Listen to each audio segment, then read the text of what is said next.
Hello, guys and gals. I done screwed up the whole intro and everything. Man, I'm still tired from work or something. I don't know what the hell's going on. Anyway, today we're going to be playing a game that I've never played before. So I played the original Baldur's Gate Dark Alliance 2 back in, long time ago. And I never actually played, or sorry, Baldur's Gate Dark Alliance 1. I never played 2.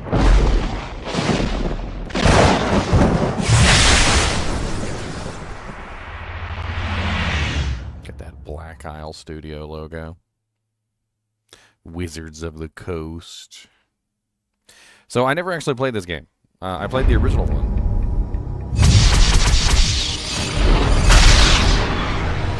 I beat the original one.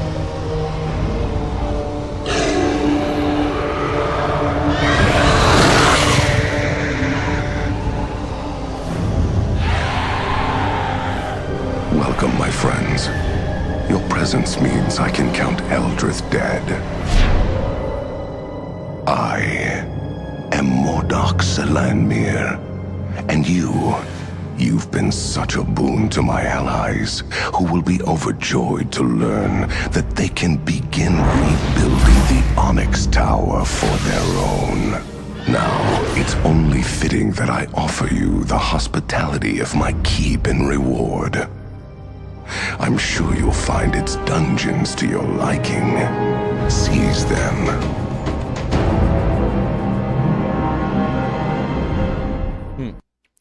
So at the end of the previous game, there was a off this so the music's not so loud. At the end of the previous game, you spend a whole long time going to the top of this tower to defeat this guy, and you end up in a situation where you can't escape, basically, and so you jump through the portal when you don't know where the portal's going to take you. And Dark Alliance 1 basically just ends with a cliffhanger of like, oh, well, you know, like you walk through a portal and you have no clue where you went, and they don't really tell you what's going on. So this one picks up basically where the other one left off, which is you basically just walk through the portal, you get captured by the dude, and you get to go from there. Dark Alliance 2, by the way, or Baldur's Gate Dark Alliance 1 and Baldur's Gate Dark Alliance 2 are very much so ARPGs. If you've never played these games, I don't really know what else to explain to you other than they were created around the same exact time as Diablo 2. So like if I pull up, for instance, you guys all know that Diablo 2 launched in 2000. But if you look up Baldur's Gate Dark Alliance 1 release date, you get a release date of, where's the Dark Alliance? There it is. So Dark Alliance was December 4th, 2001. It was also released on the GameCube in 2002 and November 20 and so forth and so on. So it's basically around the same exact time as Diablo, when Diablo first launched. And then Baldur's Gate Dark Alliance 2 was later. That was, what was the original release date of Dark Alliance 2? I can't remember. They recently re-released it. This is the re-release. The re-release was a couple years ago, or rather like one and a half years ago. It was 2004. So the original release date of this game was 2004. This was after the first one. I actually really liked the first one, by the way. Very much so hack and slash. Yes, very much so hack and slash. And that's kind of like the reason why I have the poll up today, because the poll is literally about like the other versions of the game. So this version of Baldur's Gate isn't anything like the other versions of Baldur's Gate. So like Baldur's Gate 1 and 2, but Icewind Dale, Neverwinter Nights 1 and 2, Baldur's Gate 3, all of those are very much so like top down, control your troops. Like you can even pause the game at any time, and you can have fun, like deciding exactly what moves you want to make. Not this game. This game is very much so a hack and slash. It's an ARPG. It's very much like Diablo 2 in a lot of ways. And yeah, the music is really loud. That's why I clicked off the screen. I changed the music volume, but it doesn't seem to affect the title screen, which is also another ironic thing because Diablo 2 also would allow you to control the mic of the music, and also wouldn't let you turn down the music in the title screen. So while you could change the volume of the game in Diablo 2, You couldn't change the title screen volume, which was hilarious.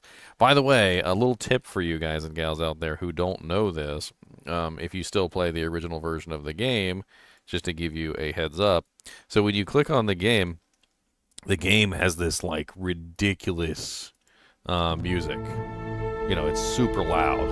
And a lot of the times you'll turn down the music in the game, but you don't have the ability to turn down this, right? Well, I'm going to give you guys a tip. Alright, so for those of you who don't know this, Shift plus M mutes the music in the title screen. So if you ever run into that issue and you're having trouble with the super loud music in the menu on Diablo 2, remember Shift plus M will disable the music, and if you press Shift plus M again, it will turn the music back on, and you can disable the title music so it's not like ridiculously loud every single time you leave a game. It also works in Diablo 2 as well, Diablo 2 Resurrected, so, but we're not playing Diablo 2 today, we're playing another era. Let's go ahead and start the game so that we can actually have the lower volume. Let's watch the opening sequence and all that, and we'll have some fun getting started in this game. I think I'm probably going to play with a controller, because these games were made for controller, like, to be perfectly honest. That's what they were made for. And they play best with a controller. I've played around with the keyboard and mouse, and it just doesn't work as well as the controller does with this. And maybe I'll play around with it again, just to be sure, but... we're gonna work... I don't even remember what the difficulties are. Let's just play on normal. What do we want to be? A bird then? Do we want to be a... Moon Elf Necromancer? What? There's a Necromancer in this one? I want to be a Necromancer. Okay, so the original one only had, I think it was Archer, Dwarven Fighter, and, like, Sorceress. I didn't know that this Baldur's Gate Dark Alliance 2 had other classes.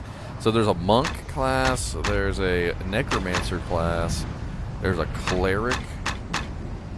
This is a much larger option table than I had previously. Man, what do I choose? Do I be a Necromancer, guys? Should I just be a Necromancer and just necromance it up? Let's necromance. I like Necromancers.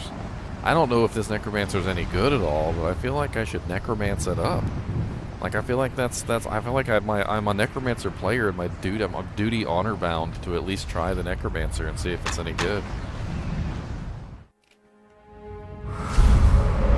Centuries of conquest and scattered settlements have done nothing to tame the monster-filled reaches of the Western Heartlands. Perhaps it is for this reason that the realm welcomes ambitious adventurers, and Baldur's Gate, its greatest city, calls to them like a siren luring mariners to their doom. Why do they heed the city's song, these brave and wandering souls? Some for the greater good, others for wealth, for power, for glory. Some do not know why themselves. This is such an adventurer's tale. Rumors abound of a dark alliance gathering against Baldur's Gate, of the hateful spirit of Eldrith the Betrayer, of a black tower of onyx in which she seethes and plots. Adventurers flock to the Western Heartlands to forge their destinies in the fire of battle. Even now, some make their way down the tradeway, moving southwards towards Baldur's Gate.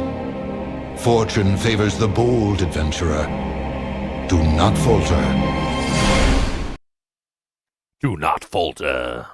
Feats like Sunder and Piercing Strike decrease an enemy's armor class and allow you to inflict extra damage with any such attacks that follow. As such, they're the best used at beginning of a fight. The Tradeway.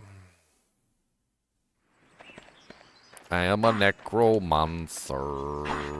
I got the necromantic feats. I'm gonna turn around. Baldur's Gate and your destiny lies down the road the other way. Don't tell me what to do. I'm looking for dojinks. Man, you can feel the 2000s era graphics in this game.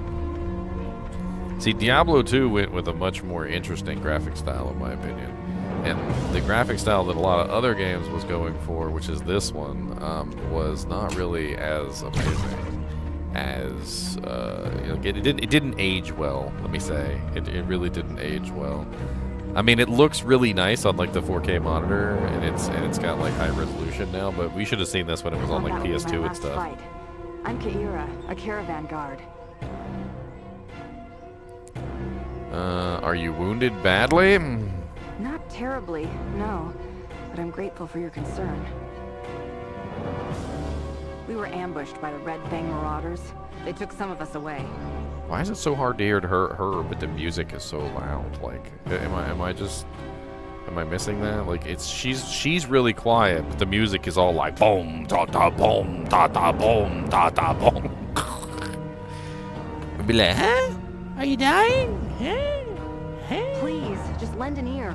Some of the Marauders took prisoners into the Trollbark Forest, southwest of here. But most of them continued southeast to Wayfork Village. They're going to raid it, or burn it. You must help, please. Then continue down the road until you see a path leading into the trees. It eventually leads into the Trollbark Forest. I'll meet you later in Wayfork Village. Farewell. Okay. Okay. Brightness. Wow. Okay. Let's make it super bright. That looks nice. Music. We're gonna turn down the music a little bit more.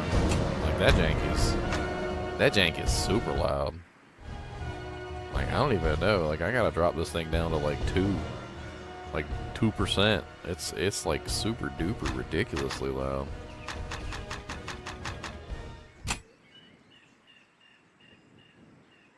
See, now I can't hear the music at all. Okay.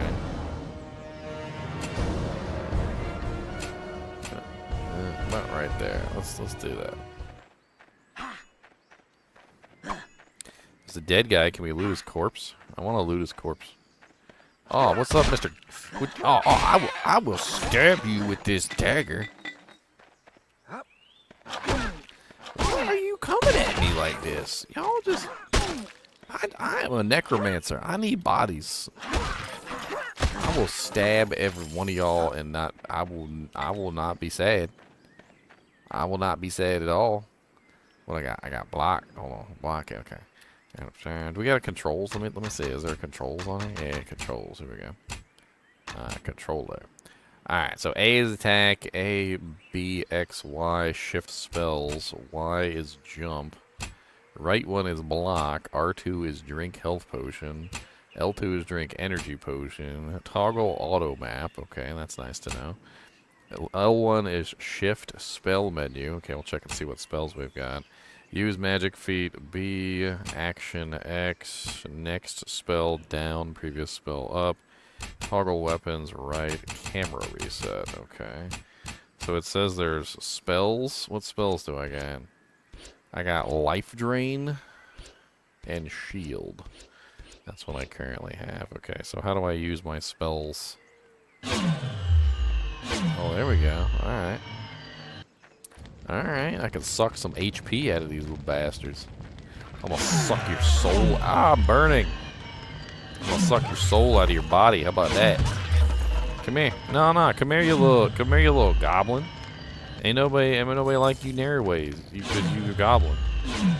And I get free reign to kill y'all, because y'all goblins. I can use your corpses for my experiments.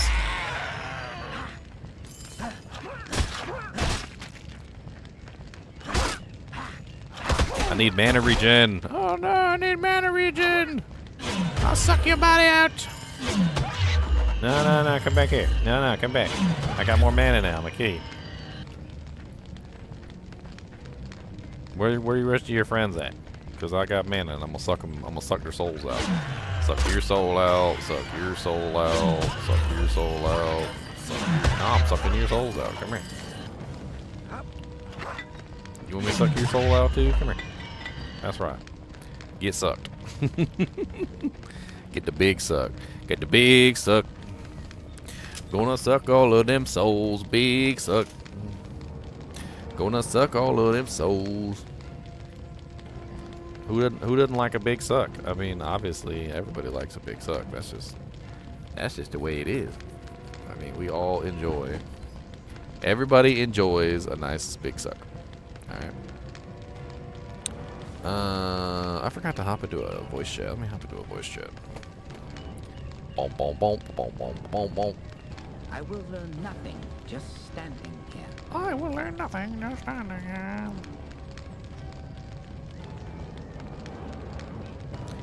Bink, bink. That way people can come chat with me and stuff.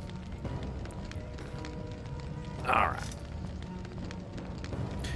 Wow. Oh yeah, I forgot to say hi to everybody. What's up, Bulbasaur? What's up, Walker Dude, JDN, Baldur, Goldark? For a console game back then, it was pretty gay. Honestly, I exploited the crap out of Baldur's Gate at Dark Alliance 1.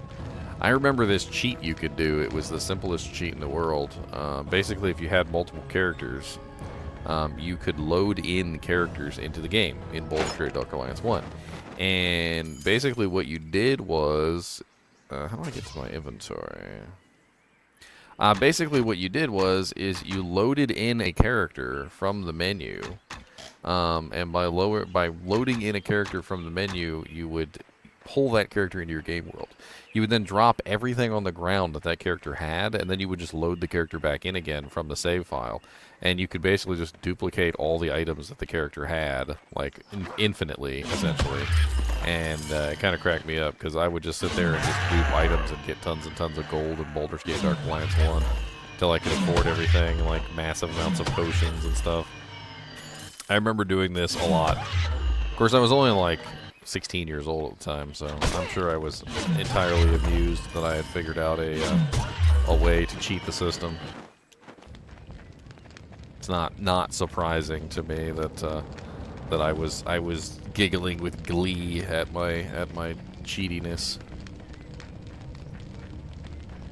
All right, so we do have a level up. I'm just kind of exploring around. I just want to see if there's anything hidden there. It looks like there's an area back there I didn't go check. Let's go check that real quick.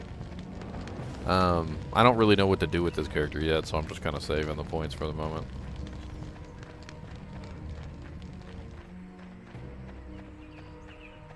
Oh, what's up, Sean? I didn't see you. You probably were underneath of the pole. I can't click on the pole to turn the pole off, and the pole usually blocks the first or second person that's in. Sean, poor Sean, got blocked by the pole. And there's no your mom option on the pole today, so obviously it's a very bad pole. It's a mean pole. It's a horrible pole. I do wear this shirt a lot. It's one of my favorites. This is actually Cell's shirt. It's sold at Box Lunch if you guys want to get your own. Basically, they kind of like took all the characters from Dragon Ball Z and they turned them into jerseys. You can see that they got the Red Ribbon Army logo right here, and then that's Cell. So basically, this is Cell's jersey, and I have a bunch of these. I've got the black one, which is Goku, and I've got the purple one, which is Frieza, and this is the green one, which is Cell. They did have a pink one. It wasn't really my personal like. It wasn't pinstripe like this. I guess is what I'm saying. I wasn't really too worried about the color pink. I would have rocked a pink shirt. But it just didn't really look as cool as the other ones, so I didn't really want the Majin Buu one. But they have some pretty cool ones over at Box Lunch. Another D4 PTR. Yeah, they're trying to new graphics. They heard that we didn't like the graphics in Diablo 4, so they're trying out this new. It's a retro style is what they're calling it. Retro style. 2000 era retro style. 4K though, 4K. 4K retro.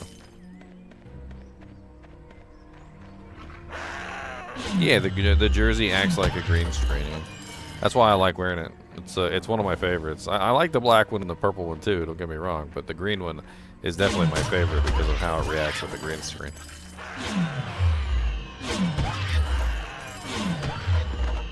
I actually, whenever I go downstairs, I always take this one off and like fold it up and put it on a little side because it's special to me. It's special to me. Wait, was that something that fell on the ground, or is that just a... It's kind of like tricking my eye, because I guess some of the goblins are dropping, like, their weapons and stuff when they fall, but I can't actually pick up the weapons that they're dropping, so...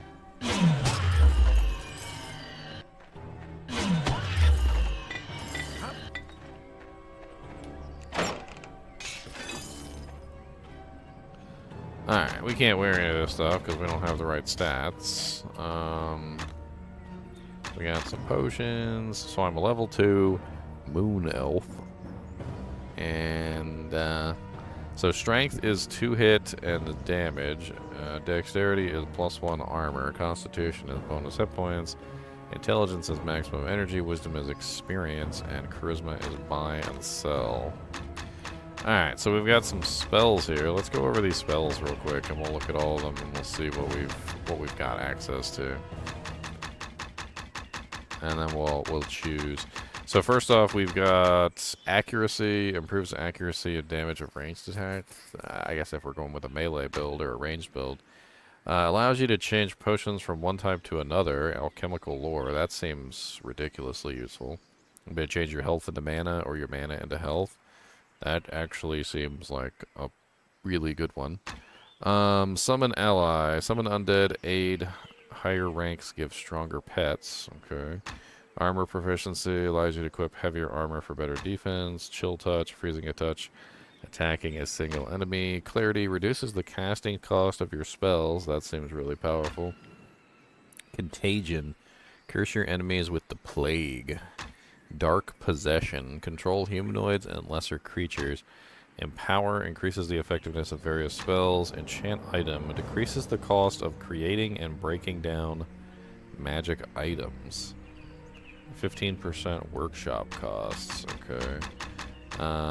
More carry capacity. Channel death energy at your enemies. In front, a front arc affects 1 additional enemy per rank. Fear, enemies closest run away for a limited time. Additional ranks increase targets and duration of spell. Flame arrow, summon magical arrows. Ghoul touch, a touch that paralyzes a foe. Great fortitude, increases your hit point regeneration rate. Hand weapon focus, increases your ability to fight with one-handed weapons. Increases your speed for you and your allies. I wonder if that affects my skeletons. Stun creatures in front of you. Iron Will, increase your magic energy regeneration rate. Life Drain. Drain hit points from enemies to restore your own. Affects 1 additional enemy per rank. Okay. Long weapon focus. Stave, spears, and halberds. Melf's acid arrow. Ray of enfeeblement. Reduces an enemy's damage output. Magic shield that provides armor. Shocking grasp. Slow. Sprint. Vampiric touch. A touch that steals life from enemies. Willpower grants additional energy. Okay, well it seems like there's a lot of fun stuff here that we can definitely take advantage of. Since I'm a Necromancer, I really want some Animate Dead, so that sounds pretty fun. So let's go ahead and grab our Animate Dead spell and see how the hell that works. Animate Dead, energy 36, summon an ally. He has no weapon. What is he gonna do? Punch him? We'll get in there and punch, then. Like, what's up? What's up, buddy? How many can I summon? Can I summon 2, or can I summon just 1? Let's see. I do not have the energy required. What? Did he... I feel like he just disappeared on me. That was weird.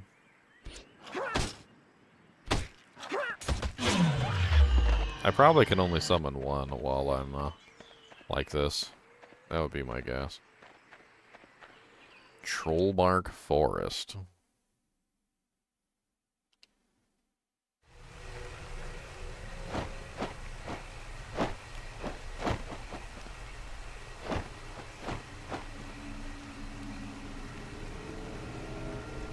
Okay, they put saves everywhere, so, I mean, it's not too bad. Meow.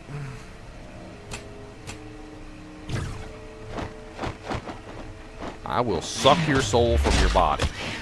Ah! They're mean.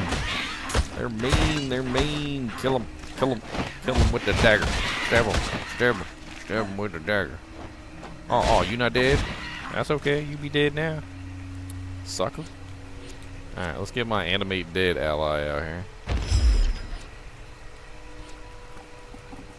Looks like my mana regenerates pretty fast, so I don't have to worry about that too much. I wonder how long this guy lasts for, that's the question. Get in there and fight. Come on. What are you doing?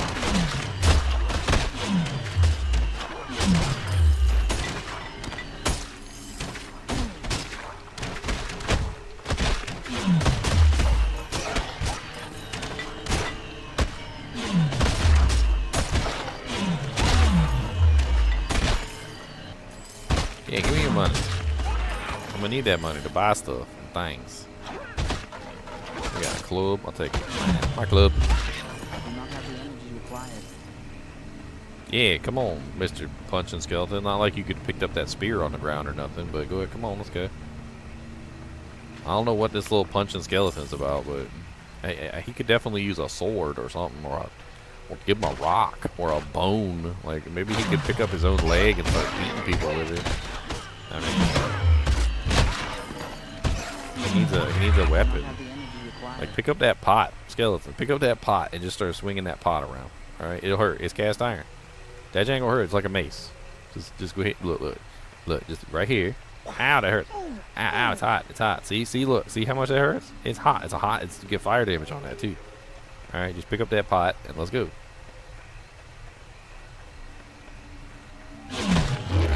Get him, Skelly. Come on, get him, skeleton. Ah! You know, a wolf and the skeleton's probably not a good idea. I mean, he probably just wanted bones. He comes up, steals your leg or something, starts chewing on it. Well, one thing's for sure, with this life drain ability, I ain't got no problem with hit points. You know what I'm thinking? I'm thinking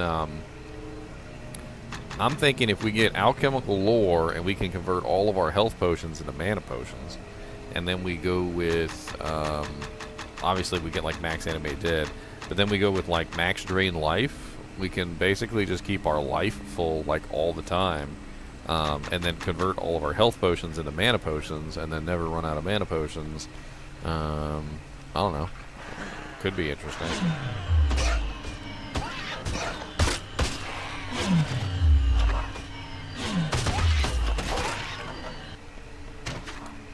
What am I out of? What's the green bar that I'm out of? Is that stamina? Or is that EXP? I think that's EXP, isn't it? The green bar? Punch that goblin in the face, please. Thank you. Do your duty, skeleton! I got 2 janks to check. Over here, because with the barrels looking all barrel-like. Yeah. Oh, they killed my skeleton. That is rude. Can't believe y'all killed my skeleton. I will chop you. I will chop you. I will, and I won't care. I will continue chopping, and I don't give 2 janks about your choppiness or what you think about it. Oops, wrong button.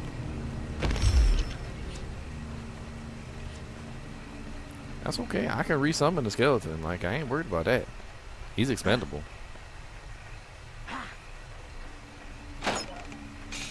A shoddy bastard sword. I am so happy I found a shoddy bastard sword. This was made by a blind man in the forest. Suck their life out. Get them, skeleton. Don't let them talk to you any kind of way.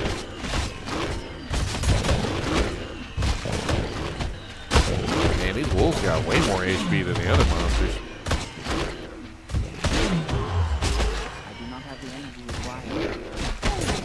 Why can't I drink my potions?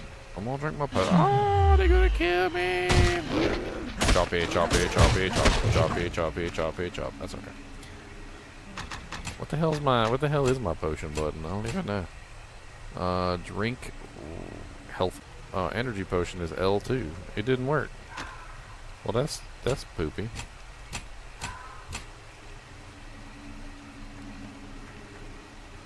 It don't do nothing when I press L2 to drink the potion. Neither one of them do anything. The hell? I mean, R1 and L2 do something, but they don't do nothing. Huh. I wonder why. Can I remap it? Maybe if I remap it. Let's try that.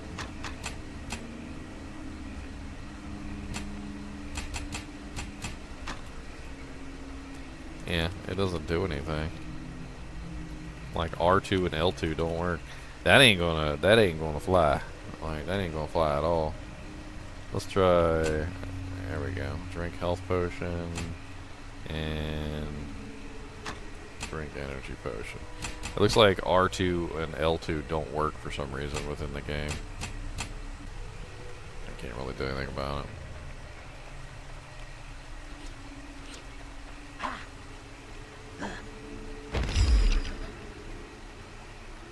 Aw, did I accidentally rebind the frickin'...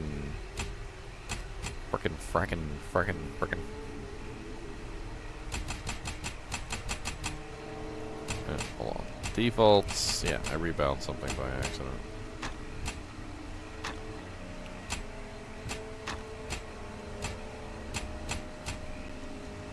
Okay.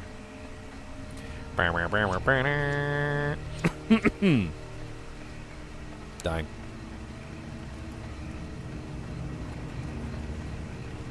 I checked over there, right? Yeah, I checked over there.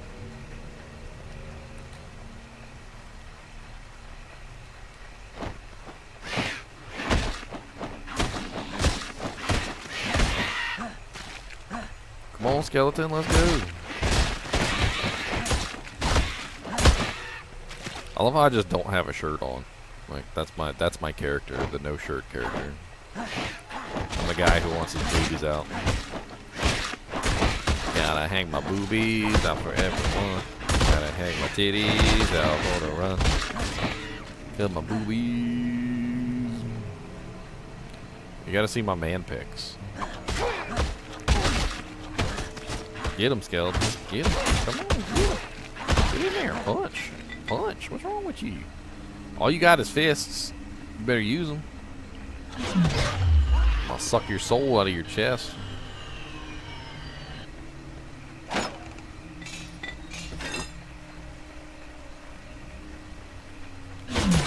Sucking your soul out of your body. Sucking your soul. Soul suck. Soul sucks are not the kind of sucks that you generally want. Like, you generally want the other kind of suck. A soul suck is definitely the bad kind of suck. Yeah, you know, yeah, you'd think he'd be more tan running around shirtless everywhere, but no, he's got the I've been inside studying too much complexion.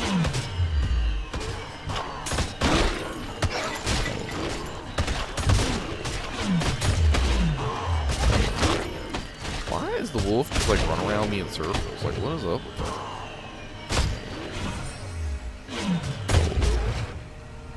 Haha. Yo mama is a hoe. Your mama is a hoe, your daddy is a hoe, your granny is a hoe, your uncle is a hoe. In fact, everybody you know is a freaking hoe. And that's the truth, no matter of fact you know. Stop being mean.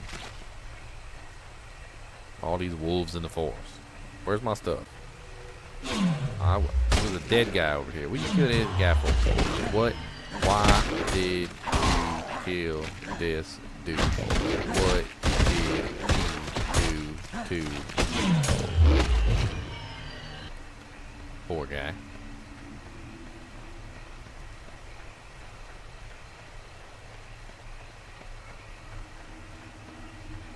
Oh look, another side.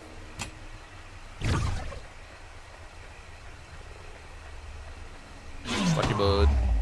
Sucky blue. Sucky blue. Sucky blue. Sucky blue. Sucky blue. I do not have the energy required. Hope you like getting your blood sucked. Chomp, chomp, chomp, chomp, chomp. Blood suck.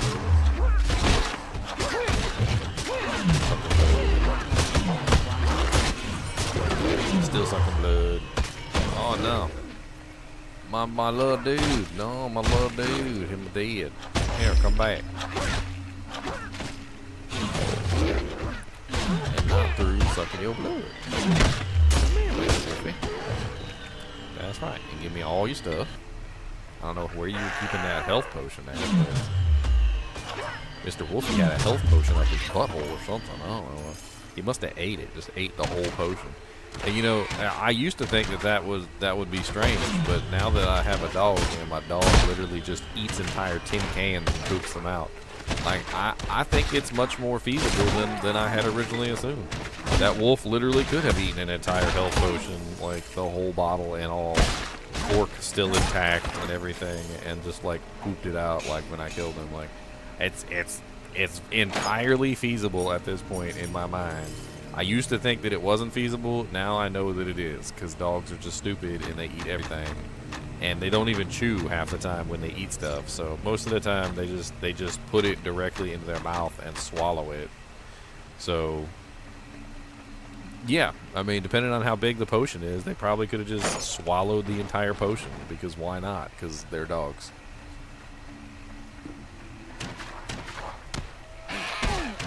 Skeleton, get up here and do your duty.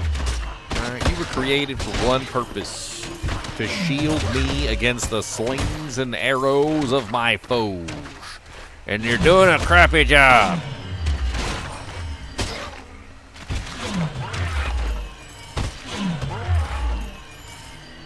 Enter Red Fang Goblin Lair. What? I'm already at a Goblin Lair? Is there anything back here? No. You don't even got any loot back here? Why am I already attacking a Goblin Lair? Alright, I didn't even get a mission. I don't even have a quest. The Necromancer's Fear spell is handy for clearing an area of enemies, but Hold spell can be more useful in a multiplayer game. Your enemies will be stuck in place while your partner beats the life out of them. Oh, nice. Beautiful.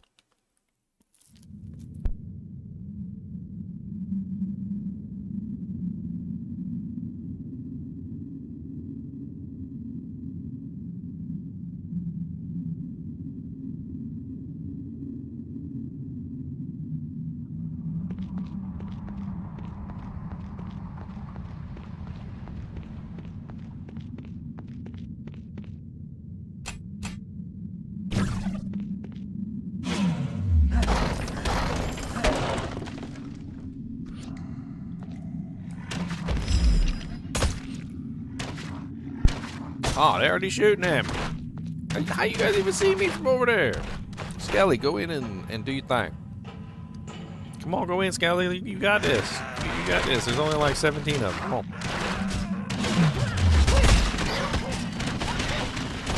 Totally doable. Totally doable. You got this, Skelly.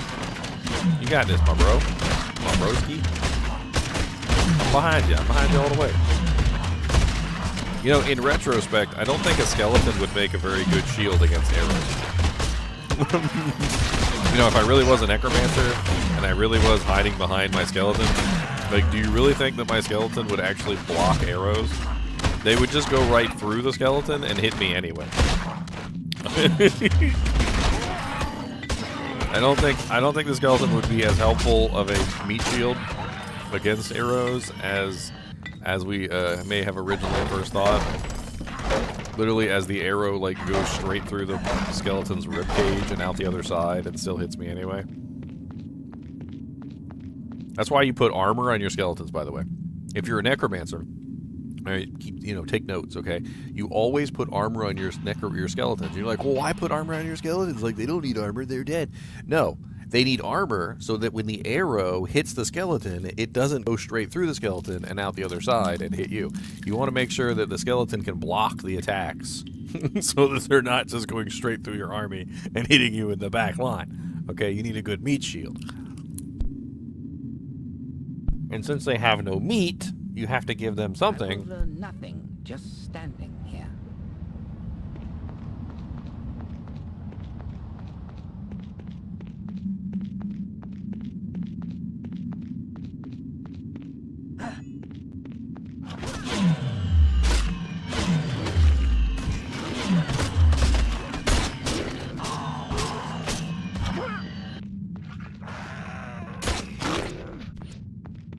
have the energy required.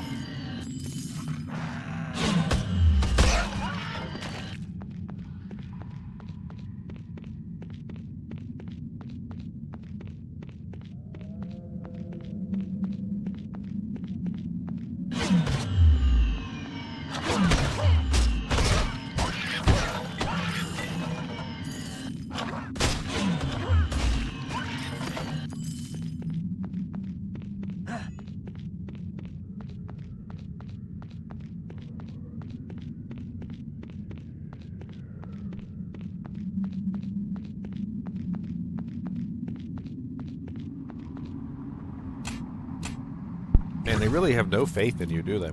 They put save points like every 2 feet. Ain't got no faith in you whatsoever.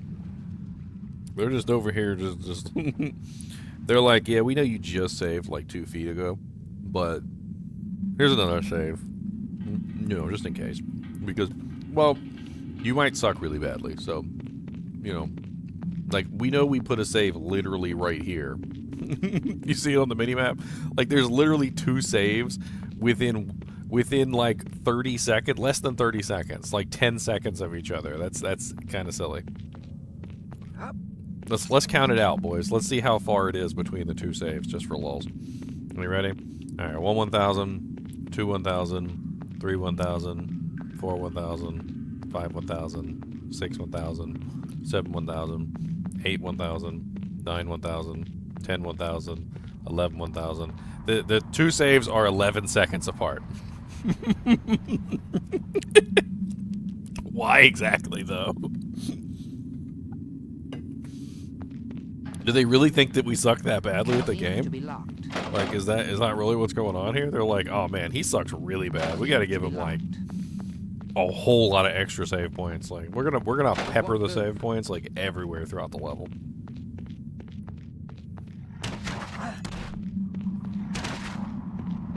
I mean, at that point, why not just, at a certain point, if you're going to put that many save points, why not just give the people the ability to save anywhere?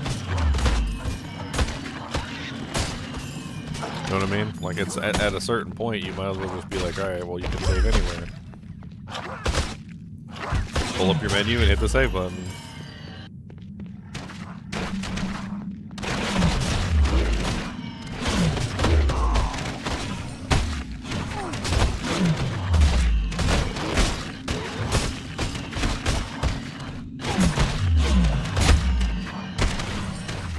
Ow! Too many archers. And my skeleton is not blocking anything. Arrows are going right through him. It's a box. You break the box and go through, you little turd. Ow, ow, ow, ow, ow. Ow.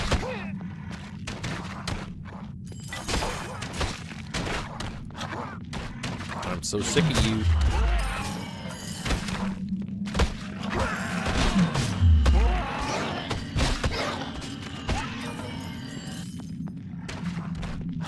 Sick of you too.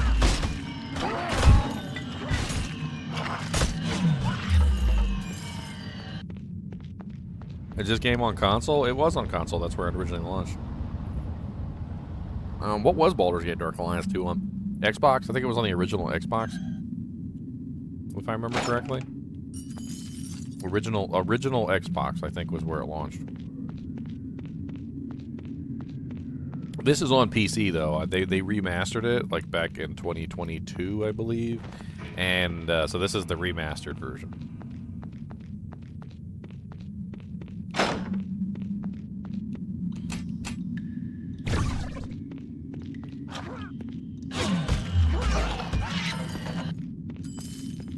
And this is on. I think when they released the remaster, they released it on all the consoles.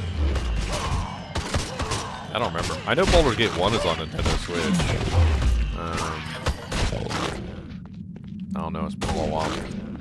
I don't really know much about this game, to be perfectly honest. This is my first playthrough, I didn't even know that there was a Necromancer in here. I'm super excited about that.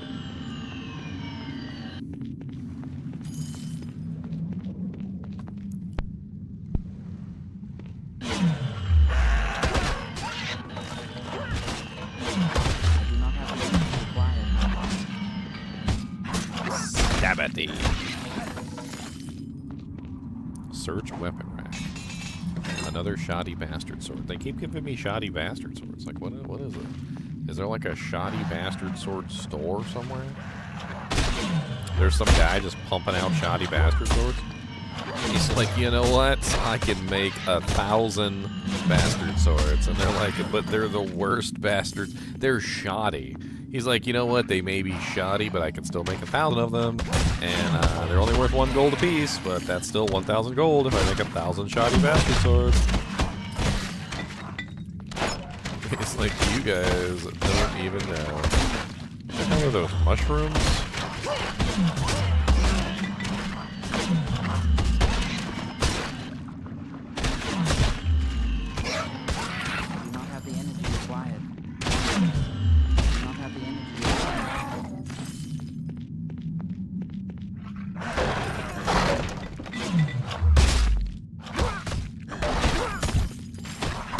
I will chop your face off. You want face choppings? Because that's how you get face choppings. Whoa, whoa, whoa. Some monsters are resistant to certain forms of attack, such as fire or acid. Turning on damage text in the option menu can help you spot this more easily. I didn't mean to go out of the Goblin's Lair. I mean, I don't know if we want to do that yet. Oh, poison. Okay. Don't do that. That's bad.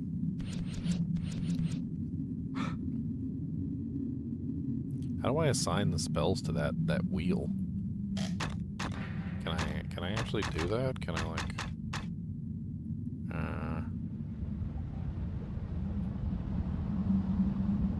Oh, I got 2 points. Hey, oh, I got no points. I thought that said 2. Oh, I needed 2 points to level it up. Okay. Well, now we got it leveled up. Check it out. Yeah. Can we? Oh, don't tell me we can't summon him because we don't have enough mana.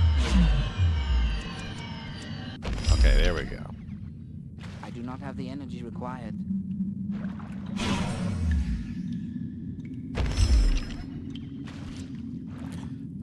Why does he still only got fists? You know, does he not got hands? Can he not hold a weapon?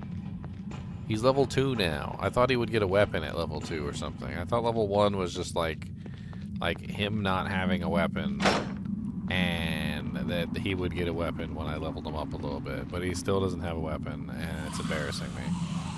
I'm gonna go into a fight with a skeleton, and he's gonna be just punching everything. These guys got spears. They got freaking what am I supposed to do without weaponless Joe over here? I mean, I guess he's stronger than he was before. Get in there and fight, weaponless Joe.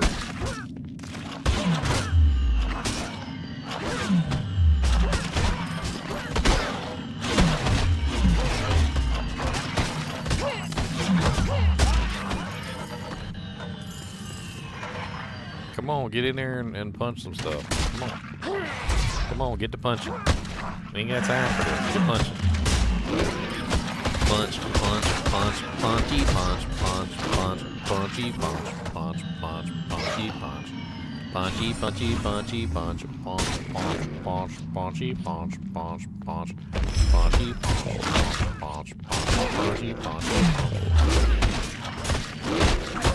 Don't take no guff from you. Let's go, Mr. Skeleton. Why you walk like you got a stick up your butt? You ain't even got a butt. You ain't even got a butt. I didn't give you one. You got butt bones. That's it. You got the bones of the butt, but you ain't got the butt. All right. Oh, you got the jokes over here with the big attacks. Okay. All right, we're gonna take care of your little friend over here first. All right, and then we're gonna suck the life out of you. Suck, sock, sock, socky, sock, sock, socky, socky, sock, sock, sock, socky, sock. Socky, socky, sock, sock, sock, socky. Ow! Socky, sock, sock, socky. Block them attacks. Skeleton. Sock, sock, sock, socky, sock, sock, socky, socky, sock. Get him! Punch him! Punch him! Yeah! Yeah! That's right. I want to talk to you that way. Punk. Open chest. Pick up a short bow. Can I actually put that short bow on? I got like no stats for nothing. Every single time I go in here to put something on, it tells me I don't have enough stats to put anything on. I don't got enough stats to put on like shoddy leather armor. Like I don't got enough stats for nothing.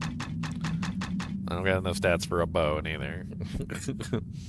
What am I using? A dagger of 1 to 4. I got a short sword of 1 to 6. Club of 2 to 3. Bunch of shoddy bastard swords that I found. Who needs pants? Actually, where are my pants? How do I have pants on? I got cloth boots and cloth bracers on. That's it. Where are these pants coming from? Where are my fancy pants? I got fancy pants, and I don't know where they're coming from. This is the fanciest of pants. I don't think these amulets do anything either. I don't even know why I have them except to sell, I guess. Rescue the caravan prisoners in a Trollbark cave. What's with these little dragon statues? Can I get a little dragon statue? I'll take this back with me to my house. That sounds nice, actually. You got a bunch of cool little dragon statues. I want some of these. Why would you want to wear pants? I don't know. I mean, I don't feel like pants are really all that important, you know. But society says we have to wear pants, so we do. Because society says that we have to. Dang society. Hold on. It's the sun is going down. I need to adjust my green screen so that it's more pretty. So that it's shiny. Shiny green screen. I like it when it's all nice and glowy and shiny. It looks cool. Alright, save. We killed the goblin. The goblin. We killed the freaking goblin, and now we're gonna kill all his friends. The goblin, the chicken goblin. I killed his mom and punched him in the big old head. Haha, you did. What you got over here? I don't even know what the hell's going on in this place. I'm gonna kill all the monsters, though. The interesting thing about these games, a lot of people don't know, is that these games are very much so... what's the term? They're very much so limited in the amount of EXP that you can potentially gain. So think about it like this. Like, if I want to get to max level in these games, a lot of the times there's not enough EXP if you don't kill everything. Like, because the monsters don't respawn.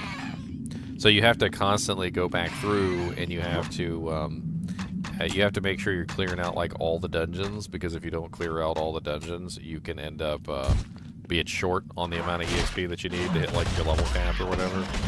So it actually is, in these games, it's usually very important to go back through and just, you know, just like murder everything in the dungeon, basically, so that you can get all the EXP.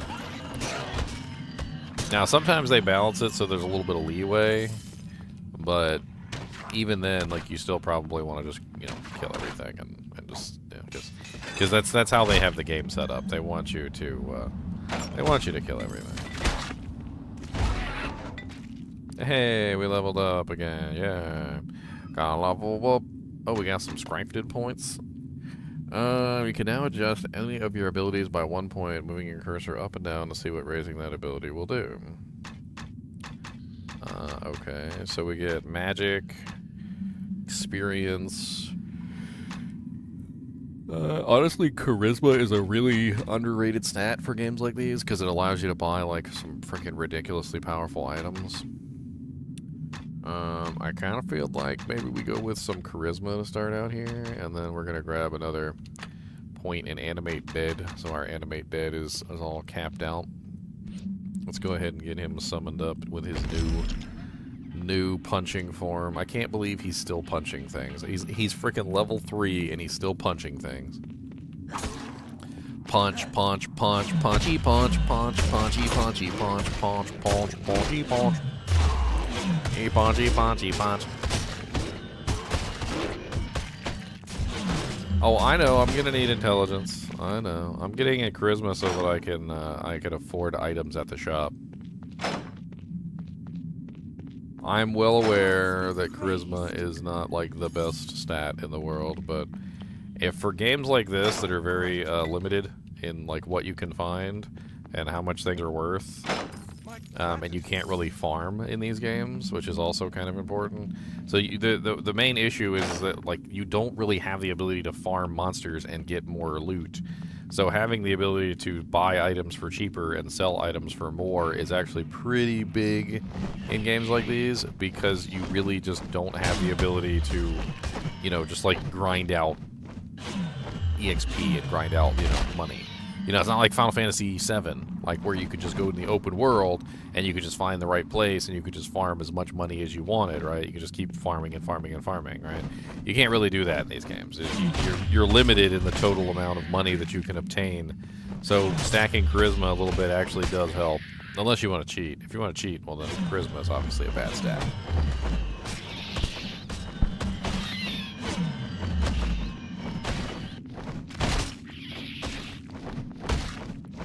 Oh, I'm gonna be buying everything. I'm gonna be buying everything, AJ. Everything. I want it all. I want it all. How do I get what the ham biscuit? How do I get past here? That's rude. I don't accept this. Except I do not. How do I get through here? Can I attack it? Attack. Oh, how they gonna put a little room on the end there and just not let you in? That's not nice.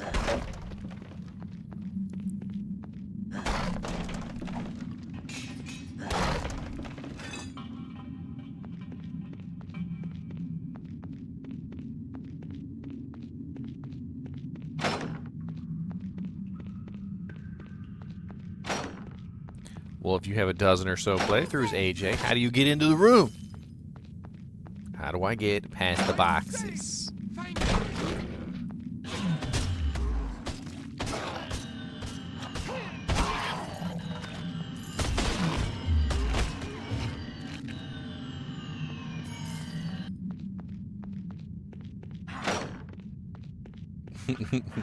This is my first time playing Baldur's Gate Dark Alliance 2. I'm gonna make mistakes and I'm gonna have fun with it.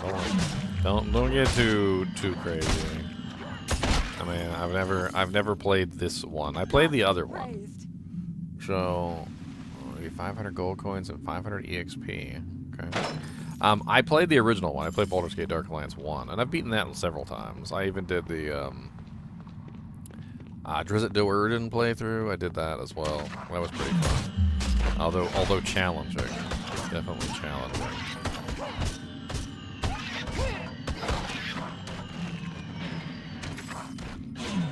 I can save a barrel.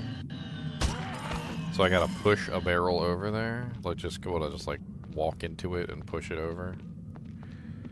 I guess I probably should have saved a barrel, huh?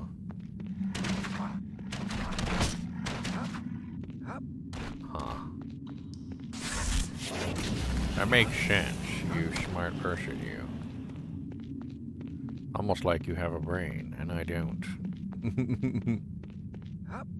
Almost like you have a brain, you brainy braino.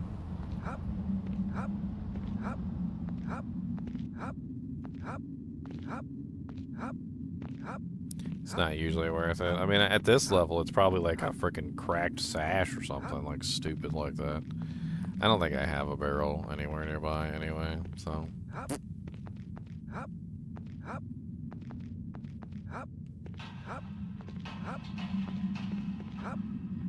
You played the original one too, AJ? Dark Alliance 1, or did you just play Dark Alliance 2? I know there was some divergence between the two, and like Dark Alliance 1 was available on a couple different consoles, but like Dark Alliance 2 wasn't available on all the consoles. There were some that it was not available on, so like you might have played 1 and not 2, and you might have played 2 and not 1. I don't know, just kind of curious. Oh, what the hell did I just do? I must have accidentally went inside of a cave. Morador the dwarf rogue can ransack chests as well as enemies. Don't waste a chance for extra treasure by opening a chest when you could ransack it. He thinks he can kill us, but we will feed its meat to our spiders. Yes. Oh, hello, Biletooth. What's up, buddy? Can I introduce you to my little friend here?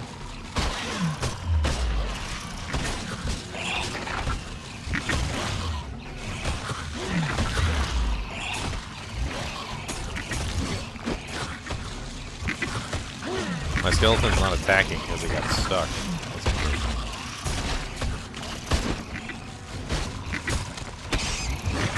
Oh, they got a little mage over here, too. Oh. You got a little spider mount. Spider mount, radioactive spider mount. Does whatever spider mount does. Ow. At least my skeleton's hanging in there.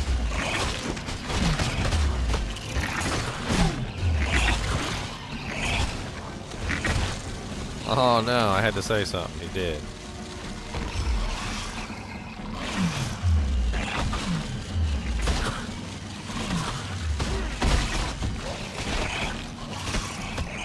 How do you kill this guy? This mage over here. Of course, he's gonna run. Look at him running. Come back here, mage.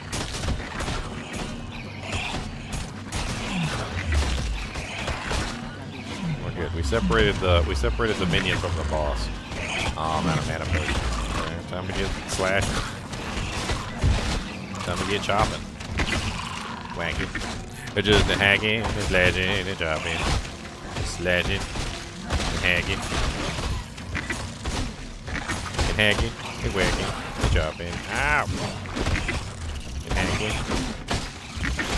Kill all your little minions because you got all this little help over here. I only got 1 minion. All right, you had like 6. All right, that's not fair. And I'm gonna kill them all too. Come here. No, come here. Come here. Oh, a shoddy warhammer. Woo. Alright, let's go after Biletooth now. Get him. Get him. Come on, skeleton. You can do it. I believe in you. I believe in you, skeleton. You are the champion. You are the champion, my friend. Bow, bow, bow, bow.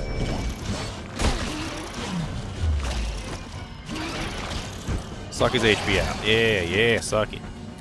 This key must open the locks in Biletooth's treasury. Give me all them 2 chains. Okay. Give me everything you got. I'm gonna take it all. I don't even know where I went.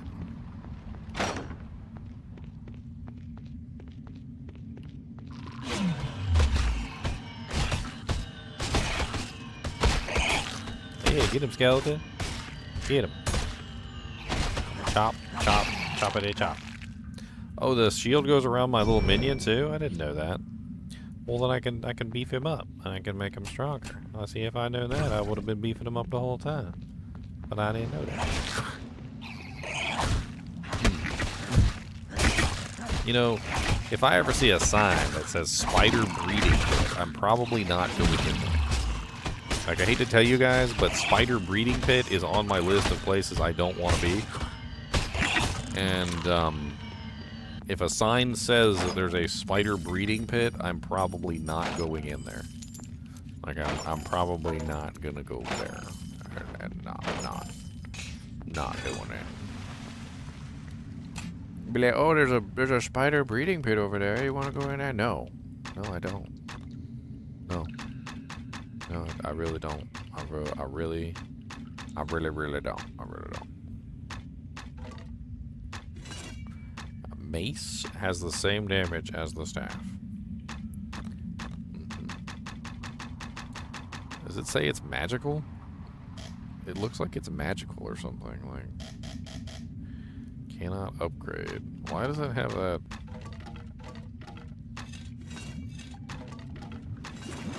Huh. Yeah, we'll just use the mace. I like the mace better anyway. Get that undead damage running. Still can't put any of the equipment on. Oh, I got some shoddy scale boots. Can't wear those either. Some rings. Should I put some rings on that don't do anything? Sounds like fun. Oh, there's a quest NPC here. What's up, buddy?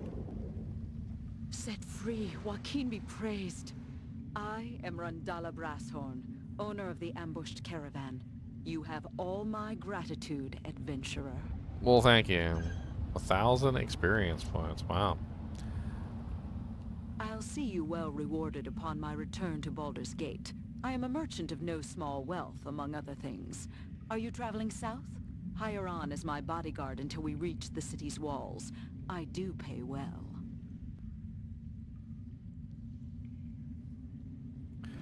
I'm assuming that's the end of this area, so let's not end it quite yet, because there's still some more stuff that we can explore.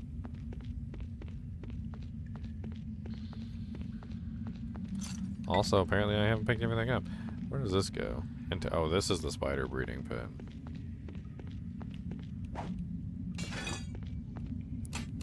Alright, let's go ahead and save it.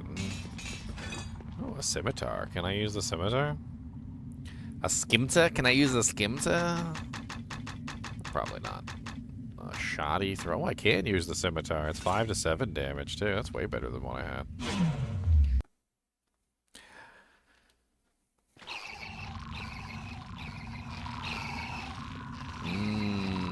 Spider breeding pits. Exactly what I always wanted. Ah! I don't like how they desummon my minion when I get into a new area. It's not very nice.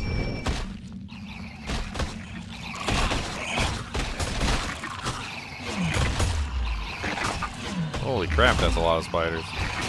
You got this. You got this, skeleton. I believe in you.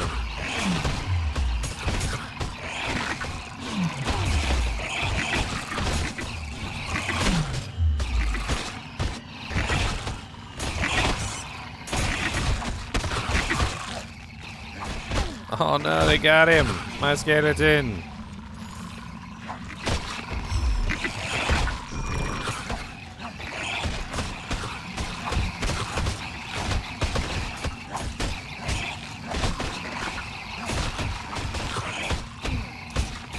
We got this, skeleton.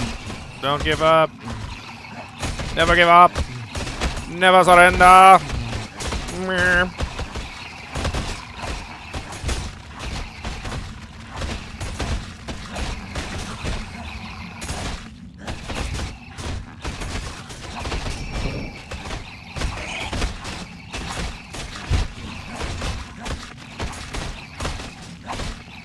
Holy Jesus. There's so many spiders!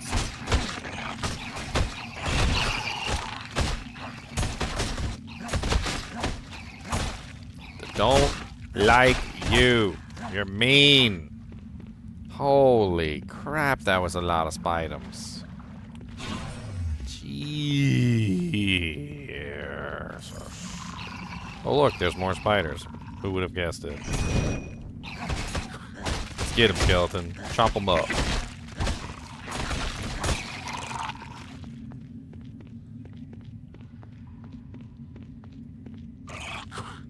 Yeah, I know I have another area. I'm trying not to, like, skip anything. Trying not to skip anything. I'm gonna go back and I'm gonna check out the other area.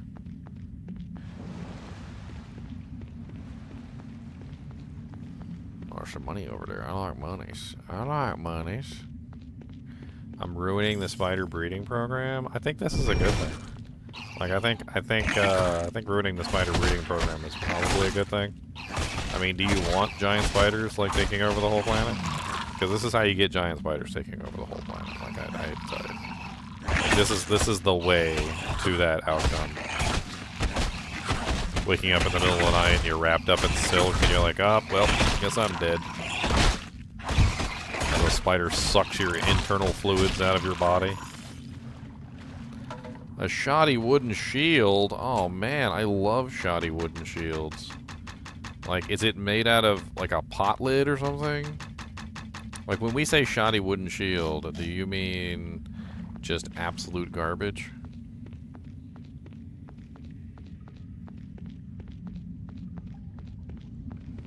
I could have caught them in the act. I think I did, actually.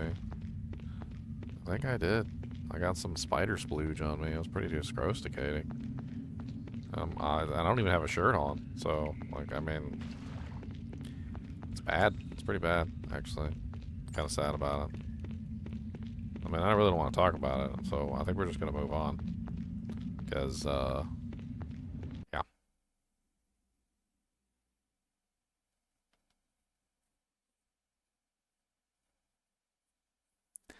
Many melee attack feats, such as power attack and stunning blow, cannot be blocked, using them as guard breakers against enemies who are defending against your attacks.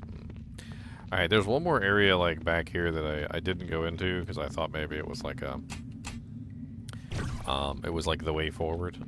I've trained myself over decades of gaming to always go for the incorrect way. And I guess I had an incorrect way feeling, or the correct way feeling on that entrance.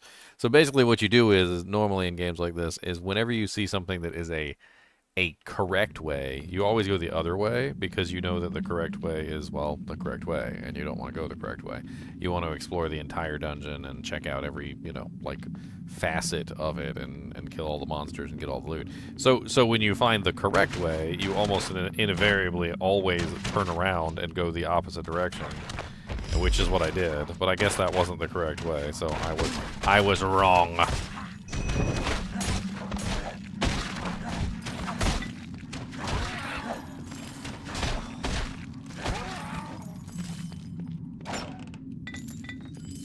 Potions and some gold, and a whole bunch of freaking poison. Oh, god dang, that's a lot of poison. Alright, there should be a, there was like a side room over here. I want to go check that out. It was called like the Dark Chasm or something, or, I don't even remember what it was called. But it was, I think it was down this way. Or it might have been down the other way. I don't know. One of these pathways had it. There was like a door at the end, and it went into another area. Yeah, it was the other one.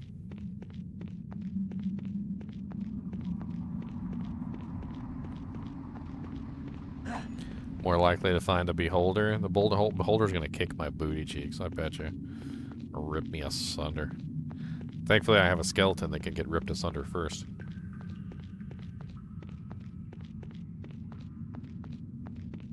Yeah, it's this one. There's a little arrow on the map. You see the arrow? This one I didn't go into yet because it looked like it was the correct way. I was wrong. It's called the Dark Cave. If you intend to use ranged weapons frequently, consider the accuracy feat. It will allow you to hit more often and for more damage.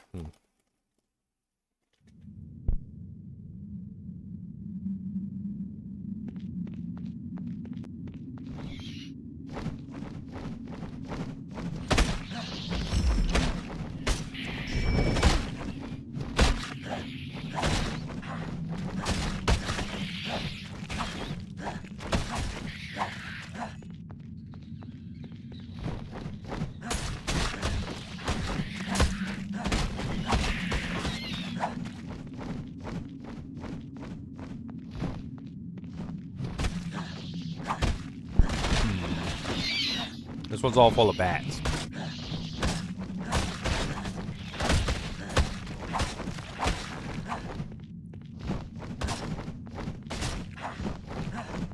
Holy Jesus, it's a lot of bats.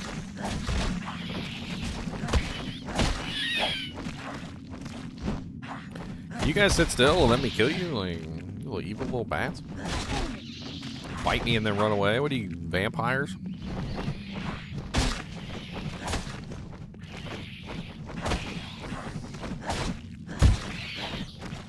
Come Come here.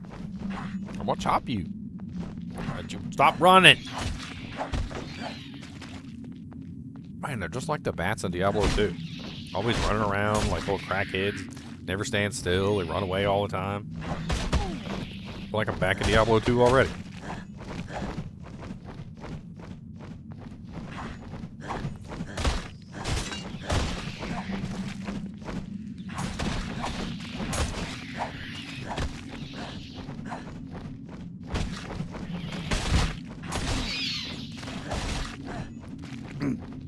Get him, skeleton!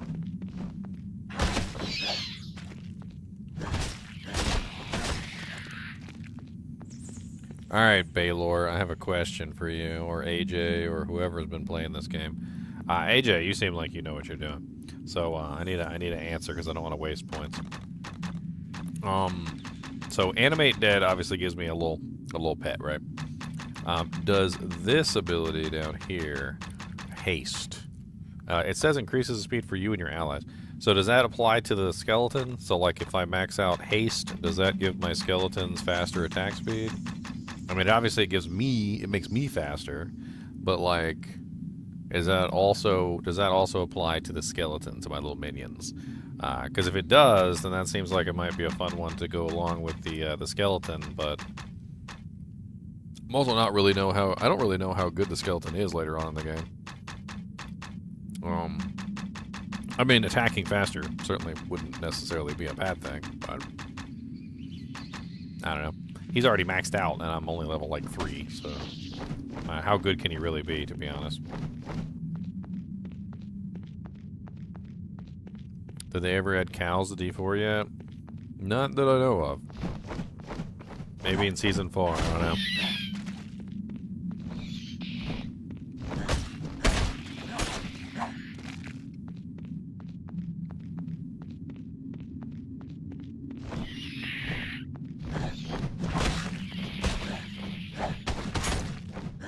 Well, that's a big bat. Oh my god, these bats are so annoying. They just run away. Like, they don't stay and fight, they just run. This is a big boy bat, too. Look at him. We got a chunky boy. Come here, chunky. I said, come here, chunky bonky. There you go. Die, chunky bonky.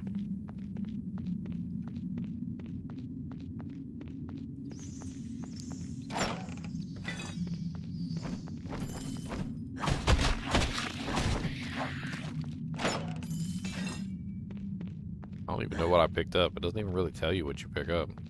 You gotta, like, go look in your inventory.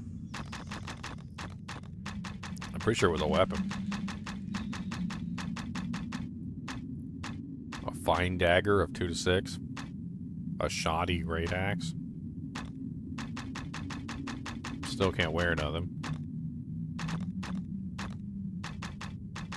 I mean, I guess I have to put armor proficiency in to be able to wear, like, leather. I don't know if it's a good idea to even bother with that.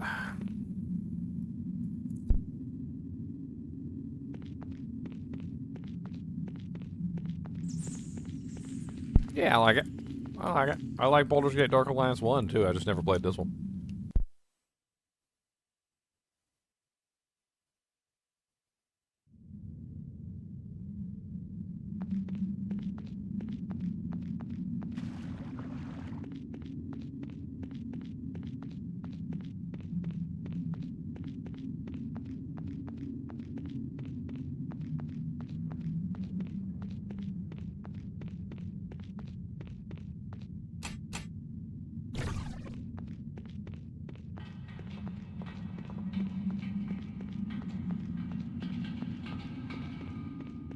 Alright, so I think I'm done here.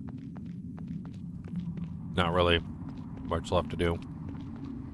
Let's go ahead and squeeze our little booty cheeks through the poison fields.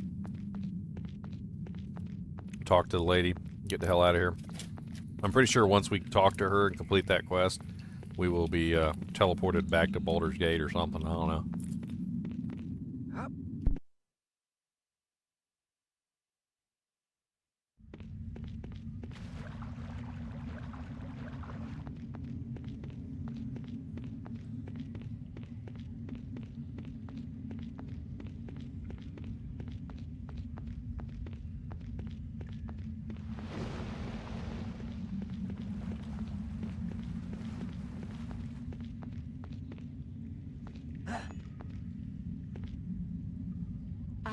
you well rewarded. A deal, then. Wonderful. I will meet you down the tradeway in Wayfork.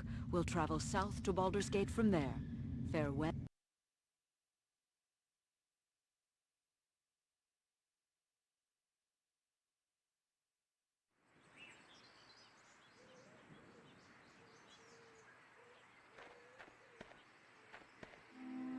Terrible.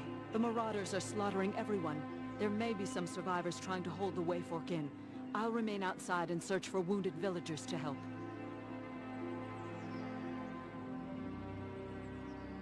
What? They're already getting attacked. I can't even sell my loot.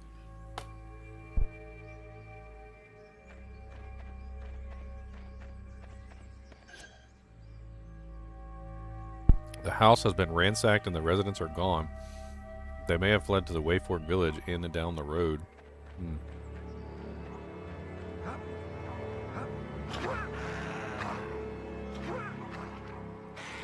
Oh lord, the goblins are killing everybody. Like, why do I feel like most of these people would just punt these goblins? Like, they would just run up and kick one of them and just punt them into the stratosphere. Am I wrong? They're so small. I feel like punting is in order. A lot of punting.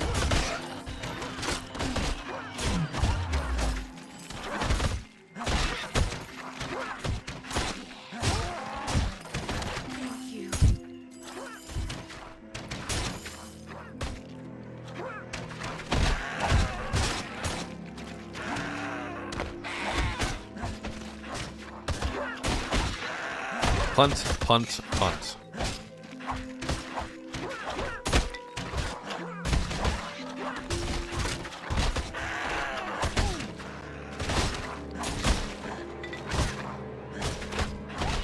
So many goblins, dang. Leave the lady alone. Leave the man alone.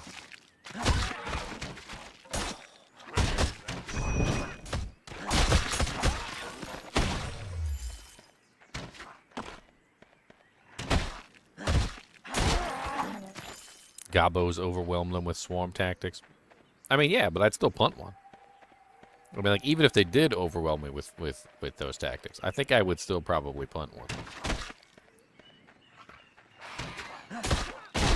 There should just be a small cutscene of, like, a guy just, like, running up at full speed and just punting a goblin like a football for a field goal, and the goblin just goes flying. And then maybe, yeah, he gets stabbed by, like, the other goblins after he punts him. But you should still be able to punt, like, one goblin before you go down.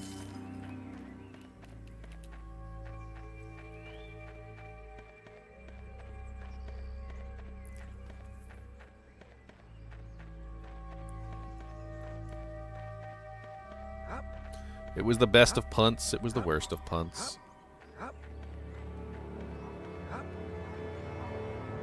Yeah, you can't get over here, you little punk.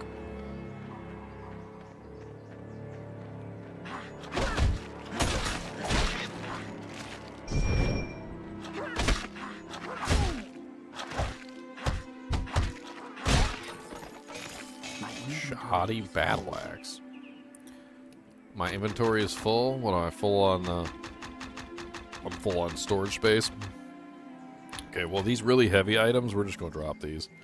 Like, I don't really see any reason to hang on to these, like, super duper heavy items.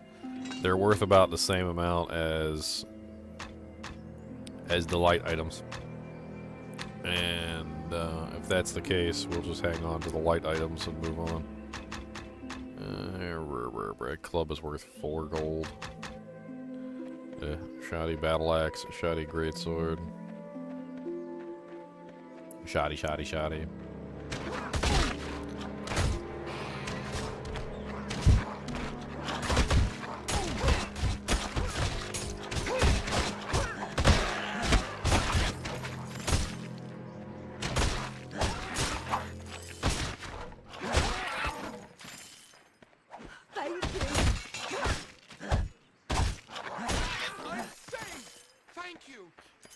Yeah, you're welcome. Have a good day, buddy. There seems to be a treasure chest over here we gotta get. It's like, through here, maybe? It looks like there's a way down to get to that treasure chest. See it right there? It's gotta be. Oh, okay. I think we gotta go through there. Through this little gap. Behind the tree. A light mace.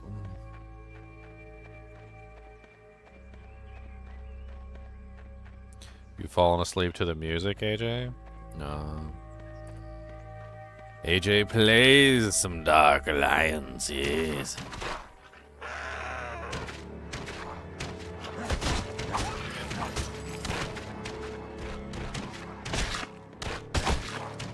So do you know the answer to the question, AJ? Does the haste ability affect the minions?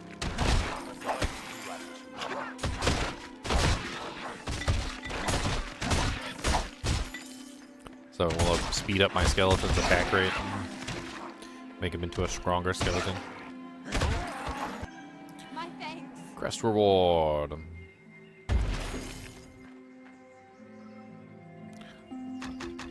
I'm talking about this one right here.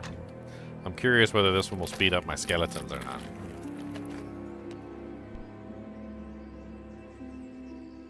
I mean, it does say any allies, so I guess maybe it does specifically talk about the skeletons, so.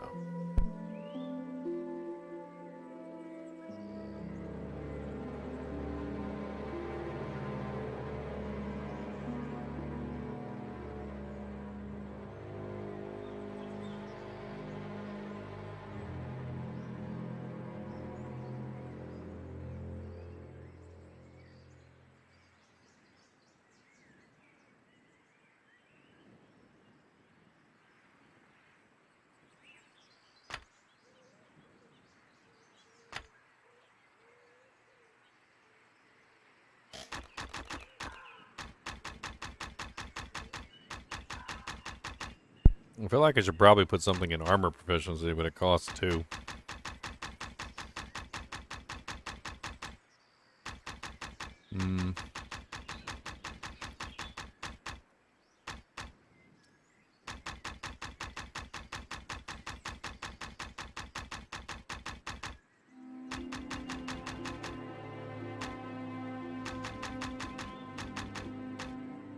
Summons magical flaming arrows. Increases your magic energy regeneration rate. That's what we did. Yeah, that'll work.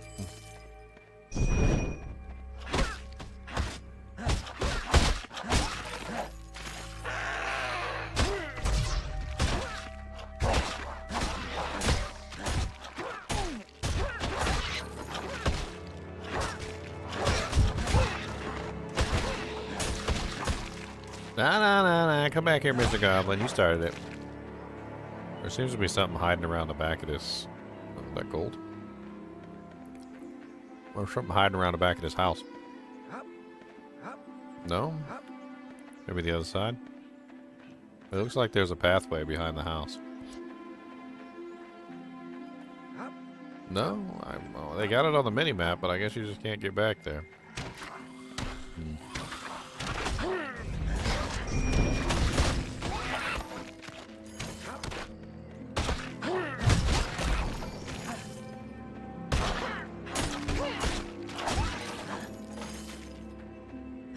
Come here, you little punk. No. Oh, you're a mage. No wonder you're running.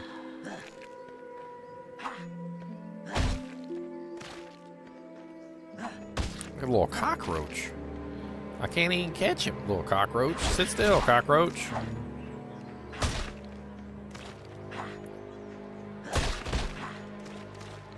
Cockroach. Look at all the cockroach. That's right, dead cockroach. That's what I got to say about that. Squish the cockroach between your toes. Okay, maybe not between your toes. That's a little disgusting, actually. You know what? I take that back. Do not squish the cockroach between your toes.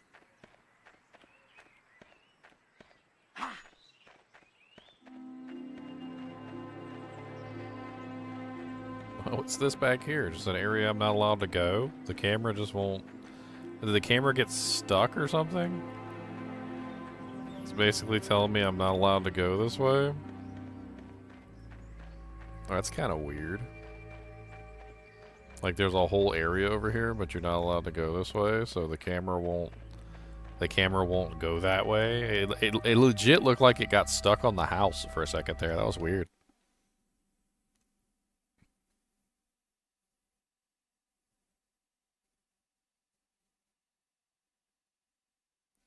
Block equals the best armor.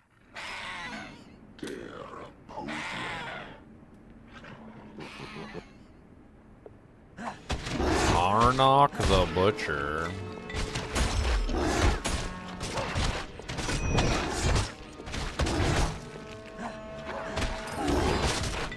Oh, haste is a spell, it's not a passive? I thought it was a passive.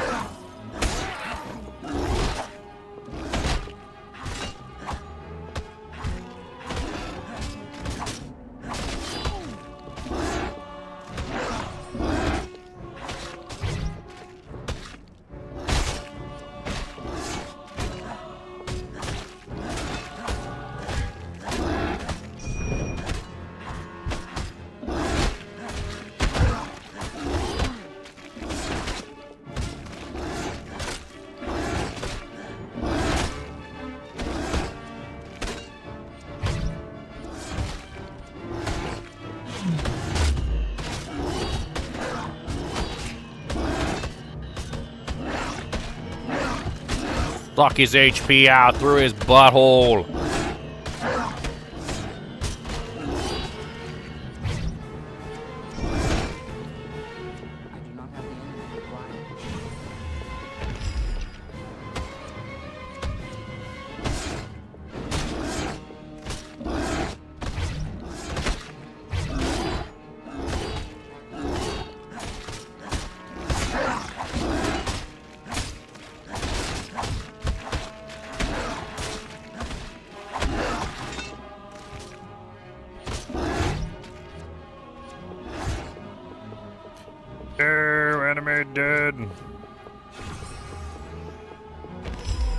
Get in there, Skelly.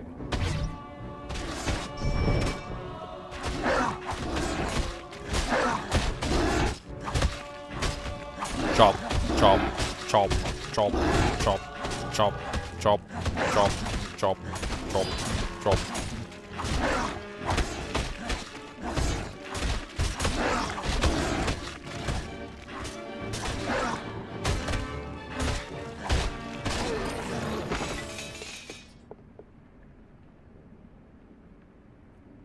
What's up, buddy? How's it going?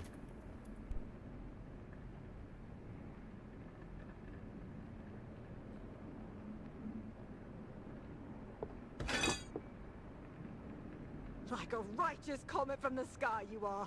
Had you not come now, I dread to think what could have happened. Liren is my name, the innkeeper. I thank you with all my heart. Here, please take these few small things as a matter of reward. It's the least we can do, seeing as you saved the village and all.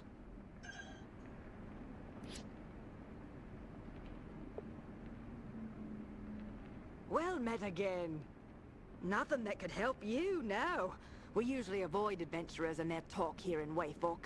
Most of them are rough and dangerous folk, if you'll pardon me saying so.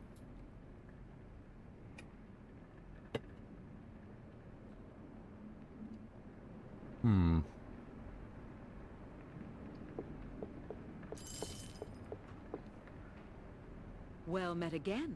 Rescuing damsels and saving villages. Careful, or you'll give adventurers a good name outside of Cormyr. I'll have to spread word of your successes to my friends in Baldur's Gate. Why, thanks. So, shall we go? Baldur's Gate awaits us.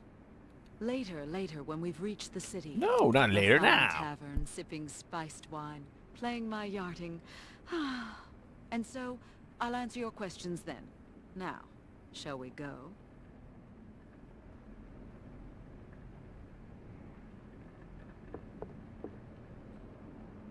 Well met again, adventurer.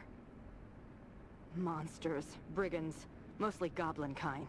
They've been raiding around Baldur's Gate for months. The city's soldiers can't find where the lot of them hole up.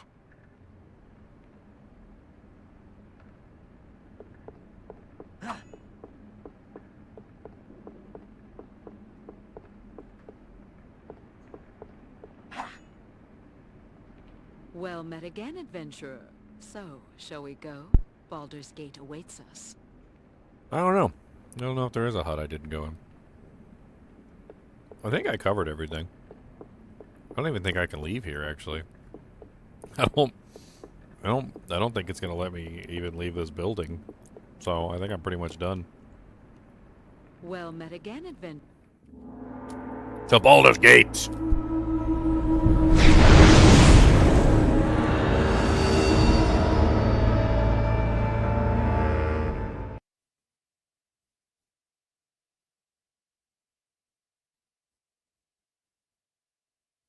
Over 100,000 man-hours went into the creation of Baldur's Gate Dark Alliance 2. My lord, the interrogation of the prisoners is complete. They know little. Nonetheless, I would hear it. They said Eldrith used the Onyx Tower to make shadow gates, which allowed her to move troops around the Western Heartlands. They claim that when they slew her, the tower crumbled. Yes. Khan's current employers, the Zentarum, seek to restore the tower and the power it holds for themselves. They use those 3 fools to wrest it from Eldrith's hands. However, the tower would better serve me and my allies in the East. I must have it. Yes, my lord, but Khan, the prisoners claimed they killed him in Xantam's guild. No, not Khan. He's well known to be exceedingly difficult to kill. Khan must have feigned his death, just as he was never truly working for Xantam. It's more likely that the Zentarum paid him to eliminate Xantam, which he accomplished through our 3 guests. I see. And the guests, shall I kill them? No, my good Zanhast. Leave them be. I'll amuse myself with them later.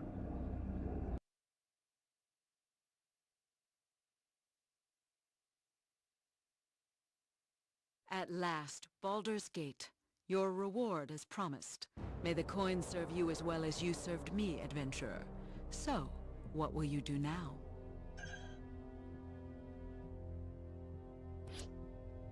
Okay. I'm an adventurer by trade, so I'll need to find some work. Well, I have some matters to tend to, informing the relatives of the slain guards, the recovery of the caravan's goods, that sort of thing. But should you require my help or are looking for work, please find me at the Purple Worm Inn. I have associates that could use an adventurer of your formidable skills. Farewell, for now.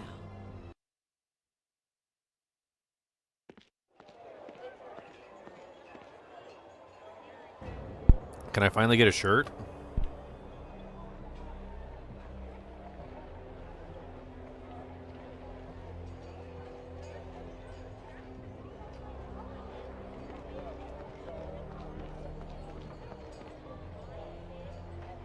Greetings, adventurer. I am Solus Dunkirk, captain of the guard. If you're looking for rumors, try a tavern. The Purple Worm is nearby and good enough. I may have work for you, though. Hazardous, but paying work just the same. A trio of adventurers recently tore through the city's sewers, slaughtering monsters and unsealing portals. Now the sewers are crawling with all manner of carrion beasts. Beasts I want dead. The city pays well. Are you up for the task? Yay! Slaying monsters in the sewers, a classic. I cannot do that here.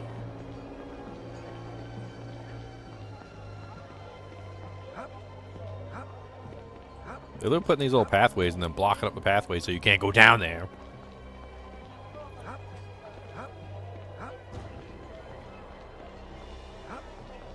Warehouse.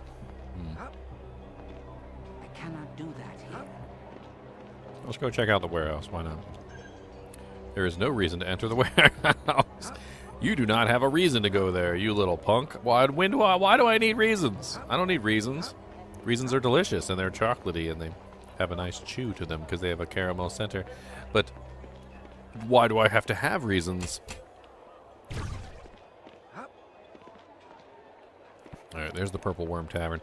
Let's look around a little bit first. Welcome, friend. If you're looking for a good blade or say, I know you. You're the adventurer that helped Randella Brasshorn back on the tradeway, yes? Oh, it's an honor to meet you then. Randella spoke highly of you, and her words like gold. I'm Bartley, a merchant, and my shop boasts many fine deals. I've also hired on Goodly Durbum, a skilled dwarven artisan. So, if you're looking to have equipment custom-made or broken down, my workshop will serve you well. It's simple and affordable, my friend. If you've gathered any magical components, magical gems, and the like, you can have them crafted into whatever equipment you need. Or, if you have magical equipment that you'd like broken down for the raw components, and perhaps even reforged into something else, we can do that for a small fee as well. Seeking arms and armor?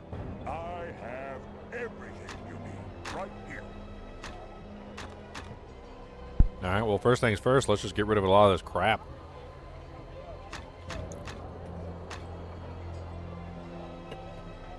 Alright, so we don't need daggers, we don't need short swords, clubs, shoddy bastard swords, none of this bullcrap. My prices are always more than fair, friend. What are you looking for?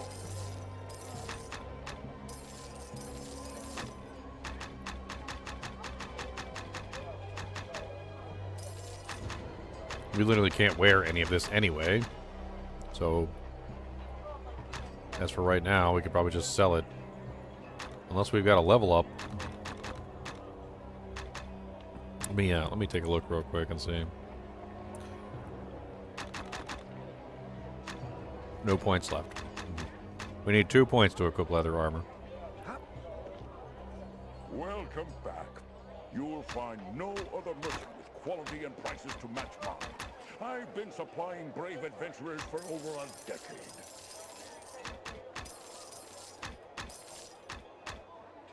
Runestone? What the hell is that?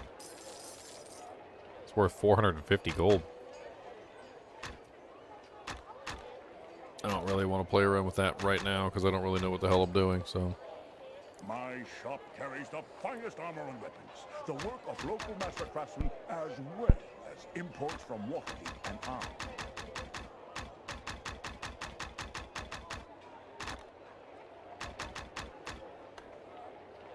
Keen Amulet, Fine Ring of Battle, Moonstone, Runestone.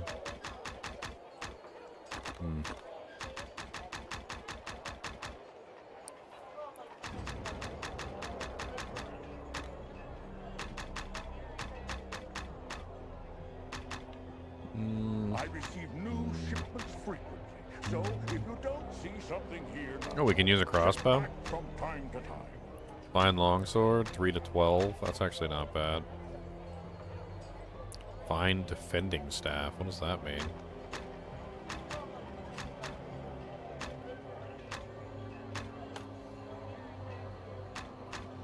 Seeking arms and armor? I have everything. I mean, we've got the money to upgrade our weapon. Would be nice to get something a little bit better than what we're using. I think maybe just the Fine Longsword for right now. Let's just grab the Fine Longsword. And we'll sell the Scimitar.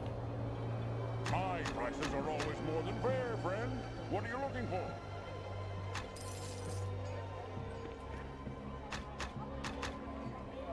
I don't really think we're going to be using a sword long term, but it'd be nice to have something.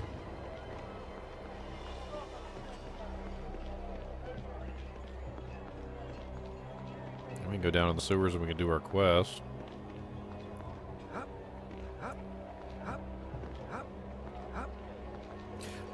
hop, hop, hop, hop, hop. Hop, hop, hop, hop. It sounds like he's literally saying hop. That's what it sounds like. Hop, hop, hop, hop,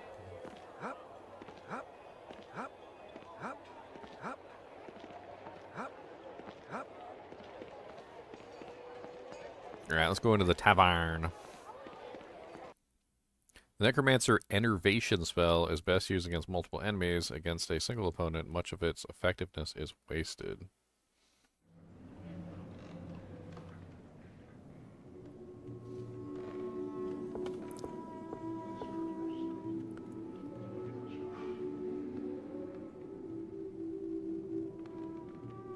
Why does the dwarf look shy? What's up, dwarf? Away with you. Didn't your mother ever teach you never to bother a dwarf in his cups? But I'm bringing another cup.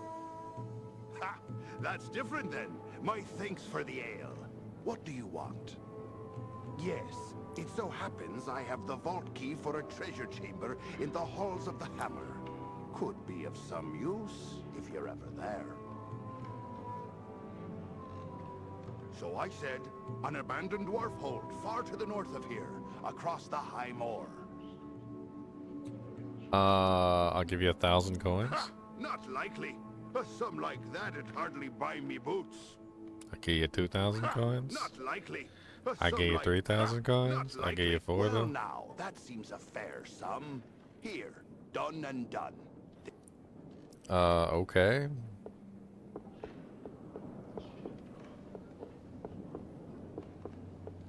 Why you looking at the fire like this? You're obviously an elf. You got a pretty dress.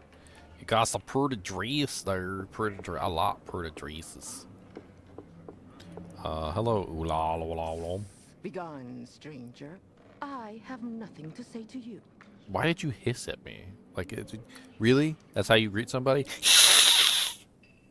Am I? No. I'm merely a darkly tanned gold elf. I laid out too long on the sparkling beaches of Evermeet. Now, farewell. Our conversation is over. Okay, rude lady. Why are you standing in front of this ladder? Why? I cannot do that here. What's up, Randella? Well met again, adventurer. Many are grateful for your help, I'm certain. I've heard little. Only that adventurers are hard up for work in the city. So many came to fight Eldrith, but she's already been vanquished. What happened? There was Eldrith and the Dark Alliance she was gathering to destroy this city. But that's why you came to Baldur's Gate, isn't it? To defeat her? Yeah, sure. Well, it's been done. 3 adventurers journeyed into the wild, found Eldrith's Black Tower, and slew her. The tower crumbled, vanished, and the 3 heroes with it. That's all I know. I met them once, when they came into the Elfsong Tavern. An archer, a warrior, a shield dwarf, I think, and a moon elf sorceress. I came into the city with a caravan from Amn. Xantam's thieves robbed it, but the adventurers helped recover everything. They also killed all the thieves, even Xantam himself. But then the Hands of Glory came. A society of assassins who've risen to power in the city's criminal underworld. Xantam destroyed the Old Thieves Guild. Adventurers destroyed Xantam's. And now it's the Hands of Glory. The worst of the lot so far. Okay. What's up, Randalla, Brasshorn? Ha! I thought you might seek me out. Come have a seat, and we shall drink and sing the day away. I am seeking work. You spoke of associates that could use my skills. I've 2 troubling tales to tell. Firstly, there's been a series of kidnappings. Some victims number among the city's wealthy elite. Death lies in their future should ransom or rescue not be made. There has also been a rash of mysterious grisly murders. There have been some leads, but little progress, and more mutilated corpses turn up each night. So, still interested? You'll be well paid for your efforts, of course. I want to investigate the kidnappings. That sounds like fun. The Hands of Glory, a band of vicious criminals, are responsible. The ransom demands are ridiculous, far beyond the means of even the wealthiest victims' families. Some think it all merely a sadistic excuse to send back severed body parts. The city guard knows a frontal attack could result in the murder of the hostages. Many families think a small group would have the best chance of success. This is you. My, less savory friends have informed me of where the victims are held. A Hands of Glory lair hidden beneath an old warehouse in southwest Baldur's Gate. Okay. The Hands? They're the new Thieves Guild in Baldur's Gate, a band of assassins that took advantage of the power vacuum created when the last guild was destroyed. Murderous scum, all of them. No one knows who leads them. Your mom leads them. Okay, maybe that wasn't funny. Feats like Hail of Arrows, Hail of Knives, and Bale Arm are useful both ranged and up close. When released point blank, every projectile will strike a single enemy for great damage. I cannot do that. Do we go into the sewers first, or we do with? Let's go with the sewers first. I want to go in the sewers. Let's go smell some poop. Who doesn't like some dookie? Let's go down into Dookie Land. Let's go down to Dookies. Let's go to the Dookies. Let's go to the Dookie Land and fight some evil cockroaches. Oh, dang it. I didn't mean to do that. No.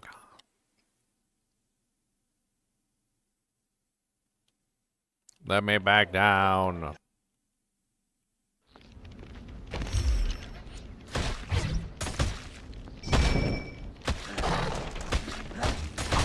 Choppy, choppy, choppy, chop, choppy, chop, chop, choppy, choppy, chop, chop, chop, chop, choppy, choppy, chop, chop, choppy, choppy, chop, chop, chop, chop, choppy, choppy, chop. Haha, chop you all and make you die. Ah, there's a lot of you. Get in there, punch it. Come on, punch. Punch better, punch faster. Super punch, super punch. Oh, it's so loud. They're so crunchy. They make all the crunching noises in the world. So many crunches. Almost like when you kill a real cockroach. Peppadoodus Land? That's right. It is Peppadoodus Land. It's a Peppadoodus after all. It's a Peppadoodus go. Cody's coming over here cause I said the magic words and now he said come on. So where are we going? Peppadoodus time?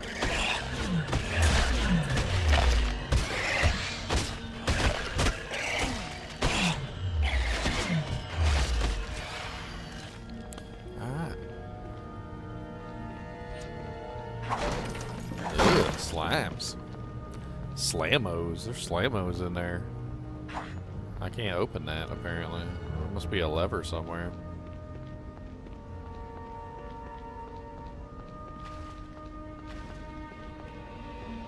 Rats! Get them! Suck out the rattly juices!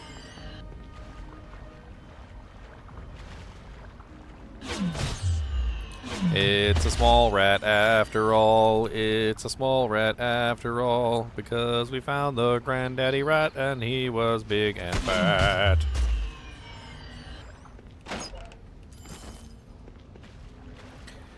You've been real quiet, Kubus Abubus. What you doing over there?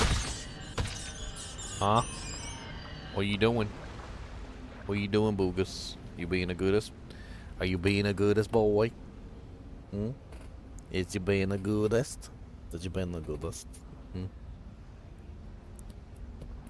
If I was a druid, I would have you as my summon wolf. You want to be my summon wolf for my druid pack? You could be the leader of the druid pack. I'll get you a bunch of friends. You can have a whole. I'll get you some dire wolves, and you have a bear, and you get to command them. I will learn nothing. Get you little antlers on your head, so you got a little crown. What do you think of that? What do you think of that, Boogus? No, you don't want to be the pack leader. You don't want to be the pack-em leader.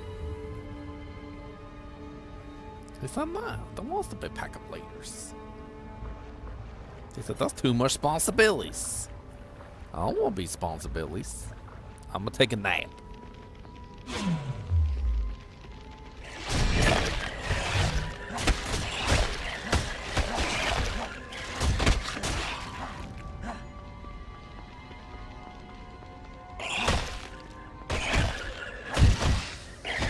Let's hope the demons don't have Porkum Twist. They just might.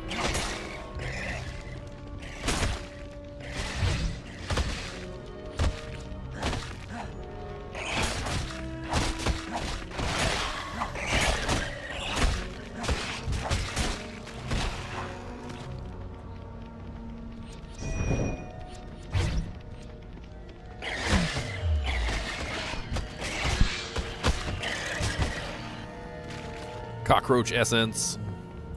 Essence day cockroach. Ah! Nah, y'all scary. Get in there. Come on, get in there. Get in there. Suck. Ah, suck it.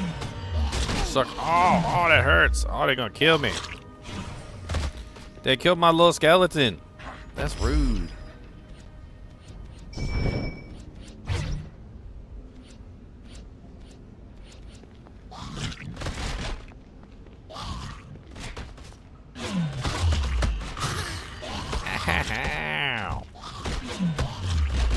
My poor little skeleton don't even stand a chance over there. I do not have the energy required. I do not have the energy required.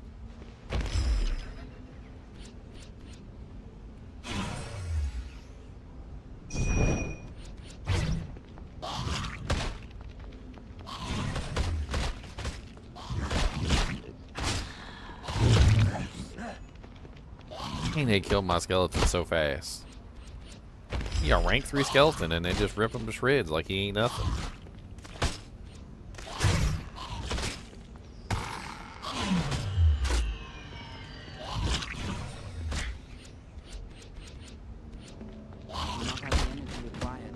Alright, hold on. We gonna get this. We got one of them. We need to get the other.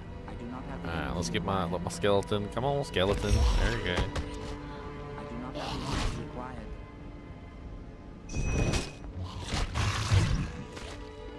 Oh, he did. Okay, my skeleton's dead too, though. I do not have the energy required. I do not have the energy required. Summon your skeleton. Energy required. I don't care. I do not have the energy required. You better summon your skeleton, or else the demon buttholes will visit your sleep at night.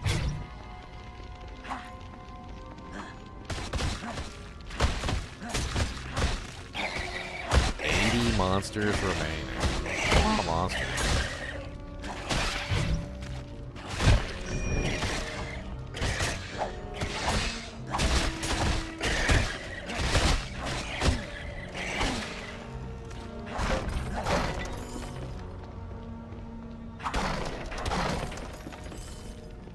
So you can push these barrels around?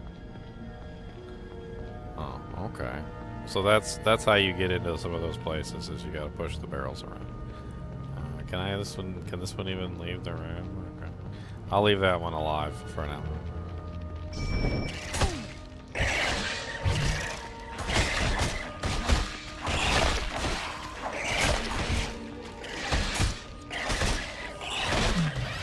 Suck your HP out. How about that? Get him, skeleton.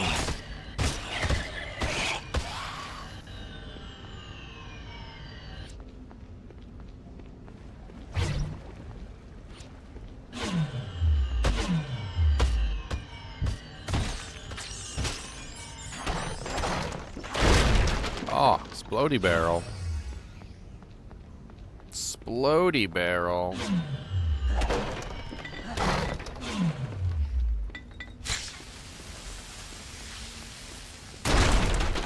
Interesting.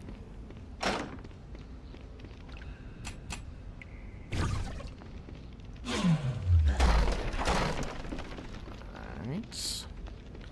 What's up, buddies? Come on through. I got some stuff for you. Sucking out your HP with my life drain skill. Sucking out your HP. Wow, that's a lot of bugs. That's a lot of bugs. That's a lot of bugs.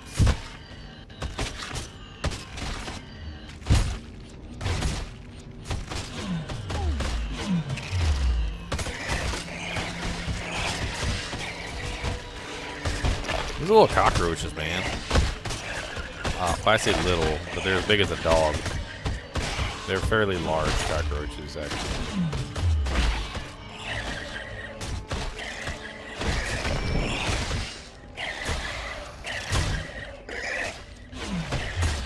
They're fairly giganculous cockroaches.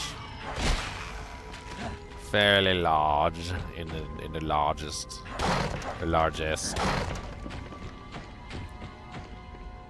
Oh, what the hell is that? Can I slice you and dice you from up here? This place doesn't look very friendly at all.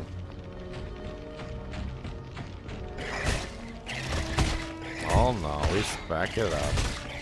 Back it up.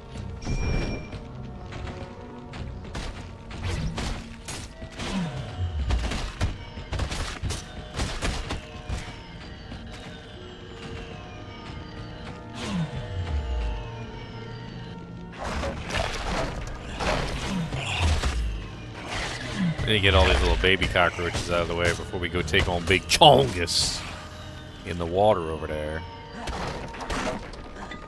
Because I like Big Chongus. Because he's probably got loot. And I want to kill him, make him toot. Let's see. There's a whole bunch of monsters in the water.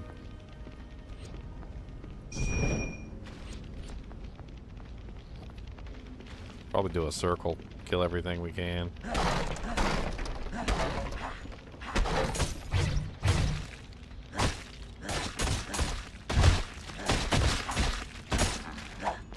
$60 monsters remaining.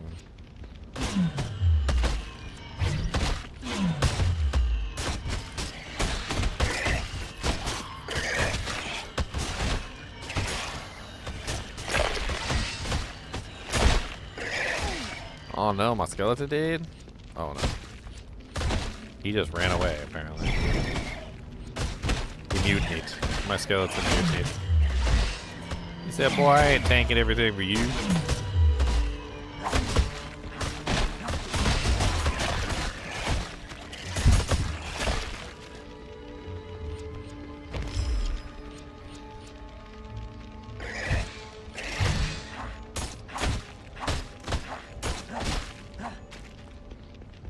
Alright, we gotta level up.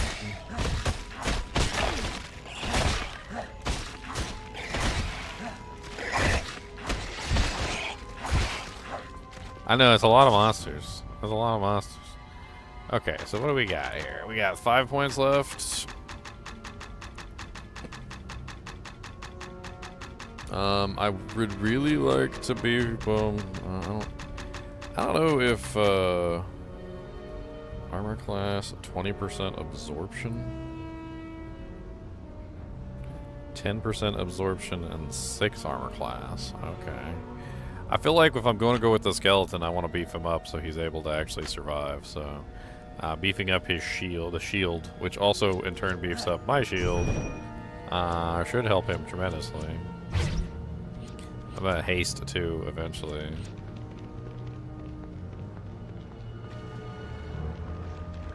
Just completely went the wrong way.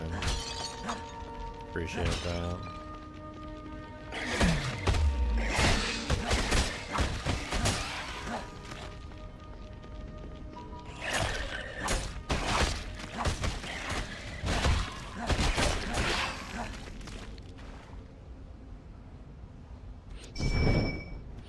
Alright, Skelly, let's go.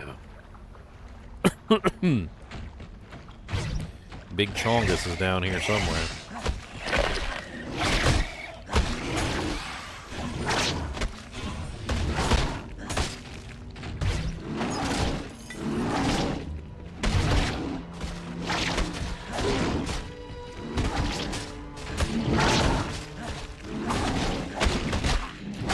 Big Chongus. I like big chonguses, and I cannot lie, because they drop really good and it's fly. And when I kill them, I get lots of EXP, and they look mean and cool for me.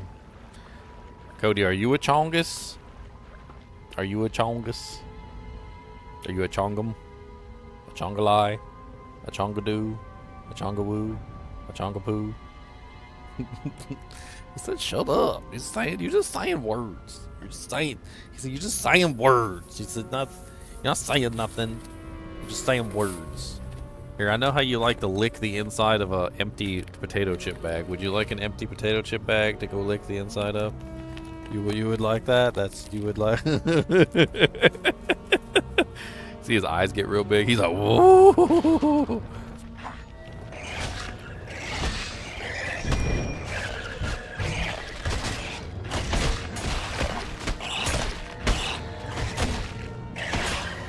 Alright. Of course, my skeleton's gonna get hit by every single one of these. You watch.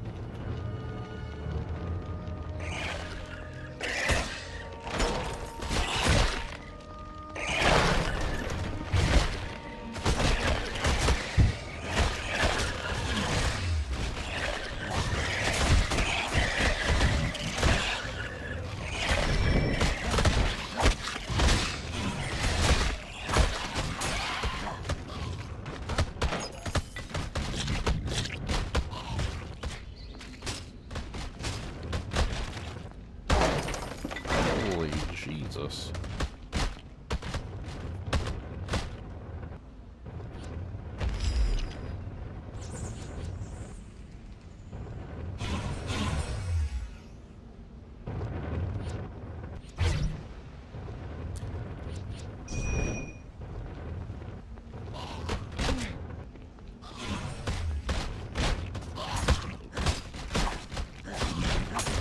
Holy Jesus. They freaking one-shot my homie.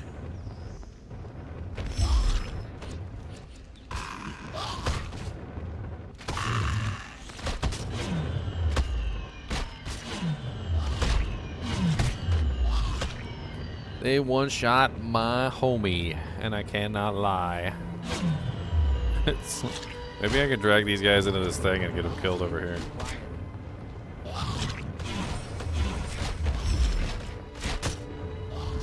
Come on back a little way, skeleton. Or just instantly die. That's cool too.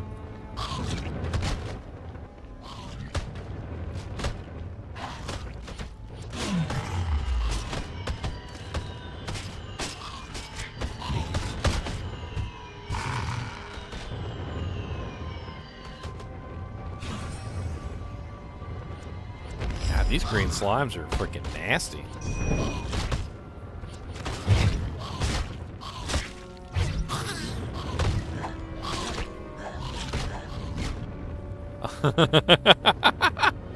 I knew that was coming. Your adventure has ended. How was the alliance? Is it dying? Oh man, we're already back here.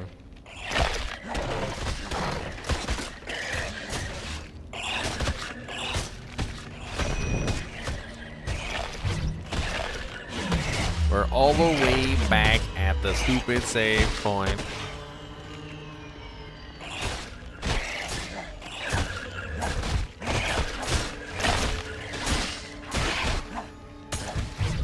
Now we're back to 70 monsters.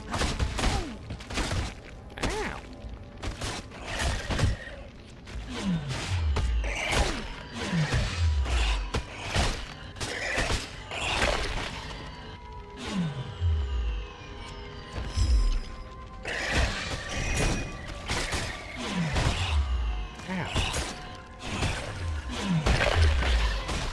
Stupid cockroaches. You stupid cockroaches.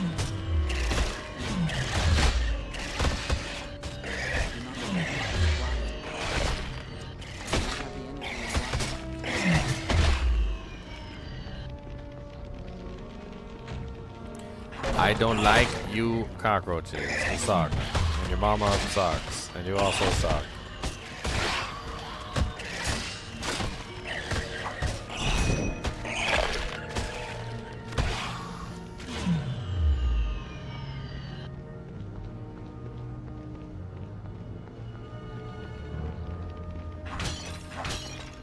This place has got like 10 trillion cockroaches in it. And they're not little baby cockroaches either, okay? These are like New York cockroaches.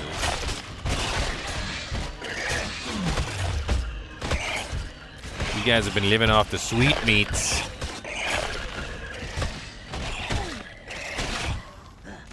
The sweetmeats.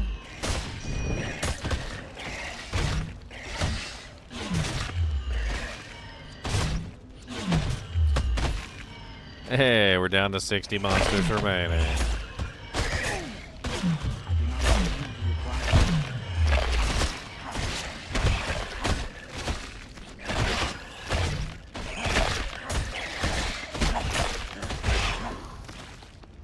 Okay, we level up again. Yay. Alright,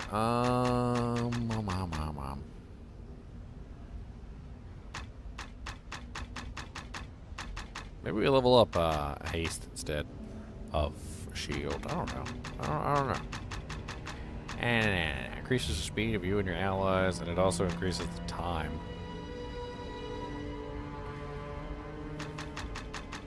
How much does it cost to bring up the shield?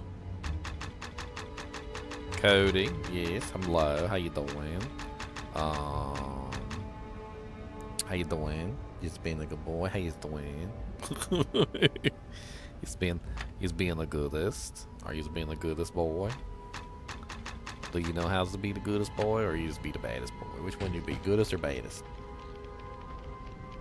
How come you just? Ugh, that is disgusting. Why'd you just come over here and wipe your drooly face all over me? That's. I don't even know what that is. Like, what did you just wipe on me? You do this on purpose, don't you? You come over here just to wipe your juicy jowls on me, your JJs, your juicy jowls on me. You just come wipe your juicy jowls on me. It's growtaculous, okay? That's right, I said it, growtaculous. It's growtaculous.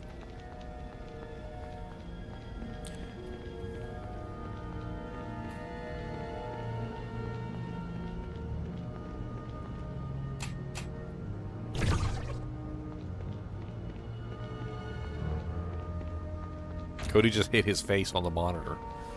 I don't even know how he did it, but he hit his face on the monitor.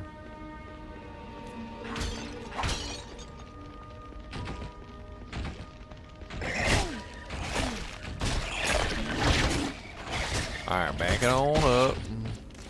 Let's get that beautiful spell, haste spell in action there.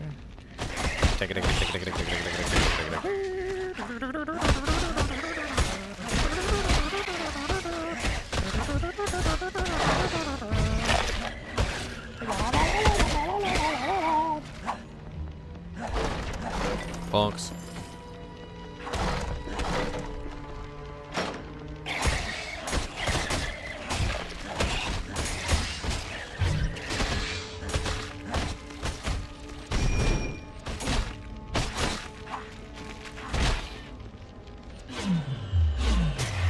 Sucking all your hit points out. Sucking all your hit points out.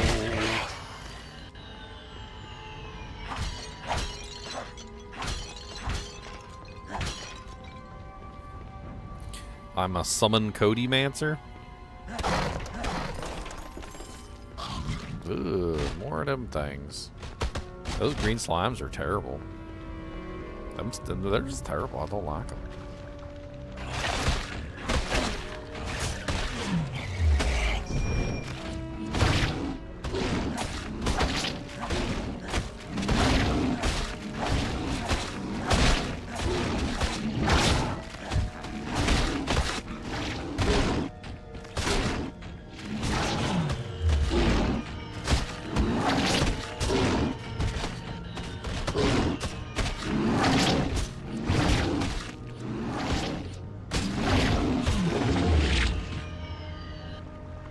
Good. Damn. Nobody like you, everybody hate you. Might as well go eat worms. Some chain boots. I can't wear none of that crap because I ain't got proficiency in armor. I ain't got no proficiency. I ain't got no proficiency.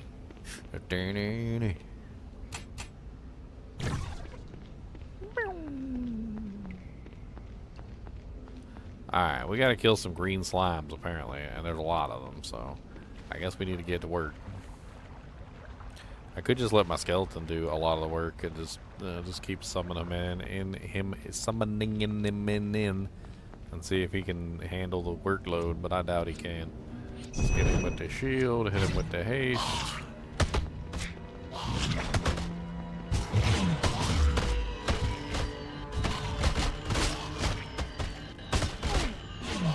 Alright, he's down. Only problem with resummoning him is it won't let me recast my shield. So if he dies while I have shield active, I can't recast the shield on him, and so he's basically worthless after I recast him, which sucks. So I basically just have to wait until the shield runs out, then recast the shield, and then recast the haste, and then run back in as fast as I can.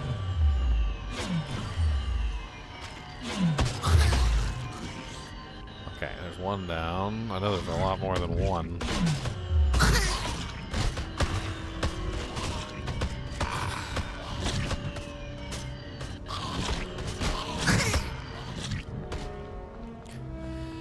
Ugh. Booty cheek Jones. I do not have the energy required. I do not have the energy required. Because I'm a big baby.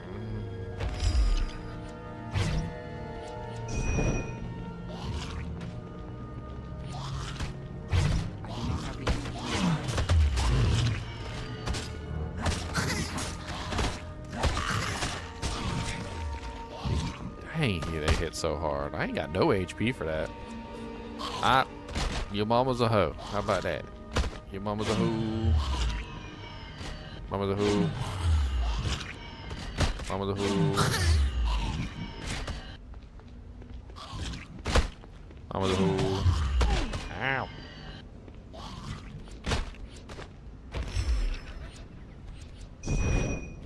I do not have the energy required.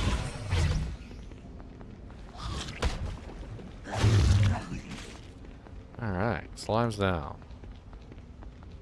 That one took forever.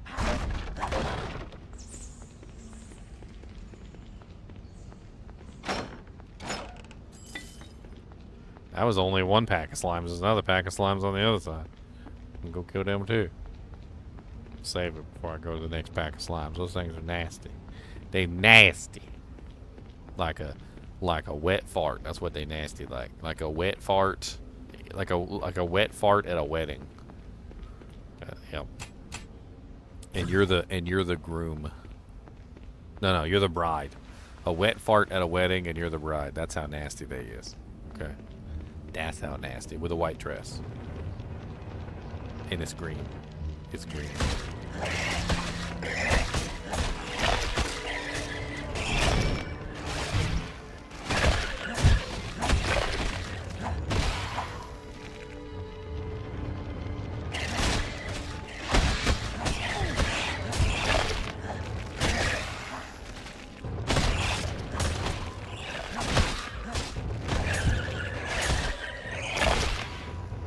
Only 40 monsters remaining. Oh, yeah.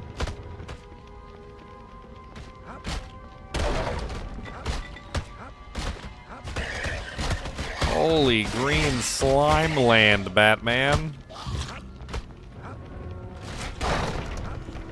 Holy green slime land, Batman.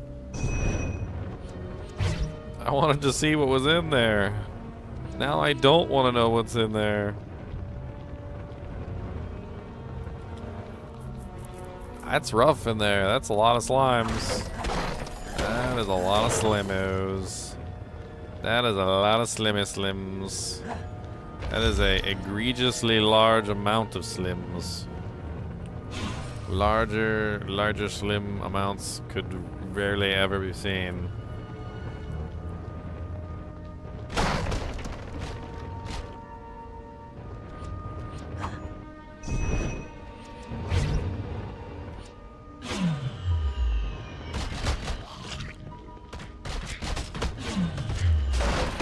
Suck 'em dry, boys. That's all we can do. Suck 'em, suck 'em, suck 'em.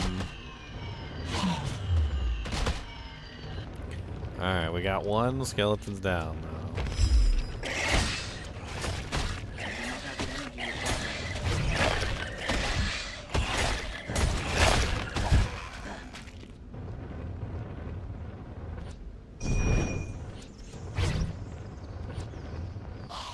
Get in there, it'll suck 'em, suck 'em, suck 'em. Suck 'em. Oh god, that hurts.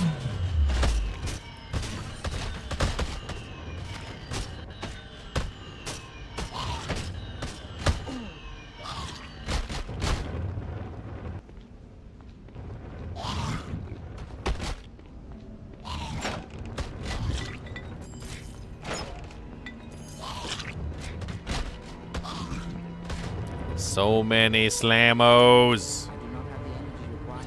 I am not strong enough for this. I do not have the energy required. I do not have the energy required. Your mom doesn't have the energy required. How about that? Your dad doesn't have the energy required. Your greasy granny don't got the energy required.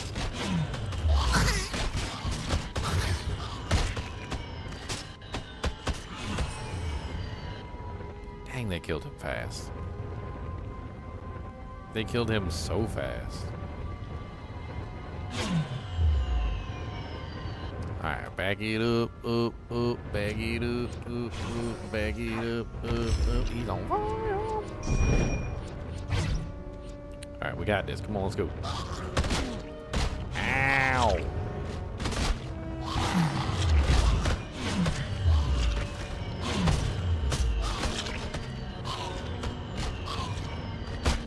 That hurt a lot. Like that was painful.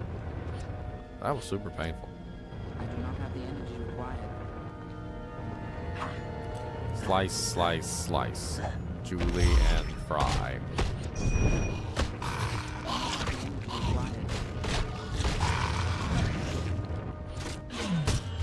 Come on, suck his HP. Suck it, suck it, suck it. Big suck, big suck.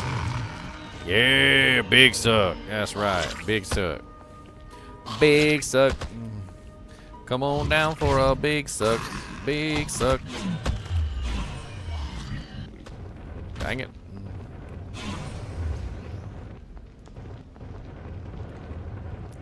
What's the matter, Boogus? What's the madam's Boogus? That's the Boogus? What's the madam's with the Boogus? What the madam's with the Boogus? Do you need a hug? You want a hugs? I give you a hug. Hey, let me go save it before I give you a hug, because you might mess up my game. He said, what?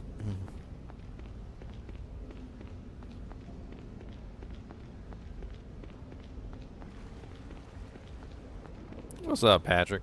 I never played this game, Dark Alliance 2. I played Dark Alliance 1, but I never played Dark Alliance 2. That's why we're playing this game. Come on, give me a hug, come on. Oh, okay. Alright. There's a Mr. Boogus. There's a Boogus. Why do you feel so terrible?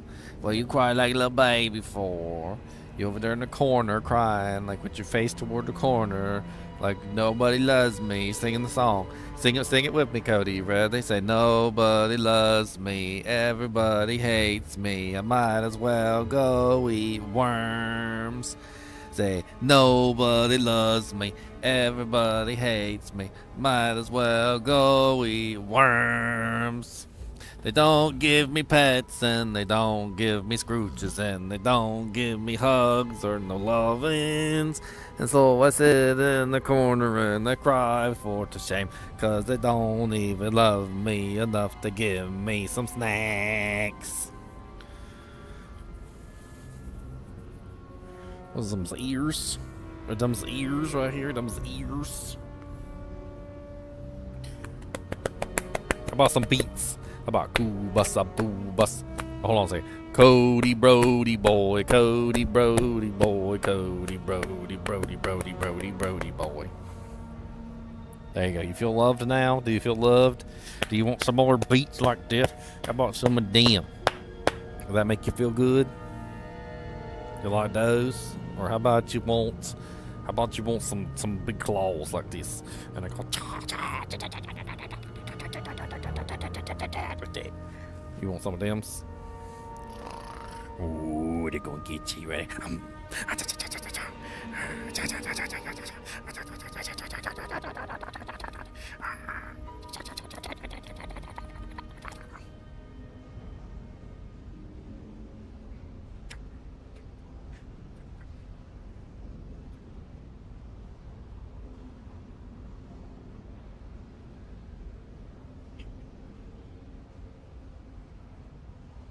There. Does that make you feel better? Do you feel better now? Give you a hug like this and squeeze the doggy like this and squeeze him. How about that? Does that work? That good? You good now? Are you good now? Do you feel loved? You want a finger in your nostrum? How about that? Alright, get down, buddy. Come on.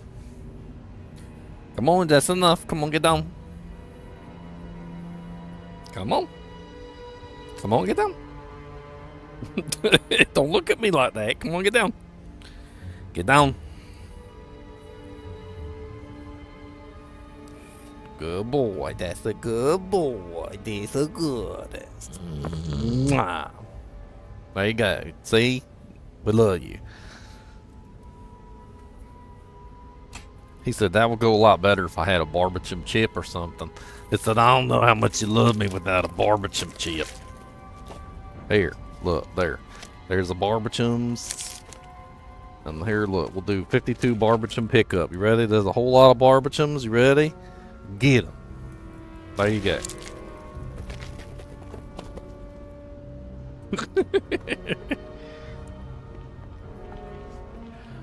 All right. Where we leave off? We're murdering slimes. That's right. Slime murdering. You know he can eat you with just a bite. It is a good dog. I can fight. I'll fight dogs. Ain't nothing wrong with fighting dogs. We fight dogs. Who doesn't fight dog? I fight dog. You fight dogs? Me and Cody wrestle.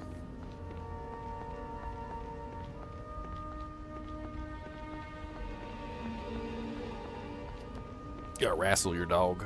They like it when you wrestle them. Alright.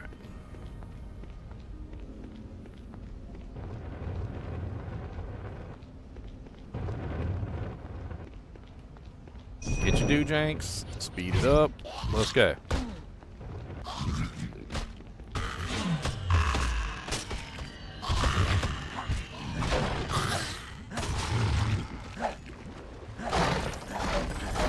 Stupid green slimes and you stupid green ugly face.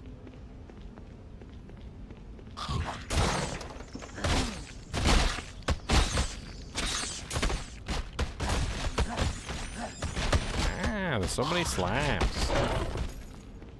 I just want to live, dang it. I just want to live. I just want to live.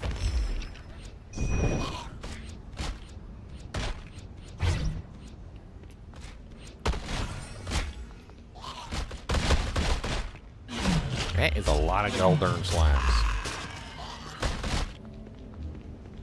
That is way too dang many. That is just way too dang many.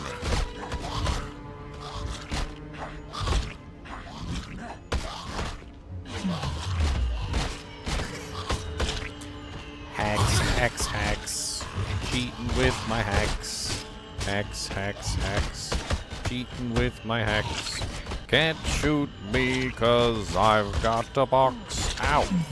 Can't shoot me 'cause I've got a box. Professional box.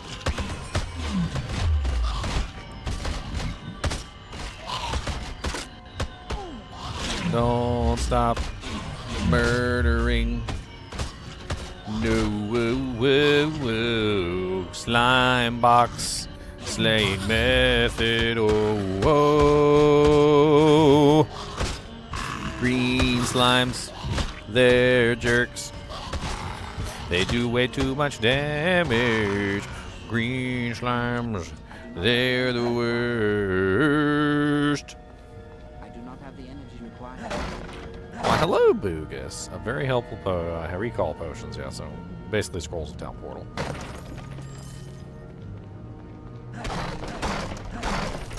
Boogus. I see you're back already. Did you get all the barbecue chips? Were you able to find every barbecue chip? You were? Okay. Now, where is your alligator? I need you to go get your alligator. He said, what about Mr. Alligator? He said, him's my friend. He said, why do you have Alligator's number on your speed dial? He said, that is, him's is not your friend. Him's my friend.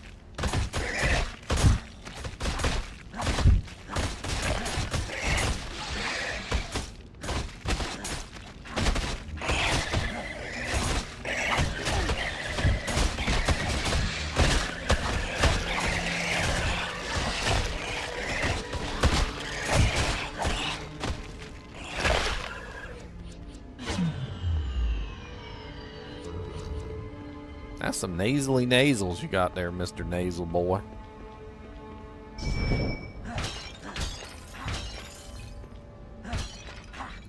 Tell the dog that salted stuff is bad for him. You know, I don't think he cares. I don't think the dog cares. You know, I could be wrong. I could be wrong. But I don't think he cares. This is the same dog that eats cat poop, tin cans, and pine cones. I don't think he really rightly cares whether it's got salt on it or not. I don't think he really do. Cody, let me ask you a serious question, Cody. A serious question, okay? Do you care if it's got too much salt on it? If it's got too much salt, does that bother you? If I sprinkle a little bit too much on there? Maybe some Lowry's? What if I put some Lowry's on there? If I put some Lowry's, will you be okay with some Lowry seasoned salt, huh? Or how about too much butter? Is too much butter? Do you get upset if I put too much butter on your food? Or how about too many tacos? Is that something? Do you get upset if there's too many tacos? Or how about snacks? What if I give you a whole bunch of snacks? You gonna be upset if I give you too many snacks? How about porkum twists? You like them porkum twists? Are them's good? What if I give you too many porkum twists? There are too many? Or how about pizza crusts? Too many pizza crusts? Well, you want pizza crusts? He said, stop it, you're making me hungry. He said, where are these porkum twists and pizza crusts? He said, I want all them things. So don't talk to me like that unless you got some that you gonna give. He said, you can't just be teasing. That's teasing. You're just teasing now.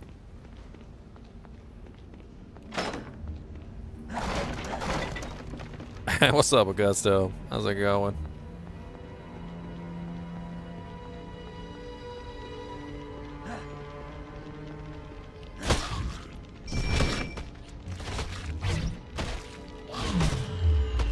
Sucking out their HP. Sucky. Sucky.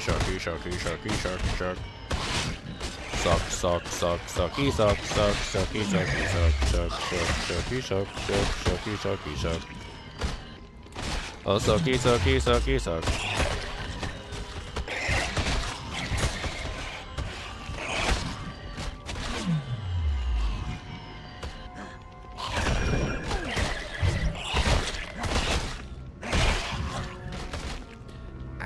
Freaking attack hurts. Stop being so mean. Oh god. Resummon.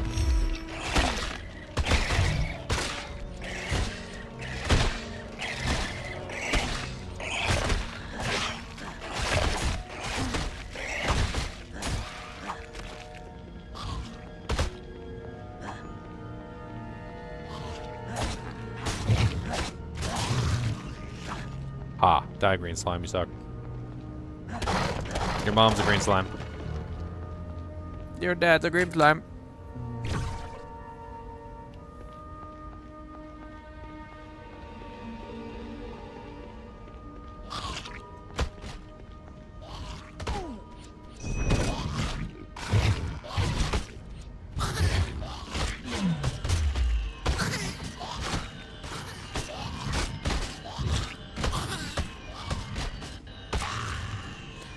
Monsters remaining, boys. We almost did it. We've almost successfully killed them all and kicked them right in their big old balls. And there's a bunch of slimes and they're really mean and older. Jesus, there's so many slimes. I don't like these slimes. They're not nice. Like they're not nice or intelligent creatures. They're very much not nice, actually.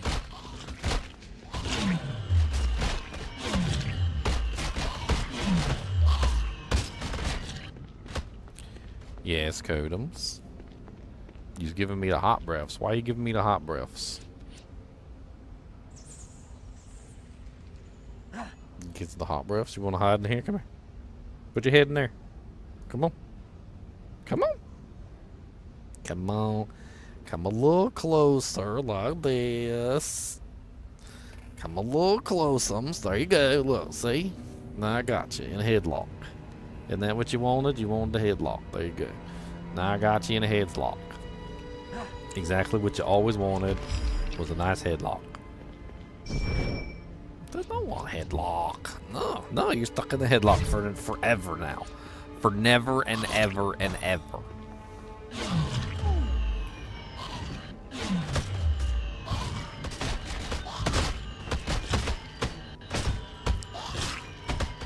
Yay, we got one. These slimes is nasty. They's nasty. They're nasty slimes. Cody, you want a slime? You can't really bite them. They're like Jello. They're like Jello that moves and tries to eat you. Would you like to try and eat a Jello that moves and tries to eat you? Can you think you could eat the Jello before the Jello eats you? He said, "Wait, what? Is that the Jello eats me? That doesn't sound very pleasant. I don't want to get eaten by a Jello."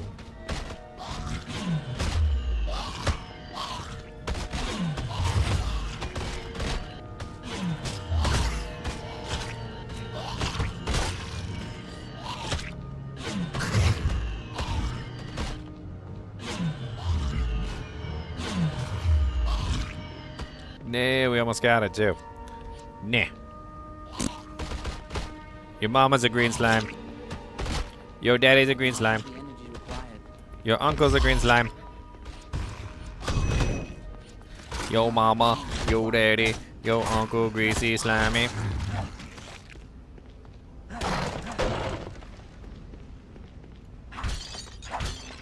I need better spells. My poor little skeleton, he can't keep up. God, there's slimes everywhere. Why are there so many slimes? I don't like the slimes. The slimes are mean and they're not. Oh God, almost killed me. Let's back it up for a second, Mr. Skeleton. Let's back it up for just a second. Maybe we should use a recall potion and go get some potions. We should probably get some potions before we take on the evil green slimes. If he was a black slime, you would be worried.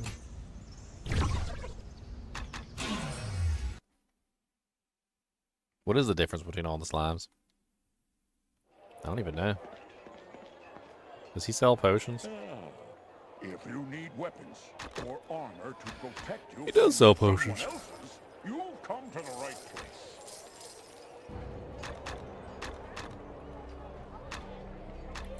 Oh, dang it, did I buy that instead? I meant to sell it. God dang it. Shirley.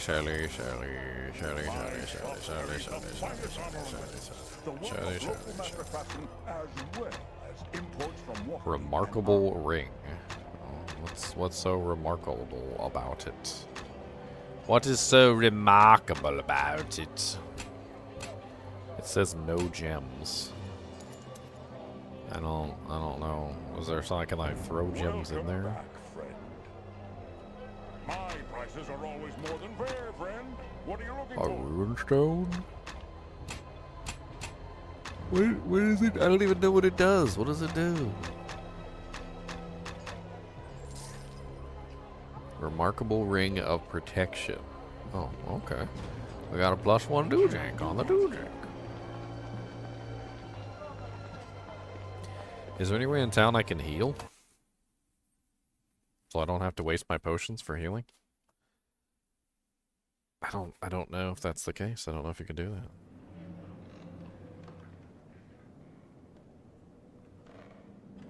I don't know.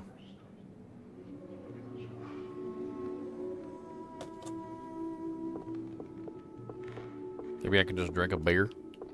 Can I just drink a beer? Do you guys got a beer, please? Can I just drink a beer?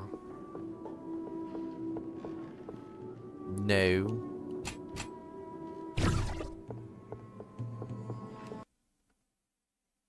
Oh, my HP is regenerating. Was it because I was in the tavern? Did it stop regenerating because I left the tavern? No, it's just slowly regenerating on its own because I'm in town, I guess.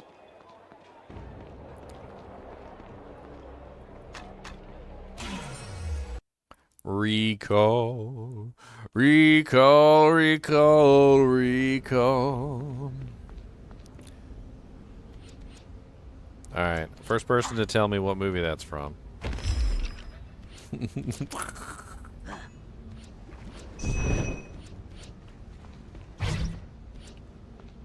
don't get anything, because it's the name of the movie. It's literally the name of the movie.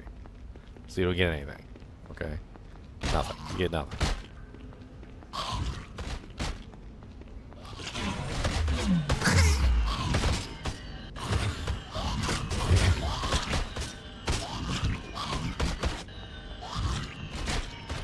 Ow!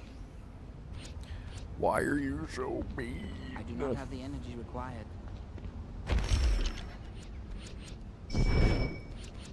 I do not have the energy required.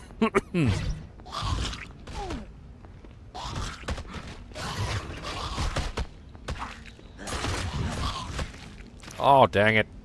Oh, dang.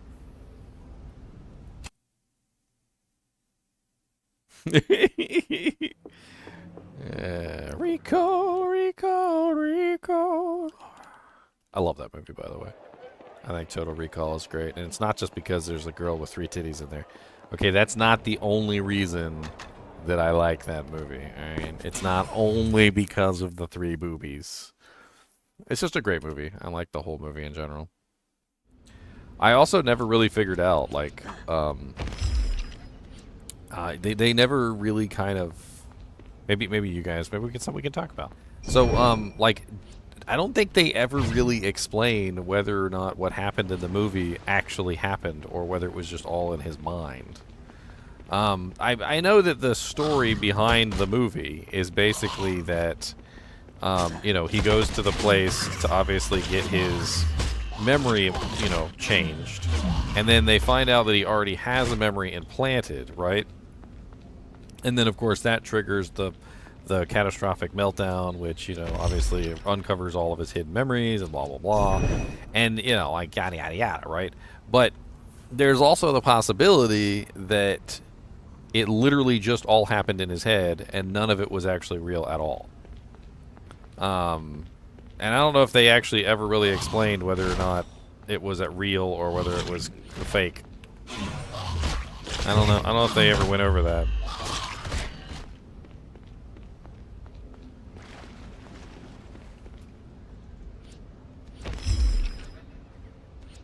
I wonder if anybody's ever done like any research into that to try and figure out like whether or not Total Recall was actually real or.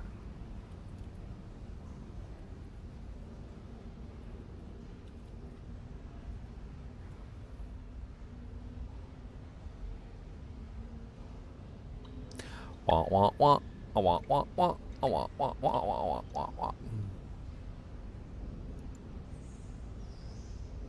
The director said he doesn't want to answer the question. I suppose I could use this time to study.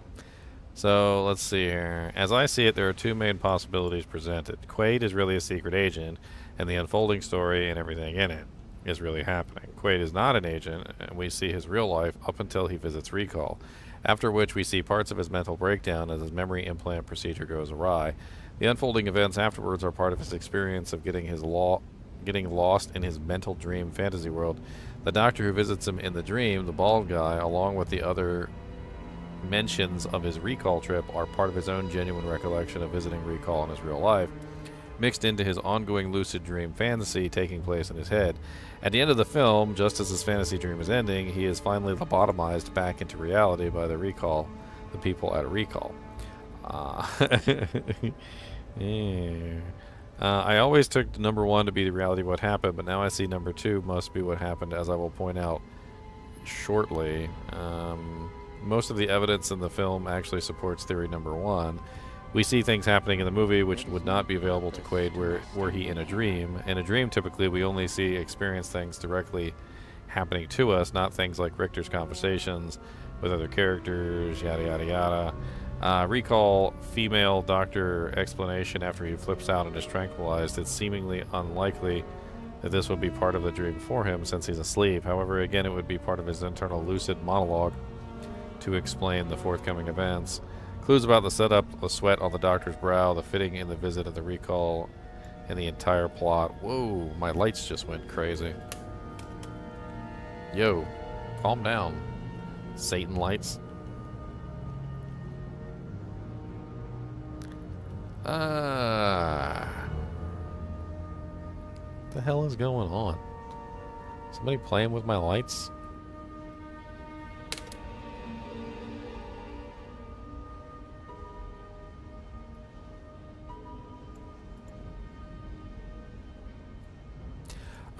Apparently one good piece of evidence that it's actually a recall is that in number 2, when he visits the recall facility and he is telling the person what he wants the recall person to look like, it ends up looking exactly like Millennia, who's inside the thing. But I don't really know if that's really proof, because if he really was a secret agent and he really had met Millennia before, he would just be describing the exact same person to the recall agent, so I don't really know.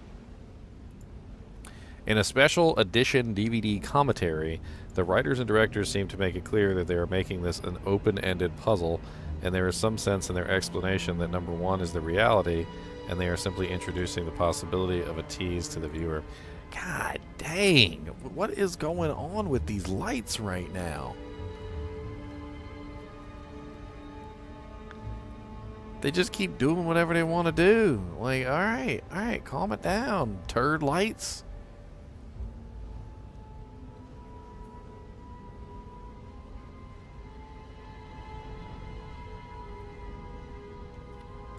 I think there must be some sort of radio interference. Somebody must be playing with like a radio frequency generator or something, like generating random frequencies, because they're messing with a whole lot of stuff.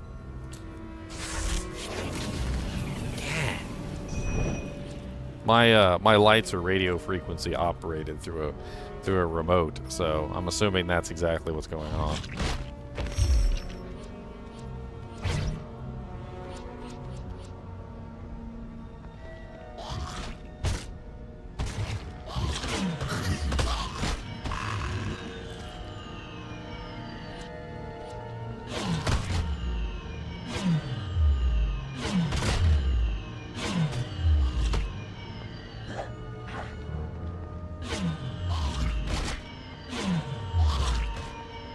My robot vacuum cleaner is going crazy.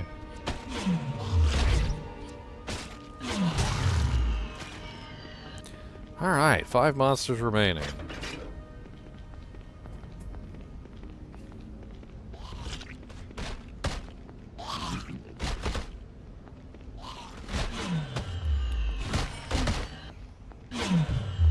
Holy Jesus, they ripped him to shreds. Okay. We got this, Mr. Skeleton. We can do this. We can do this, Mr. Skeleton. You and me. Alright, ready? You and me. And me and you. We're gonna beat the crap out of the slimes. We're gonna get the slimes together. Oh, you and me. We're killing the slimies.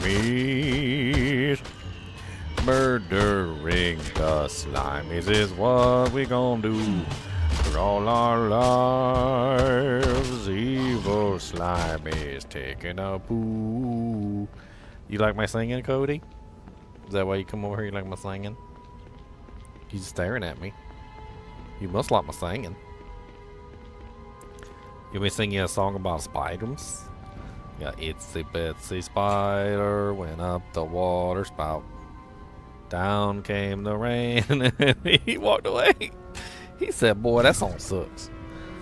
And washed the spider out. Up came the sun and dried up all the rain. And the itsy bitsy spider climbed up the spout again.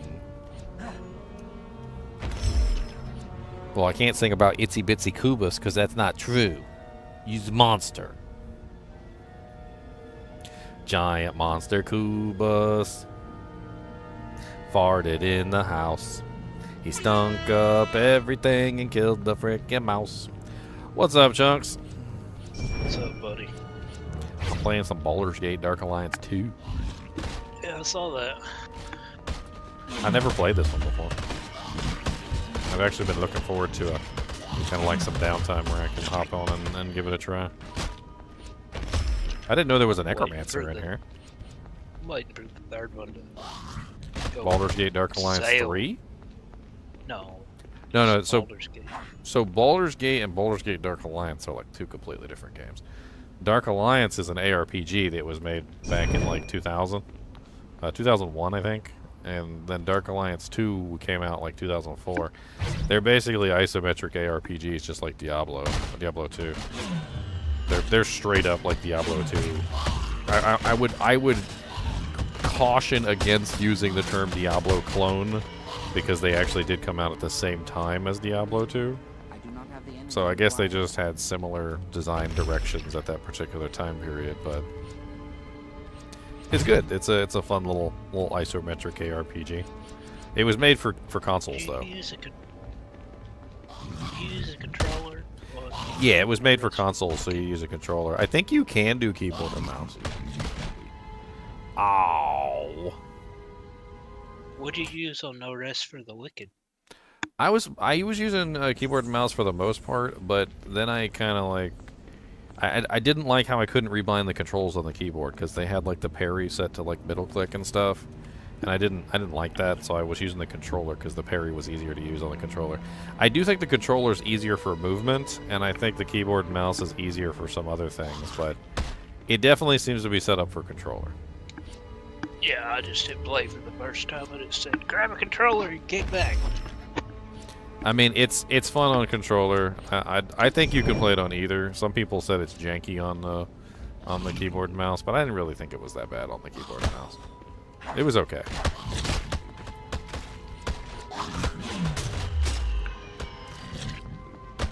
It was alright. Alright, let's back it up, Mr. Skeleton. Back it up, back it up, back it up, Oh, did you just get No Rest for the Wicked, or? Yeah. I was gonna say, because I think there was like some discounts or something. They were running some promotion where if you bought the game from like a link on one of the like streamers websites, you could get it for a little bit cheaper. I think Riker has one and a bunch of other stuff. It's not really much of a discount. It's like $31.50 or something. I don't know. Someone got it for me. Oh, nice. They're supposed to be adding multiplayer in the first update, so it's coming in the first major update. They're gonna have multiplayer, so we'll be able to play together. I got a channel set up for it. I'm not sure if you've seen it, but it's I've already been like collecting unique items and stuff and having some fun, kind of like figuring stuff out. If you need any help on it, just let me know, because it's. Did you ever play Elden Ring? Oh yeah. Oh, use that logic. Like quite a bit of Elden. it's like somebody took Elden Ring and like Diablo and Torchlight and like just like crushed them all together in like a poultice. There's definitely a lot of Elden Ring to the game, and there's also a lot of ARPG elements to the game, like unique items and magic items. The cursed items are really cool too. I really thought the cursed items was a nice touch. That's like straight out of Diablo 1.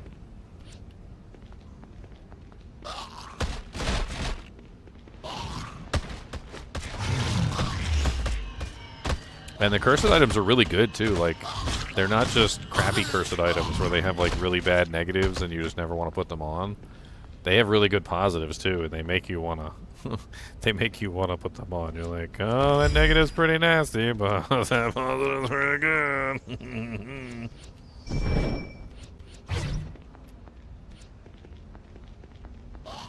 I mean, it's some pretty rough stuff too, like gold loss on death, or like experience loss on damage taken, to the point where literally if you get hit, your experience just constantly like goes down to 0 all the time.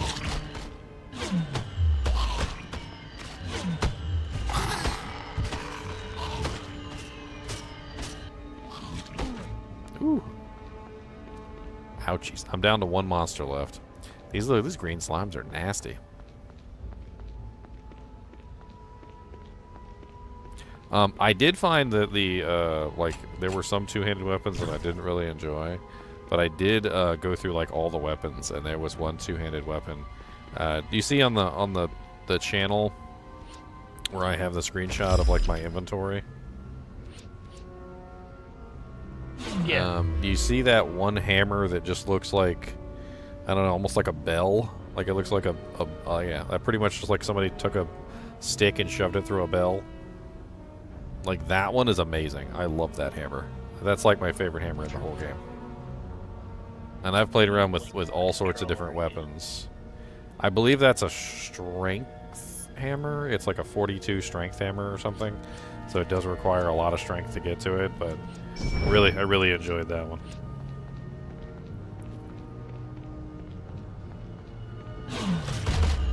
Last monster. Get him, skeleton. You have slain all the monsters and carrion beasts in the sewers. You should return to Solus. Look at us. We did a thing. We did a thing, and we did a thing. Now we can get some EXPs and some gold.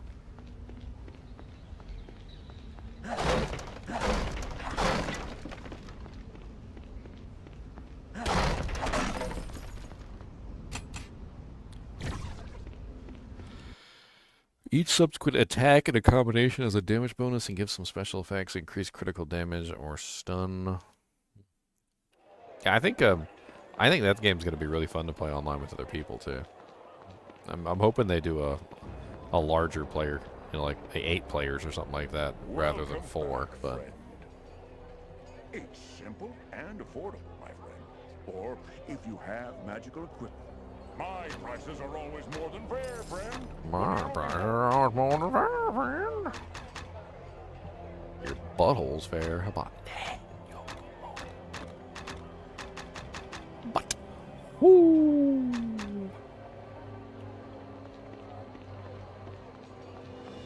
Where's that guy? He's over here, isn't he? The one that we got this quest from.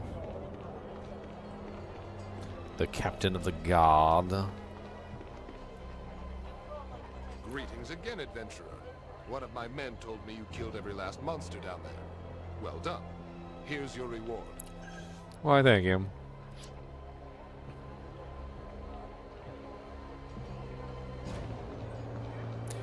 Alright, so that's done. Now we need to go to the warehouse and do the next mission.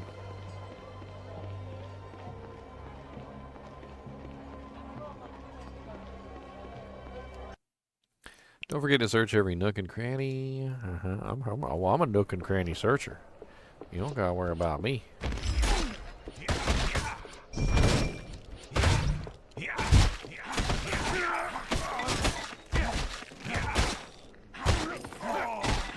The necromantic arts.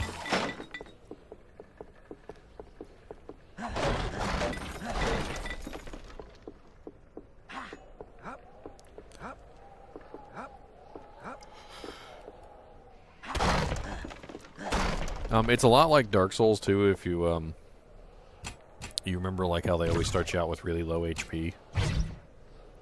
That's one thing, and no rest for the wicked. Like if you want to not die to every single attack that hits you, you kind of have to pump your HP up a little bit, because it seems like they have everything perfectly balanced, almost to deliberately get you killed, you know, from like one hit. And it's a little difficult to learn the game when you die in one hit, you know? You're like, oh, okay, I guess I'll just die.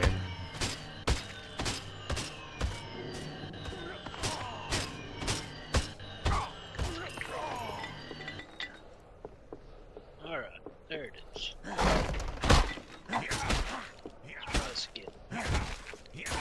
The art style is really good in that game too. Like,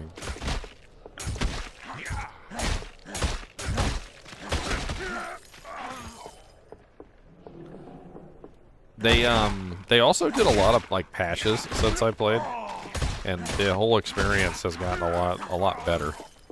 It was rough at the beginning, like food was hard to come by and tools are breaking all the time, and like you just couldn't really get what you needed to get, you know what I mean? Like you were constantly running out of money, the repair costs were like ridiculous. I swear I was always broke.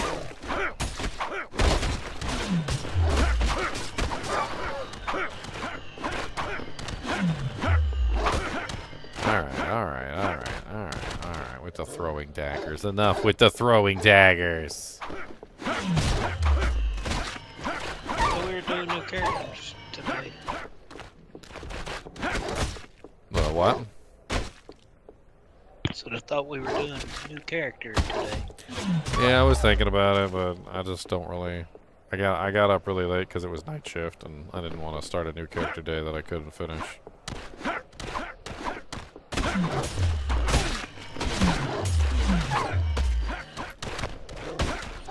You turn your frame rate cap on? I can't remember. I don't think I did, actually, for mine.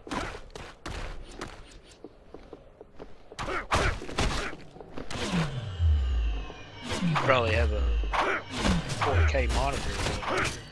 Yeah. Mine's only 1080p. 25,000.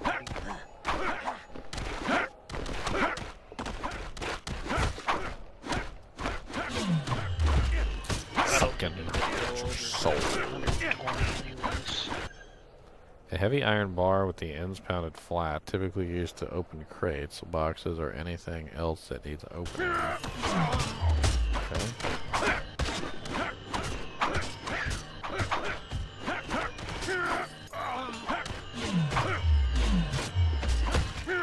LSS coming soon. I don't know, like I said, they've been Johnny on the spot with the patches and keeping things up to date. There's a lot of quality of life features that they said. Yeah, well, they said they were going to be coming out with some sort of respec system. There's no respec system right now.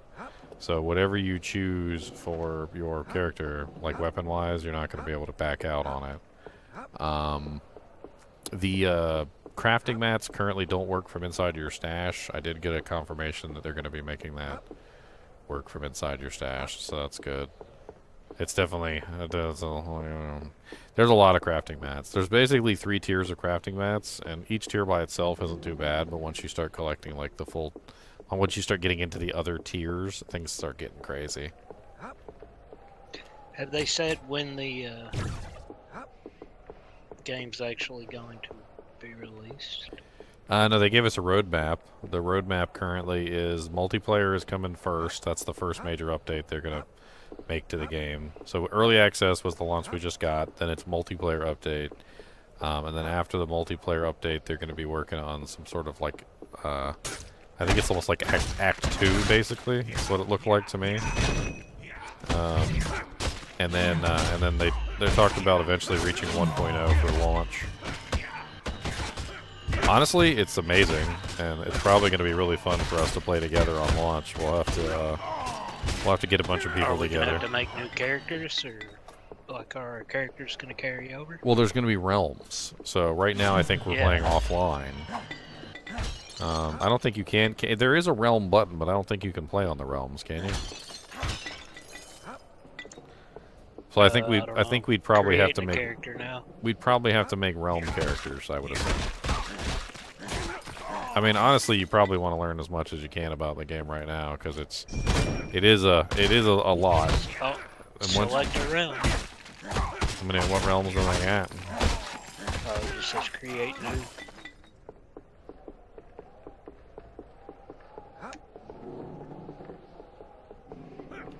Name your realm.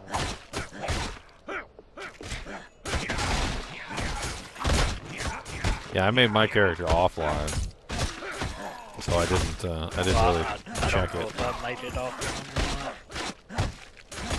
I just went over to at the start and get a. Yes, Boogus. Create character. Ain't no animal in this house ever kept his name. I'll tell you. We name them, and then they don't actually keep their name. They just get whatever other name we want to give them. Cody turned into Kubus. Kubus turned into Boogus. And then Boogus turned into Tinkin' Boogus.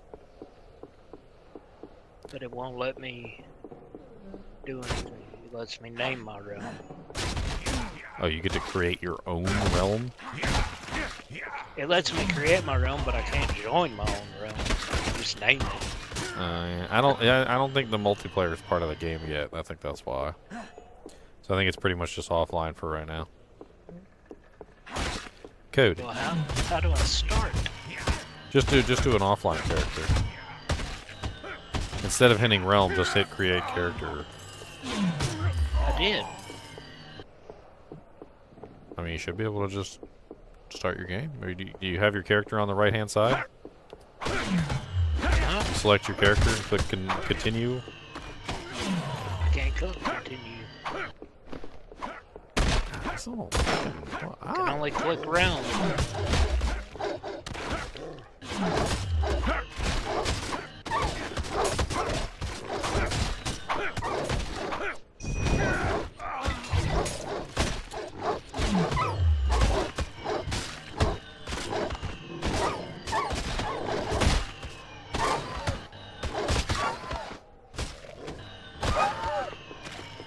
Alright. I could pull it up real quick. Just play through it. What? Are you done already? I said that was I couldn't do anything. I said that was the fastest playthrough I've ever done. I just closed it. Figured I'd try to reopen it. Oh. Yeah, I think you'll really enjoy it. I had a lot of fun with it. I honestly, I'd like to wait until they get all their updates and everything settled, because there are some quality of life things that I'd like them to fix. I don't like the inability to try out weapons. You know how, like, in Elden Ring, I think I remember when you put on a weapon that you didn't have the stats for, you could still put it on, right? And you could still actually play around with it and see if you liked it or not. Yeah, you just couldn't use it. You can't really do that in this game. So, like, if you don't have the stats to put on the item, you just can't wear it. And so you don't really know what they're like. I mean, if you watch my stream, I kind of like play around with all the weapons, like great swords, hammers, scimitars, rapiers, swords, like all sorts of stuff, and you'd have a better idea of what kind of attack cycle you'd like. I'm telling you, that hammer, though, I got, mint. I love that thing.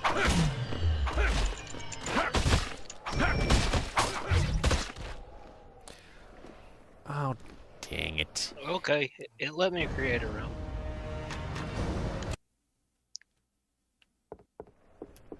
That time.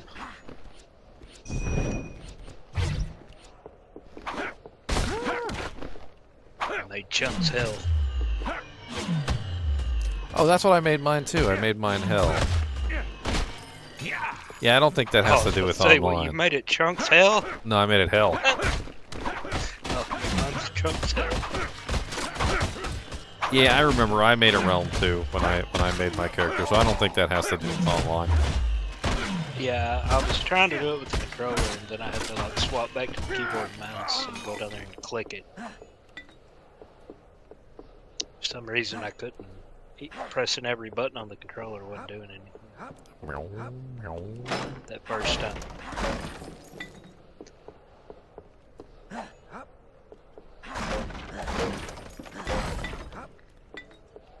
What's this?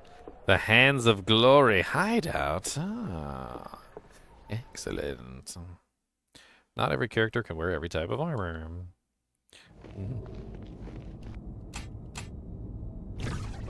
Why do you gotta de-summon my skeletons when I go through a freaking door?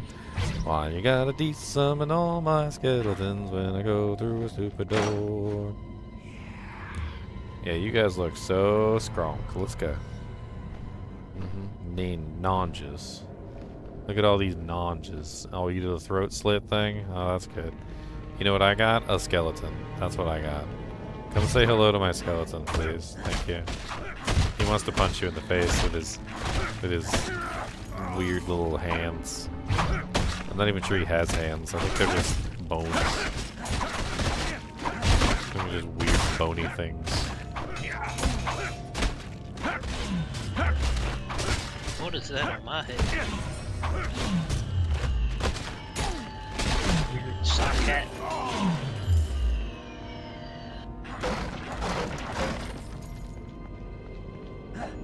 Oh, they give you an armor set at the beginning, but then they take it away. Apparently it's the serum armor set or something. If you watch on, well, actually, I'm not on Twitch anymore with that game, but they were doing a bunch of drops for the game where you could get like free stuff.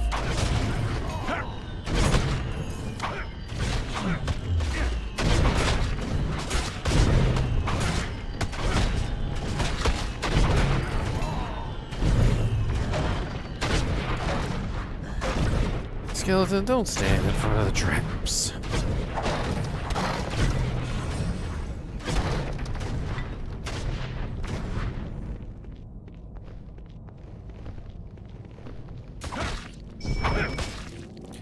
Sucking out your soul. Gonna suck out your soul.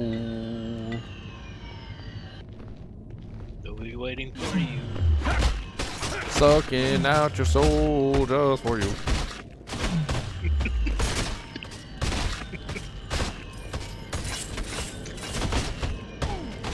I do a lot of suck in this game. It's actually one of my main abilities is to suck out souls. I am a Necromancer, and I like to suck out the souls.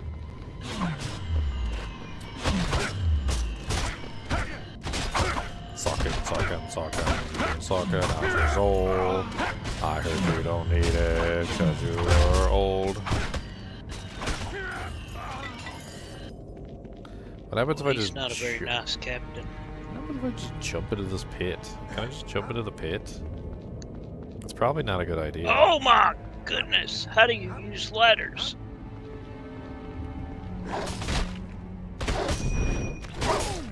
Ladder big boss, what? Ladder boss? My legs or something. Ladder boss. Oh, if you're running, if you're sprinting, you can't you can't use the ladder. Also Where were you on that one? I mean, I had to let you die at least once. I didn't die, but I got half health.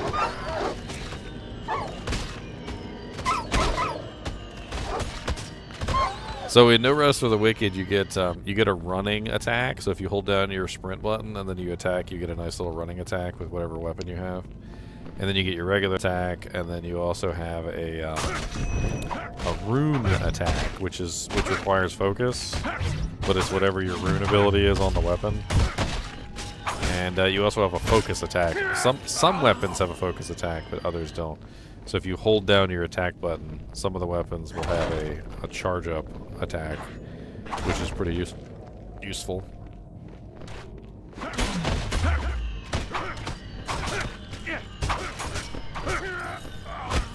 Come on, let's go. I'm just punching stuff. Yeah, I broke all my weapons when I was playing, and I just started punching everything to death. In the early levels, nothing really is all that tough. Oh, I'm just punching barrels. Except for that one guy on the bridge. When you find the one guy on the bridge, you'll know. You'll know when I'm in. Because he kicked my booty cheeks.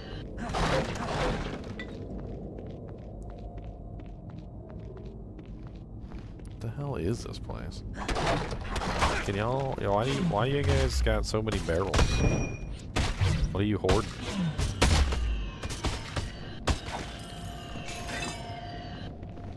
It won't move.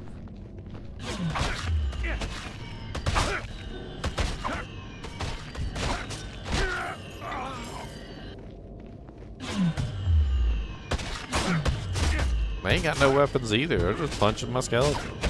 This is a boxing match. I feel like I'm rock'em sock'em robots over here. The ring of black iron keys on the assassin's belt.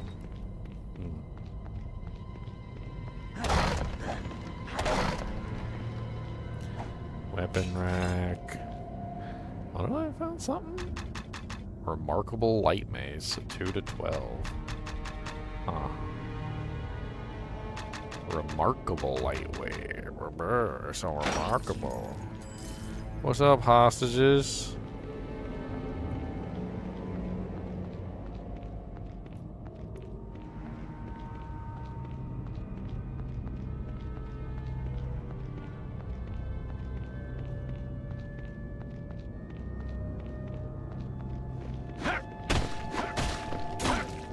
Ow, why are you guys so rude?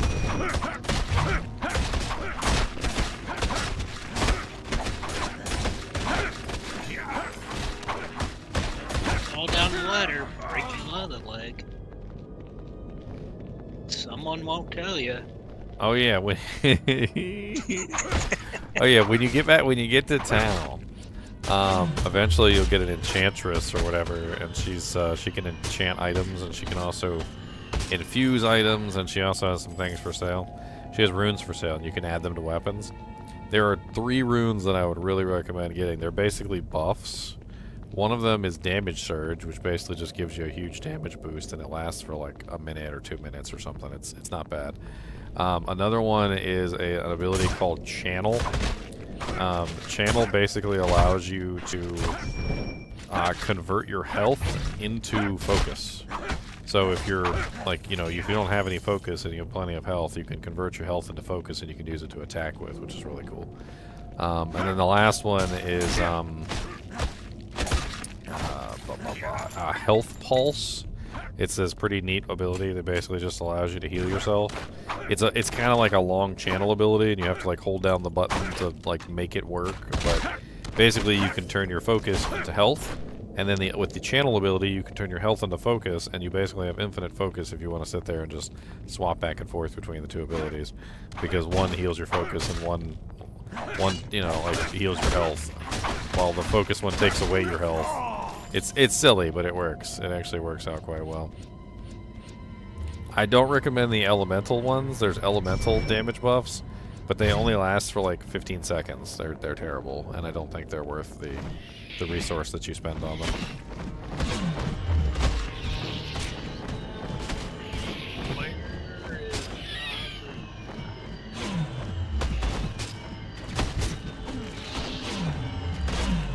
No, come here, you little batty bat.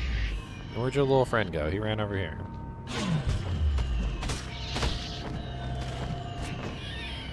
Okay.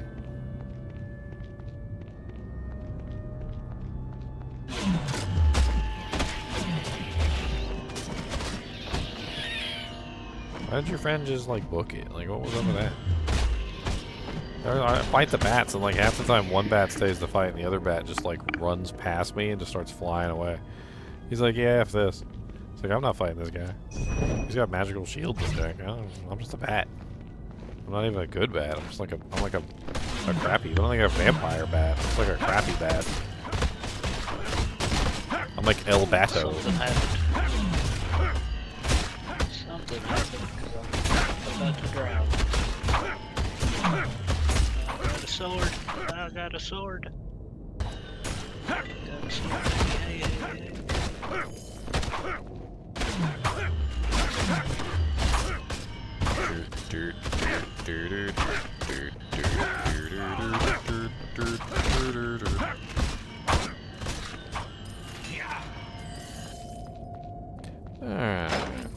Prisoners, let you free. Prisoners, let you free. Man, I don't have an A button. You are an A button. I'm using a PlayStation controller. Oh, well then it's probably just like X or something. I don't know. Or Y or triangle or some bullshit. Triangle, it's triangle. You gotta cry. Triangle. No, just square. Oh. Or cross. It might be cross. That's X. What? It's cross. It's cross. It's not X. They proved it. Somebody opened up a PlayStation controller, and inside the PlayStation controller, like literally silk screened onto the motherboard of the controller, it says cross.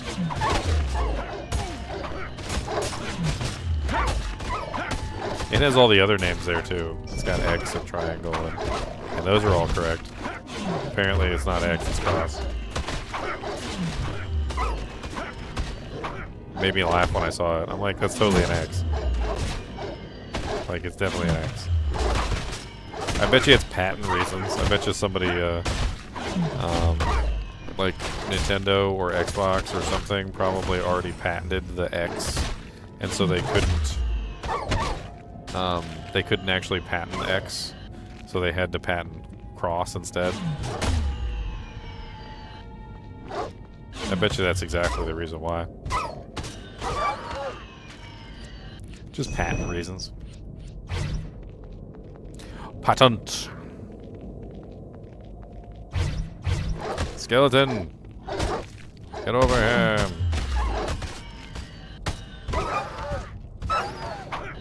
Ow.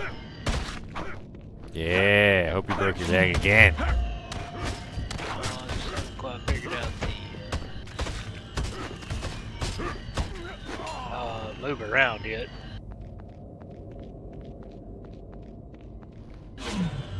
I guess I can jump these big pathways. Yeah, there's like an auto jump system. So basically, if you approach a gap, it just automatically jumps the gap when you run toward it. But you have to be running when you approach the gap, otherwise it won't jump. It'll just walk straight off. It's basically an auto jump system.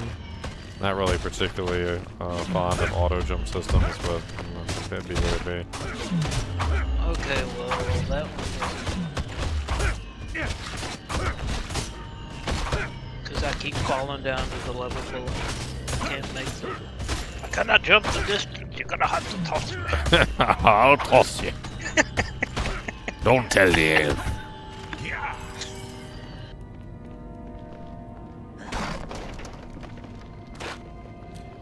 Ow, ow, ow, ow, ow. Why are you so rude?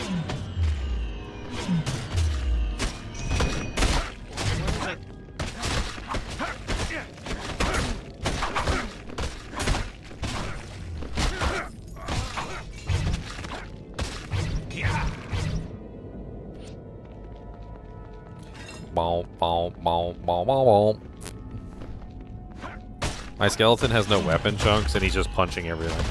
I thought as I leveled him up he would get a weapon, but no, he's never gotten a weapon. He's just still punching everything. So my skeleton's just over here like punch, punch, punch, punchy, punch, punch, punchy, punchy, punch. I don't know why. I don't know why he doesn't pick up a sword.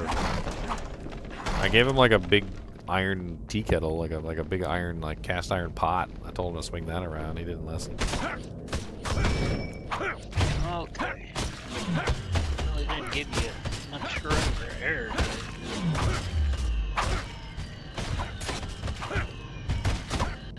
Yeah, some of the drum jumps can be a little nasty.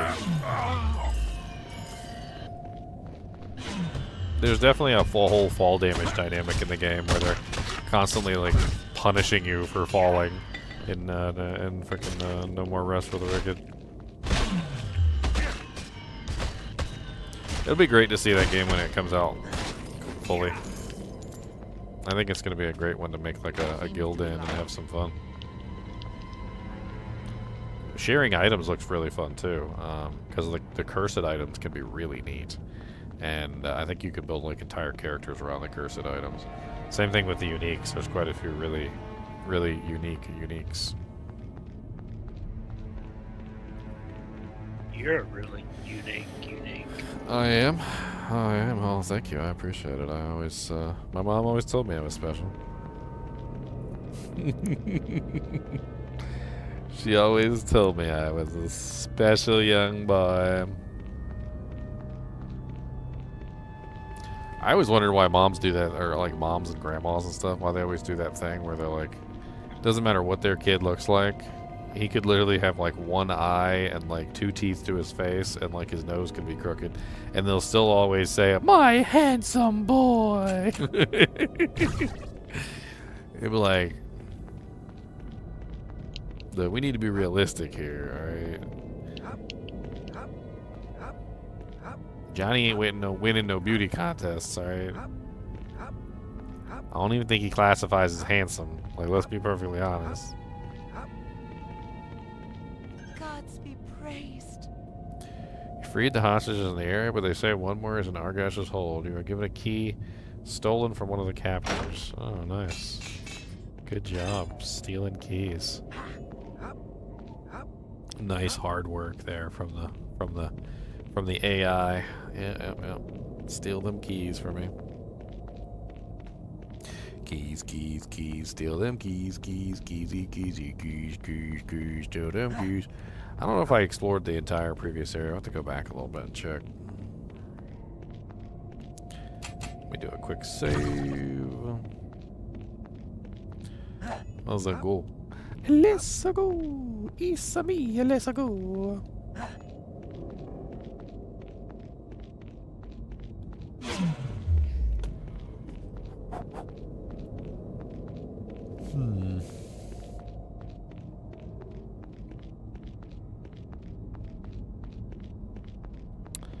Oh no, I already came from that way. Yeah, I did, because that's the explodey thing.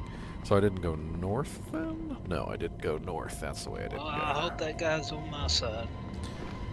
Which guy? One of these guys is killing all these people on the ship. I can't jump at them. Oh, okay. I guess that's a girl.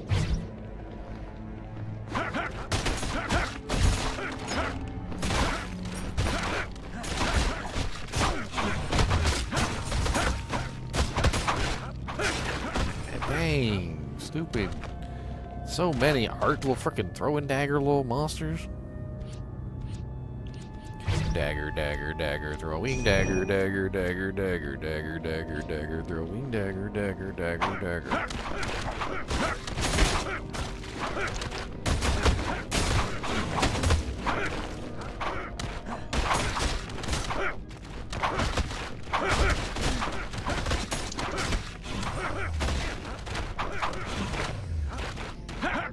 Yeah, yeah, get over here, skeleton, and do your job. God dang, there's a lot of daggums. What made me decide to play this game? I have never played it. That's what made me decide to play the game. I was, yeah, I played Baldur's Gate Dark Alliance 1, and I never got to play Baldur's Gate Dark Alliance 2, because back in the day, Baldur's Gate Dark Alliance 2 didn't come out on the systems I had. It wasn't on GameCube. I played Baldur's Gate Dark Alliance 1 on the GameCube. That was where I played that game.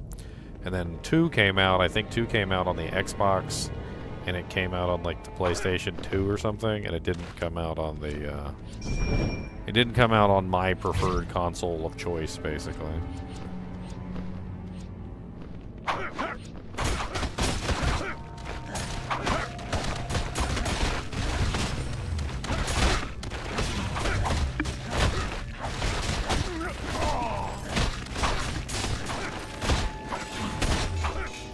So I never got to play it. I always wanted to play it. And they released it on Steam, what was it, 2022 or something? I think I bought it. I just never got around to playing it. Of course, there's always something else to do, right? You know, there's always other games to pick up and play, which is basically what ends up happening, right? Chomp, chomp, chomp, chompy, chomp, chomp, chompy, chompy, chomp. Get in there, skeleton.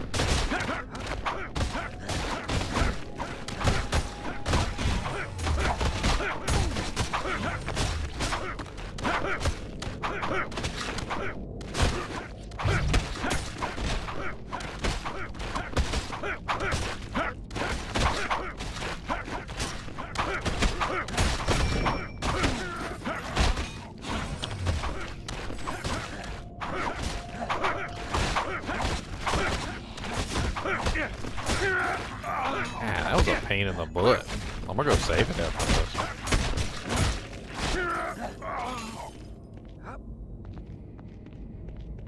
So did you watch me play at all, or like? Did you, you going in raw, wriggling? Ow! I mean, it's definitely a fun game. There's a lot to it, and I mean, easily if you explore all the nooks and crannies and you have fun, like, you know, playing around with all the various crafting recipes and like do the stuff in town and do the challenges and stuff, you're easily looking at like 20 to 30 hours of gameplay time. So, I mean, just to complete like what's already there. I'm not sure how long this one is. Baldur's Gate Dark Alliance 2. Baldur's Gate Dark Alliance 1 wasn't really very long. This one seems to be more involved. Did you ever play Dungeon Siege 3? I played Dungeon Siege 1, 2, and 3. Yeah, I played all of them. Yeah. They were good. I liked them. Yeah. I did Dungeon Siege 1 on stream a while back. I never finished it, unfortunately, but it is a kind of a long game.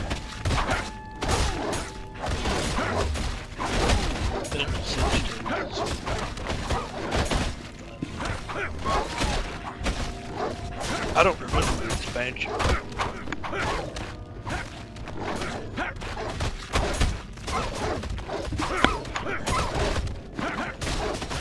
Uh-oh. Out of potion.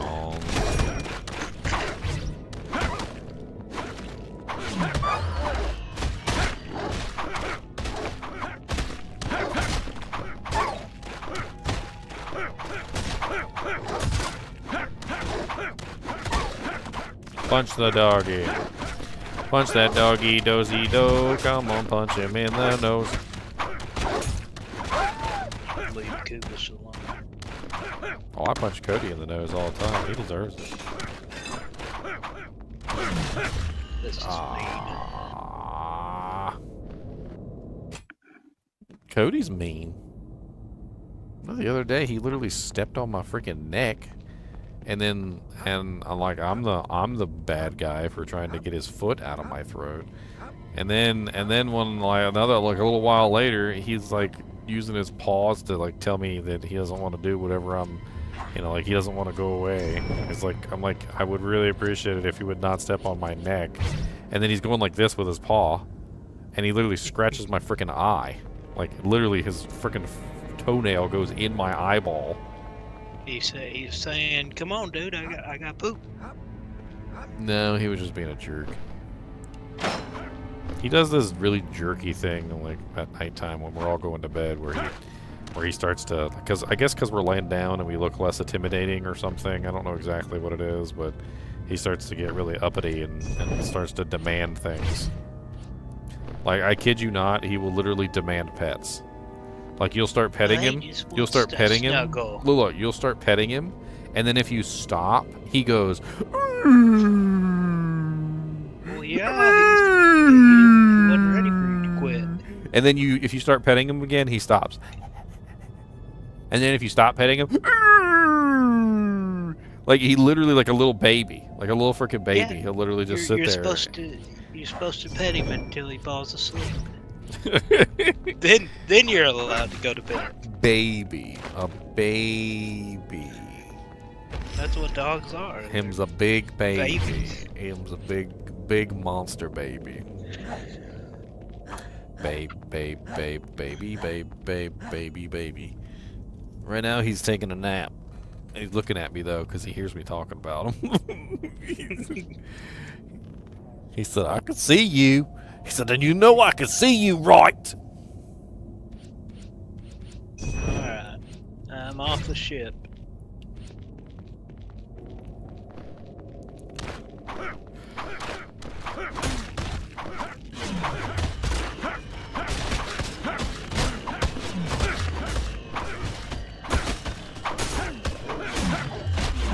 Ow.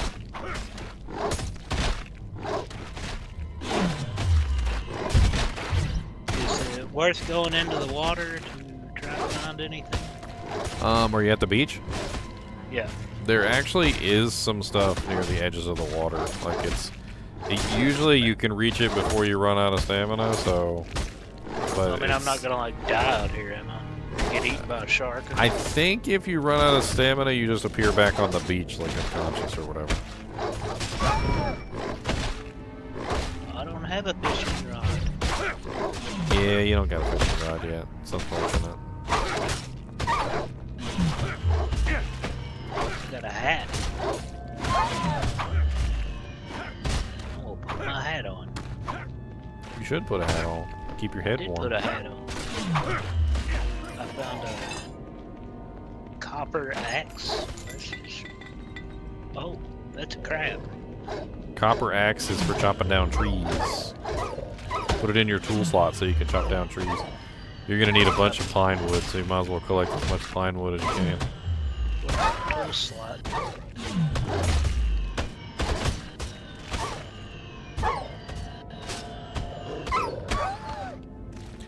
Okay, now that I killed an army of dogs and bandits... Oh, okay, there's still another bandit. Never mind.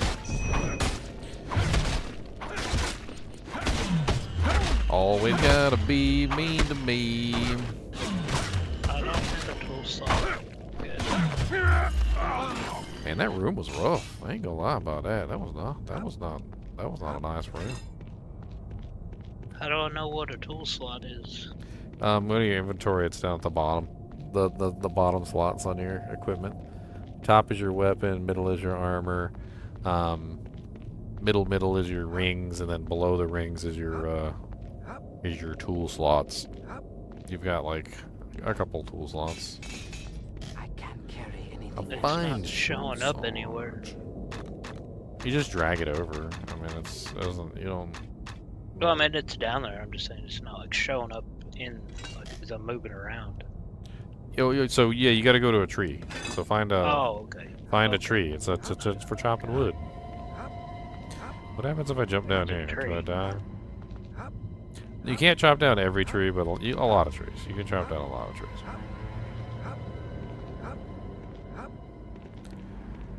I can't get over the fact that when I jump, he literally says hop, hop, hop. He legit says hop. Like, I swear he's legit saying hop. Hop. Hop.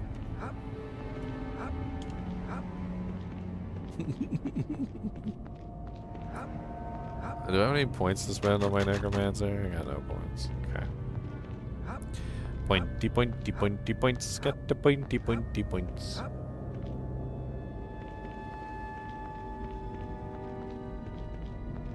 Yeah, I want some mushrooms. Scrooms. Get some of them horseshoe crabs too, because you take them horseshoe crabs and like other things, and you can make some food with them. Hey, I'm picking up everything I can. Don't eat the mushrooms raw though. They don't give you nothing. It's like 10 HP or something. You cook them up at find a campfire and cook them up into something actually decent.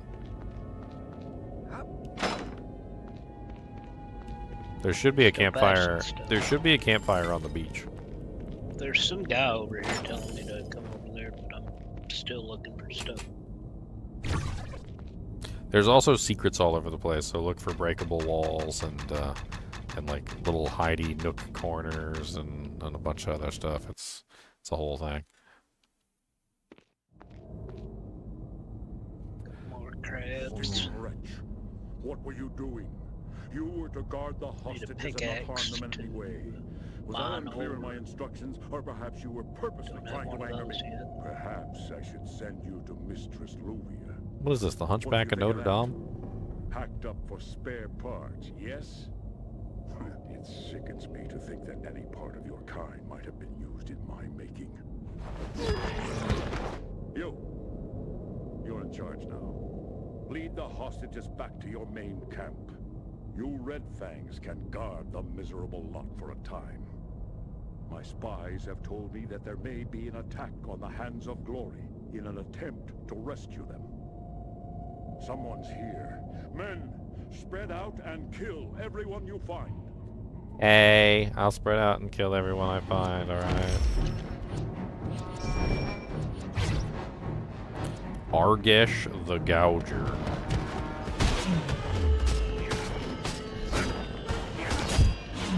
Can I kill one of these birds if I can catch it?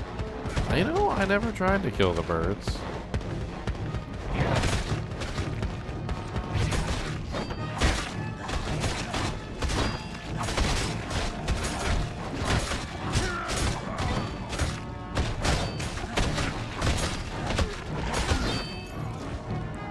No, my skeleton.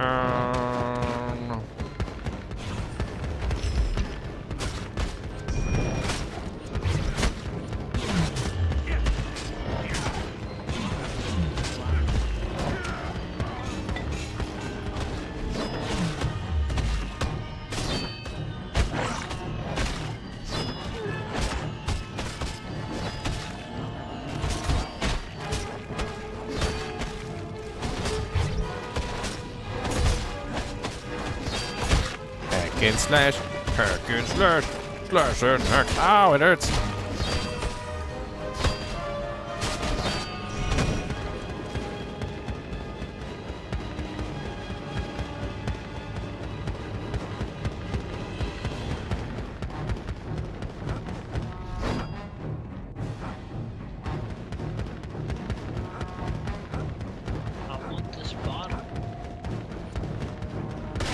You bird. Almost got it. Trying to wait till my shield runs out.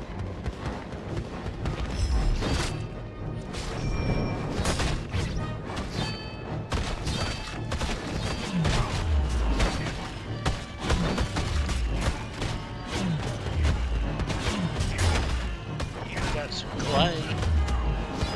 You need clay for a lot of the upgrades in town. Oh, that was not a good idea. Thought I kicked the bird.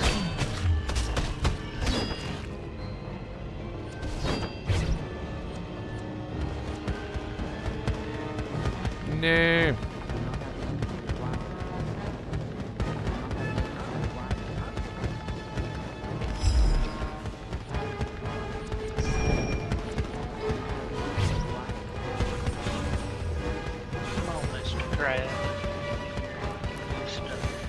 Mr. Krabs? It's a crab. It's a crab.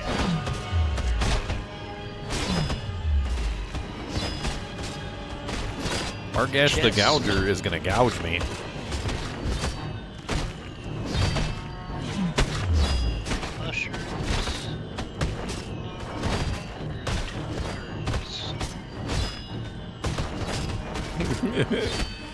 Don't be making fun of my AI.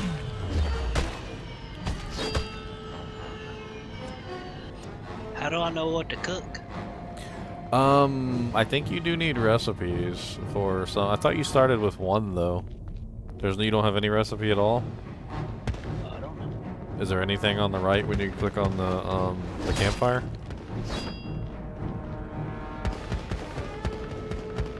Because if there's nothing there, then you don't have any recipes, so... No. Oh, yeah, I can make mushroom soup. Yeah, so that's the only recipe you have right now. You gotta actually find the recipes and utilize them. Oh god. So do I want to make all of these? Yeah, the mushrooms are really no good by themselves, so you might as well just convert them up, make them into something useful.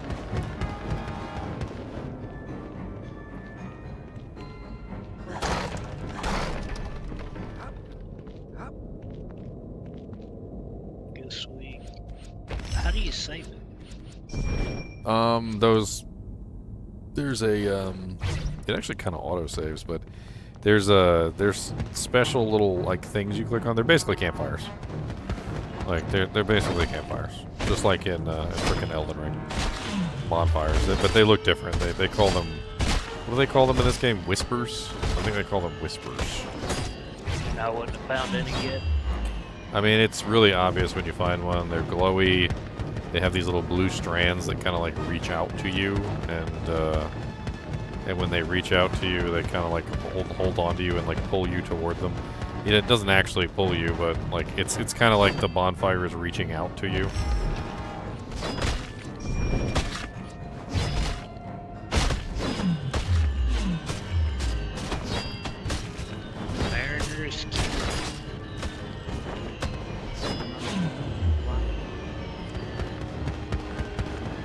Run fast from the monster, he's gonna eat you. Argesh the Gouger. He wants to gouge me, guys. I don't particularly want to be gouged.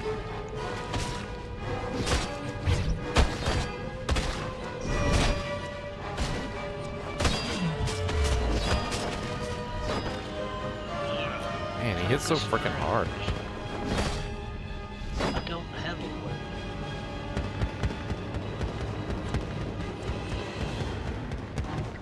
I don't care about you, stupid AI. Come on, get out of here.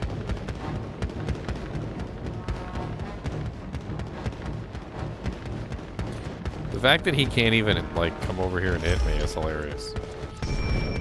The AI is so bad. It really is bad.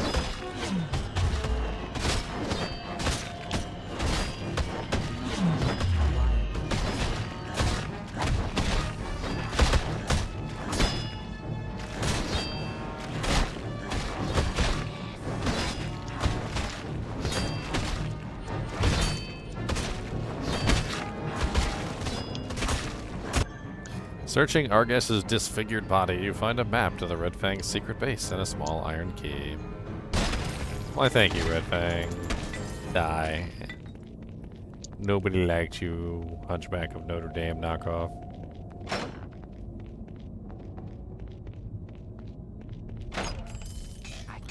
A fine spear. Ooh, fancy. We can drop this shoddy sword. My inventory is full. And this shoddy sword.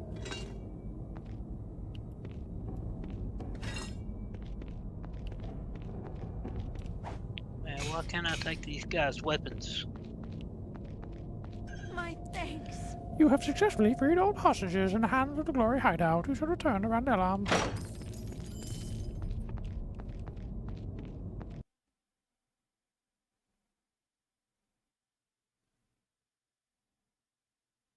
Hey guys. What's up? I cannot do that here. How goes it? Going pretty well. I've just been watching low key on your Baldur's Gate. Oh yeah. Baldur's Gate 2, Dark Alliance. Priest of the Helm. Greetings. I am Euros, Priest of Helm. How might I assist you? May Helm Watcher...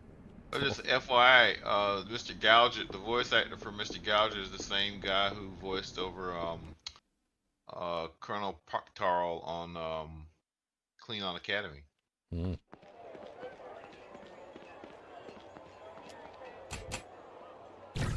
I know some familiar voices already, like the main villain, I think, is the same guy who voices Legate Lanius in Fallout New Vegas.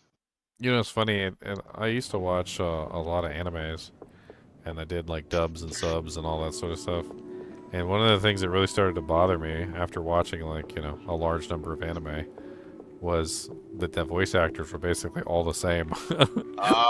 Yeah, they use the across same pool. every single anime you watch, and you're just like, and it starts to mess with your head because, like, in one, like, say you're watching, I don't know, Cowboy Bebop, right? And then like the voice for the big gruff guy with the beard, like he's, you know, his voice, he literally, that voice actor, I swear, has played that same voiced character, like same voice and everything in like 20 different animes now. Yeah, him and Laura Bailey, she's in a lot of them, and God, the guy, I'm trying to think, oh, the name escapes me now. But go ahead. I'm sorry. I actually kind of prefer, to be honest, the sub versions to the dub versions, because the sub versions, like I swear the Japanese voice actors are a lot better in hiding who they are and like their voices. So like most of the time you won't notice that it's the same voice actor, even if it is the same voice actor, because they do all these crazy voices and stuff. But not the English voice actors. It's literally the same exact voice, like for everything that they voice. I'm thinking, I don't know if they get typecast in a certain type of role or something. I see a lot of them they play the same kind of character all the time. He was more monster than man. I see. The citizenry is on edge. The bodies are often left so mutilated that they're unrecognizable. Some witnesses claim to have seen misshapen and contorted, and similar sightings have been reported around Bloodmire Manor.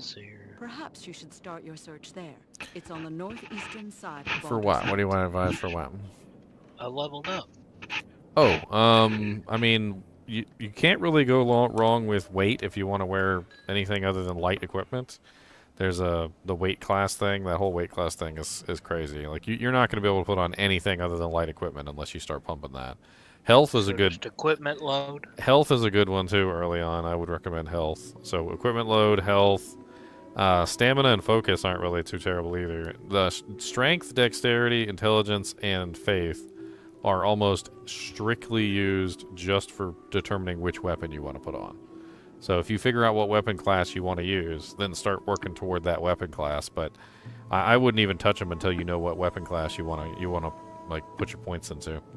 I mean, the only weapon I have is a staff right now. Well, staves are intelligence, like swords and like But big just hammers are punching strength, stuff. daggers are dex.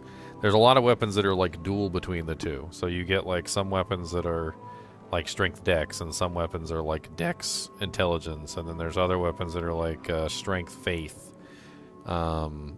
It really just kind of depends. It is the home of Luvia Bloodmire, sole heiress to a vast fortune.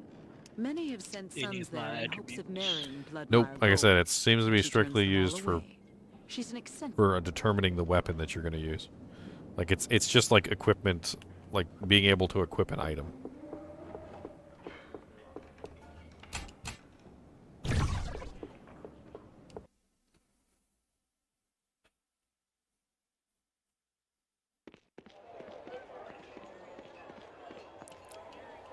Welcome back, friend. At last, the hands of You just glory do are one come. and Praise one in you health, and one in walking strength, both. one in equipment load. What does the insight mean? Insight? What are you talking about? Oh, it just tells what each stat does. Oh, yeah, yeah.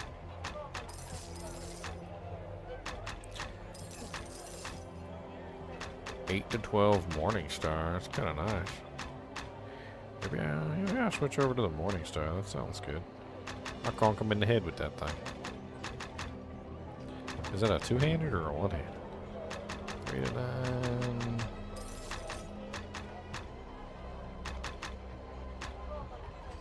Now,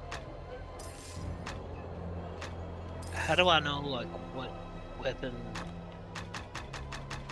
does what?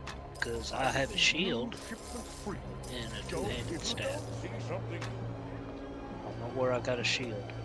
So the weapons basically all have their own attacks, like types and like cycles. Kind of like how in Elden Ring you'd put on one weapon and it'd be like big giant honka-jonkin hammer, and then like you put on another one and it was quick and fast or slicey. Like all the weapons seem to have different styles, and then on top of that they also come with a rune slot. So any weapon that you find is going to have one basic rune slot, which you got to test out the ability and see if you like it or not. White items can be customized with 4 different runes, which is kind of cool. Blue items, which are kind of like the rare items in the game, only have 2 rune slots, which is not as cool. But they do have stats on them and stuff. Then you get purple items or cursed items and whatnot. I mean, for the most part right now, you probably just want to like take all the weapons and play around with them and see which one you want before you start investing points into them.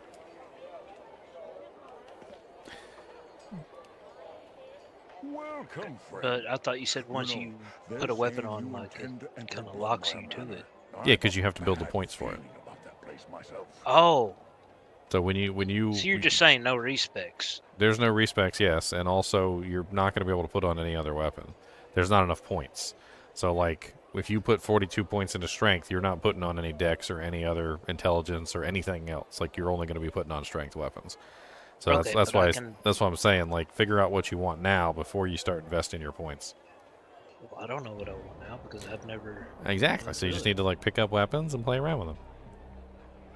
Yeah, but I mean, I was taking it like if I put the staff on, then I have to stay a stab character. No, because all the baby weapons that you're going to find right now have really low stat requirements. But later on, every weapon you're going to find, like you can't put it on unless you have the stats for it. Like you're very quickly you're going to start finding more and more items, and they're all going to have stats that are way too high for you to actually use. So now's the good We're time just to gonna play do around with it. health and equipment load. Well, you said stamina's good, right? Well, yeah, because you need a lot of stamina for stuff. I mean, honestly, I think equip load and health is really good early on, and then, I mean, whatever. Oh, I got 6 points.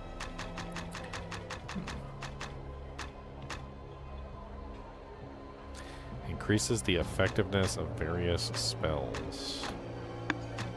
Contagion. Curse your enemies with the plague. The plague.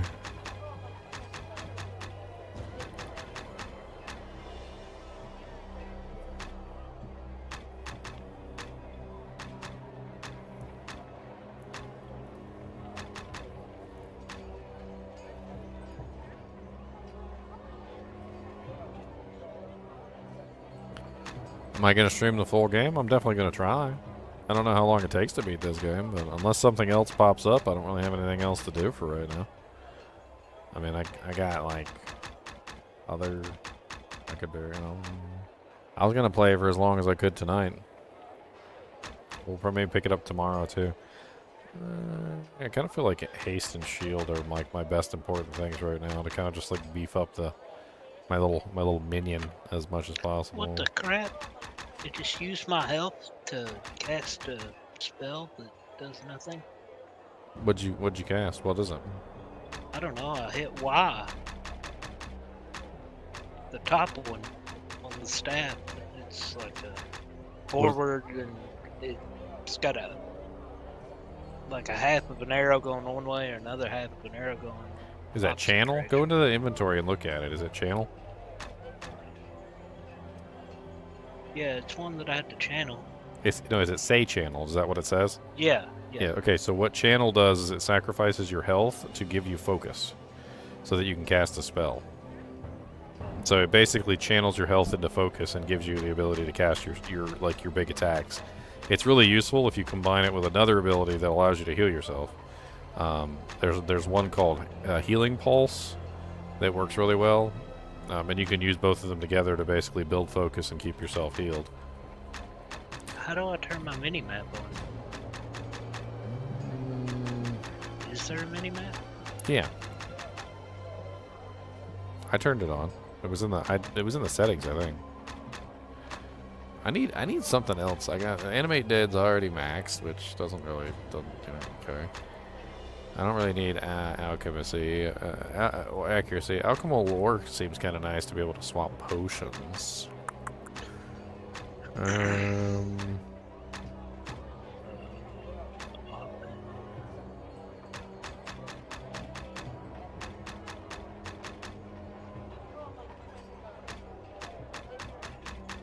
Shocking Grasp, Ray of Enfeeblements, Vampiric Touch.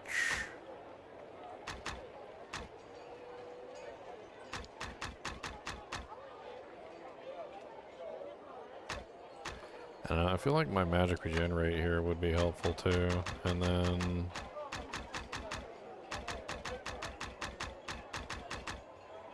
you can only turn your map off and on. You can't just leave it on. I thought it was on all the time.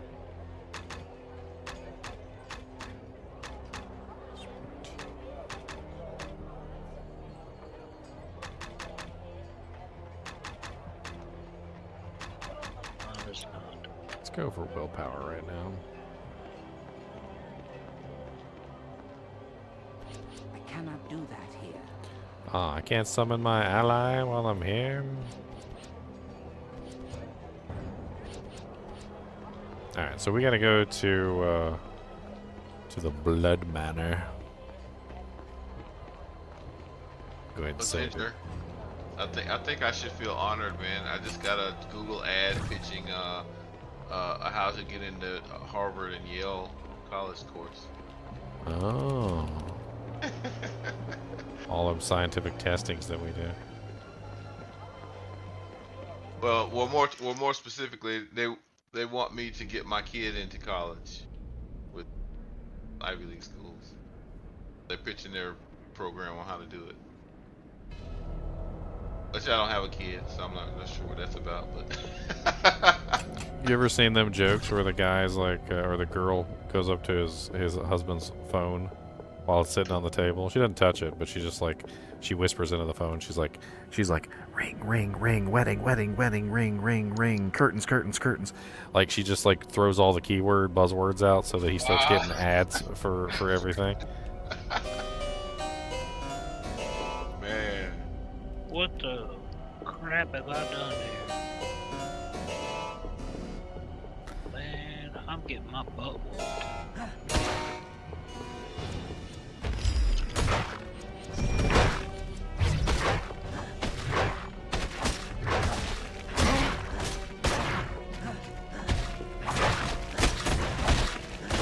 I'm surrounded. There's so many guys.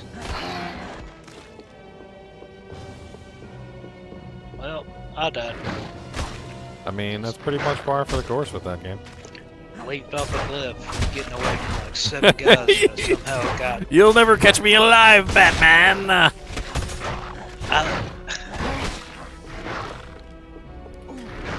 Let it be known that Chunks would rather commit suicide than let you catch him slacking. You know, I'll go back to punching stuff where I used that stupid stab. Hey, Chunk, I made fun of Ginger when the first time I saw him play that game. I said he looked like his character looked like a giant mushroom. he didn't say anything. Character look like what? A giant mushroom. You had that funny hat on. I didn't know that at the time. I thought it was a mushroom. I thought literally the character was like a mushroom. I like that hat. That's a good hat. I don't know what they expected me to do there. There was like 7 guys. Yeah, you kind of just don't want to fight 7 guys. I think that's really all there is to it. Well, I don't know which direction I'm going because I don't have a mini-map unless I stop and open it. God, I gotta turn down the sound a little bit on this game. It's so freaking loud.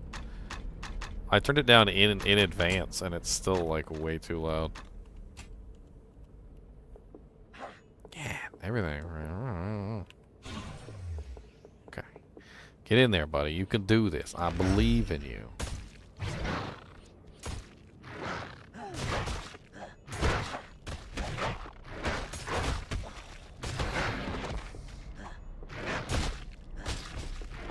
Thinking maybe I went the wrong way.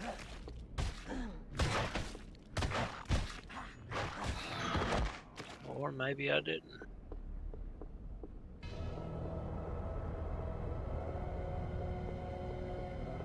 I mean, basically with that game is you kind of just like explore the beach and get a bunch of stuff, and then like after you finish exploring the beach, you do go back to town.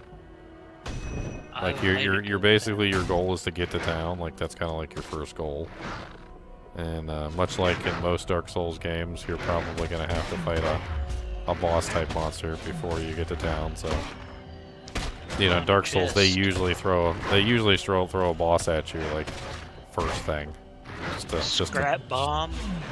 You can throw them at people. I was selling those for the longest time though. They're worth money. I needed money. I mean, you could chuck them at monsters. They do a little bit of damage. That chest is massive. Armor shard, weapon shard, brother's keepers, dual wielding, double dagger. No, found another weapon. Armor shard and weapon shards are used for upgrading your equipment.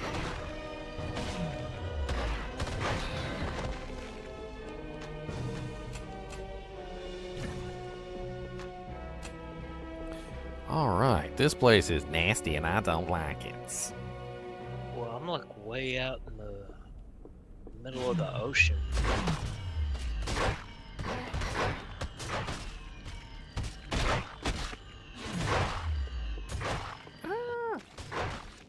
Oh, I died. I drowned. I thought you said it would move me back on the beach. It does. Well, it killed me though. Kills you did. I made it way around there. Got a loop around the whole map.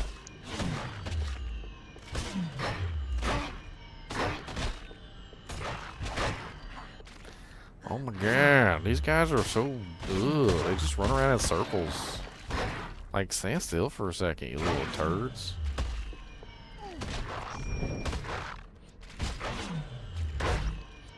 I'm sick of having to chase y'all around.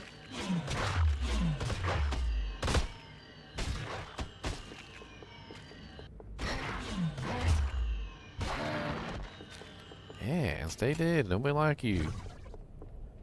I see something over there in that water.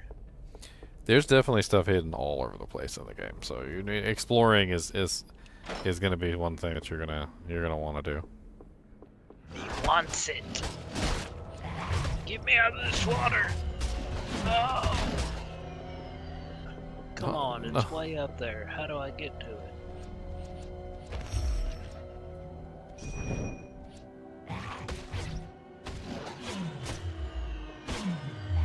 So the game doesn't put a lot of kickable ladders in place. If you're unfamiliar with that, like there's like basically where you nothing. Well, no. So, like, you know how the ladder's pulled up and you can't really access it, and you gotta like get it to it from the top, and then you have to kick the ladder down. So, like, there's a lot of ladders that'll be like up, and you kind of have to kick them down before you can get to them. I'll probably have to go up here and deal with these 50 men. 50,000 men. Look, I can see the item out there. I'm guessing these guys are undead, so because I can't leech them. Can't leech from them. So I need to go.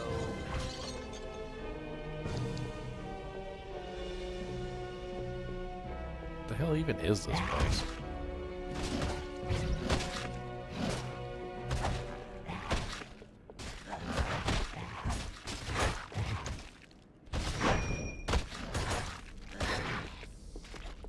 They killed my skeleton.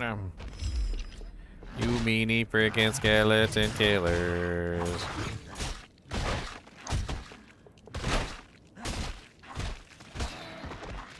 That's right.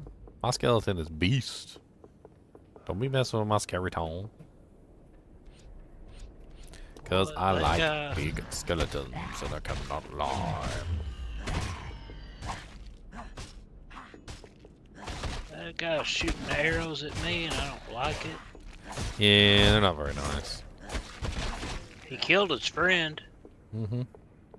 I didn't. Yeah, the enemies can kill each other. It's actually pretty funny. There's this one boss that or monster that I encounter all the time in that game, and he literally he has got this big giant weapon and he just herk-a-jerk battle jitneys everything. And whenever there's other monsters nearby, he kills them all for me. I'm like, oh, thank you. That's so very nice of you. Appreciate it.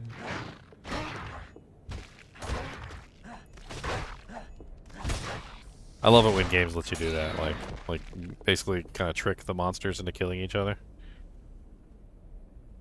I think it's great. I think it's amazing. Ooh, it's a shiny chest. The hell?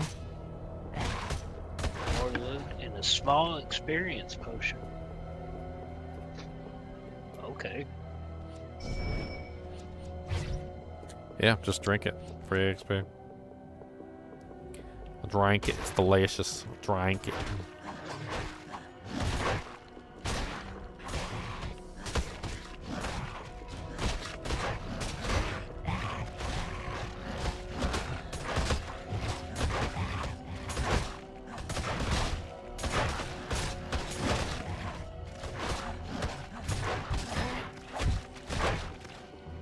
No, they killed my skeleton. No! No skeleton! No. Come back to me, skeleton!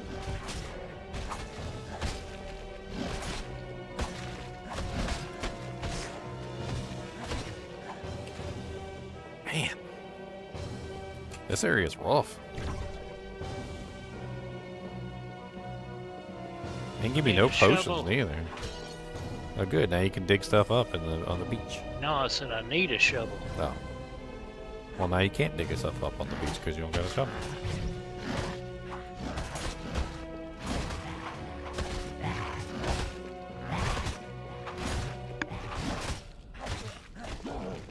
Haha, I killed you. I got a pickaxe.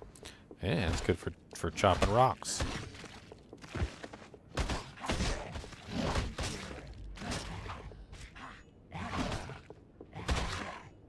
I need a shovel to dig up that dude's grave.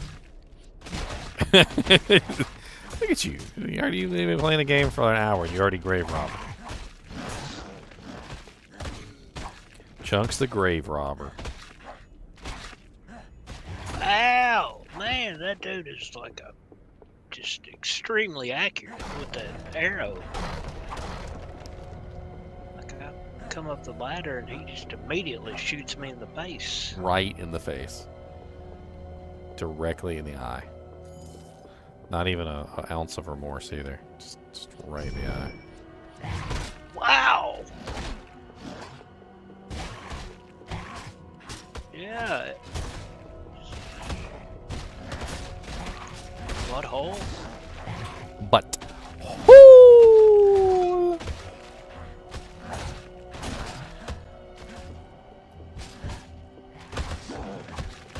gotta be some more stuff over here. He was guarding something. Western Bridge keys needed to open that door.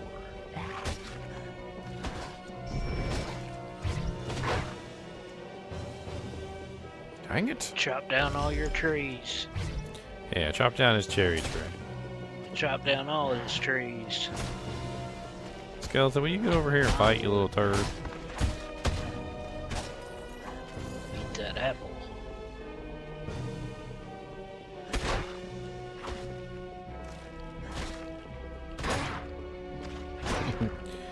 Did you hear? You just reminded me of something. Did you hear that? See that article where they apparently they were doing some sort of archaeological thing at George Washington's house, and they found like I guess buried in the ground was a not sure what you would call it exactly. Like, you know how in Korea and stuff like that they buried kimchi, like they take kimchi and they put it in like a pot and they bury it in the ground. Apparently at George Washington's house, he buried cherries. It was like a container of like fermented cherries or something that he buried in the ground. It's like a flask or something. And I thought that was kind of funny because, you know, he's known to chop down cherry trees. George Washington, the cherry tree dropper. I wonder if they're if it's edible. Probably worth some money, right? If it's actually, you know, like edible.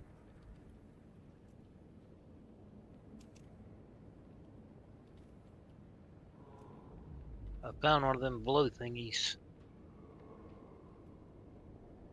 Oh yeah, got a nice rare. No, one of them whispers. Oh, no, oh, so yeah, you got a thing.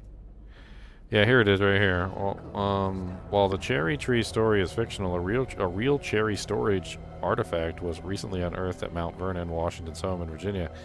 In the historic mansion cellar, archaeologists found 2 glass bottles full of 250-year-old cherries. The dark green bottles were sealed and both contained liquid. 250-year-old cherries, fermented cherries. Kind of cool.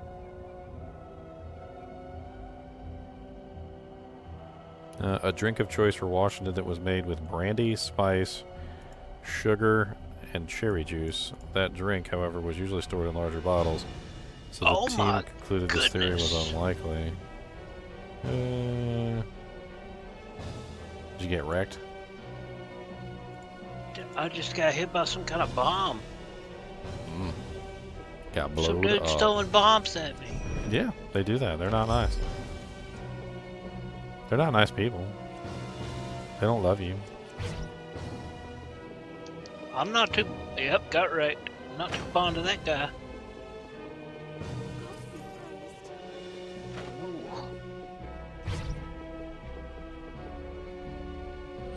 I hope he's still hurt.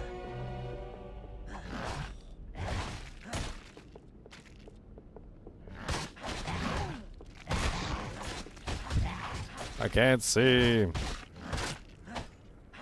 I forgot for a second I could change the camera angle.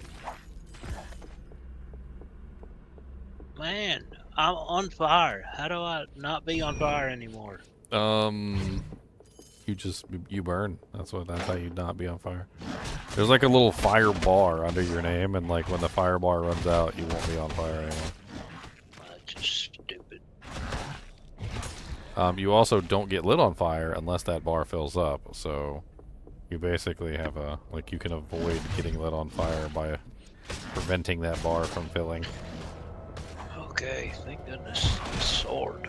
Small ball of focus. Armor shard. Okay.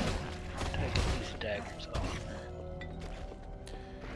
Yeah, this area is freaking huge.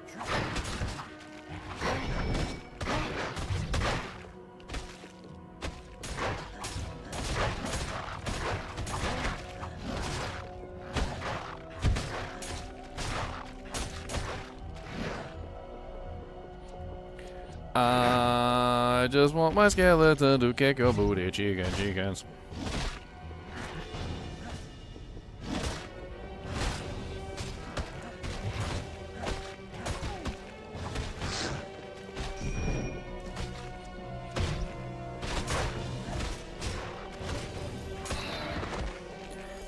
Nice, good job, Scaly. Let's go. Let's get this guy next. Chop him up. Chop him up. Punch him in the face. Get him, get him, get him, get him, get him, get him, get him, hit him hard, hit him fast. Don't let him even get a pass. So all you do is press the button at the whisper thing, and then that's all. Like you don't. Yeah, don't well, you select the save file. No, as soon as you hit the whisper, it automatically saves you at that whisper. Then when you die, it goes back to that whisper. Once you get the whisper in town, you can teleport back and forth between the two whispers that you last selected. So, like, if you select the town whisper, as that counts as the anchor, and then the other whispers, the chunk sound effects board. Let's go. Chunks sound effects. These stupid guys, and they're throwing bombs. Oh, you know, throwing bombs is fun. They like throwing bombs. Well, I don't like it. But they like to throw them, though, and you gotta I dodge. can You gotta clearly dodge. tell that. Gotta dodge. Yes, I know I have to Punch them in the dodge. face. use your And I epic tried punch to leap attacks. to him. I got a sword now. I got a sword. Oh, well, punching is fun too. You know what?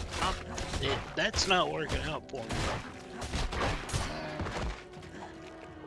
I actually really liked the punching in the beginning. Like, I killed a lot of monsters with the fists. So have I, but you know then I run across one of these guys that likes to set me on fire, and punching Well, see, doesn't work that. if you're naked, though, see, it's really hard to be lit on fire. So, you know. It's much harder to light someone on fire when you're naked.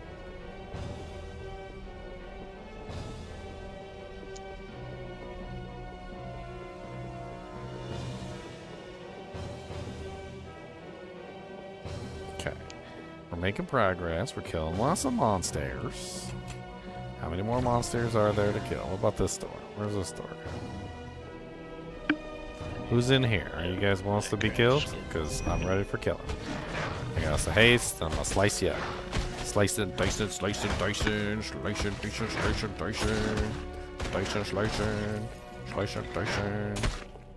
Slicey, dicey, slice. Slicey, dicey, slicey, slicey, dice. I'm not even a warrior, but I don't really have an attack spell anyway that can hurt these undead monsters, so slice them it is. And with the old haste spell, I believe I can hit these guys with the life bridge spell, but the other ones I can't. I guess they're undead, so they're not leechable.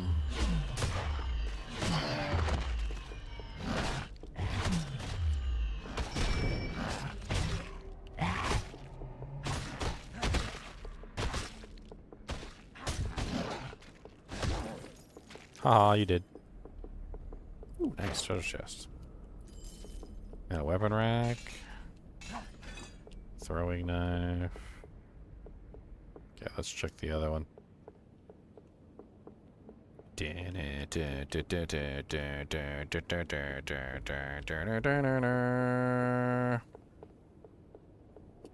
always think it's funny when you're playing games like this and like you're obviously inside of a building, but they just make it look like there's no roof on the building. Be like, well, what about the rain? What about the rain?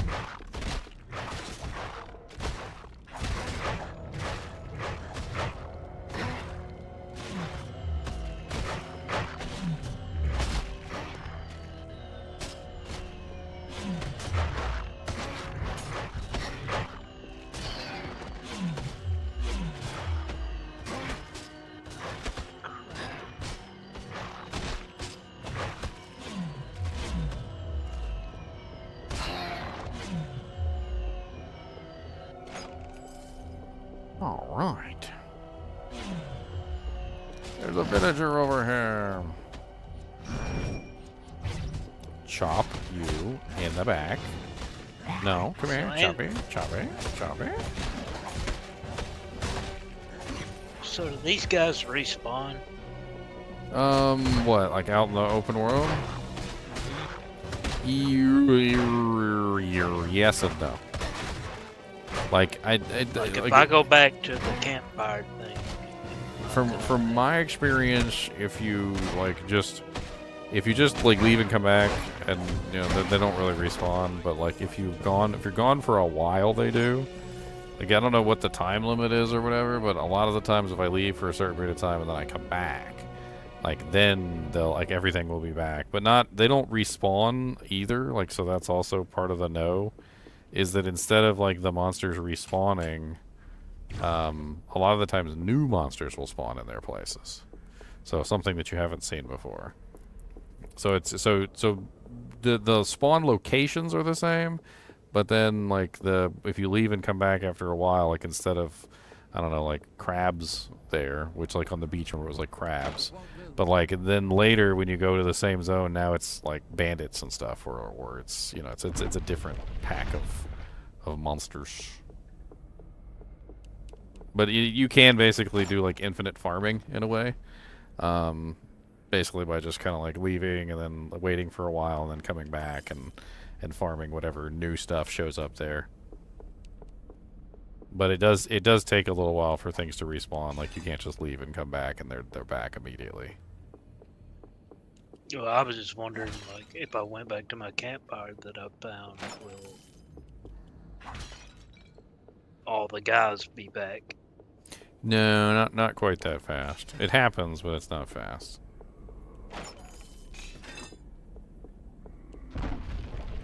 Okay, what the hell did I find in here? 2 archer caps. I just found a bunch of weapons, a great axe, a fine warhammer.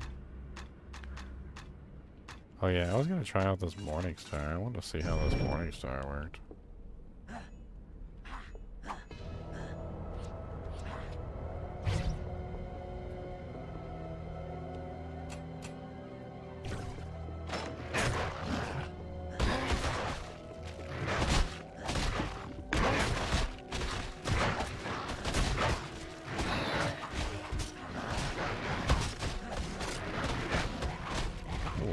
Jesus, where did all these monsters come from?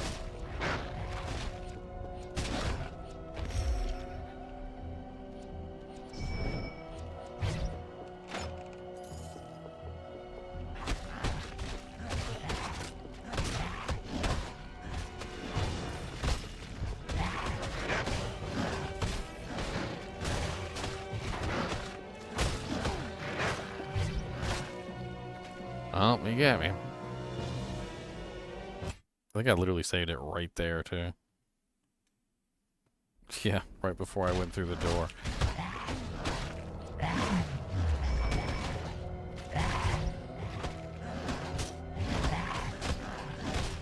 Okay, so that was my bad. There was monsters in this room, and I didn't know. I thought this was like a room that I had already been in before.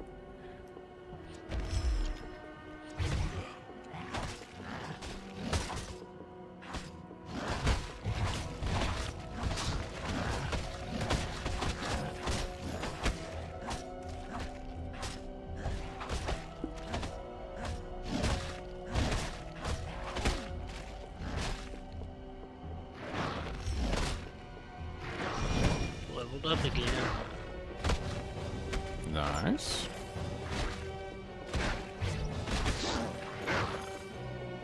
Okay, so my weight class is normal, 55%, so I need to up my equipment. Well, so there's light, normal, and heavy, and then there's encumbered. Heavy is just heavy armor. I mean, I don't think there's anything necessarily wrong with having heavy armor. It doesn't. It's just means you have more plate. You know, you're running like a heavy plate set or something, and it's not bad. You do get the fat roll though. You know the fat roll from Elden Ring. Yeah, that's what I've got right now. Yeah, so if you get into normal, you get the regular roll. Heavy is the fat roll, and light is a kind of like a dash.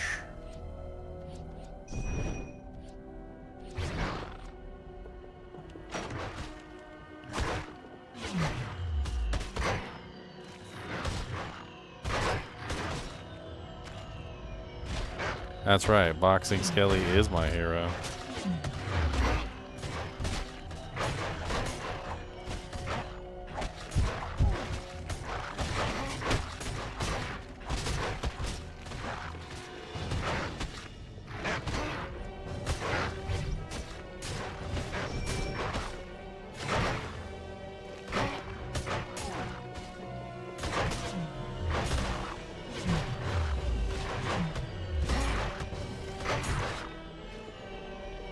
I can't win with these things. They just run around like little crackheads all over the place. Makes it very difficult for me to... Like, yep, there you go. Poisoned. Poison death. I didn't realize they had poison. Friggin', fraggin', fraggin', fraggin'.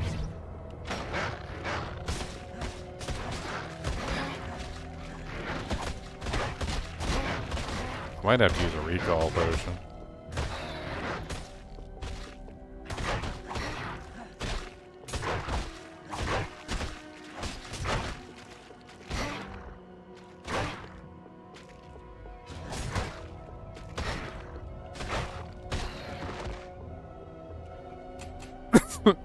Alright, let's go back to town. Where are these guys talking from? Recall. Recall, recall, recall. Welcome back. My prices are Sell it, sell it, sell it, sell it, sell it. Shoddy ring, shoddy ring, shoddy ring, shoddy ring. Fine amulet, shoddy ring. We can put that rune stone in one of these, in this fine amulet. And make ourselves a fine amulet of protection. So we actually have some protection on our character. Oh, we got another rune stone. Can you put on 2 rings, or is it just... It is 2 rings, okay. Armor 13. Are we actually getting armor from this amulet?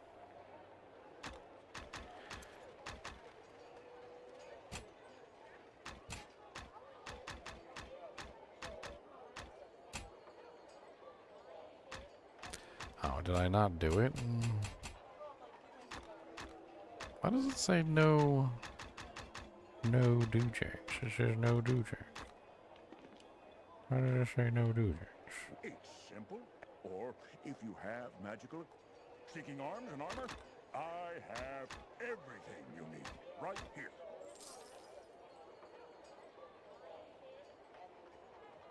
I guess I never did it. That's what it is.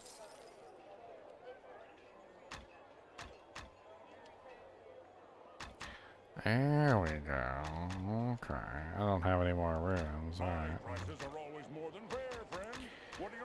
Poopy, poopy, poopy, poopy, poopy, poopy, poopy, poopy, poopy, poo.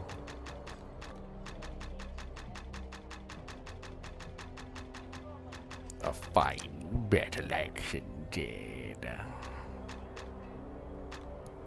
You will find no other merchant with quality and prices to match. Yeah. Hey, there we go. Now we've got some armor class increase. I need some potions too. I totally forgot. Well, seeking arms and armor, I have everything you need right here.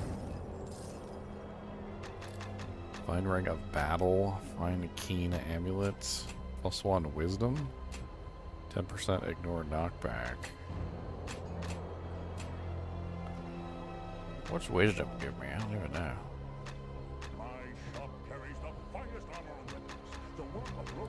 I kind of want to see what it's like to craft some of this stuff. Let's grab, I don't know, these gems are expensive.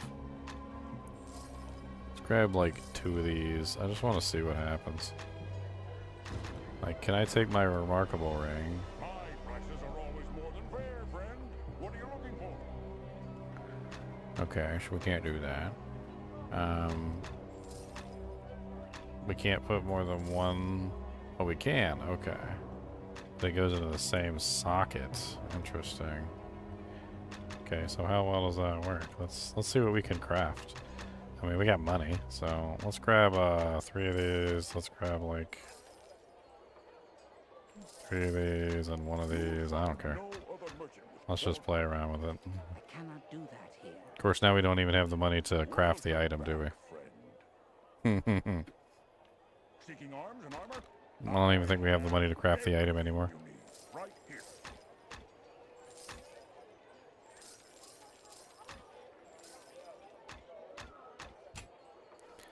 +1 sprint, +1 great fortitude.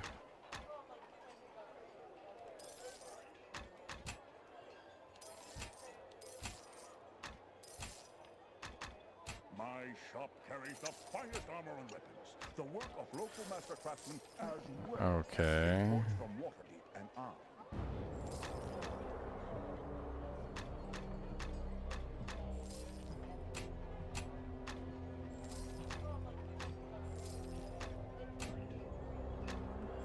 I guess there's recipes? I didn't know that there were recipes. That's interesting. 6,000 gold. What about the ring? +1 sprint.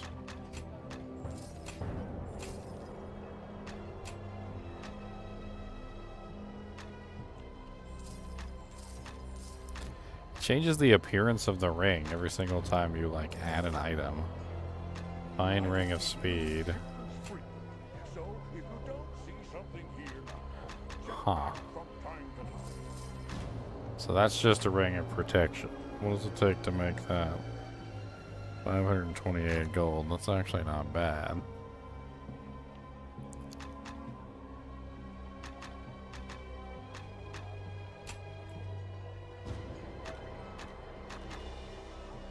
I mean, I don't think it's necessarily a waste, but we definitely need some more money to take advantage of the gems.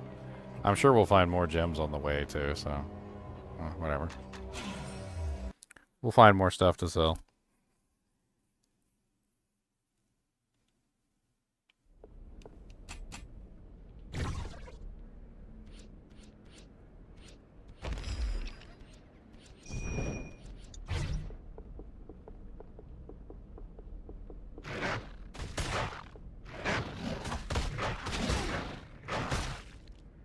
Wait, what?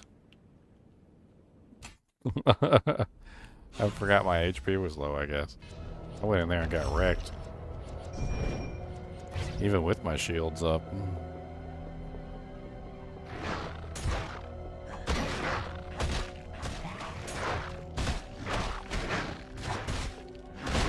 Oh my god.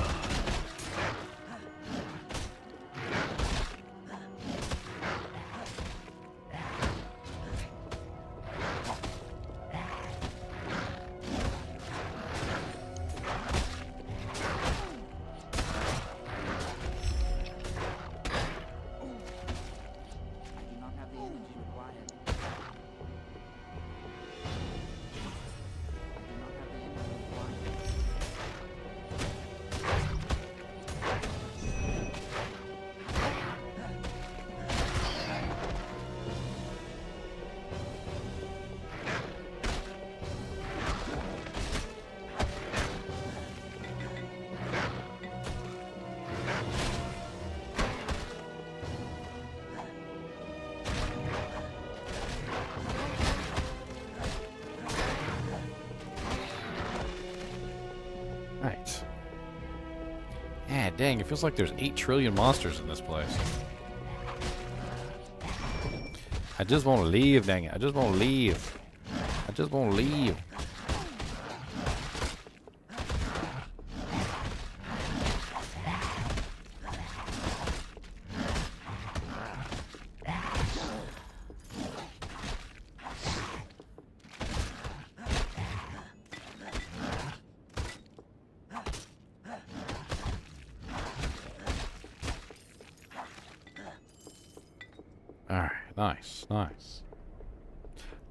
Nice, baby. Oh god, there's still more rats.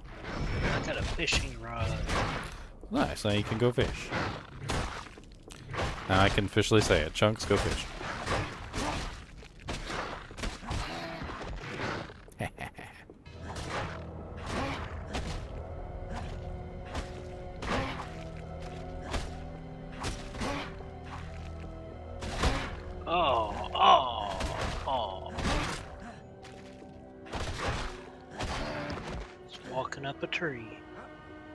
Right up the tree. Oh look, a secret bookcase. Up a tree. What's in here? Potion. What the hell? Some shoddy scale boots. Why is everything shoddy in this game? Shoddy dog, shoddy cat, shoddy squirrel. Man, that squirrel is really shoddy. Where'd you get that shoddy ass squirrel? That is the shoddiest squirrel that I've ever seen. I wouldn't even call that a squirrel. It's more like a rat with a fluffy tail.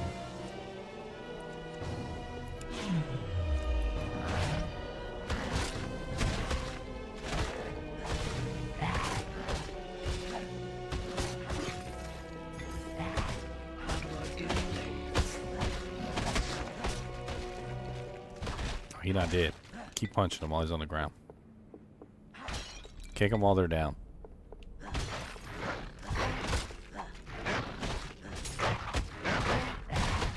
And keep kicking them while they're down.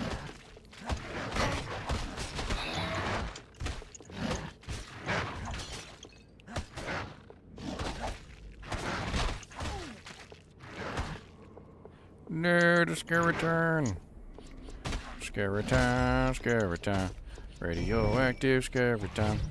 Does whatever skeleton can. He punches heroes like he's a man. Come on, skeleton, let's go. Hey, no.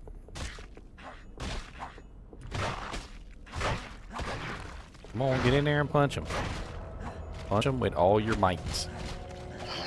All your might. Punch him. Don't stop punching. Don't stop punching. Punch him right in the butthole. Don't stop. This is hurtful. Punching, oh no. Right in the butthole. Right in the hole. Right in the eye of the butt. Right in the brown eye.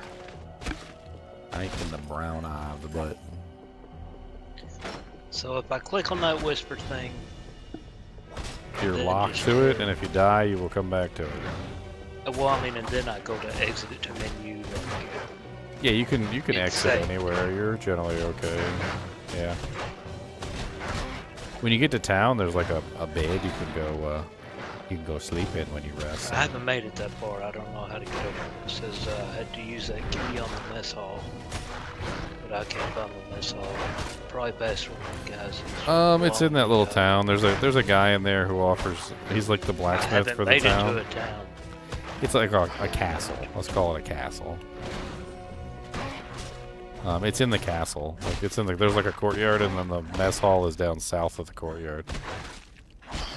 And then the blacksmith is in the. He's in the mess hall, and he offers to repair your equipment for free, which is pretty sweet. Because he doesn't do that later. Because he's a jerk. Take advantage of the free repairs while you can. I was just trying to find it. I'm gonna shut it down.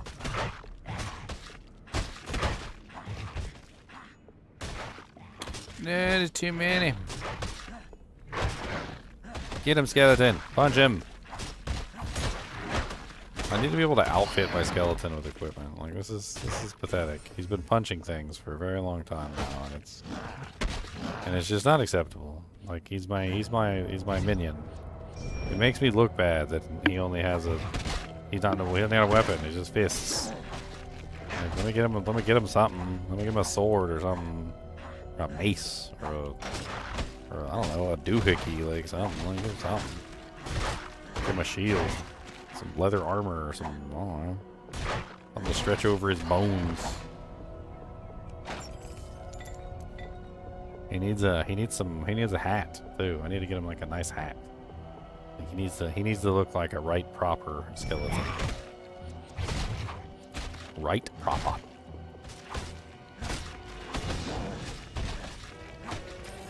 Right proper he is.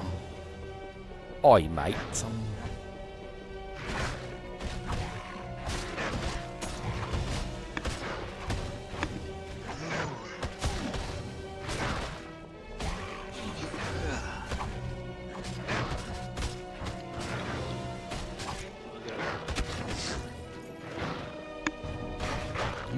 little spitting little turd.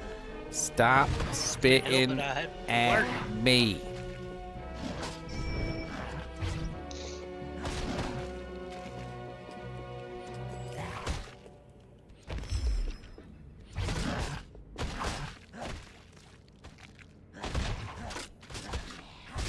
Stupid spitting spitters. Every single game. Always gotta have some spitting spitters.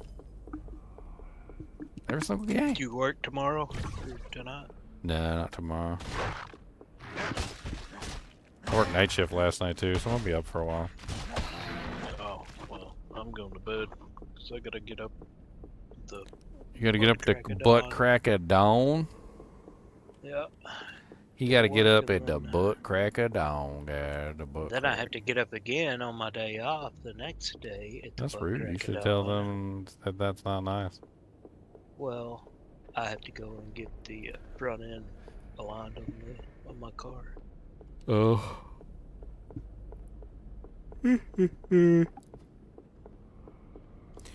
Well. So they should have to be there within like the first hour of being open. I hate waiting on car stuff. I hate it. I don't like it. I go home. I go home and I wait at my house. That's what I do. And they can give me a call when they're ready, because 9 times out of 10 it takes them way longer than what they ever say. One of my worst experiences, I literally went there, they told me it was going to be like an hour. It was almost like 7 hours later before they finally got things figured out. I was literally dying. Like, I ain't had nothing to eat. I ain't had no sleep. I came off a night shift to do the thing. They said it was going to be just an hour. It won't no hour. Like, I was pissed. Surely just front end alignment shouldn't take them too long. Yeah, they promised me. They said, oh no, we've got the part. That's here. They didn't have the part. They'd be like, oh yeah, we just sent a guy to go get the part at the other store. They didn't have the part either. Well, I'll talk to you tomorrow, bud. Alright, Chunks, you have a good one. Later. Aw. Ooh, there's a chest right there. I didn't get that. It appears you threw the key to the library just outside this room. What? A library? The library?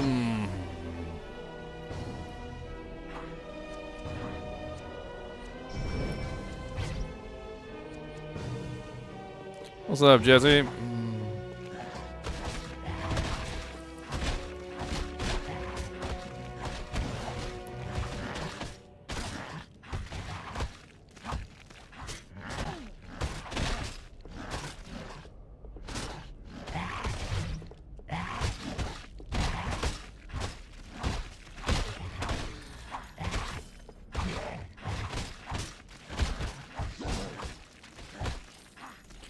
Beating these guys is pretty easy.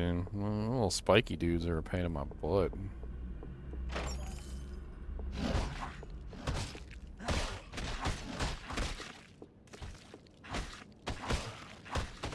Look here, stupid, spiky, butt face.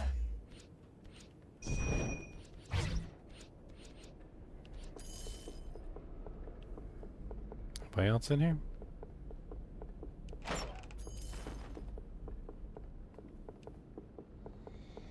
Cat.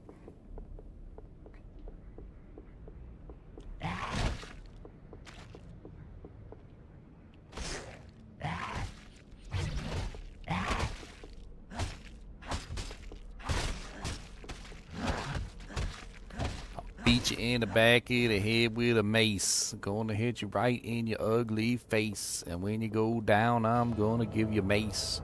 Not the kind of mace that's made out of metal, but the one that's liquid and goes in your eyes. Mace. You have saved all the sovereigns from Luvia's monstrosities. Nice.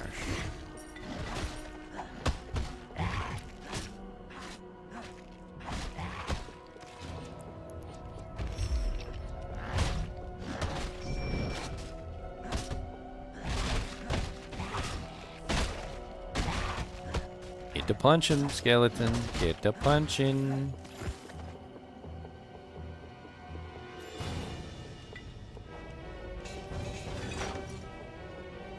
Shoddy amulet, shoddy axe, shoddy butt crack.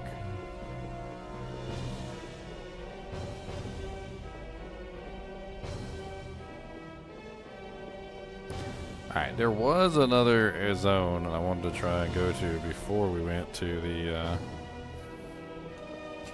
the upstairs area. I can't remember where that entrance was. I kind of just walked right by it. Yeah, I think it's over here. Oh, okay. Hello.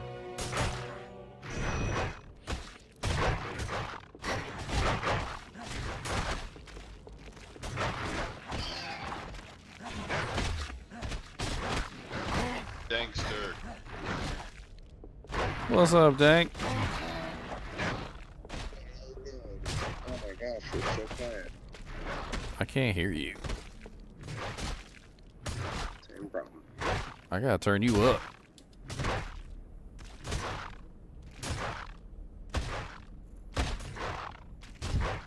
There you go. Try and talk again, Dank.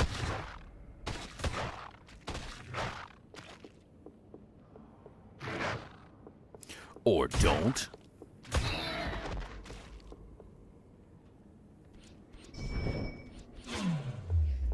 Yeah, you guys are always welcome to come hang out with me while I'm playing a game that's not Diablo. I don't really care. The only reason I put myself on a different channel is because I don't want to, like, come bug you guys with a bunch of non-Diablo stuff. That way, if you come in here, you have made the choice to get contaminated with the non-Diablo stuff. See? Haha, logic.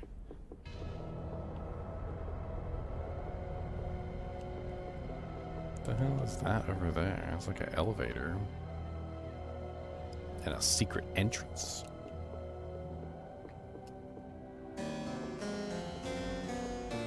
be a professional gamer, you have to invest in continual learning. Continual learning? Yeah, about new games.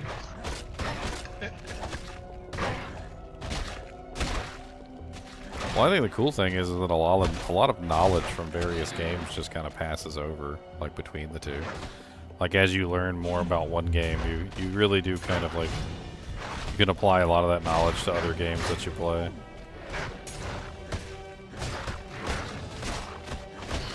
Except for Pillars of Eternity. You don't get to apply any knowledge to Pillars of Eternity. That's got to be one of the silliest games in terms of, like, trying to apply knowledge.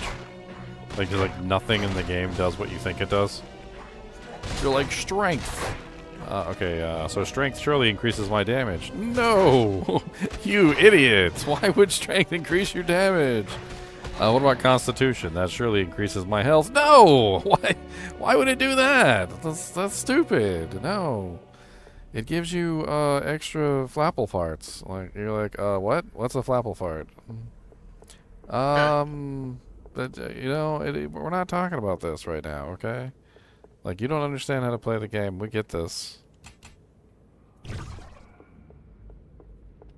It's like one of the only games in my like recent years I've played that literally just goes against whatever any other game does and just did whatever they wanted to do.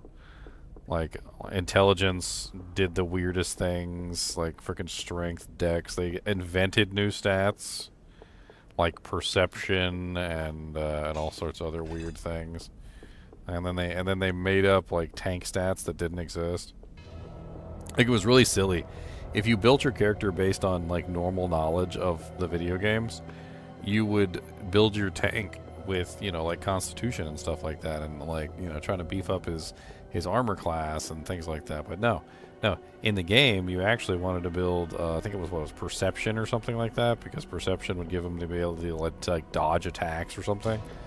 And it was like completely the opposite of what you thought. And so you would build your tank, and your tank would never be able to tank anything. And you would have to go online and look up like how the stats worked and what they were doing, only then to realize that you like put the stats in completely wrong, and your tank was like the weakest tank that ever existed. Yeah, I think the logic behind why a lot of games have similar mechanics is because they're relying on, they want their game to be accessible to people, and so they know that people played other games with those kind of stat systems, and so they want to keep the same sort of setup so you can. And it doesn't have to. It doesn't have to be identical. Like, but at the same time, you know, it also doesn't have to be a whole nother universe of an alternate dimension inside of another alternate dimension with like a different language, and also therefore you need to be able to see in the color blue. You know, like, wait a minute, how do I see in the color blue? That's difficult. I'm like, oh, you can't see in the color blue? What a pleb.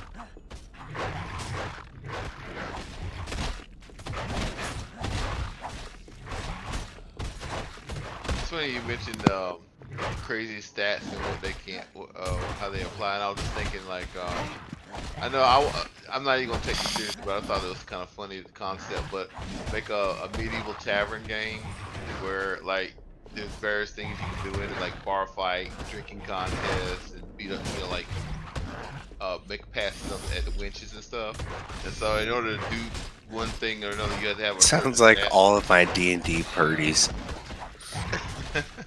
All of them summed up. Can you hear me now? Oh yeah. Oh, yeah.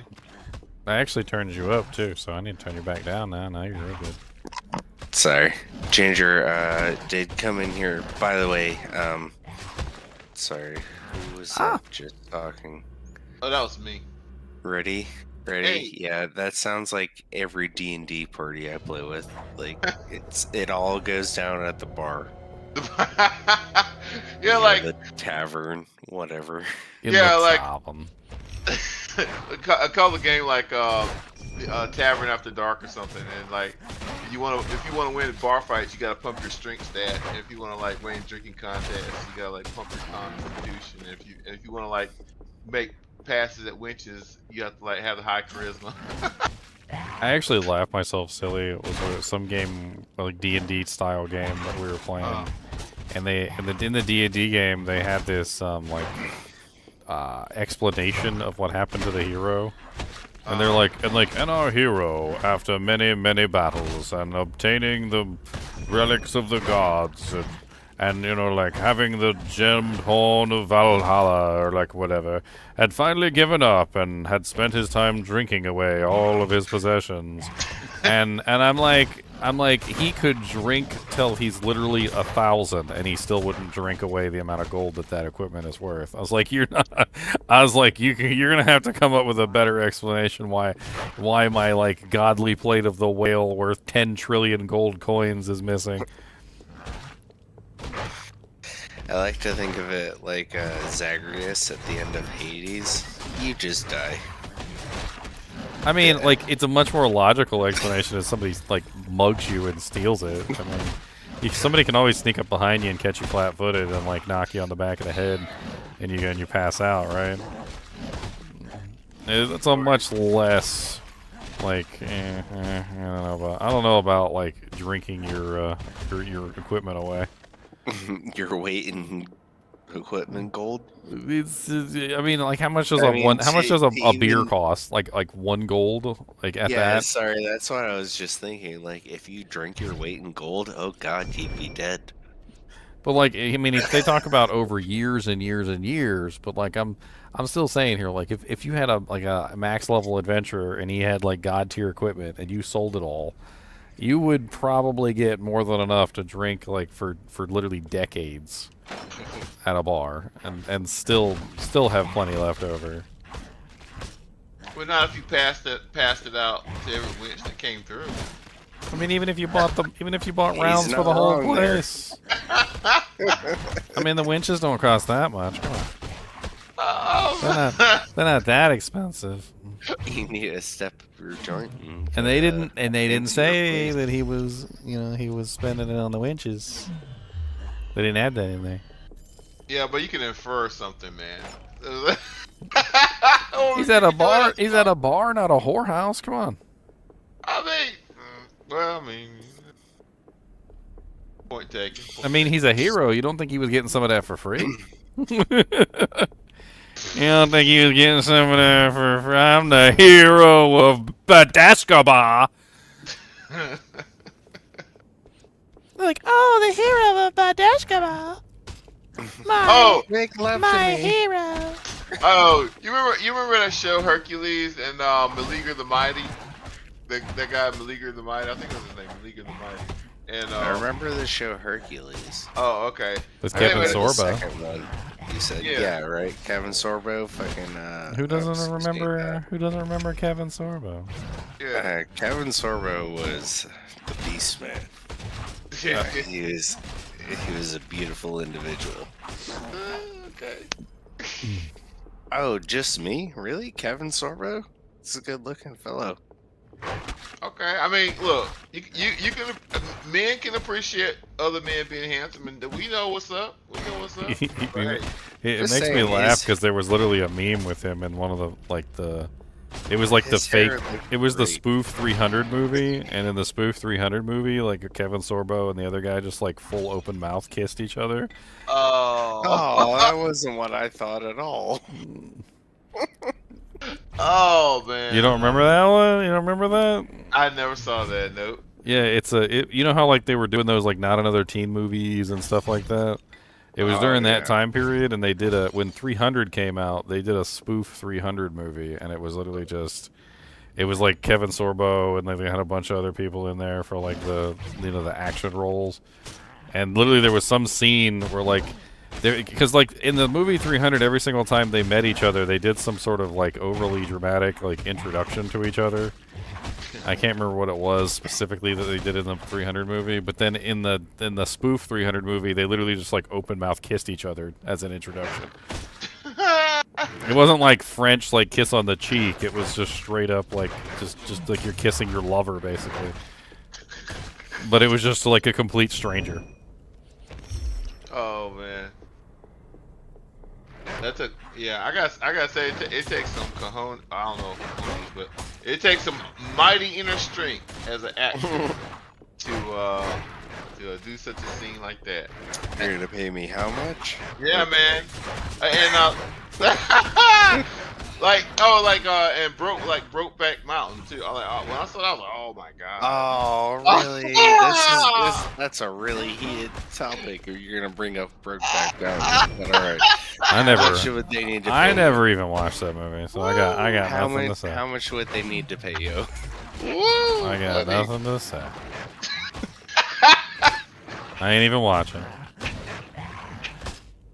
Alright, Ginger. Well, the reason I came in here all swinging and chatting was I bought Chunky a copy of No Rest for the Wicked. It's good. It's good, isn't it?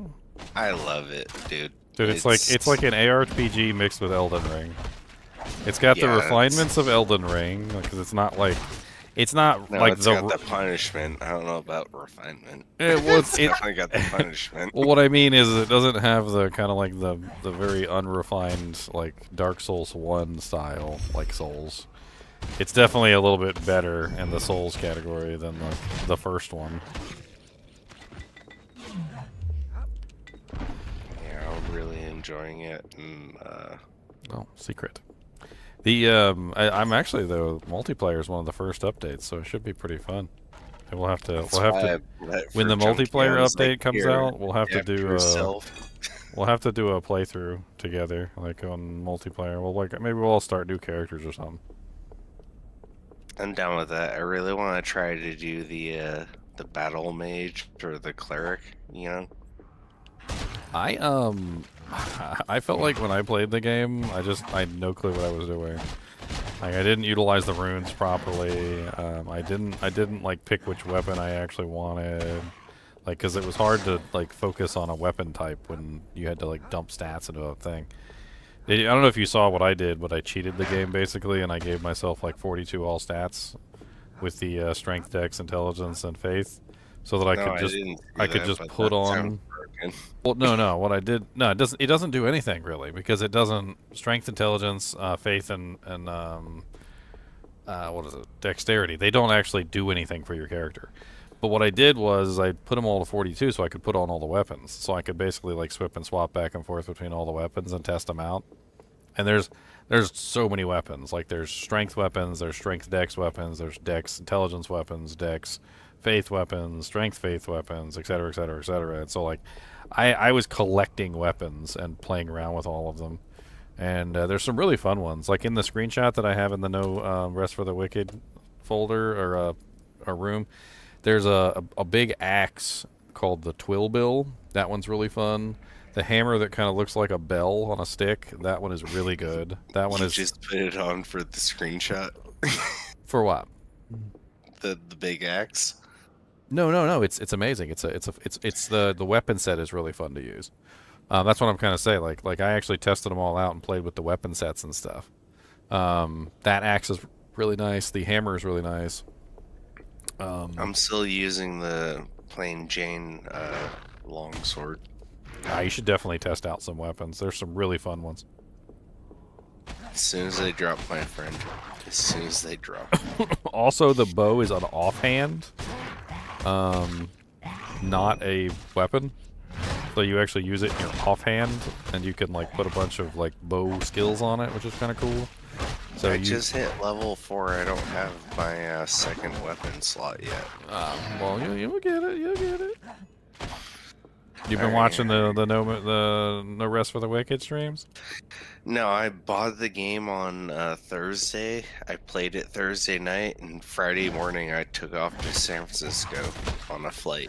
Well, all my streams are up. I did like 4 or 5 full streams, and I had a lot of fun with it. No, it's everything I've played has been super enjoyable. Yeah, the art style's amazing. The choreography of the art style's amazing. I like the sounds and stuff too. There's no real music in the game, but at the same time, it's doesn't need to be. Like they got a lot of nice ambiance and like lighting, and they just you get kind of enthralled in the world. It's pretty neat. No, every time I slow swing my sword and hit someone, I get a good sound like that chunk. Like my character fatty grunts every time he swings.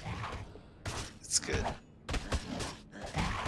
Yeah, but as of right now, there's no respec in the game, so you kind of have to like pick and choose what you want to be early on, because you need the stats to put on the items, and if you don't have the stats, you can't equip anything.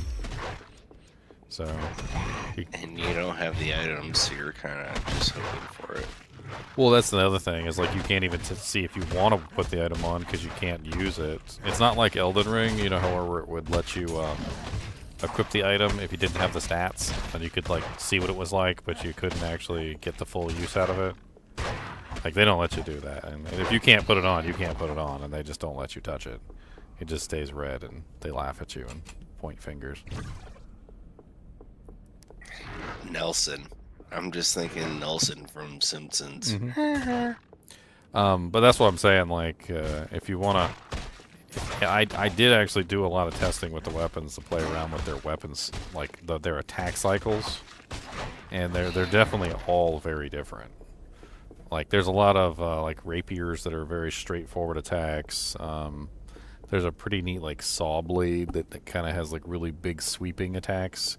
You know, kind of like very sweepy, kind of like not really straightforward at all, and not really big arcs, but almost like he's trying to saw things with the blade as he's attacking with it.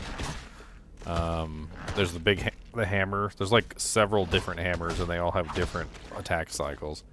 I wasn't a big fan of the Claymore. The Claymore's attack cycle kind of sucked. I did use it for a long time because I was trying to get used to it, but it's really slow and it's hard to use properly.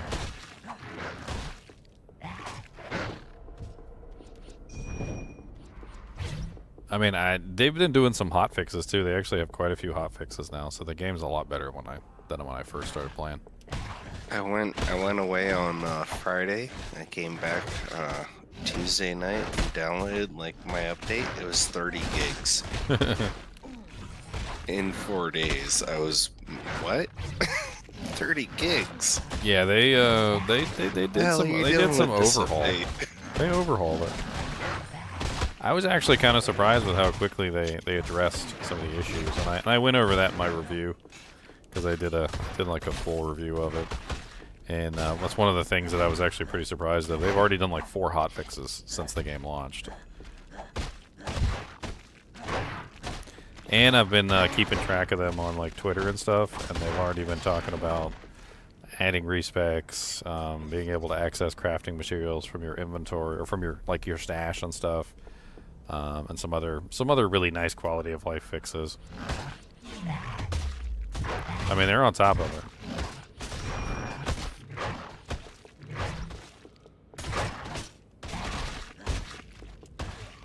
That and Elden Ring DLC are the games I'm probably playing this year. Oh, yeah, what's the DLC gonna be? Was it June 19th? No, June 18th? No, I mean, what is it gonna be? I don't know. It's more Elden Ring. I haven't played Elden Ring in a while. Ooh. Well, it's more Elden Ring. I don't know, honestly. I'm just getting ready for it.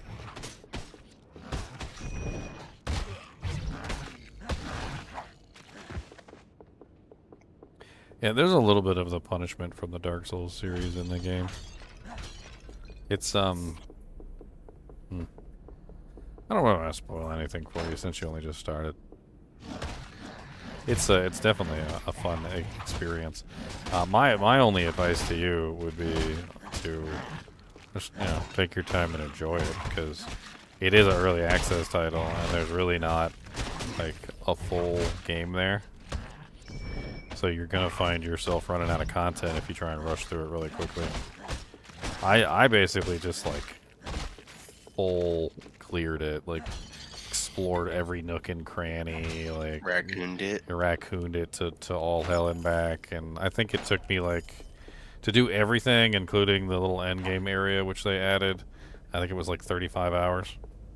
And then I heard that like somebody came in and was like rack speed it in 13 hours, and I'm like, okay. Well, good for him. I'm He's like, got okay. on deck. I'm like, all right. I was like, he probably didn't do hardly anything in the game if he beat it in 13 hours, but okay. I'm 5 hours in and I just barely beat the tutorial, and I'm just looking around and finding, like you were saying, the verticality. Like I find a new ladder or a kickdown ladder somewhere else to explore. There It's is crazy. stuff hidden everywhere. Like I can't even explain. It's hidden everywhere. And it's good great stuff. feeling, And it's by good the way. stuff. It's good stuff Yeah. too. Like also As a player, that's a great feeling. Just like, oh, thought I knew where I was going. like when I first got to the where beach, does this go? I was like just talking about like the beach area. So I was in the beach area, and I'm like, well, what happens if I just swim out into the ocean? And I just started swimming out into the ocean, and there was like a little island, and I just like hopped onto the island, and there was like a chest on the island, and I'm like, oh, okay. And then like straight up rewarding you for just like swimming out into the ocean to your death. As your stamina is running out and you got that Sonic fucking Sonic 2.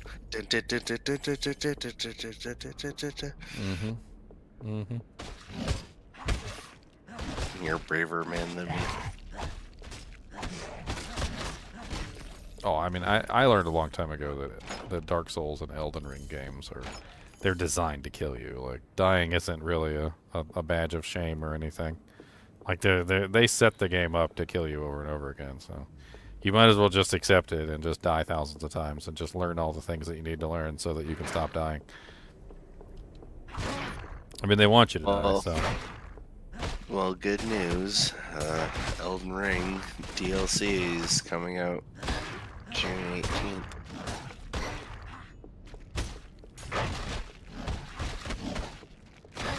Couple days from now, I'm not really sure exactly when, I'm gonna be playing the new Fallout mod. So it was supposed to come out yesterday, but then they apparently they had they have this thing coming. It's like the Fallout 4 Next Gen update, and the Fallout 4 Next Gen update is what is it called? Fallout London? Well, it's part of the TV show. Like when the TV show launched, they decided to do this special update. It's like an official update, the next gen update, and it's kind of like messed with the Fallout London. So the Fallout London got pushed back. They're waiting for the next gen update to hit, which apparently comes tomorrow, and then they're gonna like apply their patch over top of the next gen update to make sure everything still works. But they can't release it because that next gen update is like looming. But in the next couple of days, they're going to get that sorted out, and then I'll probably be hopping on to play some Fallout London mod. Supposedly, it's like a full-featured game in the form of a mod, so it sounds pretty sweet. Yeah, it looks really awesome. I want to play Convergence mod for Elden Ring. Have you done that? The what? Convergence mod? For what? Elden Ring. Oh, I haven't done any mods for Elden Ring. Yeah, the only mods I've done are the seamless co-op, but the Convergence mod looks really big, and I almost think I'm gonna buy Dark Souls 3 for the I forget the name of the mod, but the Archstones. Have you seen that? Dark Souls 3 Archstones? Mm-mm. It's like its own big mod for Dark Souls 3. Like they're calling it Dark Souls 4. Dark Souls. I thought Elden Ring was Dark Souls 4. I don't know, maybe it's Bloodborne 1.5. No, check out Archstones though. It's a mod for Dark Souls 3.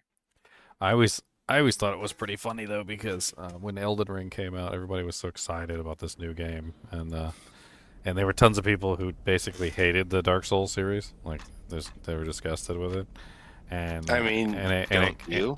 And it kind of made me laugh. And don't you?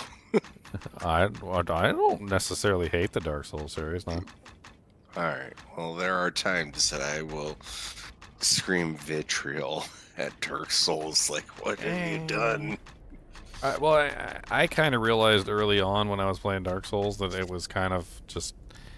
The experience of Dark Souls is to get you to die. Like, the entire thing is designed to kill you. I mean, you start with low HP, specifically so that monsters dish out massive amounts of damage and kill you quickly. Same thing with weapon. Same thing with no rest for the wicked. Like your HP is deliberately engineered to be extremely low early on, so the monsters can essentially kill you or for like no effort. And that's how Dark Souls is, and same thing with Elden Ring. So like as you learn the fact that literally From Software is trying to kill you on a regular basis, and not only that, but they set you up for failure, which I think is the biggest thing. So like when you first start, let's use Dark Souls 1 as an example. When you first start, your HP and everything is set up really low, and you fight these monsters at the beginning of the game, and they're actually not very strong. But you don't know that, right? So you're fighting them and you're killing them, and you're like, okay, this is easy, right? And then you get to the first real area in the game, and the monsters literally just obliterate you out of existence by like just touching your pinky toe. And that's when you realize that the game is literally set up so that to make you fail. And your entire goal in Dark Souls is literally to try to get to a point where you literally aren't failing on a regular basis. But they don't make it easy for you. Like when you fight a monster in, say, Zelda or something, like use Zelda example, like you don't die immediately because you got like 10 or 20 hearts or whatever, right? So you got a lot of chances to learn.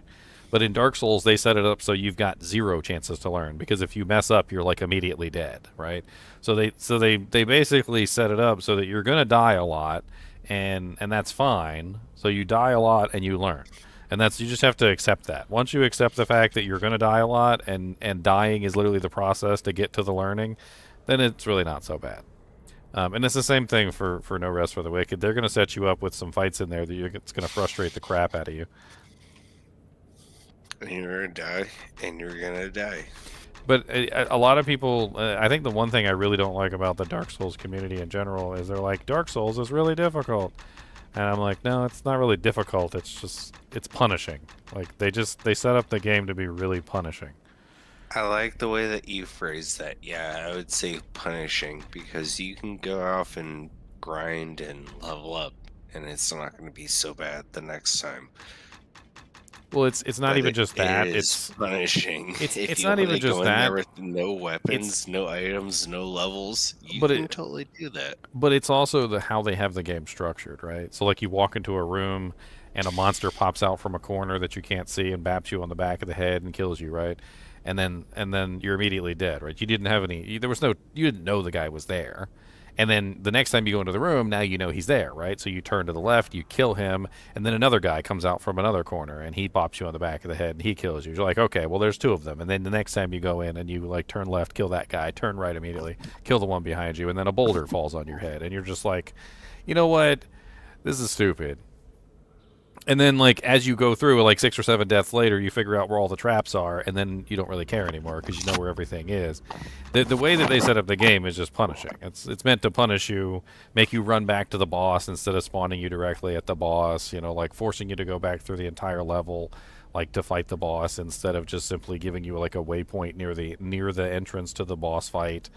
Like, respawning all the monsters every single time you die.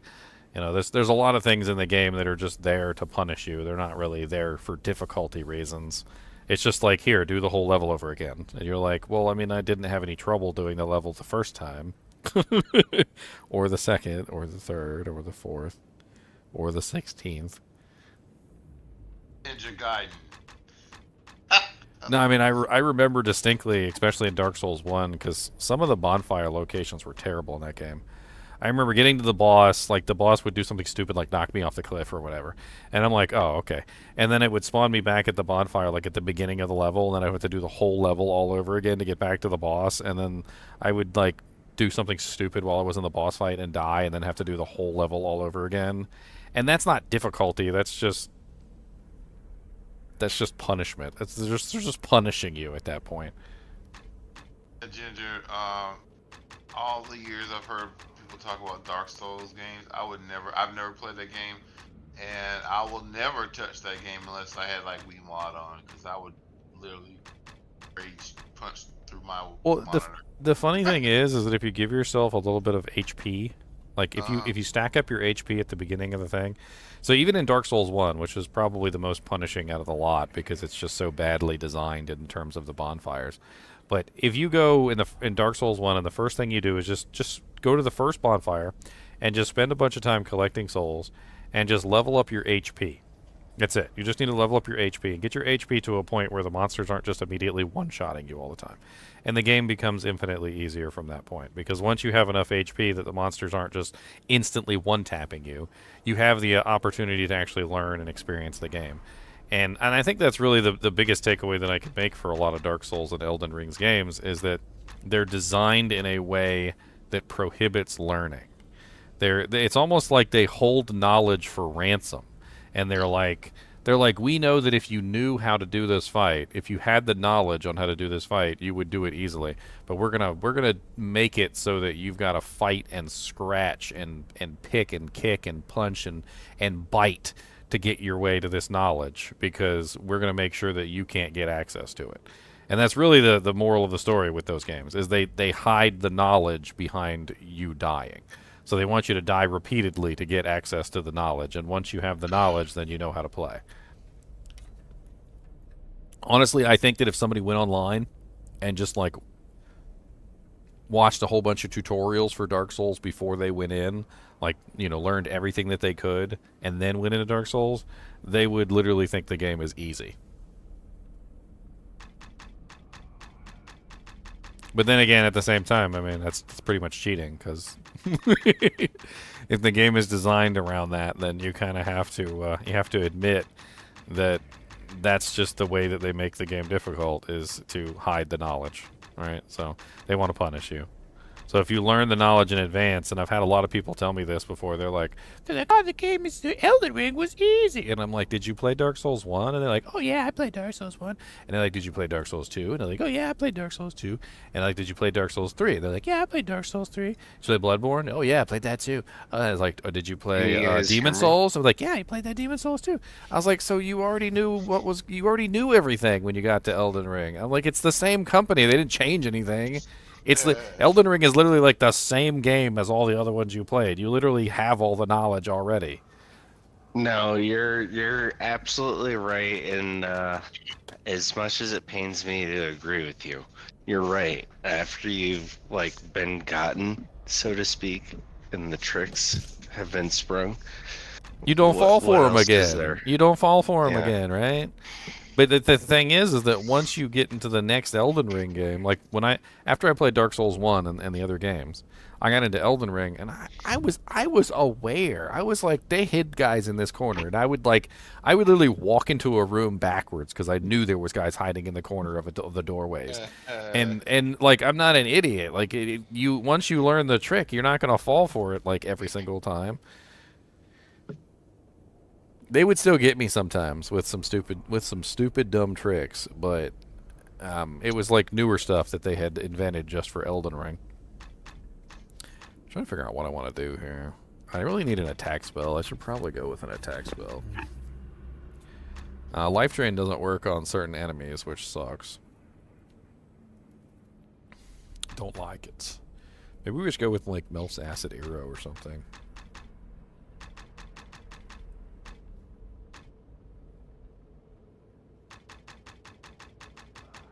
Just give us something to spam. Flame Arrow. Dark Possession. Possession allows us I to... got a weird question. What? I got a weird question for you. Playing 5.0 D&D, and I want to play Kevin McAllister. I've got ball bearings, caltrops, bear traps, oil flask. What else would you do? Scream. You need a scream. Yeah. Kevin McAllister does a scream that's so ridiculous that he literally stops the robbers in his tracks, like their tracks a lot of times. Remember, like when they would catch him and he would scream so freaking loud. No, you're right, but so if you got like some sort of scream attack or something that instills fear into the enemies, like maybe, or stuns them or paralyzes them temporarily. I'm a rogue, so probably not. I like where you're going though. I mean, it makes sense, right? I mean, you got. He also had tricks where he would fly. It was like flamethrowers and stuff, like just traps in general. Can you set up traps? Yeah, well, that's what. I mean, because he had fire. He had fire traps. He had freaking like paint can traps, and like he heated up a doorknob until the doorknob was like molten hot, and like. There was also ice. He also used the water to freeze the ground so that they would slip and slide on the ice. So that's a whole other thing you could have if you have any kind of like. I know there's a spell in D&D that's something along the rounds of like chilly, like frozen land or something, or I can't remember that's the name of it. It kind of like freezes the ground and causes people to have to roll a Constitution check for slipping and falling. I'm a level 4 rogue, so I can't. I mean, you could probably get like a wand or something, or you got magic item usage. You have to use magic device as a subclass for the rogue. I think you have to be thief, and you have to be level 17. Yeah, no longer in 5.0 are you able to use a magic device as a rogue until you're super high level. I mean, I don't know much about 5.0, but there's plenty of stuff in D&D that would definitely qualify as like the kind of like booby traps that he sets up. I mean, caltrops obviously, and marbles and stuff like that. Yeah, but like, he also did a lot of intricate traps. I got a sack of ball bearings, and I bought 2 bear traps. Also, setting down a bear trap is its own action. Also, you have to deliberately set up a bear trap. It's not like you're just gonna drop it out of your back. Oh yeah, sack. I mean, he deliberately sets up all of his traps. But another way that you could go is he also used subterfuge as a very powerful ally. Like he would set up like shadows. You know, he would do like those shadow puppets to fake people into thinking that there were people there. I mean, I think isn't there something in the game where you have like mirages or something that you can put out that fake the enemy out into thinking you're somewhere where you're not.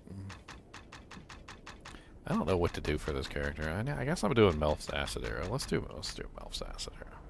Oh, it costs 8 to go to the next rank? Oh, freaking bullcrap. That's some bullcrap.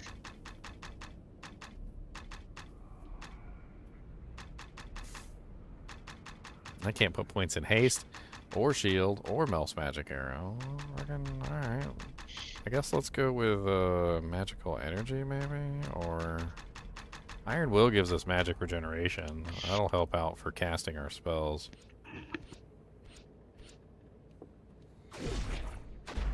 Alright, nice.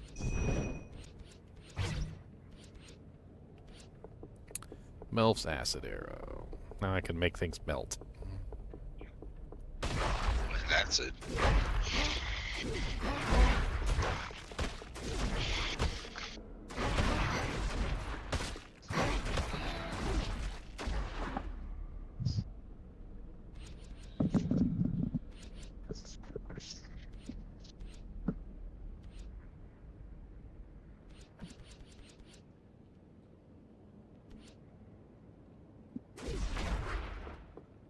Okay, that'll work. That's much better.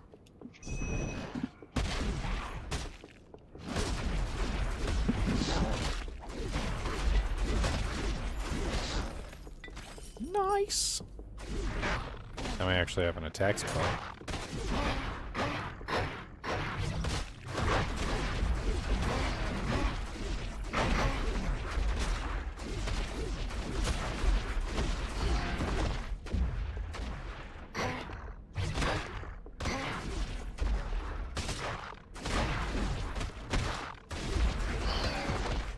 Ha ha. Yeah, this works way better than my other skills. Oh wow, that goes far. Holy Jesus.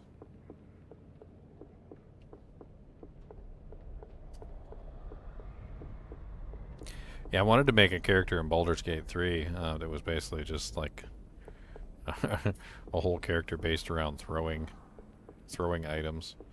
There were some really neat throwing items that you could get, and apparently there's a couple different ways you can like subclass into different throwing effects. And so you can, there's also a hammer that you can find that literally comes back to your hand, like Thor's hammer, basically. And so you throw it, and it just comes right back to your hand, and then you can just throw it again. And then there was a bunch of items that I found that had, like, extra throwing damage. And I swear there's got to be, like, a whole character where you're literally just chucking hammers just all day long. Somebody else had one where you could, apparently you throw people too, because you get the same bonus damage when you throw, when you like pick up a monster and throw them. So you're just picking up people and throwing them around.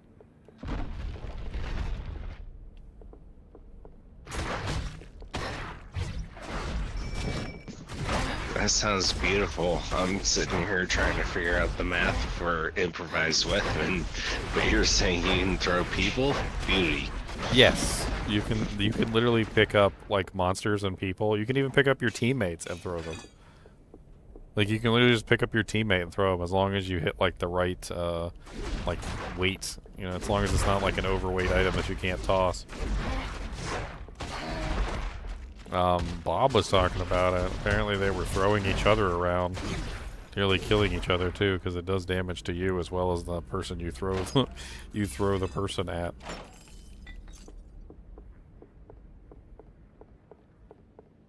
The impact damage? Yeah, that's a thing.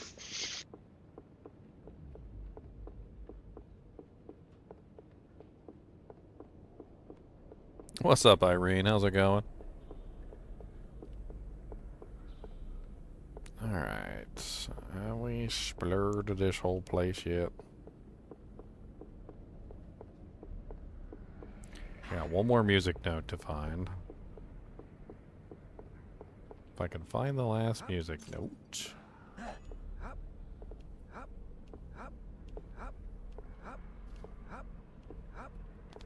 Speaking of music notes, I saw A Perfect Circle live. That shit is life-changing. That was a great show. Hmm.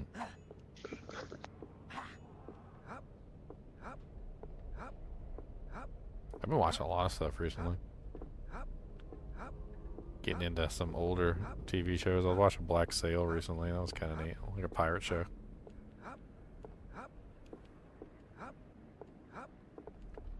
One of many shows. Binging.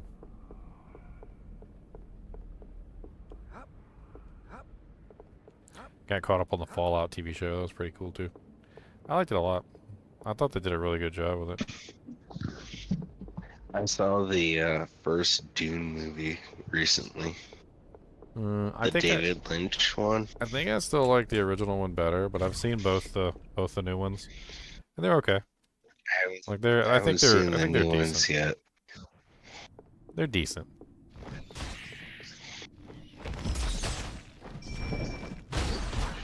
do not have the energy required.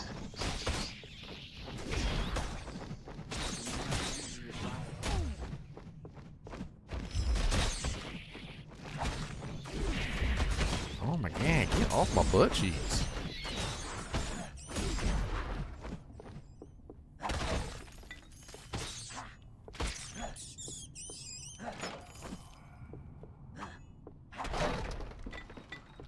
What the hell is going on up here? Why does it look like there's a secret or something?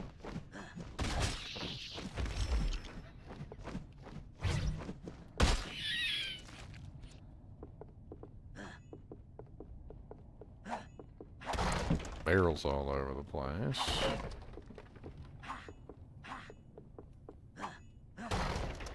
And did you hear about the secret boss in Baldur's Gate 3? I actually have not played Baldur's Gate 3. I'm waiting for it to ship. I bought it. You got PlayStation 3 Oh, yeah. man. Sorry. Yeah, I'm still in the dark. Well, I'm yeah. that guy. Well, I mean, you should probably still look up the secret boss so that you can go fight him when you get to that area. Because he's apparently like not really easy to find, and I don't even think he's supposed to be a secret. It's like one of those weird things where I think he's just what did they call it? Like leftover content. You know how like sometimes they cut content from the game. Well, they think he was just like left there from like a cut content sequence or something, and so you don't really have any prompt to go find him or anything, and he's in a kind of a weird spot. But apparently he's a pretty fun boss to fight. I was actually thinking about booting it back up just to go fight him.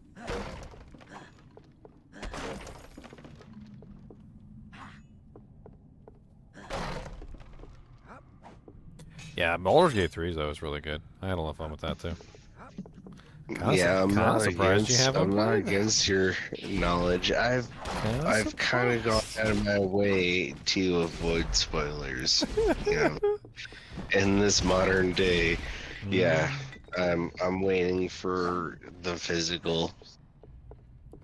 Sorry. I keep my mouth shut. I want to play it with my wife. Keep my dirty whore mouth shut. Ew, why would you say whore? Because I played the game and I know all the stuff and I don't wanna ruin it. I don't want to ruin the game for you. That would be rude. That would not be very nice. It's a really fun game too. Like it would suck if somebody ruined that for me. I still remember this. I still remember this freaking. It was like Arlo from his channel. Apparently, he was super excited about Smash Brothers when it was coming out, and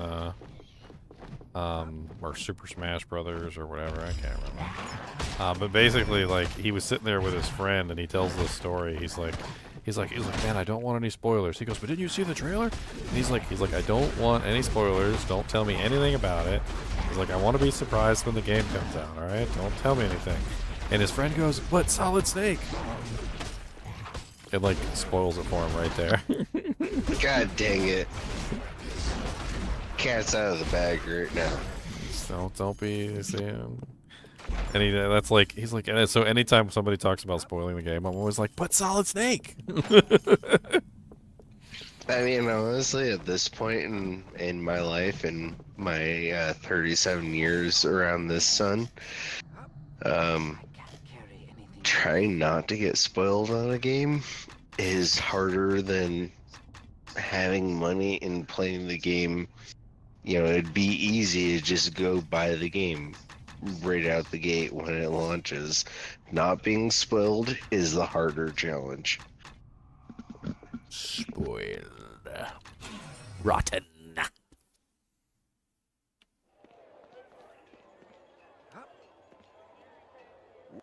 My shop carries the finest armor and weapons. There is no finer armor on the Imports from Waterdeep and Arm. You remember back in the day when Harry Potter was launching? Yeah, you go do the book release. Are you old enough for that, Ginger? I didn't The book, the book release. I actually didn't read the books before the movie came out. Like, I read the books after the movie came out. Alright, so before the movies were a stain in their, you know, producers' trousers, the books were a thing. And there were these people that just came out and just said, Snape kills Dumbledore. That was a whole meme. Do you remember that? Uh-uh. You know? So yeah, the book comes out, and these people just decided that they would just ruin the entire book for everyone. Or I guess if you're on the line, you're everyone. But yeah, it was a total meme back in the day. Snape kills Dumbledore. Snape. Evil Snape. Snape's evil. I gave up on book 4. It was far too big, and skateboarding and video games were worth my time more than reading that boring book. Imperial Staff, 4 to 21. That seems kind of nice.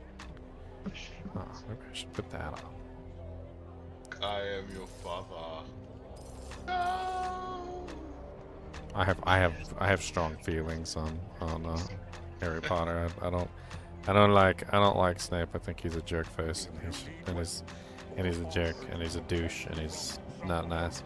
That's what I think about him. You say bad things about Alan Rickman? How dare? Not Alan Rickman, but Snape. God rest his soul. I read the books too, so he wasn't you know, he wasn't I didn't always read the books. I'm not qualified. I guess all I'm saying is that I've read enough to know like what's going on with Snape. I don't even agree with the author's intent for the character. It's one of those weird situations where a lot of the times I'm just like,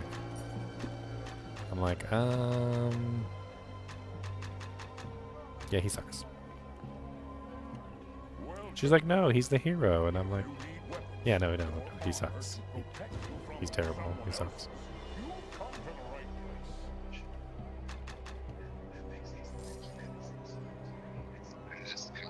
Watch it now, just because of Alan Rickman. That guy delivers every time. Cody, what the hell was that, buddy? Don't bark at the Chinchies. There's something out there, Dad. I don't care if the Chinchies bit your tongue. You shouldn't stick your tongue in the cage. How about that? He will too. He'll stick his nose in the cage and then they'll bite his nose and then he gets upset that they bit his nose. And I look at him, I'm like, are you dumb? Your answer was given, right? He continues? Yeah. He's dumb. He's like, are you dumb? I think you're dumb. The work of local masterclassmen as well as imports from Waterdeep and Arm. I thought you could wear 2 rings. Am I mistaken in that you could wear 2 rings, or am I wrong? Can't wear 2 rings? You can't wear 2 rings. Okay. Alright, let me make an amulet too. Cody, quit digging in the trash can.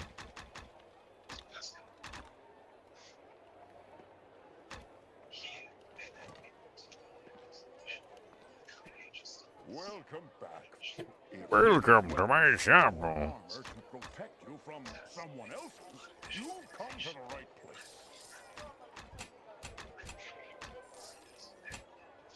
Target bleeds for 1 second.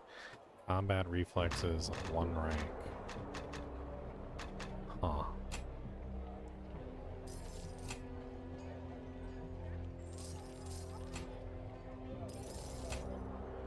So expensive.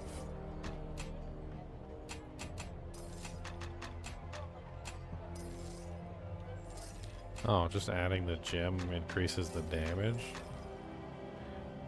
Huh.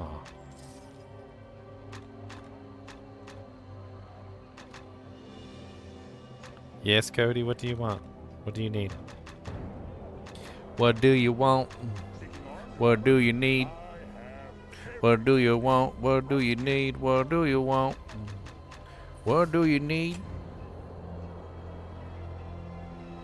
What do you want? I see you there. I see you looking all silly. You're a silly dog, and that is the truth. You're a silly dog. I don't know why you're a silly dog, but you're a silly dog.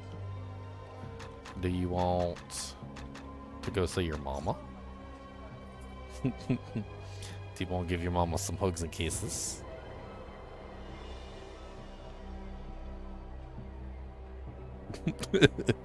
What if she's got pizza crusts? She might have pizza crusts.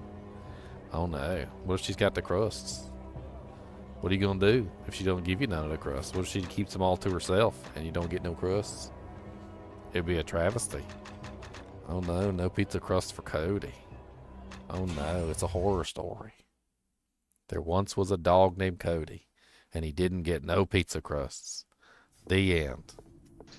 Wait, were you talking about horror stories? Can you go to space? Because if you're going to do a good horror story, it's got to go to space. And then it becomes a horror comedy. Horror story, space.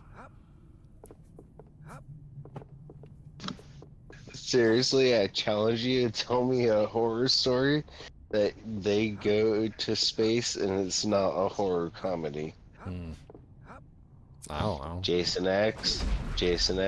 I'm looking at a leprechaun in space.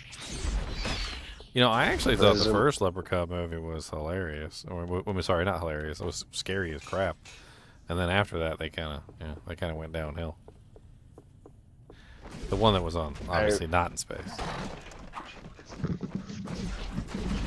Well, it only took 4 movies until they ended up in space for Leprechaun.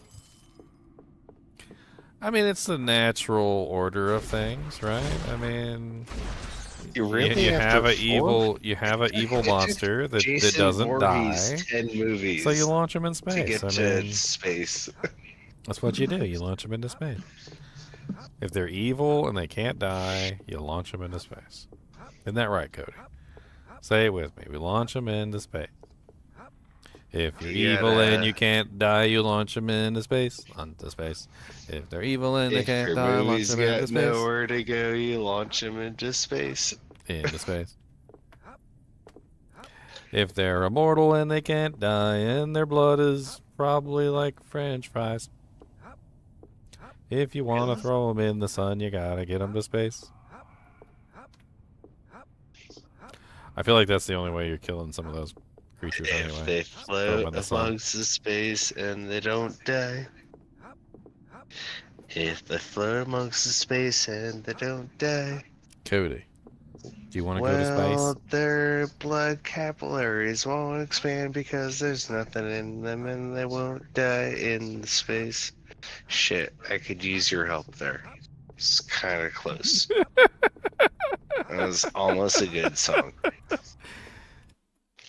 Why do you need my help? Cody, you know how to sing a song. Cody said, I like the pizza crust, yes I do. Put the pizza crusts in my bowl, please too. And if you could put some more pizza crusts in my mouth, I'll hold it open for you to throw them in. I'll gobble them up like a big shark. And I'll eat them all the way in the park. If you've got some pizza crusts, I don't care where you throw them. I will eat them, I will go, I will get them.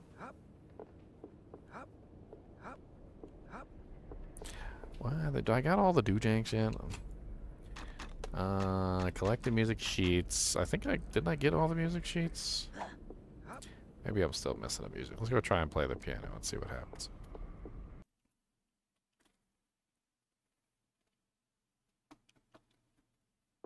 This game loads so fast that I don't even realize that I've loaded the game.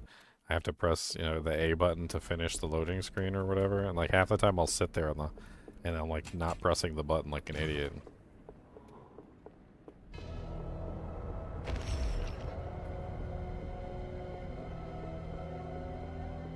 Like all you have to do is press the button. Oh, I didn't know.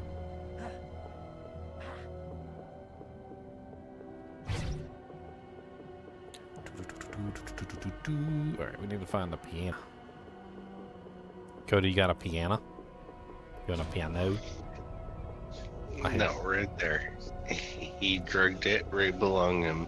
Yep, there it is. Piano. Piano. What's wrong with a piano? That's my dad's word. He don't say piano, he says piano.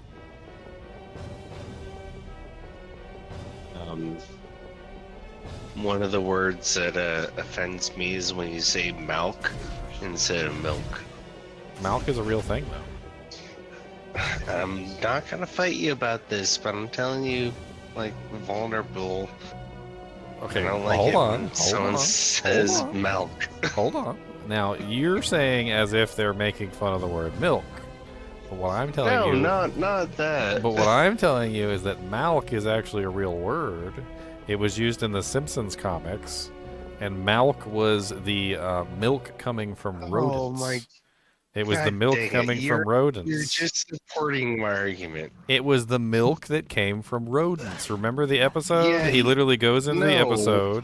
He goes into the room, worse. and he's trying to figure out why the milk tastes so weird. And it doesn't say milk on the bottle; it says malk. And he opens up the door, and inside is a milking station. But instead of milking cows, they're milking rats. You don't remember that episode? Yeah. And it was called Malk. And even Bart Simpson was like Malk. What the hell is Malk? Reinforced in my opinion about milk, and now milk. Malk Simpsons. I'm pulling it up here. Hold on. It says, Malk, now with vitamin R. Here it is right here. Here it is. I'm going to bring it up on stream for you. God, I'm bringing it up on stream. This is it right here. It's literally from the episode. This is literally just a screen cap from the episode. So you can't even deny. Malk. Here we go. Saving. I'm bringing it up. We're going to get some Malk in here.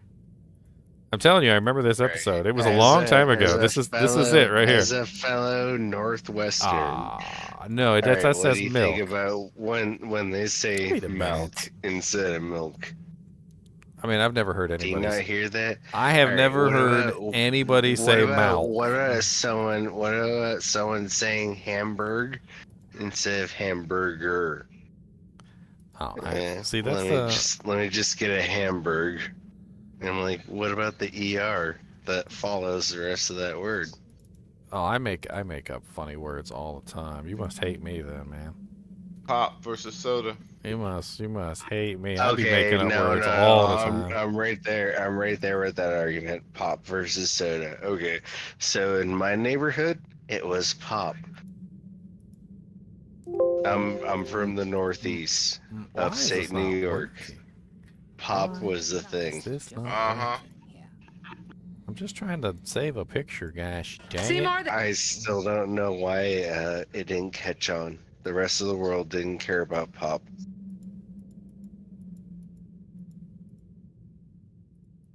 I mean, I know the whole name of it is soda pop, so I get where it came from, but people just drop pop out because it's easier to say soda.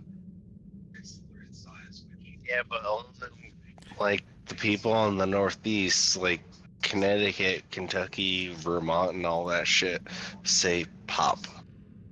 Or Canada. Yeah. No one else no one else in the world says pop. I posted it for you in kinship chat so you can see it extra good. So you can see it extra good, and here it is on stream. Here you go, guys. This is milk. If you guys want some milk, now with vitamin R. It's got vitamin R. I don't even know what vitamin R is, but it has vitamin R in it. Vitamin rat, bud. There's actually a scene. It's probably one of the most disgusting scenes I've ever seen. It's he literally walks in the room, and the room is filled with rats, like on all the walls. Have you ever seen Antichrist? Challenge accepted. Go watch the movie Antichrist. And he literally like freaking walks in there, and there's like thousands of rats being milked by little tiny milking machines, and they're all like squealing at the top of their lungs. They're like, oh, that's kind of brutal. Yeah, they don't like being milked. And I think it's obvious. I mean, cows do, but rats probably not. What? No. Well, alright, so why do cows feel good when they're milked? Can you answer that? I mean, they do it on their own. There's actually milking machines now. Did you know that? They literally have like a self-service like milking machine. It's like a little robot or whatever that like attaches everything and does the whole job. And the cows literally go over there, and they literally go over there deliberately and wait and let the machine do its thing. Like there's no restraining mechanisms or anything. The cows just go over there and let the machine do its job. Yeah, you know why? It's because they're turgid. They're like to burst, ready to just let it offload. Mm-hmm. It's not because they want to be milked. It's they can't contain it.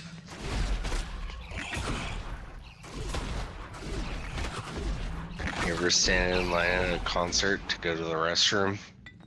It's that for the cow, though.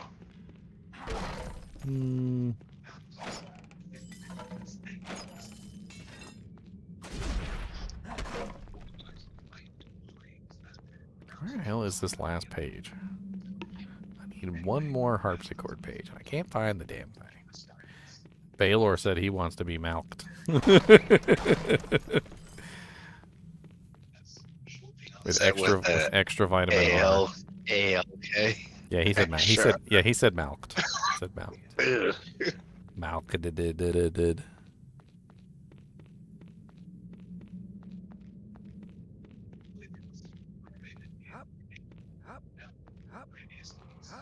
Okay, well this area is done. Moving on.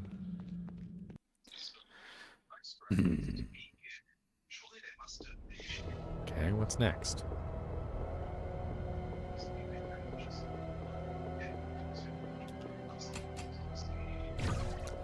Your game has been saved. There's always somebody doing something wrong in Baldur's Gate. Why can't there ever be like some days where they're gotta, there's nobody doing anything wrong today. No big The deal. wife finally let me go away for the weekend. I'm off fishing. That sounds really fitting for a Baldur's Gate character, right? Like I'm out.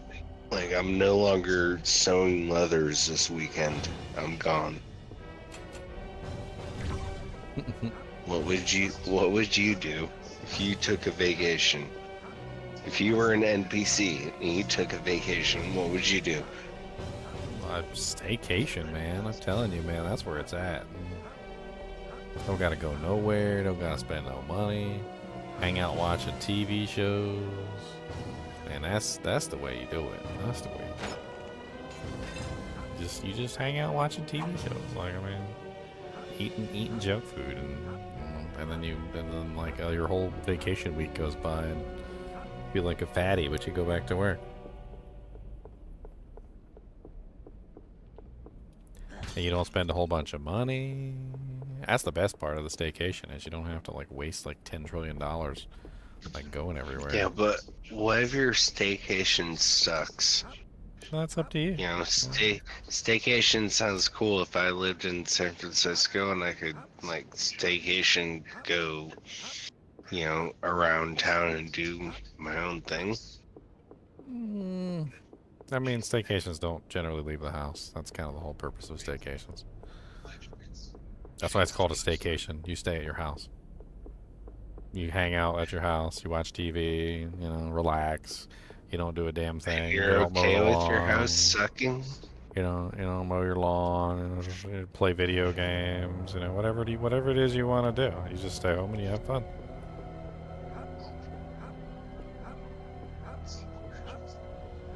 I mean, honestly, like, there's a big difference between a daily work week where you come home, you know, gotta like make sure you get everything ready, freaking. I don't know. It's a lot different. You wake up early in the morning versus like sleeping in. You know, you stay up all night instead of having to go to bed on time. Like it's a whole different world when you do a staycation. I kind of want to sing the different the Living Color song all of a sudden. Hey, Living Color? Let's go. Let's hear it. Can't even remember all of it. Go ahead and sing it.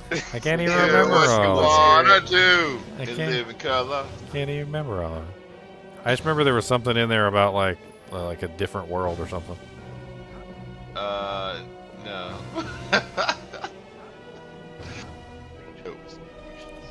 I don't even remember the song. You do what you wanna do.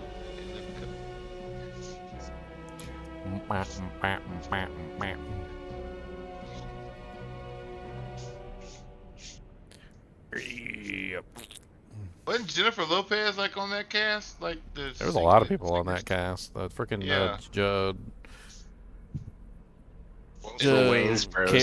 Carrie's on the cast too, and freaking. To my standing here. Yeah, that's how Jennifer Lopez got to start dancing. Dancing as an extra or something.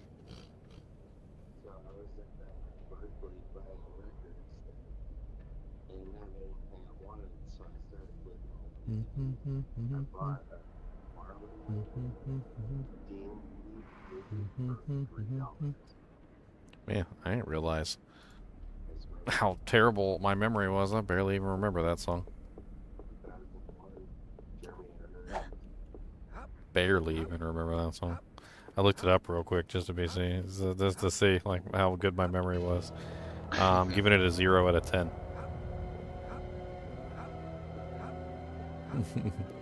0 out of 10. Congratulations. Where does this go? Bloodmire Manor Cellar. Okay, that's not where I want to go. We need to get over there. How the hell do I get over there? I'm lost in this place.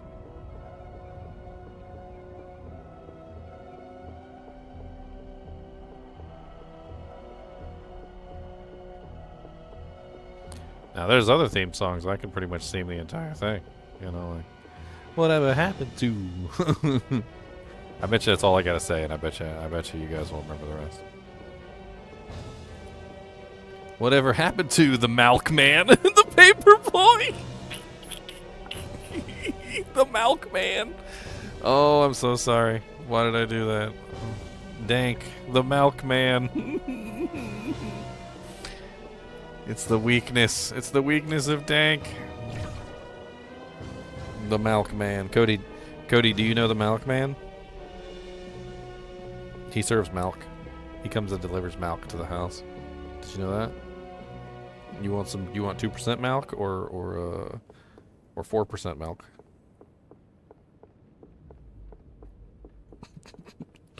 Cody looking at me like I'm a crackhead. He said, I'm ready to go downstairs.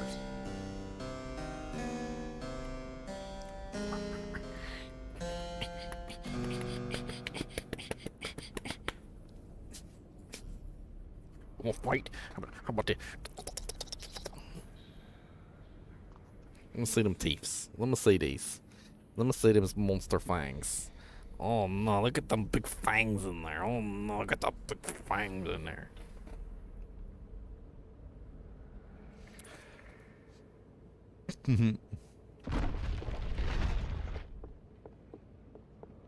Alright, I think this is going to take us somewhere. Oh, a trap door in the floor.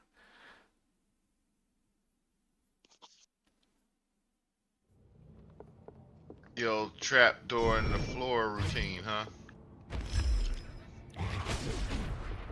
Licking me, weirdo.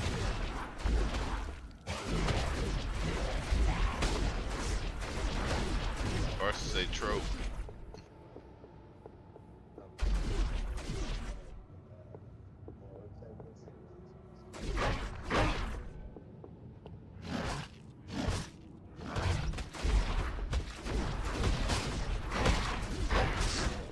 I'm offended that my missiles cannot go through my skeleton, but their missiles go through my skeleton.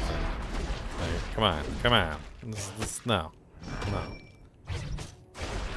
Were you talking about that a few hours ago? Yeah, their missiles are going straight through my skeleton. My missiles are stopping.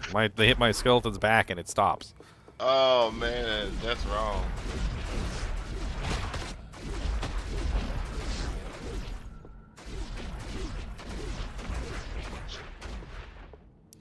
Boom, boom.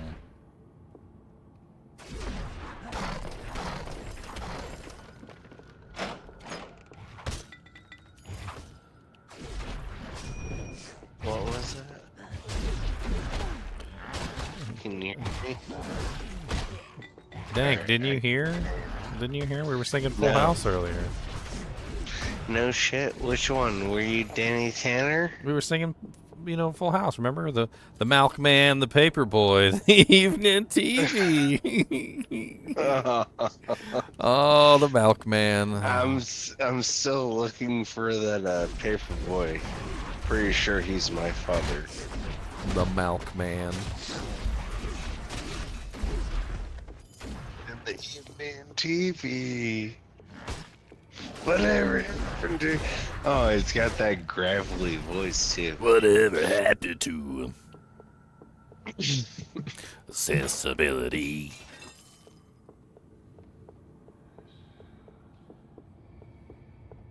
I don't know how they ever got frickin' Bob Saget to do those shows anyway. Bob Saget was like the most raunchy comic.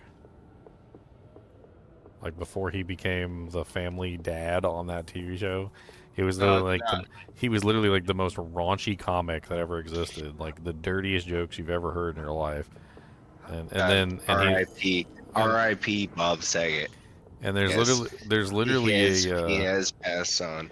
But yes, he was a filthy individual. There's literally a joke that was apparently going around like with the comedians, and it's like the joke has to be nastier and nastier. Like the basically the rule is that every time you tell the joke, it has to be nastier than the first time you told it.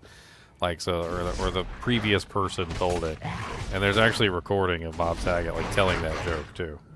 Like you can go watch it. And you'll understand what I mean when I say I don't know how he ended up on Full House as like the dad.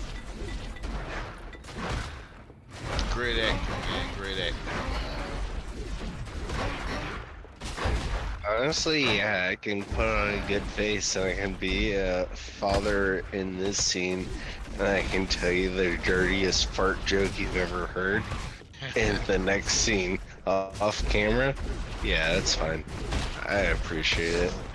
Hey, America's Funniest Home Videos was pretty funny. I liked it. I have seen The Aristocrat. That's what you're talking about, by the way. That's the joke. The joke is called The Aristocrats. Plural. If you're interested. Watch Bob Saget do it.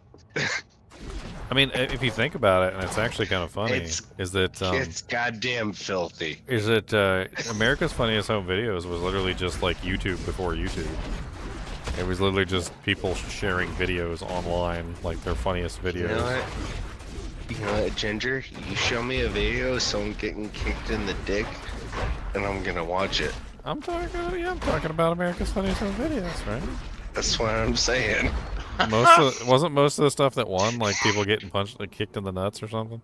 Yeah, yeah. Was it? I'm just telling you. A lot of the times it was literally a video about somebody getting kicked in the balls. Yeah, it'd be like the kid like with a baseball bat like accidentally hit the dad. He's got a bat. Yeah, wiffle ball this. Oh yeah, I'd love to write it. Yeah, that's why Bob Saget wrote those little one-liners. That was him doing the voiceovers too. What are you grumpy for, Cody? Don't be grumpy. You gotta go peppadoodles? If you want to go watch America's Funniest Home Videos, it was him doing like the voiceovers, like all the cheese. They actually have America's Funniest Home Videos on, yeah, I think it's on Disney Plus. Is it on Disney Plus? I can't remember. It's on one of the streaming services. I mean, when I think of Disney, but that's cool. Well, Disney bought out Fox, and they bought out a bunch of other companies too, so most of the stuff. Oh shit, they took Fox? That sucks. Yeah, they bought Fox. They own like everything Fox owns now. But that's okay, because that makes Klinger a Disney princess now. From MASH, you remember? Klinger, always dressing up in dresses. He's now a Disney princess because they bought out MASH. I was more worried about Futurama, but yeah, let's go Klinger in his women's uniform. Hey. He's just trying to get out of the army, alright? Oh, it's a dark day. Seriously? They own them? He's just trying to get out of the army. Oh, they own like everything. They own Marvel. I think they own everything except for Spider-Man. Like for Marvel. That's 22, right? Sony owns Spider-Man. No, I mean, you read the book Catch 22? Oh, I don't know. I don't know. Why? What is it? Nothing. Just check it out in your off time. Cody's giving me the eyeball of the lifetime. Bombastic side-eye. I give you the bombastic side-eye. And if you do not listen to the bombastic side-eye, you get the bark. And if you do not listen to the bark, you get the bite. I feel like the bite was already guaranteed, but yeah, you get the Borg. There you go, he's coming. He's going to give me the Borg here in a second. The Borg. The Borg, the bite, and the Borg. Yep, Klinger's a Disney princess now. It's been confirmed.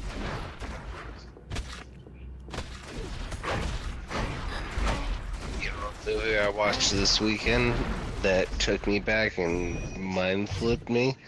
Kroll.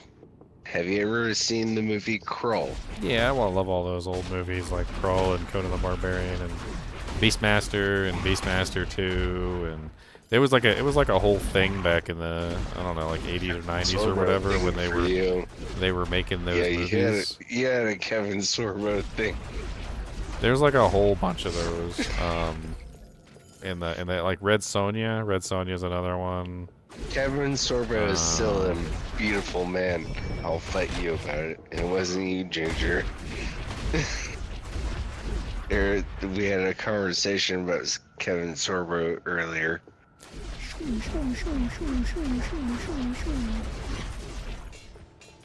That's right. Fall down, nobody like you. Stupid little zombies and your stupid little zombie face. Nobody like your little ugly zombie face anyway. Melt.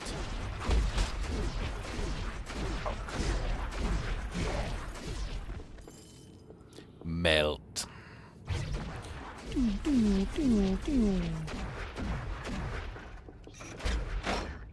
Somewhere a door has opened.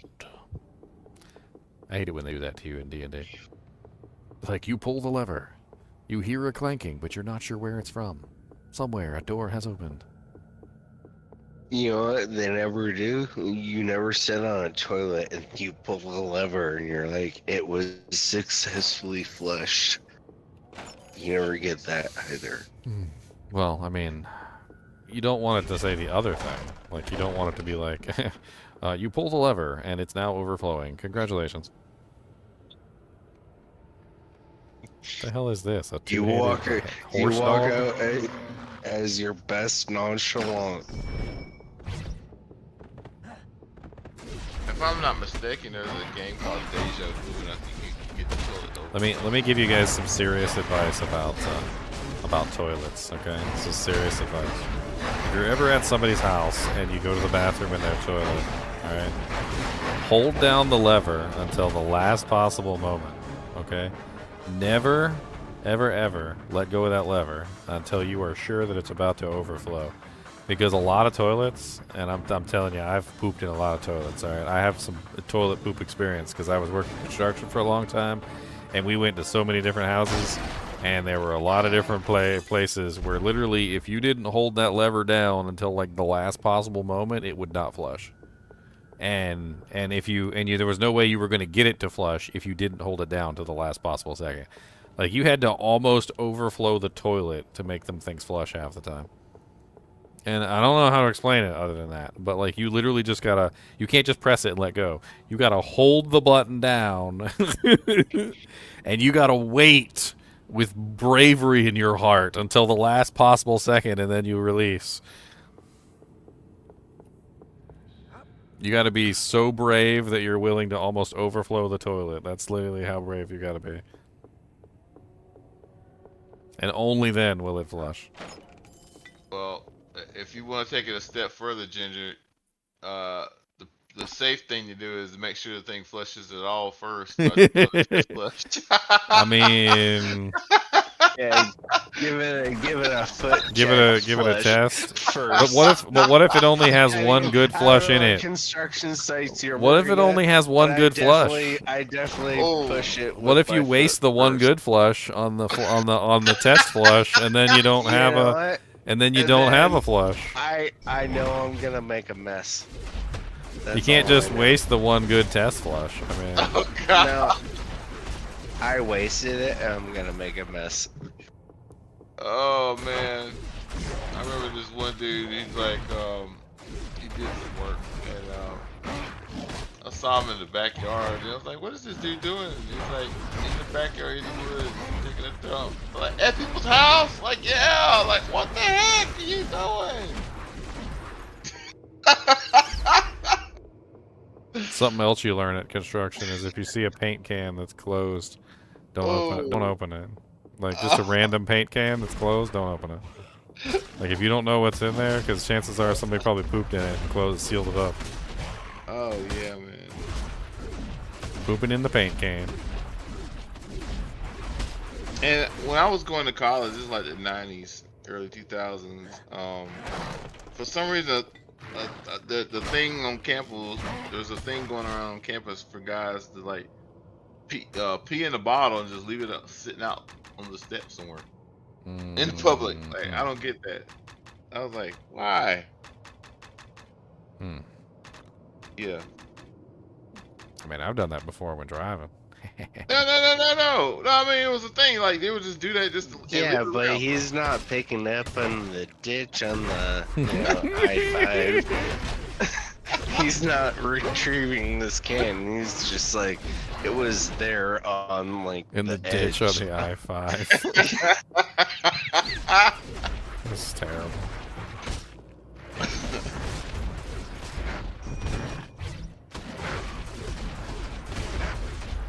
Are we gonna get the end of this horrible story?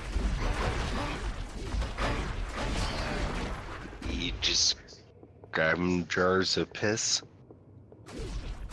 Oh yeah. Oh, I mean, there's really no end to it. I mean, it was just a day, almost a weekly thing. I saw. I was like, I don't know. I can't explain it. It was just a thing people did.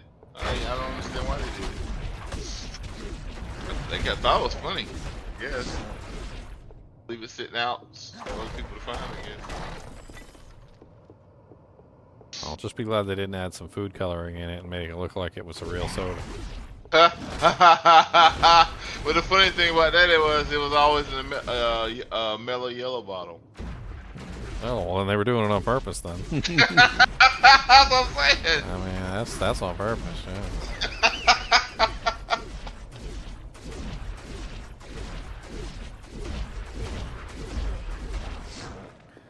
Nice to It's nice having a little skeleton to tank for me. I like it. I don't know where the hell I'm going or what I'm doing, but...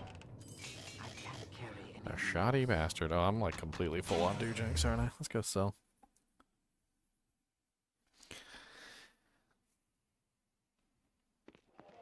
What's up, boy? I mean, bald-headed bastard.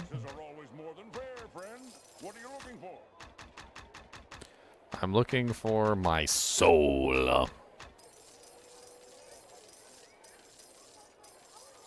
Yeah, you let me know when you find it. Mine might be nearby.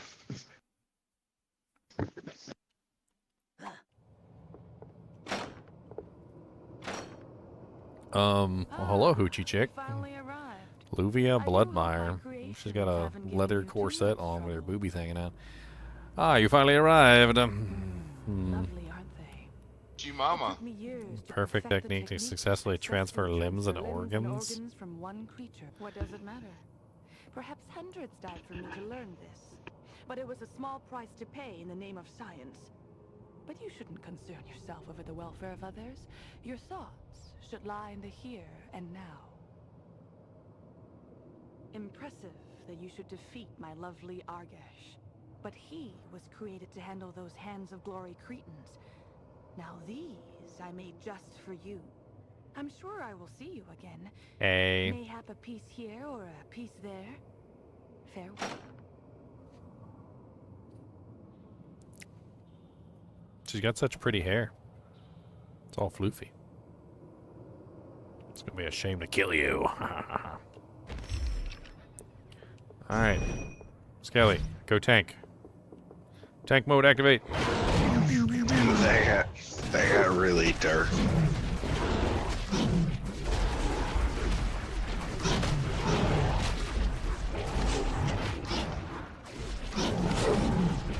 Burn you with the acid. Burn you with the acid. Burn you with the acid. I think you guys won't die. I need you to die. Okay? Ow. Totems. I know, you gotta go. Hold on. Let me get this boss fight out of the way. I'll take you out. Take you out to the Paradise City where the crusts are good and the snacks are pretty. Why don't you give me some snacks? Yeah. Smells like bacon around here. We can make some bacon sandwiches. You want to make some bacon sandwiches? You like bacons? You want some bacon? Are you teasing me or the dog now? Oh, not the dog. Okay. I want bacon sandwich. Bacon sandwich.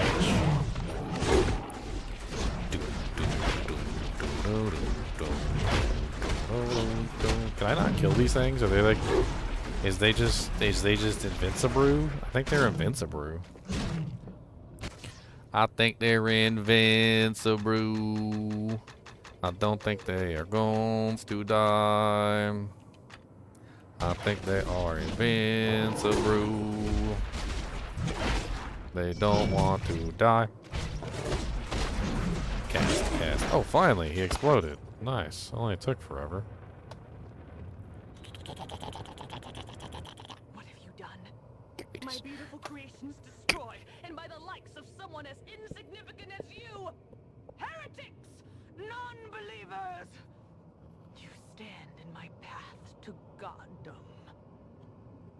Soon, nothing but the dead shall remain in this place. I will take my leave now. I suggest you do the same before it's too late. Hurry. Hurry. Hurry. Oh no, it's a booby trap. Booby trap!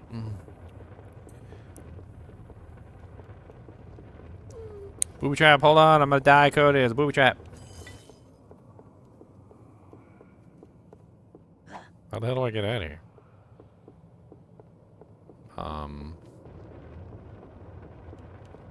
What?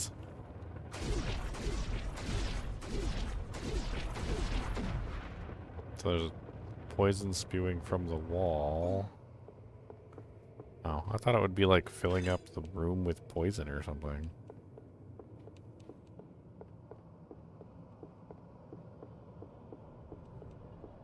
This whole place is filled with blood, too.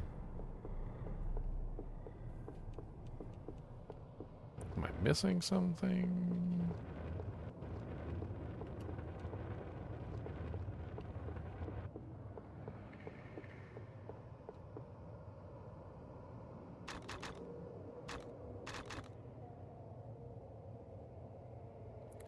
Escape Bloodmire Manor and put an end to the murders of Rondala. Okay. I don't see any, like, buttons or levers or Cuba snacks.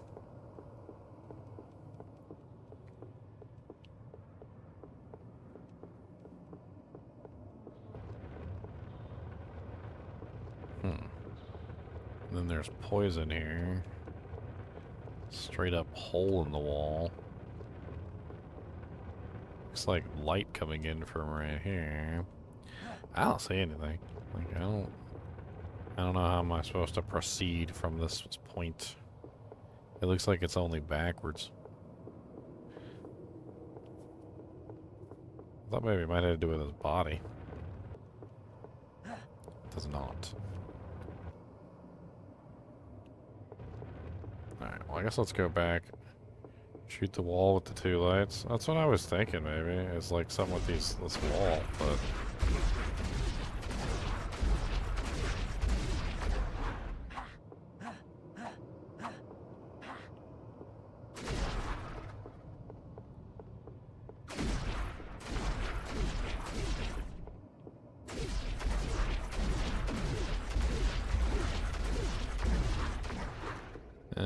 nothing there really. Of course, it would have helped if I paid attention to what she was saying because I was too busy teasing Cody. I totally was too.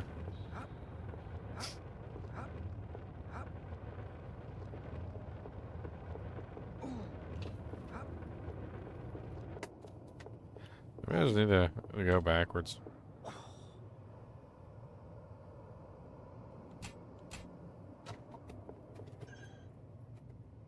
Poisonous gas to be resist isn't into the lab is filling the room. You must leave quickly before you are overcome by the toxic fumes. Ah, okay.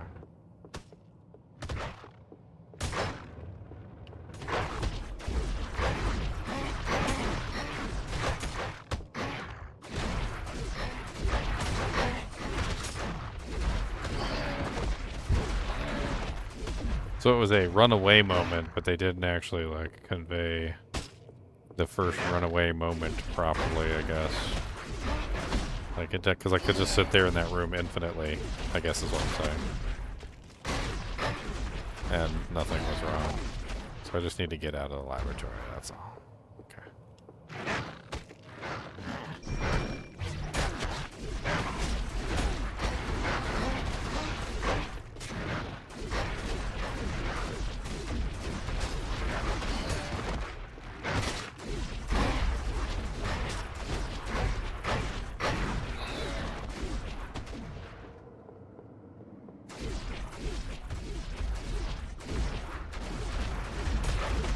Get all these monsters on the way out for that sweet EXP.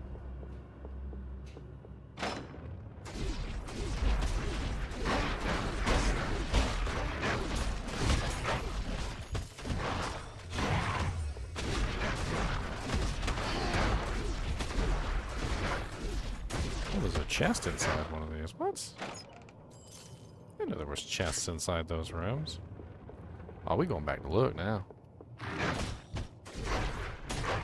Cody said, I will bite you. Look at him. Staring into my soul. Into my soul. Cody, you stare into my soul? I don't have one.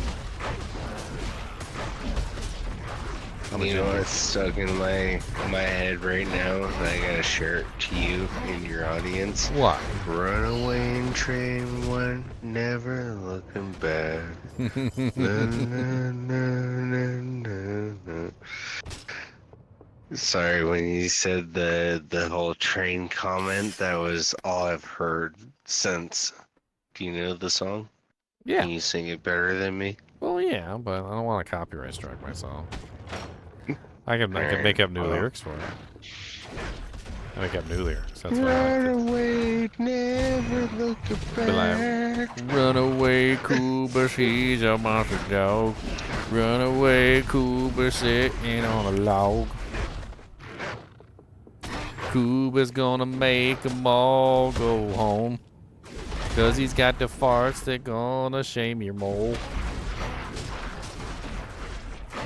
Let's singe the hair off your mole. That's how bad his farts are. Singe the hair right off your mole. Happy that it's you dealing with it rather than me. Oh my, he's bombed me sometimes and it's been so bad, like my eyes start watering and I can't even freaking breathe.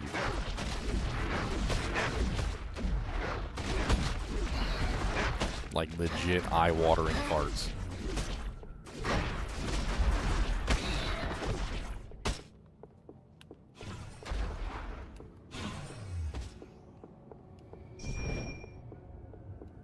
Okay, so I'm just running out of here, I guess. Runaway train in the style of Godsmack Voodoo. He said in the style of Godsmack Voodoo.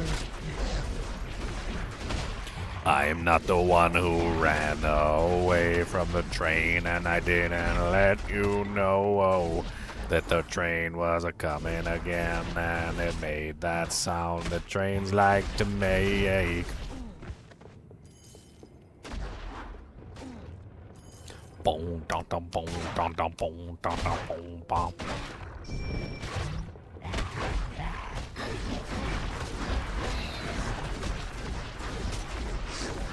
Cause I'm not the train that's so far away. I'm actually really close and gonna hit you today.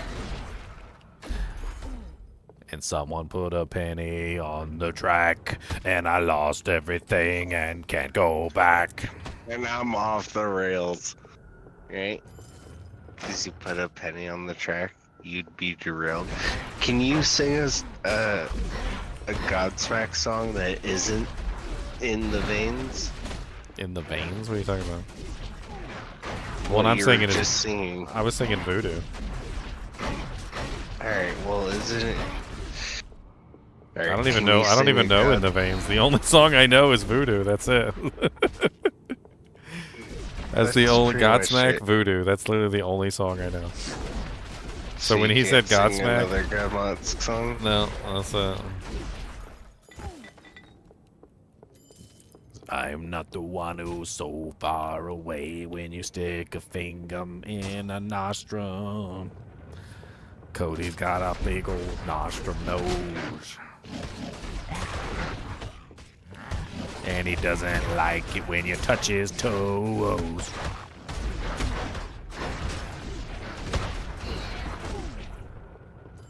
I gotta get out of here, Cody. I can't save it. I tried to save it, and I tried. I did. And it didn't let me save it. So we got to get to the save thing. It's not letting us do it. It's not letting us do it. I'm trying to run. I'm using the speed spell. I'm going fast.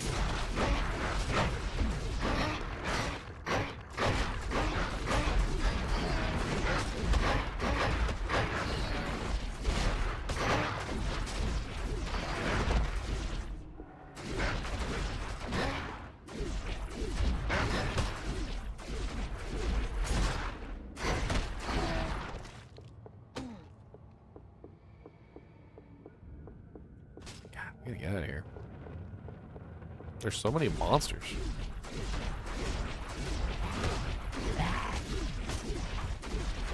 I used to listen to that one all the time when I was younger. Godsmack Voodoo. Just like on my playlist. I would always sing along too whenever it started. Trying to like copy the voice. Like, I'm not the one who's so far away. When I feel the chinchilla bite enter my veins, I fed him all the treats and they were mean. I don't know what to do about it. Okay, yeah.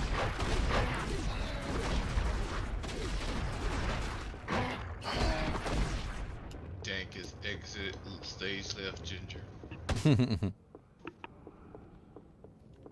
Sounds like he's having fun tonight. Oh yeah.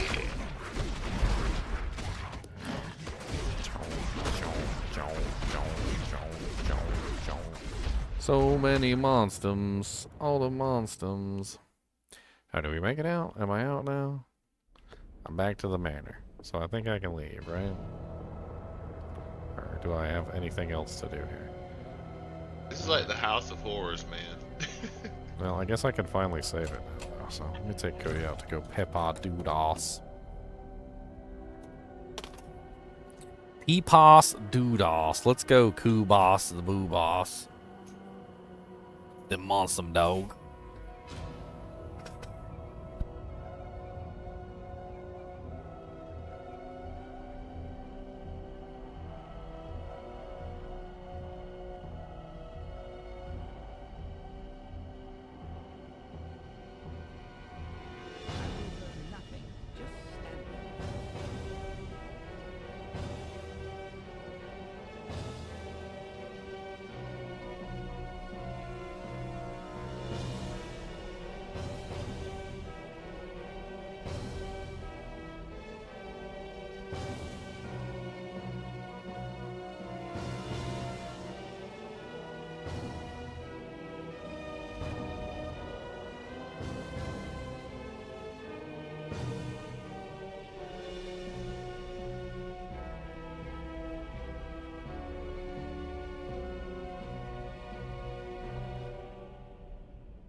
I will learn nothing just standing here.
I will learn nothing just standing here.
Alright, I'm back. Big. Howdy. Hmm.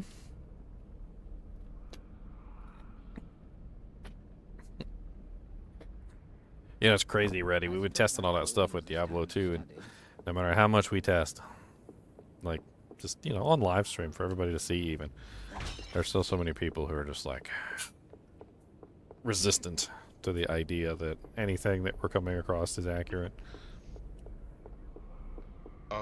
What's that? There's that statement from the Matrix, that talks about like how people are so invested in the Matrix they'll fight to keep it going. So, like, people seem to be so invested in like their conclusions they've drawn, or whatever their opinion they've settled on years back, that this is the way it is, and that you can't talk them out of it.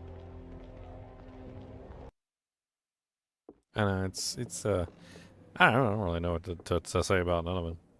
I don't really think it changes anything. Like, even when you realize exactly how things are going, I don't think it really changes much. City guards killed several, but some I think escaped. What happened? I think the main thing is that it kind of invalidates you know how, like, have you ever had somebody tell you that, like, well, if you want to play Diablo 2, if you want to get the best items, you pretty much just have to play like a bot. There's no way to get the best items without playing like a bot.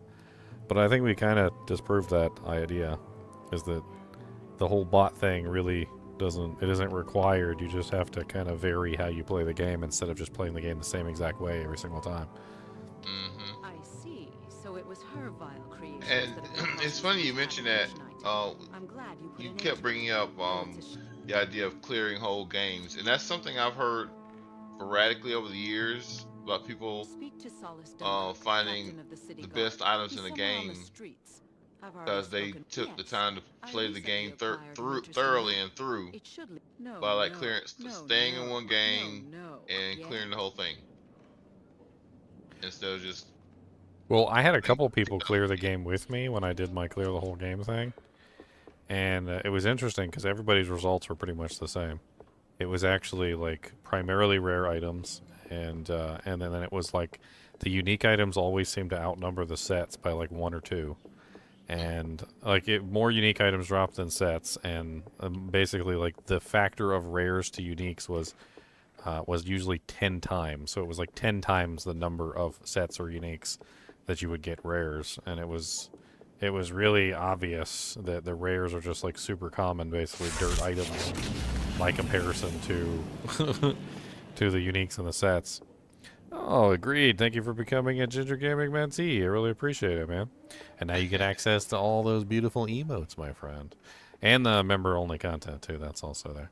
There's a bunch of members-only videos, stuff that I'm ashamed to show my my adoring fans. Like, there's literally some videos I just kind of like hid in the members section because I was like, I don't really want this one done for public. It's not a public video.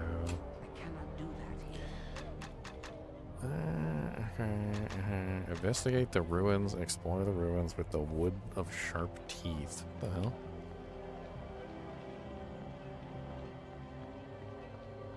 Can I literally leave the city? I didn't think you could leave the city.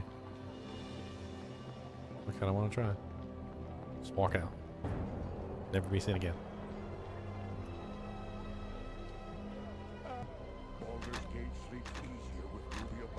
I have to admit, I'm Dark Alliance 2. I mean, there's some quirks to it, but I'm actually kind of surprised it runs as well as it does as far as a console port. I asked Rundala to send strong adventurers my way. She spoke highly of you. As you may know, the city has been troubled by the Red Fang Marauders, whose main base we cannot find. Okay, so we need to find the Red Fang Marauders. Could I see that? Yes. This map indicates the exact location of the Red Fang's main camp in the Cloak Wood. Rundala said you can handle the worst. What say I hire you on to take the Red Fangs out? Here. Actually, looks pretty cool. From down the shore and approach from the eastern during side. games of the era. Steep cliffs, but they won't be expecting an attack from there. Resistance should be light. Graphics seem good luck, and may Helm. I still ain't got no shirt. I thought it was a design. I thought it was by design, Ginger. I didn't even pay attention to that. I thought still that don't was. have a shirt. Oh wow. Shirts are for people who need shirts. Well, I mean, the guy look. I mean, it actually it's a good look for that guy because the way the armor, the bottom piece of the armor, it looks like it's intentional. Like,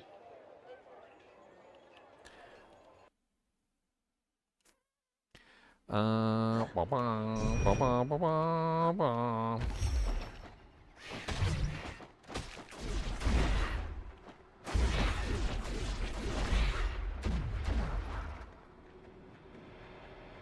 I don't know. That seemed to be like a thing back then. Like dark evil characters. They always had this topless thing going.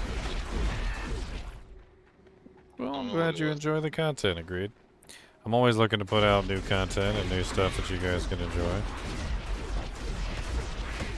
Hopefully, over the years, despite, you know, being primarily like Diablo content, I've also gotten you guys interested into maybe some alternative games too. Like you know, No Rest for the Wicked. That one's really cool. Obviously this game, Baldur Gate Dark Alliance. The Dark Alliance series was pretty cool back in the day. I actually really like this, the first one, and the second one honestly is not disappointing. It's actually pretty fun. I like it. I mean, there's tons of really fun games, to be honest. I find it hard to play just one game forever. I like to go back and forth and play all sorts of different games. I get into these moods. I don't know about you guys, but I get into like gaming moods. Like I want to play this game, and then I get into like a Diablo mood where I want to go play Diablo, and then I'll get into like a Neverwinter Nights mood or something, and I'll go play some like old school like CRPGs. And well, even the horror games are pretty fun to play. I like to break up stuff every now and then. And look at the attention to detail. Look at how the water moves when you I was playing with it. Yeah, okay. I was deliberately playing with it. I was like, this is pretty. It's so pretty. Yeah.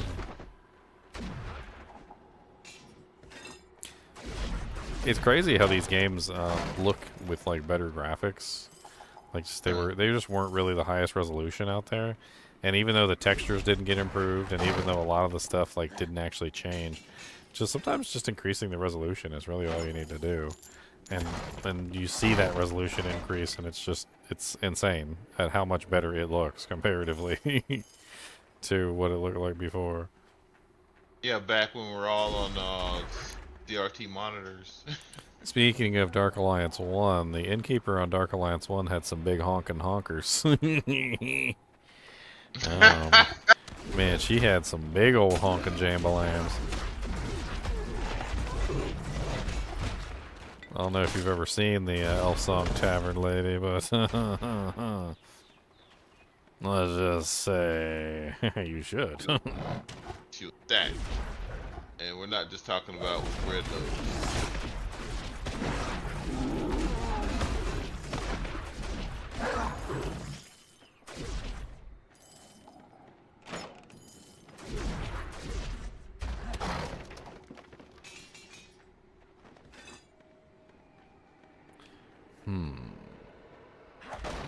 A very sparsely populated area.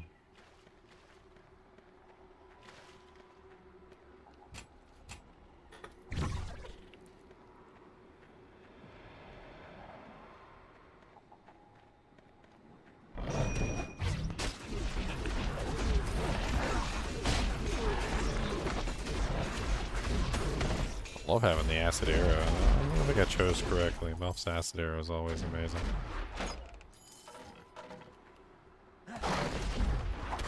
Nothing wrong with a good acid arrow. Also comes in handy for killing trolls. I just remember the first time I came across a troll in a D&D game. It didn't go well. I kept getting back up. Just kept getting back up and getting back up and getting back up. And you can't kill trolls unless you have acid or fire damage. You need acid or fire damage to finish them off, to kill their regeneration or whatever. So like if you didn't have an acid or fire spell, you couldn't kill them. So you had to spend the time to knock them down, and then when they were on the ground, you had to hit them with one final spell that was either fire or acid to kill them.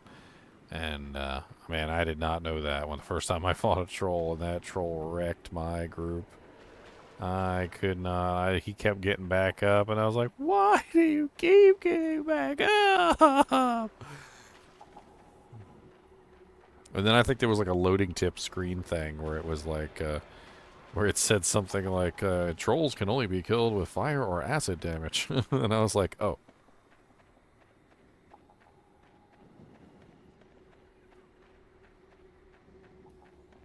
Well, I didn't know.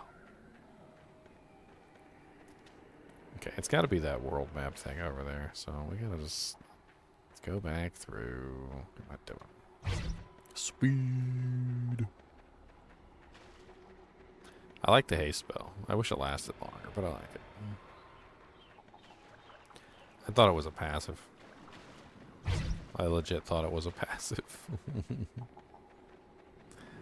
Alright, maybe this is it. Maybe we just go here and it takes us to the next zone.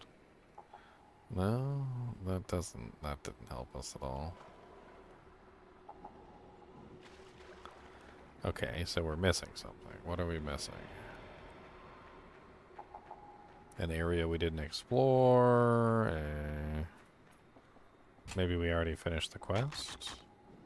Locate and destroy the hidden Red Fang Marauder's base in the Cloak of Wood. It's hidden, of course. Okay, so maybe we just gotta find it. What level am I? Level 9. I'm a level 9 moon elf. From the moon.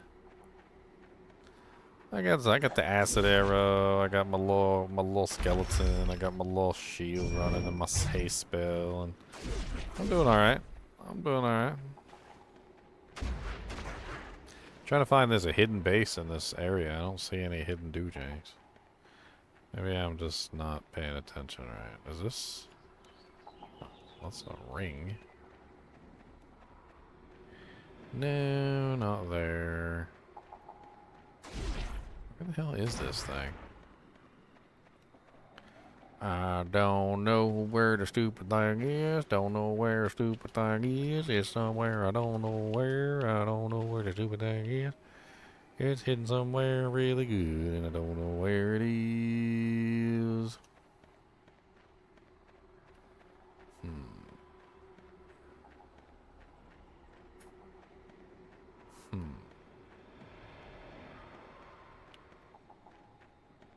I pretty much explored the whole thing twice. I don't know where the hell it is. I tried clicking on the statues, but nothing happened. Maybe I just didn't click on the right one. Or maybe it's a puzzle. Wait, what's this? Oh no, it's just save game.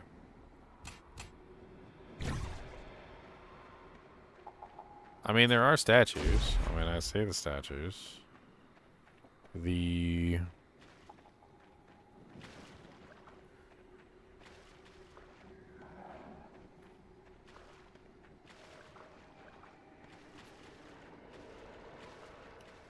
Following the river, the river, the river.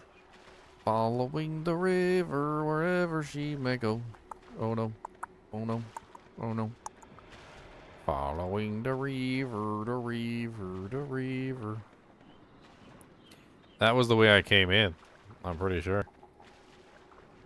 I'm pretty sure that was the way I came in. Or either that or this is the way I came in over here. I don't really know. I could have sworn that this was the exit, and that over there was the entrance. I tried clicking on this one. This one just takes me back to the world map, so that's definitely not it. So I don't know. Maybe it is the other one and I just missed it, but I think that other one also takes me back to the world map.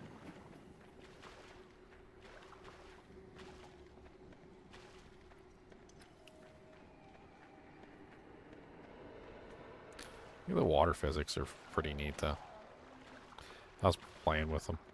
It's fun playing with the water physics.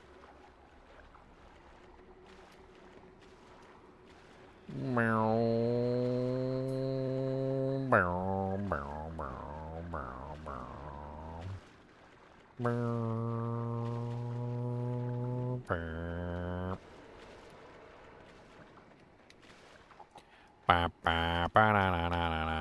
got a banana, a banana in my pocket. I got a banana in my pocket. Yeah, this one also just takes me to the world map, so I don't think either one of those is correct, because they both just take me to the world map. That's the entrance, and the other one is the exit. They're both wrong, basically. I mean, if I go to my thing, it says destroy the Fang Marauders, locate and destroy the hidden Red Fang base in the cloak. Oh, in the Cloakwood? I thought I was supposed to go to the... Maybe I'm in the wrong place. Maybe that's what it is. I could have sworn they told me to go to the teeth area. The Wood of Sharp Teeth. I thought that was where they told me to go. Because I found a map, right? Or maybe I already found it. Let's go to the other prayer area. The Cloakwood Lower Cliffs. Summon. Oh, it's little goblins. What's up, little goblins? How you doing this day? What's up, little goblins? Do you wanna pay? What's up, little goblins?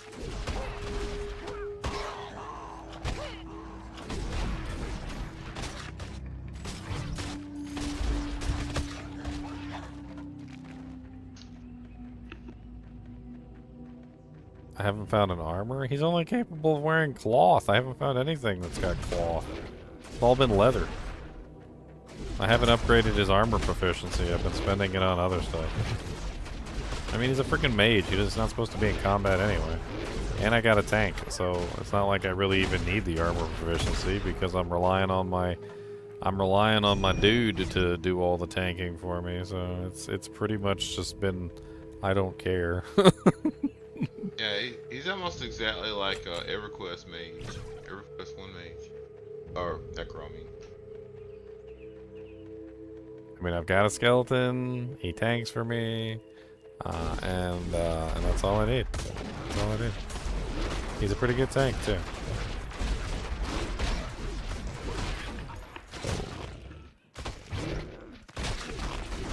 Yeah, I think they kind of lost the opportunity there to have some variation in like the character design, I guess, or playability or something. Because limiting it to just like one like pet like that is kind of boring. I mean, they definitely should have added more skeletons. Like, I mean, I don't understand why just one skeleton. I mean, I put 3 points in the skill and I still only have one skeleton. And yeah, he's like tougher than he was before, but I mean, I still gotta beef him up with like, you know, haste spells and defensive magic to really make him like worthwhile. I mean, the defensive magic works really good on him though. I think I'm probably gonna end up capping up the shield because it makes him so much tankier to have that shield running. Yeah, it just seemed like it was just lazy design. Well, he doesn't even have a weapon.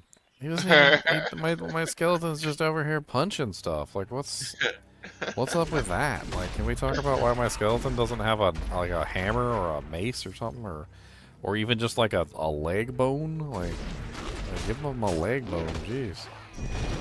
I don't know. It was something about games at that time. Dark Age Camelot kind of did that too with their pet classes. Like they just had like they did have like a couple generic models, like different phases of monsters or whatever for pets, but like you couldn't equip them with weapons, and it, like, why is this like Spirit Warrior attacking stuff with the bare hands? Shouldn't we have like a sword and shield or something? I don't understand why they did that. It seemed like it was a little bit lazy in the art department or something. Just a big old pile of gold down there. What the hell? Yeah, but I seriously thought he would at least get like a zombie upgrade to like a zombie, you know, something with flesh, like zombie or. Dude, when I first got him, I was like, oh, he doesn't have a weapon. I was like, oh, no big deal. I'll probably get more skeletons and he'll have a weapon later on. And I upgraded him too, and he was still the same skeleton with like no upgrades. And I was like, wait a minute, okay. I was like, maybe when I hit 3, I'll have more skeletons and there'll be some upgrades. No, he's still exactly the same as he was at the first tier. No changes. No visual change that he's a stronger skeleton than previous skeletons. Like, yeah, but yet they've got like really cool water physics. Like what? Like what were they thinking? Like why was that a priority over like having additional? I mean, did you see the load screen thing, AJ? They said that this game had over 100,000 man hours poured into it. 100,000 man hours. Okay. That's a lot of man hours. I mean, if you multiply that on a calculator, like even just the pay, and I'm just gonna say that they were making $20 an hour, right? A 100,000 hours times $20 an hour is like $2 million in pay just for the employees. So I think they must have been at some kind of a budget if they had 100,000 man hours. And I guarantee you a lot of those people made a hell of a lot more than $20 an hour. You're talking about somebody who's like in the top end of a, game development studio. You know they got some sort of crazy salary. I don't know, Ginger. Back then, I don't know. I'm talking about like the salaried, like top end employees within the company. Oh yeah. We're talking about like the lead game developer or, like the lead art designer. Like those guys are gonna have a bigger paycheck than, like Joe Schmo guy at the bottom of the totem pole.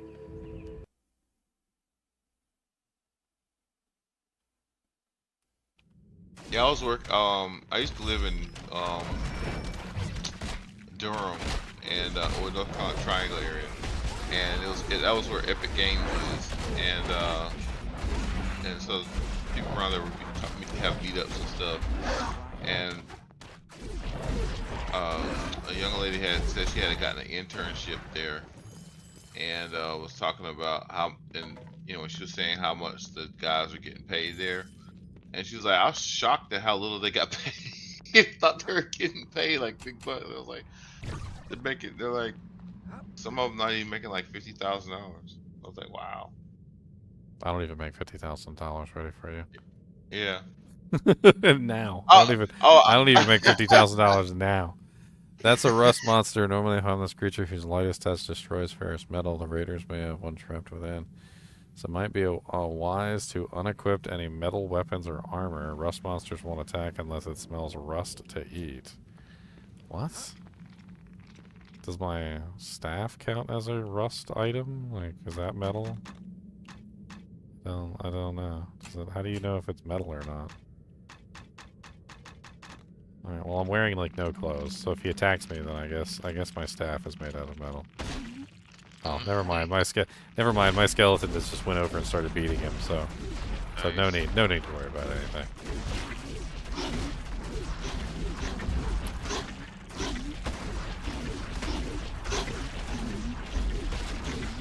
Well, at least they got the pet AI, so that if something's coming after you, it goes after whatever's trying to attack you instead of just waiting for the monster just to wail on you before reacting. Firing off my dude, Jack's gonna fire off the dude. Look at all my little green magic arrows.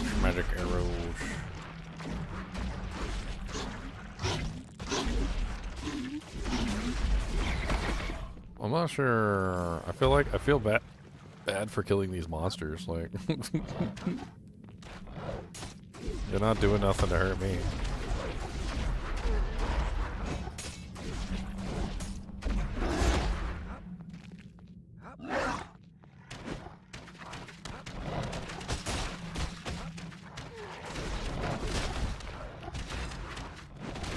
Oh, another thing I took away from the session today, Ginger, is you were talking about how games of that era, you got to kill every monster to get the maximum amount of experience, to get hit the level cap. Yeah.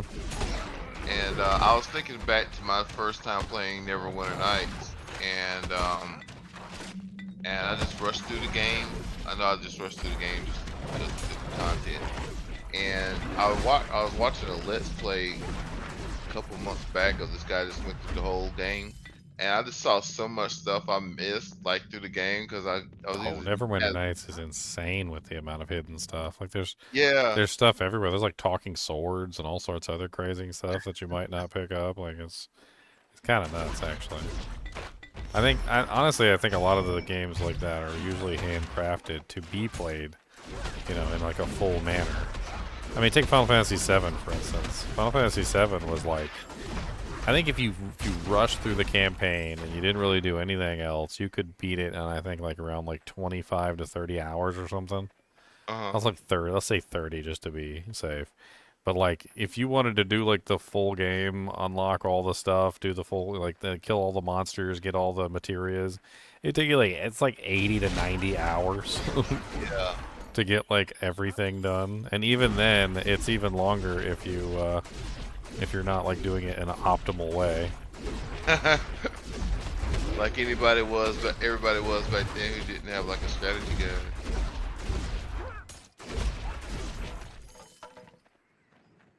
Yeah, I remember. I think I've got I think I still have the save my first playthrough on a PlayStation 1 save disc, and it was like some ridiculous amount of hours. I was loaded up a while back, and because I just wanted to see what was on it.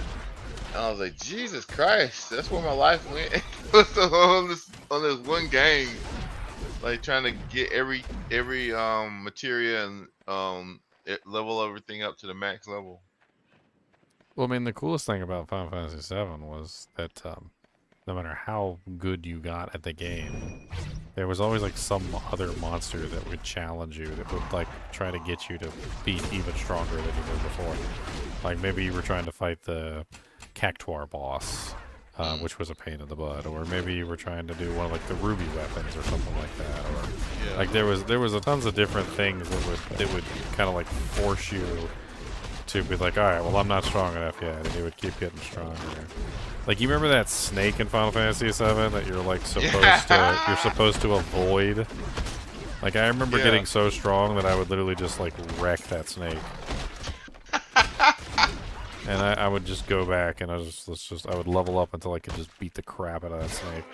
Like he would just spawn and I would just annihilate him from existence, and then and go back, and I would just you weren't even supposed to kill that snake. Like it wasn't even it wasn't even supposed to be a battle that you could win, but I still went out of my way to make sure I could friggin' murder that thing. Yeah, I think I took offense. It was like a challenge, like it was a challenge to your manhood or whatever, gamerhood. I don't know what I take offense. I take offense to him being unkillable. That's not nice. I don't like this. I don't like this at all. You say if it can bleed, it can die. That's right. If it can take damage, I can kill it. I've never done a full playthrough on Final Fantasy IX, Baylor. That could be a fun one to do one day. When I've got free time. Oh God, I hated Ozma. Jeez. I've never done a full playthrough on 9.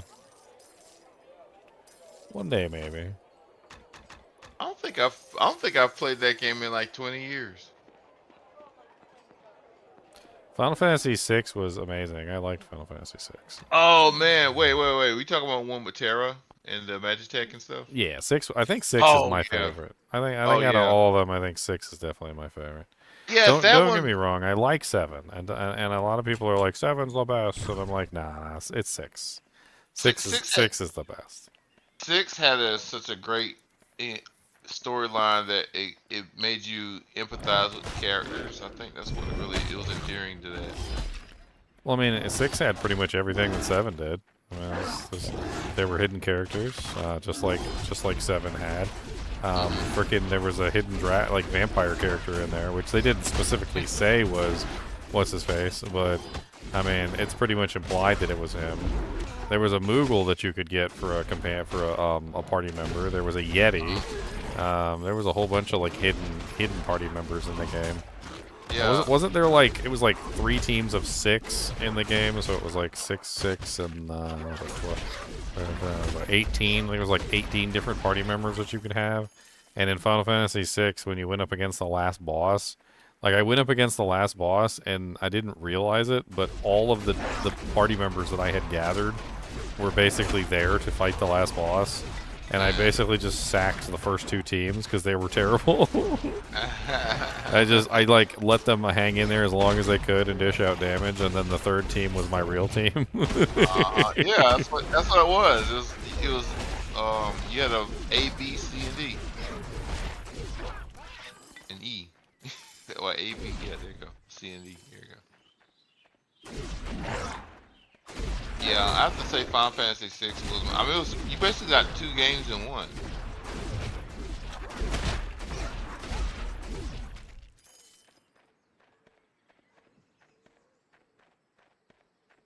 And I was playing through Super Mario RPG, and Super Mario RPG had a lot of elements from 6, and it had a lot of elements from 7.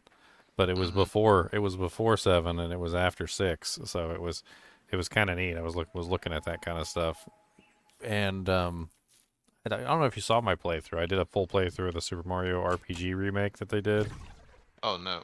Yeah, and it was fun, like experiencing some of the mechanics because of course SquareSoft made that, and so of course it has straight up. It was around the same exact time that 6 was made, so it has a lot of the mechanics from 6 in it. I played that game. I got to the last boss, whatever this guy's name. I forgot his funny name. And I got to the last boss, but he did some cheap move and killed me, and I just ripped the game out and threw it against the wall. I broke it. I never played it again. That's terrible. I know, man. I never beat the game. It was and I got to the last boss. I was like, oh. Yeah, a lot of the music from Super Mario RPG was from 6 too. It was a lot of recycled assets, and that's probably why Super Mario RPG was so good too, because it was 6 is one of the best ones that they made. Yeah, I did like. I liked the gameplay. It was fun. I liked the Magitech suit thing, and the whole story for 6 was good.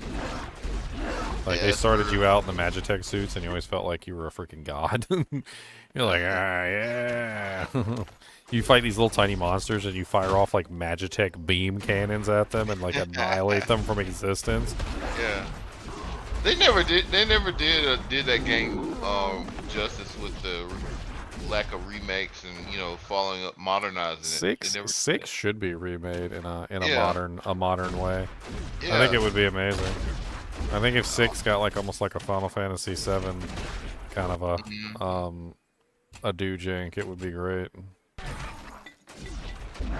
I mean, they did the anthology thing, which was like they gave it new cinematics or whatever, but they never actually.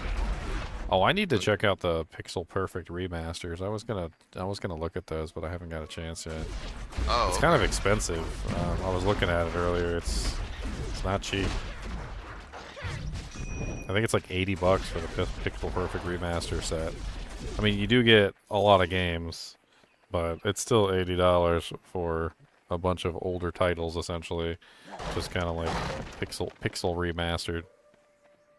Well, so it runs ideal on what a modern monitor or something. Well, it's just like high res, but with like pixel perfect or something. I don't know. I could probably look it up. A lot of people were saying that they were really good.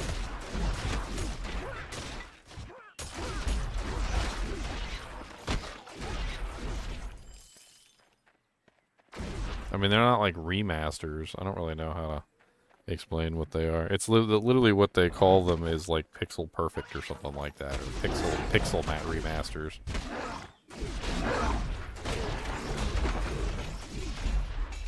Yeah, I'm not honestly. I mean, I like Final Fantasy VI story, but I wouldn't like if they were gonna redo the game. I wouldn't want them like just to be a straight up word for word copy of FF6. Like, I'd want them to do what they're doing with 7 and not just like milk the cow, so to speak. Just, give it some new graphics, but keep the same old word for word storyline. Like I've already played that game 1,000 times. I don't need to see that again. 1,000 times, he says. Yeah. Literally. 1,000 times. Man, that was my teenage years, man. Like playing that game. I should have spent more time in learning calculus or something instead of playing that game. I was actually really good at RPGs back in the day. I remember being so good at them that like I blew past a lot of like the lesser RPGs of the time period. You remember there was an RPG that came out for Nintendo 64. It was called Quest 64. I heard of it. I'm not very old when that game came out, or when I rented it, and it was on Nintendo 64. And I remember renting it from GameStop or whatever, not GameStop, Movie Time. That's what was around where I was. We had a Movie Time. Anyway, I rented it from Movie Time, and I beat it the same day, and brought it back. Like it was, I'm not kidding that I like beat the entire game. I beat the entire game the same day. It was a very short RPG. Either that, or I knew exactly what I was doing. And it was called Quest 64. And I mean, it was fun. I remember it being fun, and I remember playing through it and having a blast with it. But like, I remember beating it the same day, and I was like, no way. Yeah. I was like, no way. I was like, because you know how long it took me to beat like Zelda Ocarina of Time. Like, that was like a long time because I was really young, and I remember I actually have a photo of the end of the game. I'm not even kidding. Of like, I took a picture of the TV for the end, and it's a terrible photo, and all you can really read is like the end, and that's it. And it's just like you can see the picture of the TV itself. That's about the gist of it. I know what it is. It was proof that you beat it. That's what it was. I mean, I was excited that I beat it. I got the Bigoron sword and everything when I played Zelda Ocarina of Time. I was in it. The Bigoron sword was way better than the freaking Master Sword, by the way.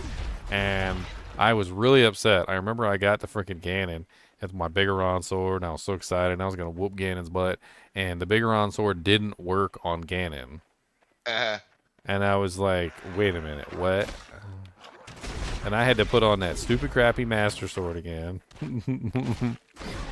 Because the Master Sword was the only thing that worked on Ganon. That's kind of like, what's the point, right? Like, but the Bigoron sword was better than the Master Sword for like everything else. Yeah, that's what I'm saying. It was a story element. You had to seal Ganon with the Master Sword, and I understand it now. But like as a kid, grinding out that Bigoron sword and being so excited, I mean, it took some time to get the Bigoron sword too. And man, it's freaking. I was livid. I was like, "You kidding me? I spent every blah blah blah amount of time farming this sword." I don't know. I can't even use it on the end game boss. I don't know. I feel some kind of way about that too now. Like, why would you put something like that in the game and then just take it away from someone so they can't use it on the end boss? That, to me, that's bad game design for me. I mean, first off, it wasn't something that you could easily obtain. You had to like really try to get the Bigoron sword. It was like you had to go out of your way to get it. So I mean, it was odd, like that they gave you the sword, and it was really powerful too. It was way better than the Master Sword. And then then they're just like, yeah, well, it doesn't have the power to seal the darkness. So, but yeah, it can destroy everything else. Like, how does that make sense?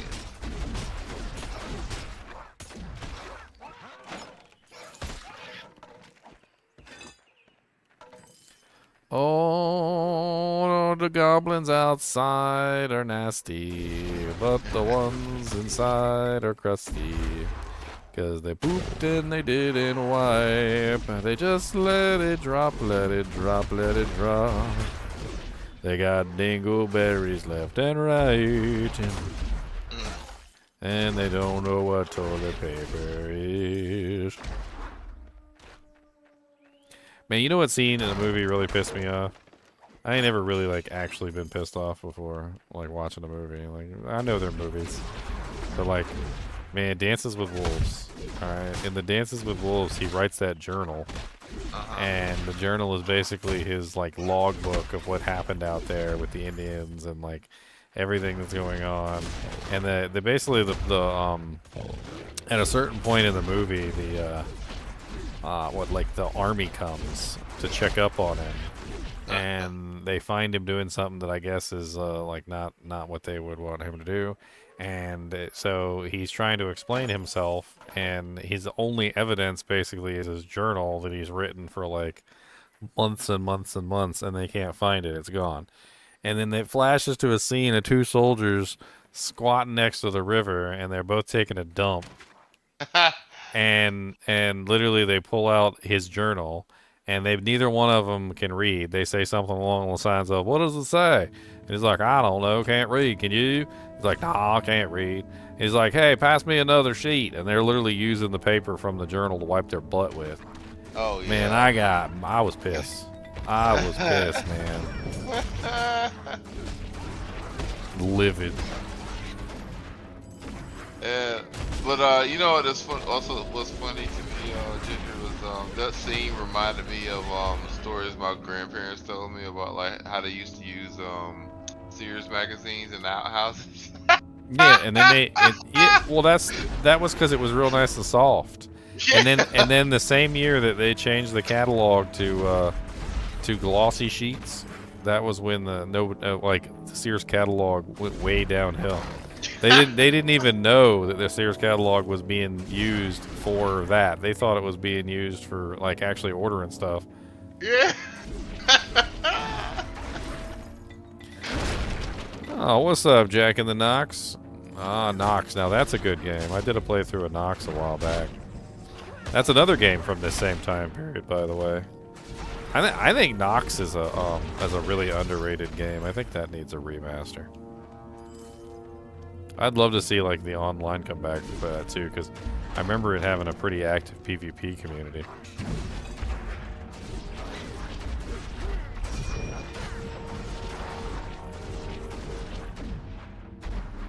I mean, if you guys want to check out my playthrough of Nox, I've got that up on the channel. I mean, that's been up there for a while.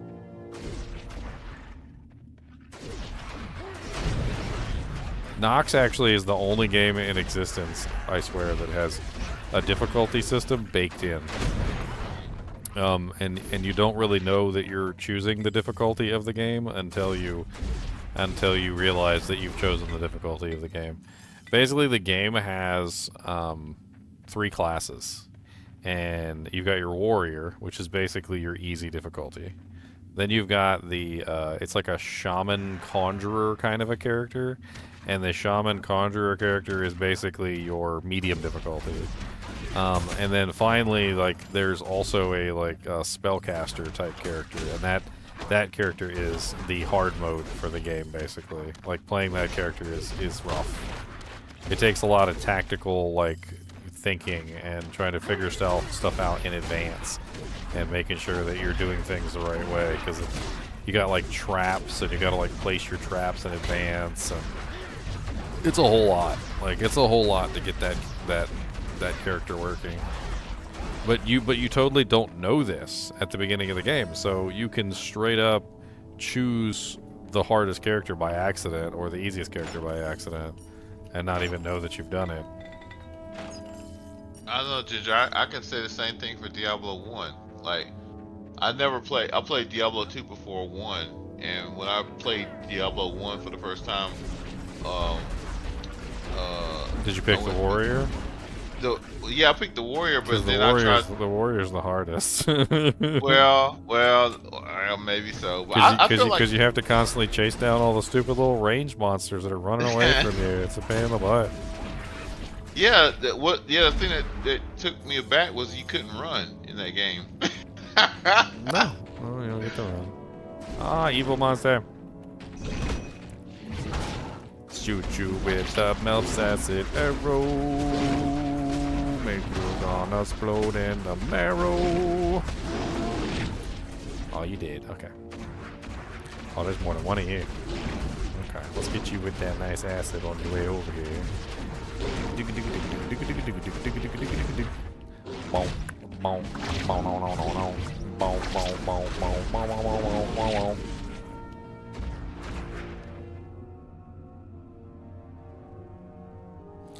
Onion monster? It does kind of look like a big onion.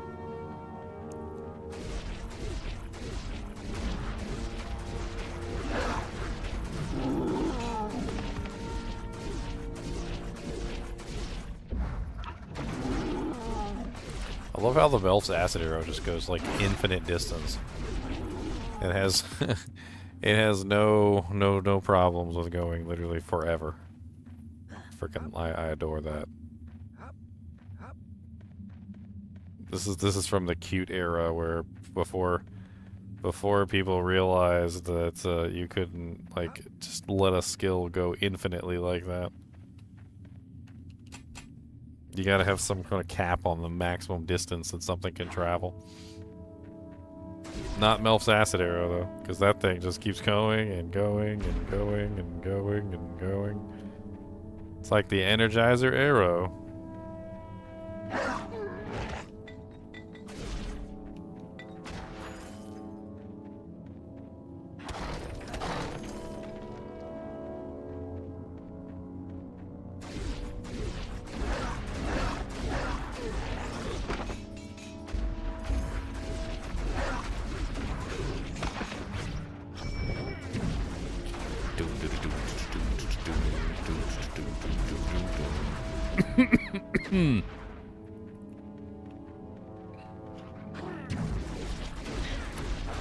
Melt, little caster, don't say a word.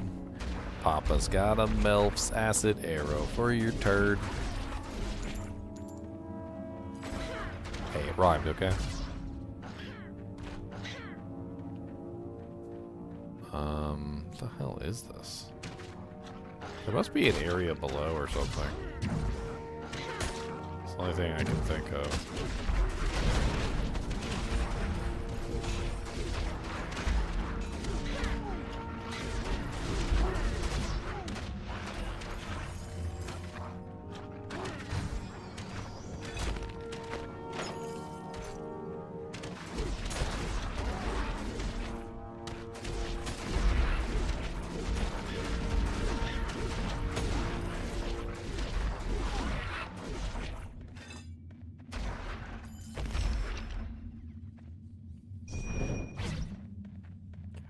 Hell am I? What the hell am I doing here? This place is nuts. I feel like dropping down there is something I need to do.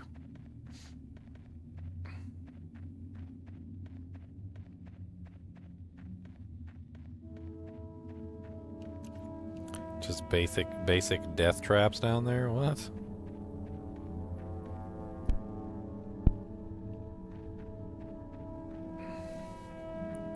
One little death trap, two little death trap, three little death trap, doo doo doo. One little death trap, two little death trap. There's nothing but death. Ah. Haste. Pew pew pew pew pew pew pew pew pew pew pew pew pew pew pew pew pew. Poor guy. I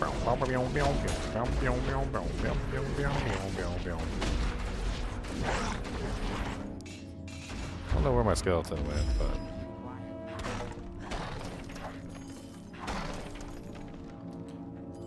my skeleton has a first name. It's Skeleton. My skeleton has no second name. It's just Skeleton.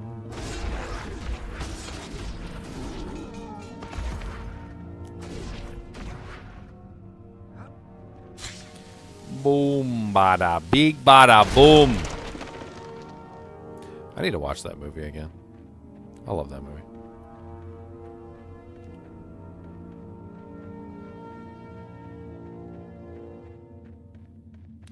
Oh, it's a chest.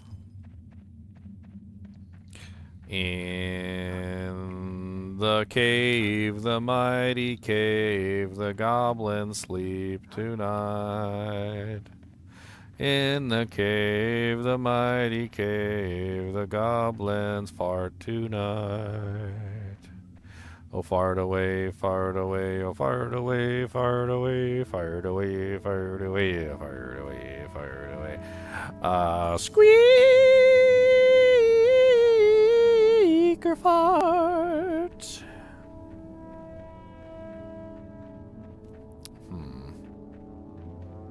I don't know where I'm going.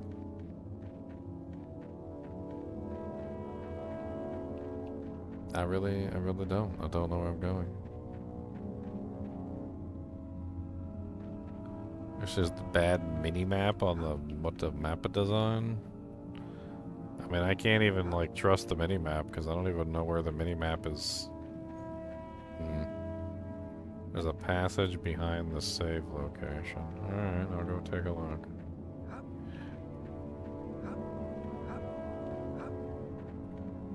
Sneaky squeaker.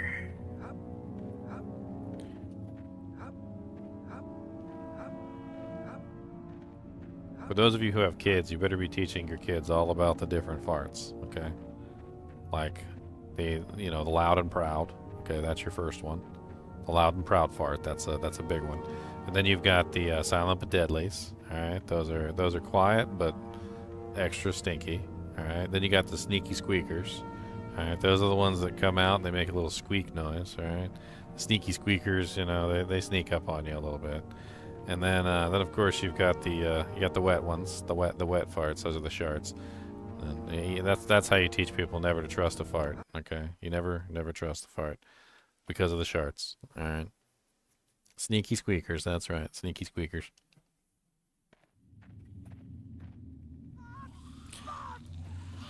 This is the one what I told you about. I don't know, Ginger. I think you can trust your farts if it's so long and only so long as you are one with your bowels. One with your bowels. I'm not one with my bowels. Stop casting spells at me. Oh, what, a slow missile or something? Ow.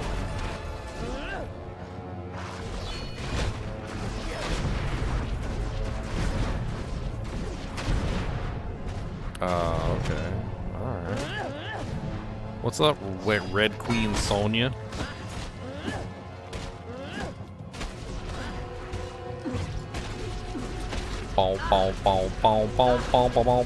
Poison in your bunghole. Gonna hit you with a roll.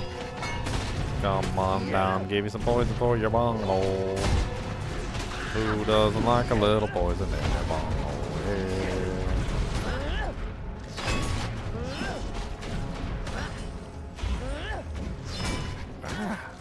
She loves to freaking hit the dirt, don't she?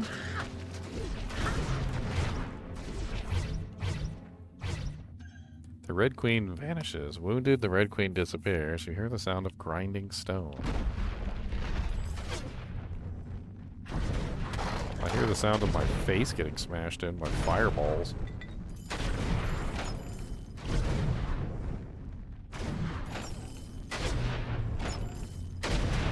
Ow. My face. Wah wah wah wah wah wah wah wah. A bloody footprint can be seen on the ground here. The Red Queen must have fled down the secret passage. Pursue her and put an end to the Red Fang marauders. Yes, we must put an end to the Red Fang marauders. Ah! Slicey blades, slicey blades. Don't let the slicey blade slice you up. You don't want to be meat in a cup. Tell me that you understand that if you get caught by the weapons, you're dead.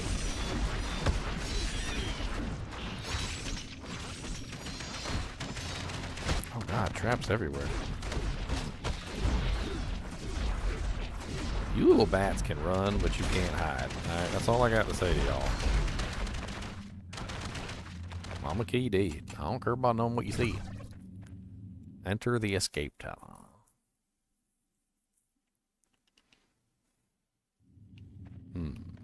I do not have the energy. I'm mad that they keep desummoning my skeleton every single time I get to a new area.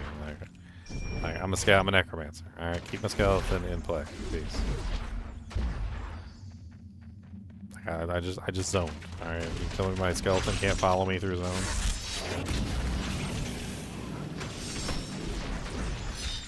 Hey, Sean, thanks for the membership, buddy. I really appreciate it.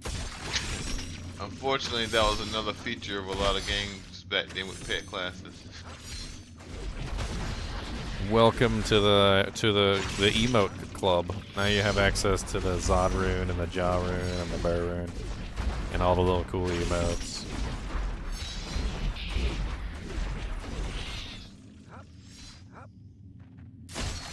Oh, slice my feet. I don't want to get my feet sliced. Oh God! Oh no! No! Oh God! Almost fell and died. That was painful. I pressed the wrong button.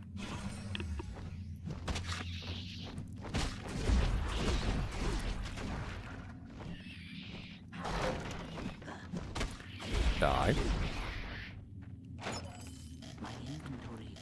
Fine padded armor. I still can't wear none of this armor neither. I guess I could probably put a point into armor proficiency so I could actually wear some leathers.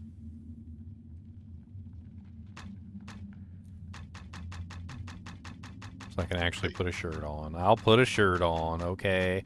I'll put a shirt on. But you're giving up style points, man. Come on. I'll put a shirt on, I guess. Remarkable leather helmet, 2 armor. Remarkable padded gloves, 1 armor. Boots, armor. Oh, my titties are still hanging out anyway, so congratulations. My titties have a first name. They're hanging out, you see. It doesn't really matter. It looks good to me. Yeah, my shirt, my boobies are still hanging out.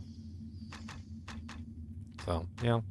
You know what? Nothing's changed. Nothing's changed. Grand Dagger, 3 to 12 damage. 3 to 12 is a lot. For a dagger.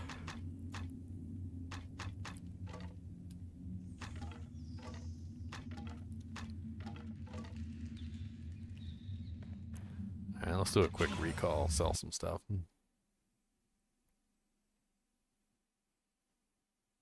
I have some nice moobs. Dang. Dang, Baldur. Moobies. My moobies. Is it true? If you need weapons or armor, look no further for the place than the purple.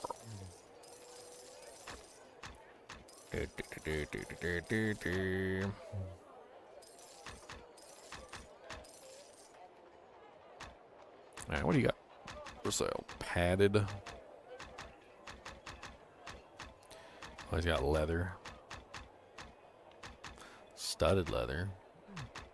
Studded leather's better than what I got.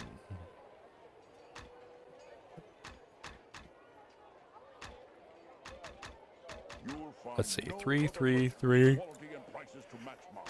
12. 3, 3, 3, 12. So I got 3. I'm running 6. 3, 3.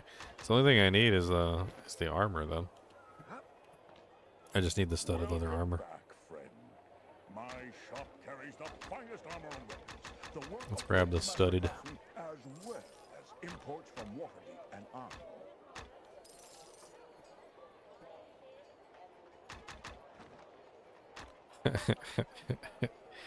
Just gotta keep my boobsies. Gotta keep my boobies out. You know, it's not like that's a weak spot or anything. No, no, totally not a weak spot. Don't worry about it. Welcome back, friend. If you need weapons or armor to Totally not a weak spot. Totally not.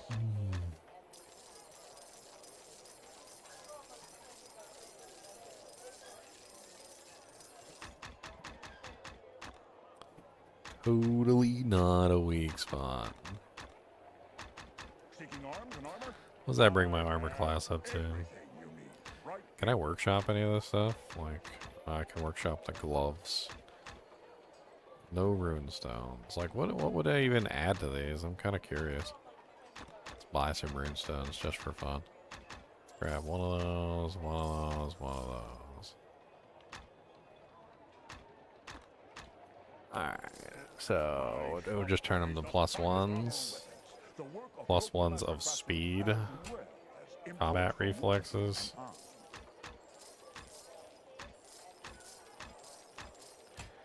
Target bleeds.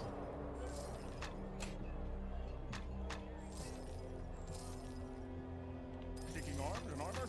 I have everything you need right here. I'm gonna get at the very least turn them into like +2s or something.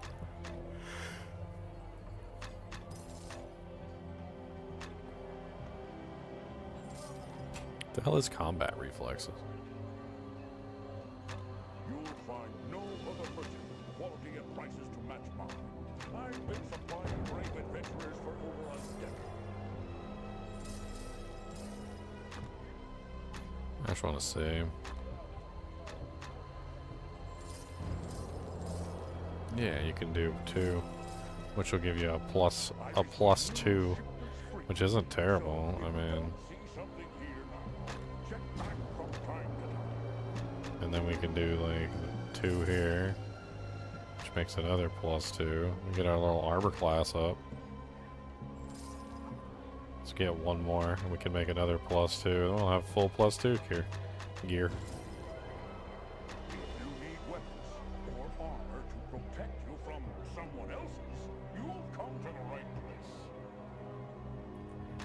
What? What? 222444? What are you talking about?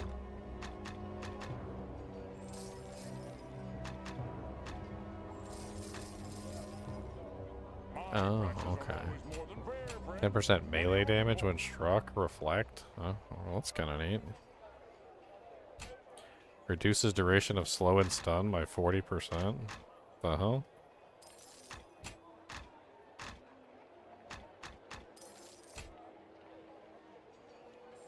That's kind of neat. Reflecting melee damage? I can't really make that because it costs 12,434 gold, but I'll save that for maybe a future time when I have something that's actually worth putting the money into. Right now. Yeah, Ginger, that's kind of like what they back then they called damage shields on pet characters. So a lot of classes had that, so that if they had melee pets, that it would be like a damage add basically. Well, I've got 46 armor now between the rings, the amulet, and all of my equipment. It's not bad.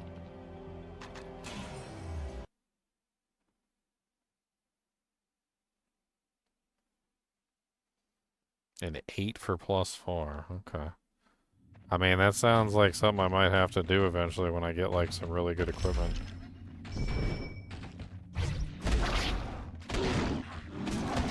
Yeah, but I'm curious at how that damage would scale though.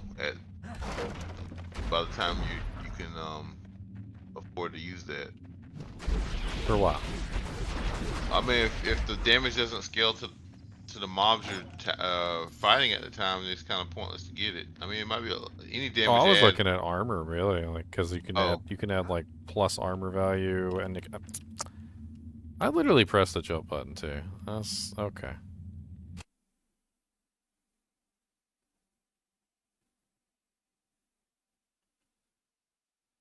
I think we just went back pretty far because I didn't save it when I was in town.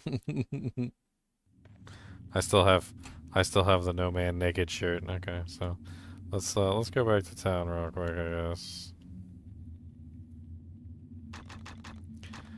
Armor proficiency. Way to go, Daniel. Way to go. Ugh. Ugh. Ugh.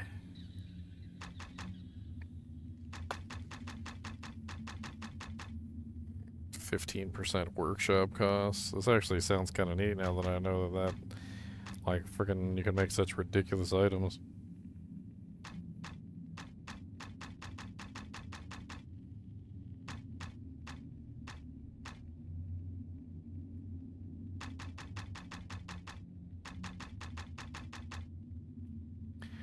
10 additional magical energy.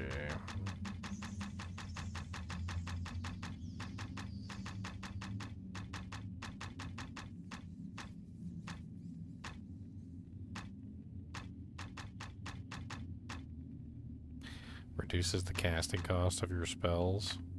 Sure, why not? Let me go back and get my armor again. Because I freaking died like an idiot.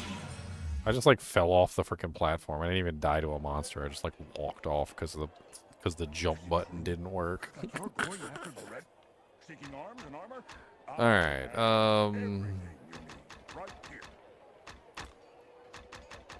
so we're gonna sell all this crap because I don't want it right now. Okay. And then I need to go ahead and put on all the stuff that I do have that actually fits me. So, remarkable studded leather boots, fine gloves, fine studded helmets. And that's it. Everything else gets sold.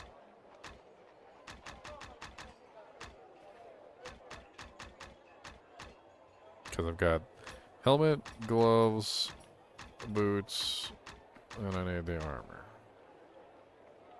Welcome back, friend. My shop carries the finest armor and weapons, the work of local master craftsmen as well as imports from Waterdeep and Arm.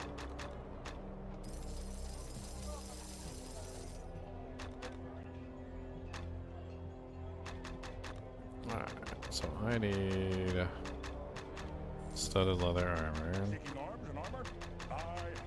And I need a couple of these. I don't remember how many I need.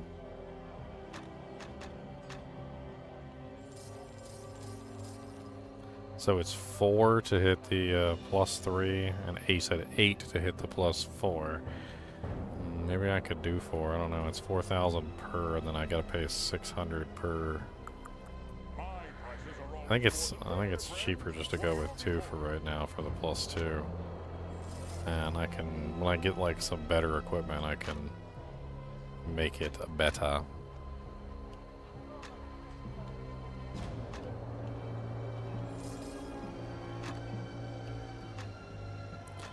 Alright, we need 2 more.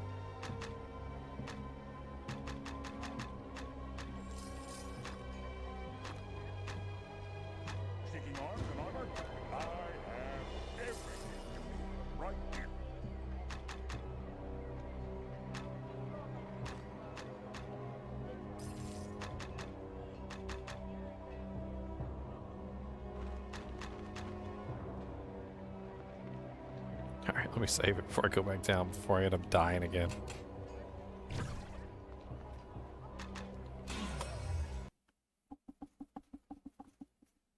Sounds like dropping 24 gems on like 1 upgrade will make a pretty powerful item, so I mean there's that.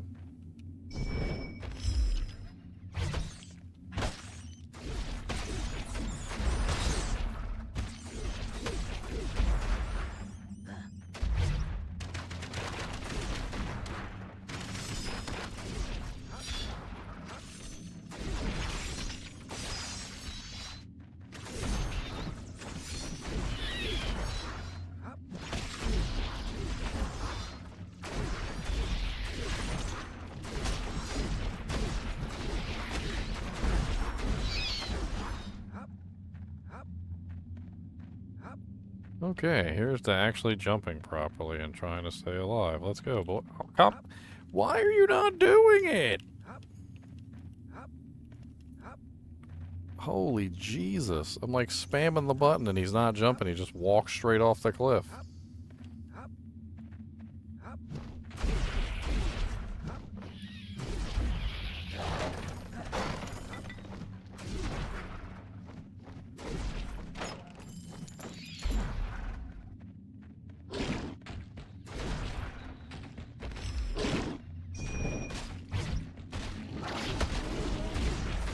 Die, onion monster.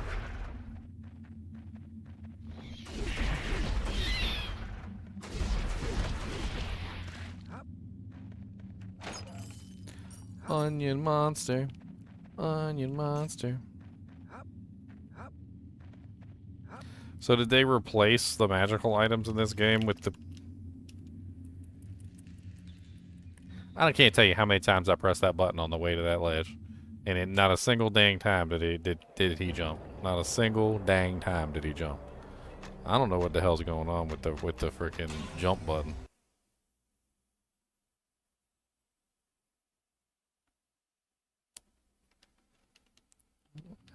Like, what is... It almost seems like there's a...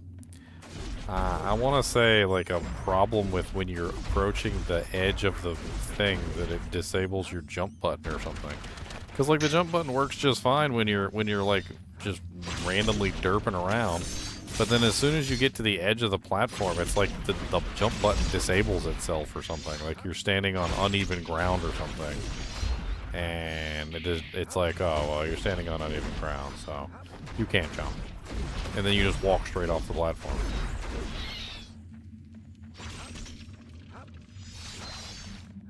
I don't get it. Like, it's like when you get, like, right here or something, it just won't jump. I'm literally, like, triple tapping the button, and half the time he'll still almost walk straight off the platform.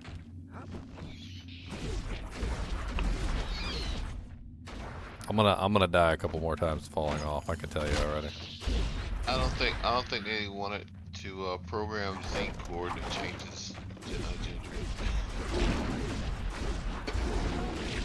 or maybe they had a problem with it and they decided rather than to fix it, it was just easier just to disable stuff. I mean, I can jump sooner, but I'm also afraid that if I jump too soon, I won't make the jump and I'll fall straight to my death.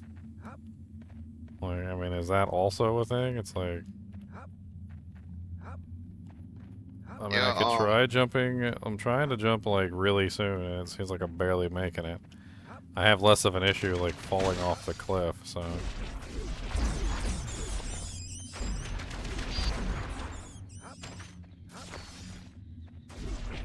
Like in games back then, like jumping was like a new thing.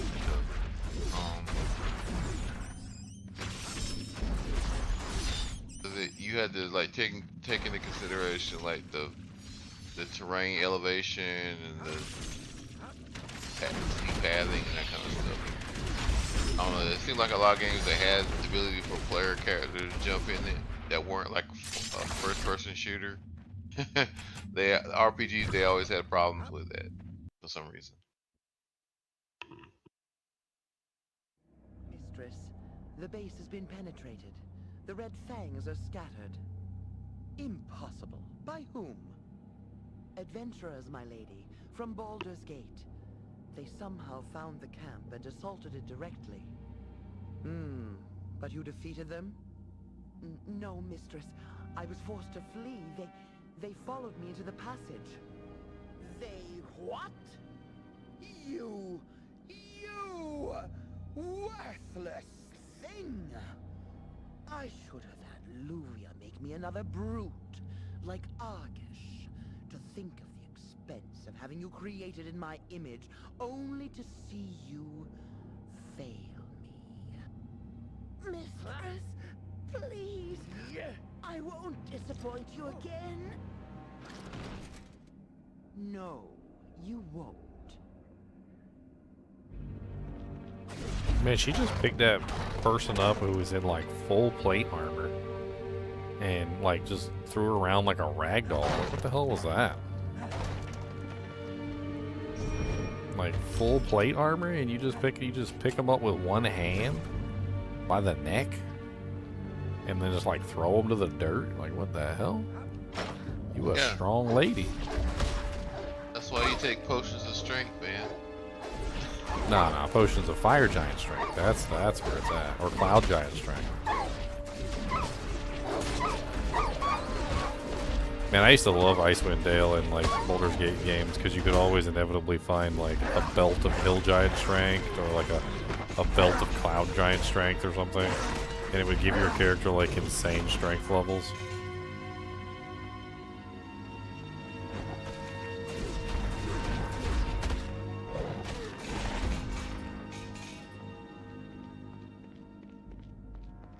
I used to abuse the crap out of those items. Anything that gave you like set your stats to like a specific amount.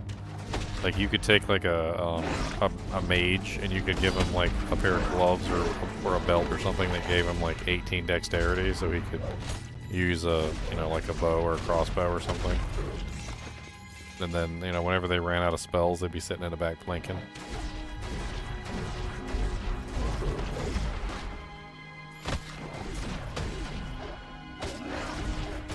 I remember I never had my spellcasters without at least like a sling, a crossbow, some darts, something. They were like whenever the spellcasters would run out of spells, which they often would, like that was it. Like they were just sitting in the back, freaking throwing darts or shooting a sling or firing a crossbow or something. Like they never just stood there and did nothing. I won't having it.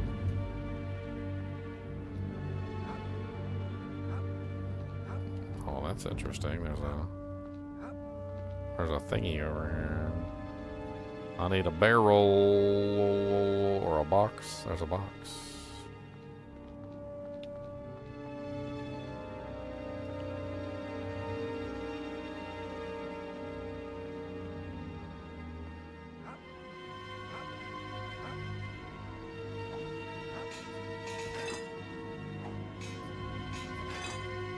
Fine throwing. Well, speaking of vampires, I might be playing a new vampire ARPG soon. Well, it's newish. I mean, I think it came out recently, but it's got like DLC to it. I think it's getting close to its like a launch because it was like an early access. It's called V Rising. Apparently, it's a vampire ARPG. I got contacted by the company and they want me to do a playthrough on stream, so it looks decent. Like I mean, I wouldn't touch it if it didn't at least look okay. I thought you were gonna say Vampire the Masquerade. Dude, I love that one. That's not an ARPG. That's more of a Baldur's Gate title, right? Like Baldur's Gate style. Honestly, I've never played it. I've seen lots of pictures of it. Oh, it's a great game, but the graphics are terrible. Like I won't even make an illusion to say that the graphics were good. The graphics are like awful, and when you go back and play it, it doesn't. It's like so you remember it fondly. It's definitely nostalgia glasses. It's definitely nostalgia glasses, isn't it? There's no other way to put it other than that. We're talking RuneScape, that 2000 graphics, huh? It's worse than that. Jeez. I mean, RuneScape at least has its charm. I mean, that's kind of the neat thing about some games is that despite their age, and they might not look, like the most amazing, they have like their own specific style, right? Like Final Fantasy VI would be considered terrible graphics by most today's standards, but it's also like beautiful in its own way because it's a specific kind of like pixel art sort of thing, right? Yeah. But no, Vampire Masquerade just looks awful. Like it's aged poorly. It just looks awful. Like it's not really. It wasn't like a unique graphic style or anything. It didn't like have its own unique style. It aged really badly.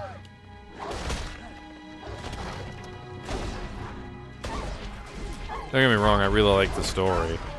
You're a vampire, like you get like there's like really cool equipment that you can get in the thing because you can constantly try and suck blood from like your enemies and stuff, and they can do the same thing to you.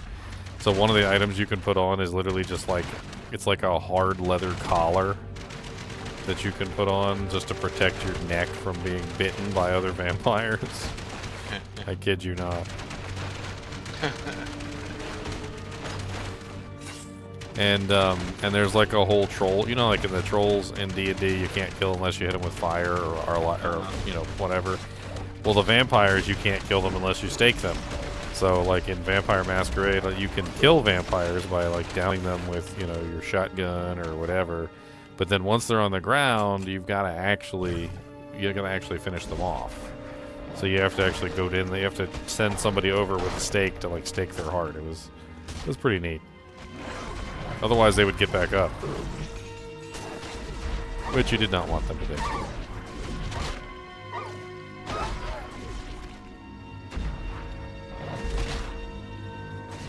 And this area is kind of neat with all the little traps and little side passages.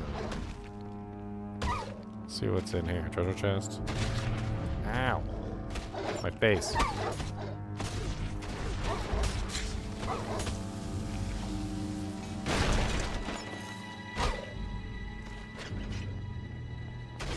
Somewhere a door has opened.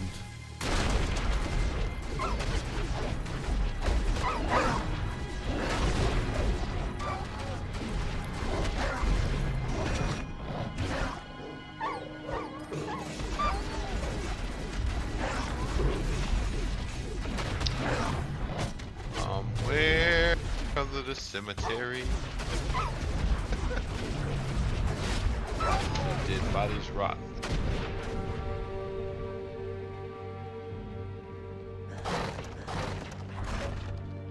Somewhere in the back of the refrigerator is an old cheese salad.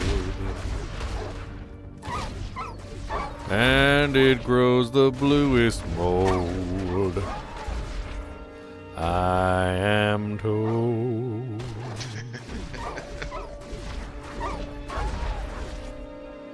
I still remember one time, my brother, he used to, a long time ago, he had like a trailer. He was trying to move out, I guess. And I remember his power got cut off, I guess because he didn't pay the bill. Or they didn't pay the bill or whatever. Anyway, freaking, like, I remember going over there one day and, like, I don't know why, but I just had the instinct to open up the refrigerator. I regret it. Like, there was food in there, and it was, like, it was growing, like, I don't want to call it mold, because mold doesn't really quite do it justice. There was a blue afro growing in there. Like straight off of like spaghetti. It was like a whole like mold afro growing on top of the spaghetti plate. And I was like, oh my god, and I shut that door so fast.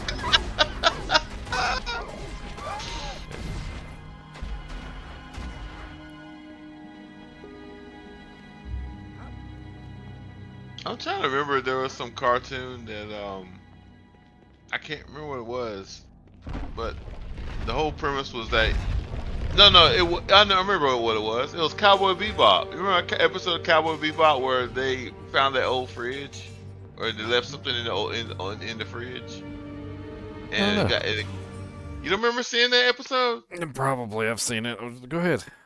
Oh yeah, so like they left the Spiker. I think Spike left something in the fridge, and it was like in the ship's hold or something.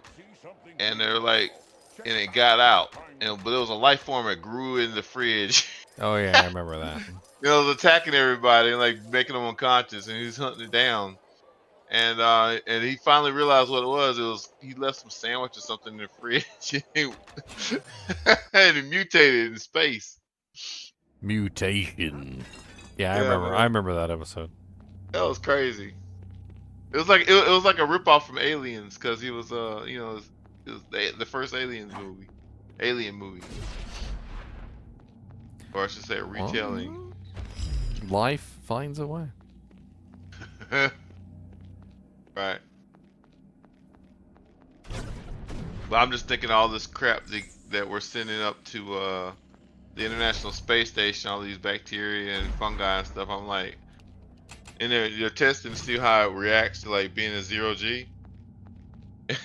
I'm just curious, like, what when they bring that stuff back, what's gonna happen? We're gonna have some new type of like living fungus or something. Like it just spreads all over the place. Oh, there's stuff falling out of the sky already. There's some you see that news article? The guy like had the was it some piece of like the battery pallet or something, like re-entered the atmosphere and literally like went right through his house. Oh God. Went through the roof, went through the ceiling, went through the floor. Like freaking, apparently it was so loud, shook the whole house. Like it, Yeah. yeah, and like apparently it's like a 17 grand repair bill to fix the house. Yeah, man. It's like I don't think insurance would cover that because they consider like something like an act of God, right? I mean, I'm pretty sure he sent the bill to NASA. That's. I mean, they confirmed it was from NASA. Good luck getting that paid. Shoot. I mean, it's their responsibility. It's their trash. What's it? They're not gonna claim sovereign immunity or some crap. Like we don't have to pay. We're acting on behalf of the people. It doesn't matter if our crap was we misjudged the entry rate of this debris. Your problem, buddy. I remember that movie. Have you seen that movie where it's literally a movie about like the trash is like so bad in the in space that they have to go through the process of like paying people. Oh, she freaking trapdoored my butt. You know, they got to pay people to go retrieve the trash basically, and there's like a whole business essentially around retrieving wrecks and stuff like that and bringing them back for salvage money. Oh no, I haven't heard about that. What's it called? I can't remember off the top of my head. I just know I watched it.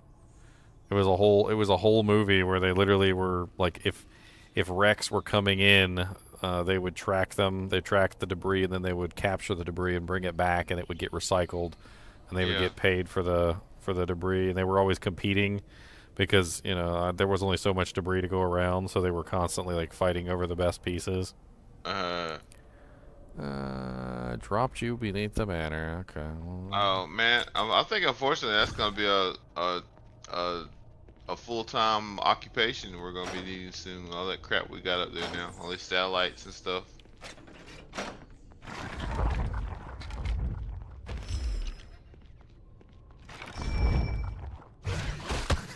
I'm not sure it's gonna be so bad with the new ones they're putting out.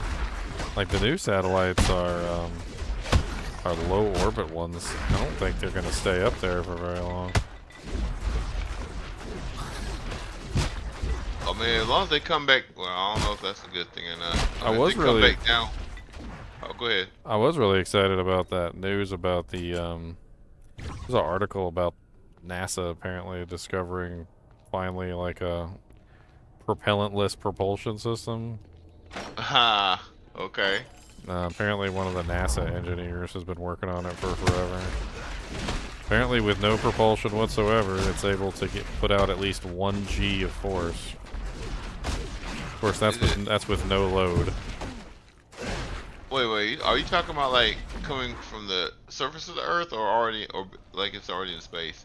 They want to test it in space. Obviously, that takes some time, but they've already tested it on Earth, and they're trying to do it in a vacuum chamber to make sure it's working properly in the vacuum chamber. I don't know. It's interesting. I was reading up on it. Like, apparently, it's not even anything very fancy. Apparently it's using static electricity. Is basically what it's using. And apparently using the static electricity forces. Apparently the NASA engineer that designed it is the guy responsible for making sure that static electricity doesn't build up on the spaceship or the shuttle, but when it launches. So like that's his entire job is static electricity. And apparently he's been working on this thing. It wasn't even on purpose. Apparently when he was trying to test things for, you know, obviously protecting the shuttle from static electricity, he came across, you know, like this sequence of putting together apparently like Teflon tape,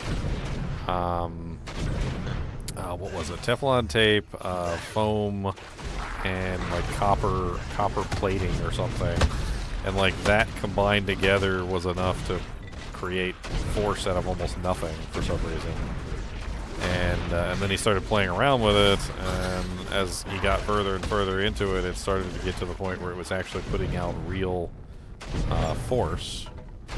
And honestly, it doesn't matter how much force it puts out, because when you're in the vacuum of space, you basically got like nothing. You know, there's very little to overcome. You just need to slowly build up speed until you reach whatever you're trying to reach. So even if it only puts out a small amount of force for electricity, I mean, you point your solar panels at the sun, and you got infinite electricity, and you just keep on running it until you build up enough speed to do whatever. You probably still need, my assumption would you would still need deceleration thrusters and things like that, like running on chemical propellant.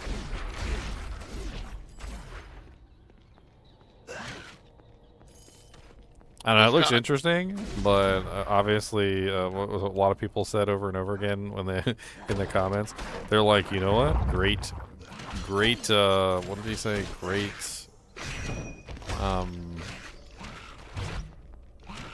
Great discoveries require great proof or something like that. He's like, we need to see it in space. We need to see it working. Like, I mean, it's basically the idea of like an impulse drive, essentially. Yeah, solar sail. Yeah, like something like that.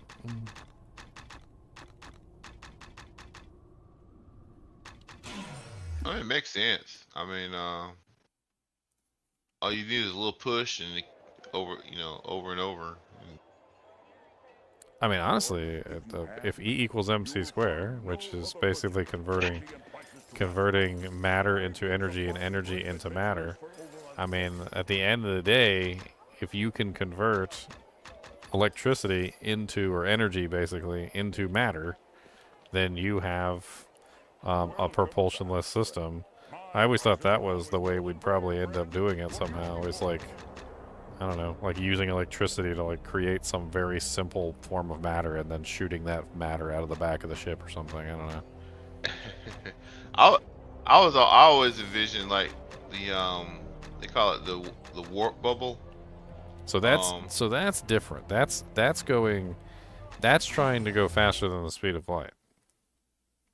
So the whole thing is that like if you want to go somewhere in the universe, like you could collect enough gasoline or electrical, I mean, or propellant essentially, or whatever it is, like alcohol or hydrogen or whatever your ship runs off of, right? You can collect a large amount of that, but your ship can only hold so much, and eventually you have a maximum distance that you can potentially travel before you have to get more fuel. The whole entire idea behind the propulsionless system is that, well, you don't need fuel, so you only need electricity, and if you only need electricity, then things open up drastically. Because think about it, you could just build a ship with like a nuclear reactor on it or something, or you know, like or some other source of infinite fuel, like maybe finally we may, you know, figure out cold fusion or something, right? At that point you have an infinite electrical source and you have an engine that runs off of electricity, so you can very easily go an infinite distance essentially. And then warp drive is your other thing, so that's something that's supposed to get you you know, like to your solar systems, and then your impulse drive gets you around the solar system itself. Like you wouldn't use the warp drive to go from like Earth to Saturn. You would use you would use like your impulse drive for that. Yeah, I think it was a couple months ago I saw some Google feeds this to me every now and then because of, you know, that the scientists, I forgot who it was, but they've been working on, these guys, well, teams of people have been working on like creating a little warp bubble, like from Star, well, not exactly from Star Trek, but there's I think in the 80s or maybe it was in the early 90s, some scientists created a proof that you could create a warp bubble. Yeah, that's what Star Trek is based off of. Yeah. So a lot of people don't know that Star Trek was literally based off of that. Like they didn't just like make stuff up for Star Trek. They actually went through the process of like looking at, you know, scientific theories at the time to try and like come up with what the idea would be. And so like the warp bubble thing was actually taken from like, you know, a real scientific article. And they actually are working on that kind of stuff. I think they actually proved that it is feasible. They just don't necessarily know if they can do it in a, you know, like a large scale. There's still too many like hurdles in between. Like once you have your impulse drive and you can go pretty much anywhere on just electricity, Then it's just a matter of getting your technology set up. I mean, even the design of the starship, like when you look at the Starship Enterprise, you know how the nacelles are all the way in the back, right? And then the saucer of the ship is in the front, and like even that was taken from science. So the general gist of the idea is that the engines are putting out large amounts of radiation, and you don't want to be next to the engines. So the engines are up on pylons and put basically as far away from the saucer section of the ship as possible, where everybody resides. So that way you have the radiation being created far enough away from everybody that it's not a danger to the rest of the ship. And that's why they all look like that. Because you don't want your radiation like within distance of everybody. Oh, and I thought it was because it was for design effect.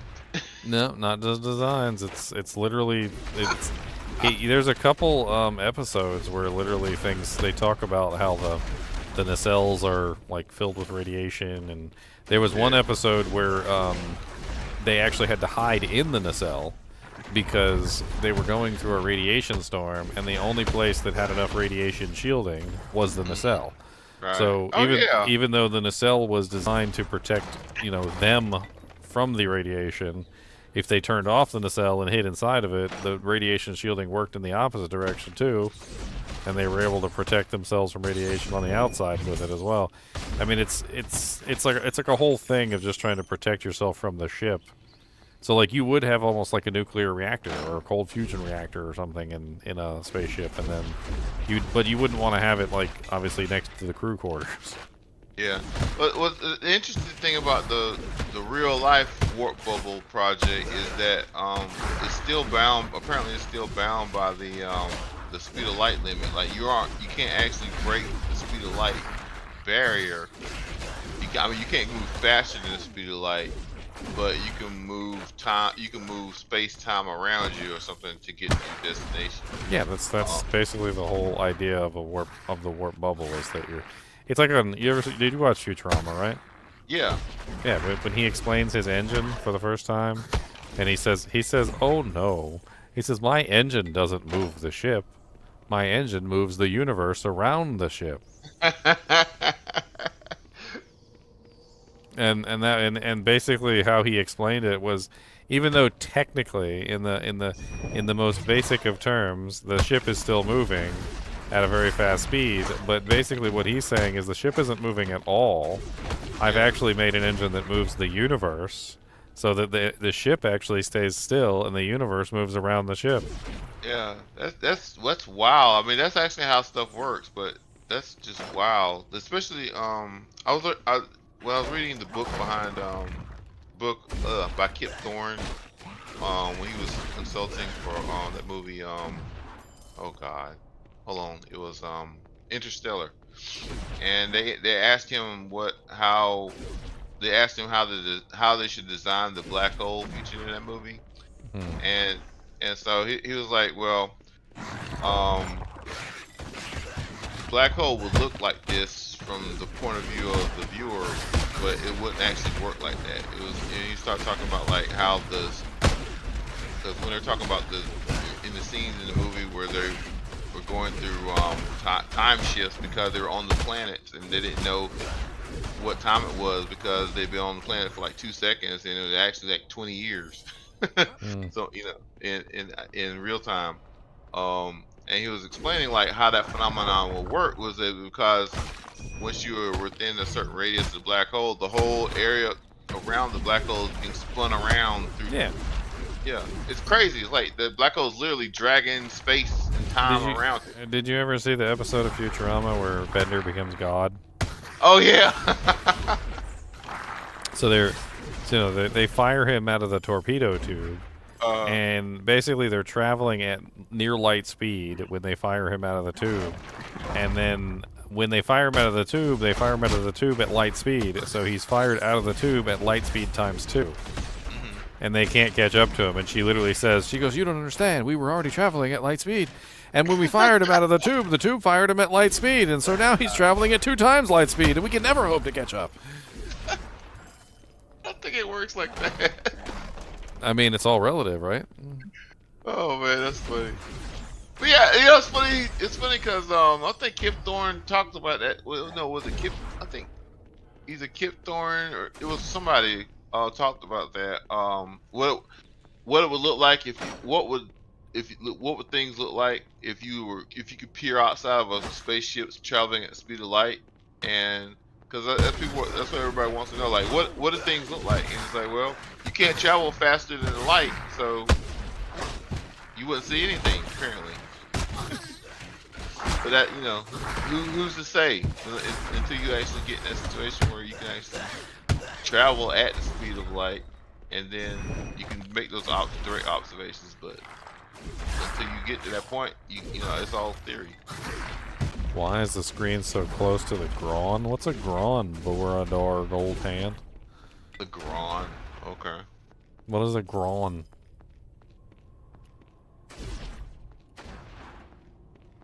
I don't know. I've always theorized that maybe we're already traveling at nearly light speed. I mean, you got to think that we're going. We're spinning on a planet, which is spinning at a certain speed, right? The planet is spinning around the sun. Yeah. The sun is apparently traveling towards something else at its own speed, right? So with all of those speeds combined together, the speed that we're traveling around the sun, or sorry, the speed that we're traveling on the Earth in a circular motion, the speed that this Earth is traveling around the sun, the speed that the sun is traveling in whatever direction it's going, and then who knows what the sun is basically spinning around, because that is probably moving too, which means that we're basically moving at the speed of whatever the sun is orbiting plus whatever the sun is going plus the speed of the Earth plus the rotation of the planet. We're going really dang fast already. Like, I don't know what the actual speed we're going is, but we're going fast. Who knows? For all we know, we could be going so fast that literally, you know, like, you know how they say that if you're traveling at the speed of light, you know, time slows down significantly? Yeah. Right? Maybe we're in that scenario where time is slowed down significantly for us and the rest of the universe is going on normally, and we're the ones that are, like, in a weird place. Like, you know, like, the whole universe is basically taking place around us, and we don't even know what the hell's going on because we're in this time bubble over here, like traveling at the speed of light in like multiple different speed problems. So there was actually a time travel movie. I don't know if you remember the time travel movie, but it actually thought about this particular problem, exactly what I'm talking about. It's an older time travel movie, but basically how it worked is they had theorized that if they could potentially take a spaceship up into outer space, and by calculating all of the speeds of the variable objects, like the Earth spinning, around the sun, where the sun is going, what the Earth is orbiting around, etc., they had done all the math, and they had figured out that if they traveled at a spaceship at the exact speed, going at an exact angle, they could completely reverse the speed that everything was traveling them towards and basically disconnect themselves from the relativity, essentially. And by disconnecting themselves from the relativity, even for a fraction of a second, would essentially cause that person to leave the time bubble, and then time would advance dramatically. And in the movie, that's basically what he does. He goes up into the spaceship, he calculates the trajectory, he follows this thing, and he breaks the time bubble essentially for like a fraction of a second, and then he ends up right back in it because the gravity pulls him back in. But then when he's pulled back in, it's like 1,000 years in the future, and instead of it being like the year 2100, it's like the year 3100, and like the whole world has changed, and there's like aliens and stuff on it and all sorts of crazy stuff. But the theory is actually kind of interesting because it basically means that he's not actually traveling in time, and that's the really cool thing here.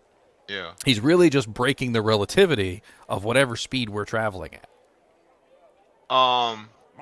It's funny you mention that because I think Kip Thorne talked about that. Like, he talked about how you could theoretically time travel without actually building a time machine, and he said you could do that based on basically what you were saying. Like, if you want to go to you just pick a point, you pick a starting point, and then you go towards another point, and then when you get to that destination, if you come back, if you change the angle of which you approach your original destination, like you would in effect time travel if you could like travel at the speed of light. Apparently, if you could travel at the speed of light or near the speed of light, you could effectively time travel in the past to the past. Not you can't travel to the future, but you can travel to the past if you were a sufficient distance away from your original starting point. It was really weird, like how he talked about it, but it kind of made sense. Because he was talking about because the way the universe rotates and moves, like the distance from point A to point B changes, and because it changes, like when you cross that threshold to get to that next destination, it will change. Actually, you would be in like a different time. I'm not sure. I'm not intelligent enough to really understand that, but that's the way he explained it. Like, if you could get a far enough distance from your original starting point, and then approach it again at a certain angle, and cross that threshold at near speed of light or speed of light, you could actually effectively time travel. But that's his proof for that. That I forgot. I can link that somewhere, but that's what I read through the book he published.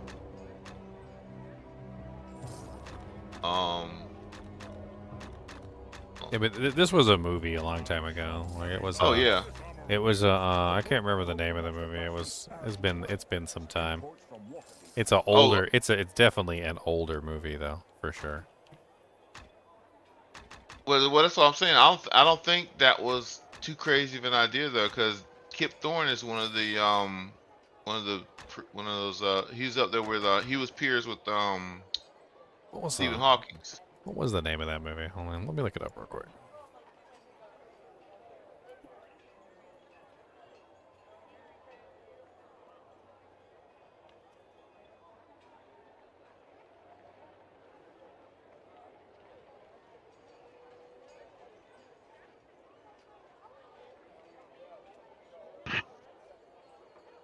Meow.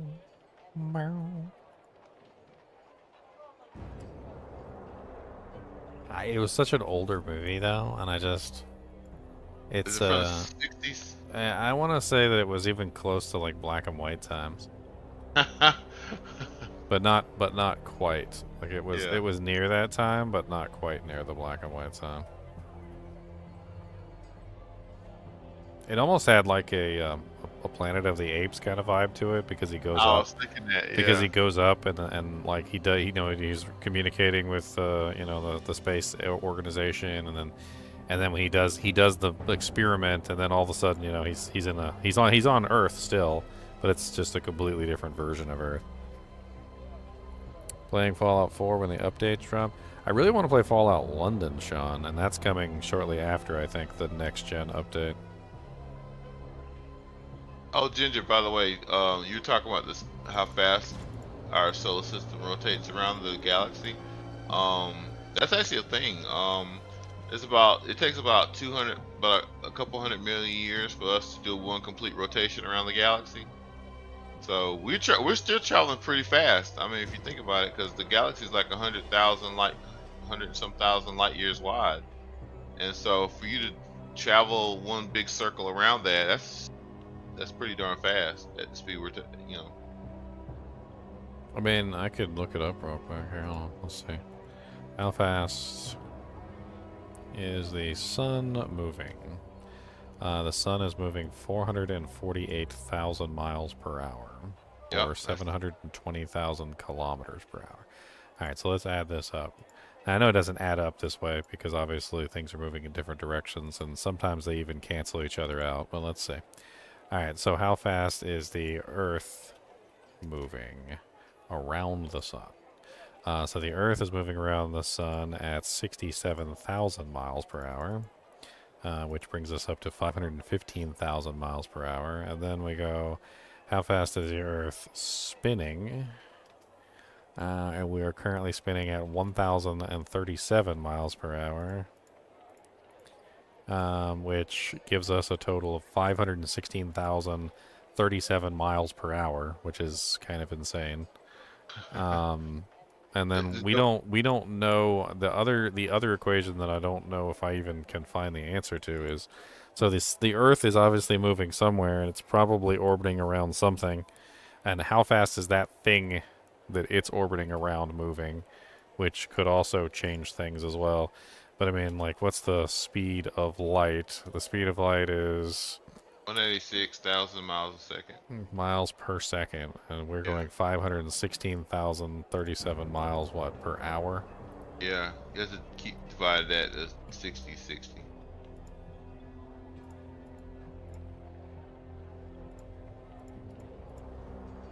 So we're going 143.3436111 repeating miles per second. Yeah. Which is still pretty fast, but not as fast as 299, 792, blah, blah, blah. But like I said, we really don't have the other thing here, which is how fast is the thing that we're orbiting around moving too, because that could also be a whole thing. Because basically you got to think that the sun is probably orbiting around a central point as well. And then if, like, for instance, let's say it's orbiting around the black hole in the center of the universe or whatever. All right, so how fast is the black hole moving? And then we have, like, the full equation. Because if the black hole is moving at an extremely fast speed and the sun is orbiting around the black hole and then we're orbiting around the sun and then we're spinning, you got to add all those together, and who knows, we might be approaching some crazy-ass speed. I mean, we're already going really fast. Well, I mean, that much is for sure. We already know that we're literally going, what was that, 143 some odd miles per second? Per second. So we're not even talking like per hour. We're talking about per second. I mean, and to put that in perspective, I mean, what, like the Earth distance or diameter, let's see, diameter in miles. So the Earth is 7,917.5 miles. And with how fast we're currently moving, if you divided that into it, 143, that means that we would completely circle the planet in 55 seconds. So you would be literally, it would be like Roadrunner level logic, like in Looney Tunes, where, like, you know, the Roadrunner runs around the entire planet and then, like, appears behind Bugs Bunny or something. Like, that's basically what we're talking about here, like Roadrunner level stuff. Yeah, I mean, imagine, like, I mean, didn't Flash do it in one episode too? I remember there was an episode where Flash ran around the entire planet and then punched Lex Luthor in the face or something. It was like some sort of thing like that, where, like, Lex Luthor and I think it was Lex Luthor and Brainiac, they had, like, combined together to form, like, the ultimate intelligence. Yeah, that was and Flash literally ran around the whole planet. I mean, he literally ran around the entire planet in less than probably 55 seconds, and then punched freaking Lex Luthor in the face with, like, the mega ridiculous punch. Shoddy greatsword, superior hand axe. Oh yeah, man, I could just imagine, like, if we just took, if we could just take an object and just fling it around that fast, like, well, no, imagine just a person being flung that fast, like, you'd be spaghettified all over the place. Like, it's amazing that we aren't. To me, it's amazing that we aren't just, like, thrown off this rock at the speeds we're traveling. Oh, it's actually the opposite. Have you ever played around with centrifugal force? Yeah. It pushes you down.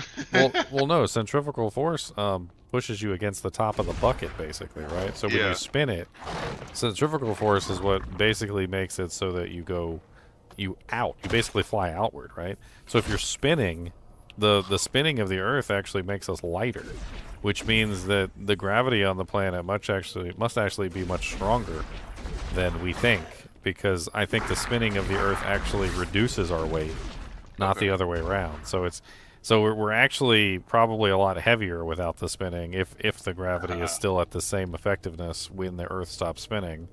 Yeah. As long as the gravity, the spinning of the Earth doesn't have something to do with the creation of the gravity, but which I don't think that's the case. It's basically making us lighter. So if the Earth were to suddenly stop spinning, I think we would actually get heavier, not I don't know how much heavier, but it would probably be heavier. You have gazed upon the crypts of House of Feldane living, and that for that you must perish. Oh. That sounds like a threat. Feldane it was, before a great conflagration destroyed it. Firewind is the manse Aragazia built upon its ruins. Curse her soul, because her audacity would reveal the shame of the Feldane. That these hideous ghouls are all that remain of the once glorious family. Decades passed. My family fell into a corrupting Talkative ghost. of hedonistic decadence and sadism. Over the years, their acts became so depraved that they devolved into incestuous, drug-crazed cannibals. Incestuous, drug-crazed cannibals. Wow, that's a lot. Those who died rose again as flesh-eating ghouls. As a ghost, I could only silently witness the atrocity of it all. Fortuitously, a freak accident destroyed the manor and hid any evidence of the Feldane's terrible secret. Until now, may the hells take that vile woman. But you can help me. You must destroy the manor again, and with it, the shame of House Feldane. Yeah, okay. I'll destroy the manor for you. I shall do this for you. But you shall do something for me.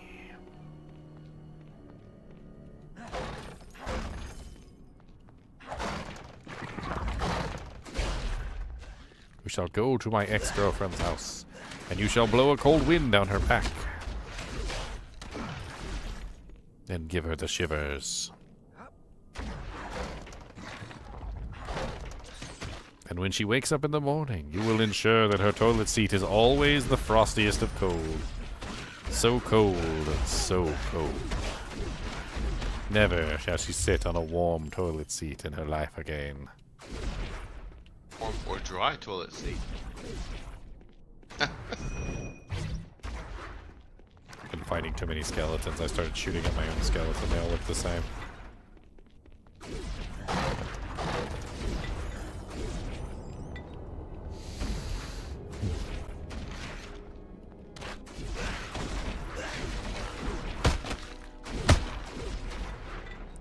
Flash is slow. How can Flash be considered slow when he literally never figures out how fast he can run? He literally just... I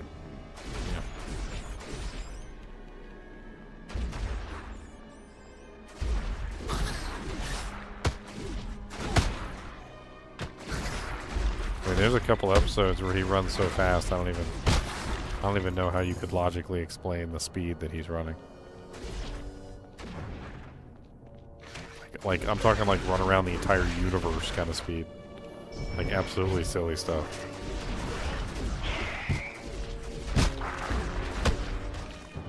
Like, remember that time that Flash ran around the entire universe? I think running around the Earth is a big deal.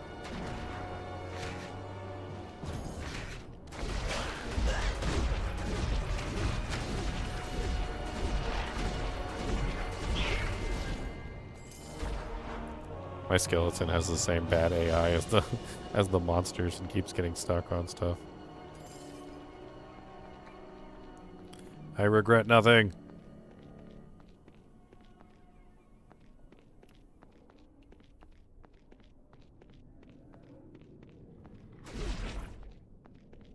Incestuous, drug-crazed cannibals. Now that is a term. You guys remember. Incestuous, drug-crazed cannibals. That's how you do it.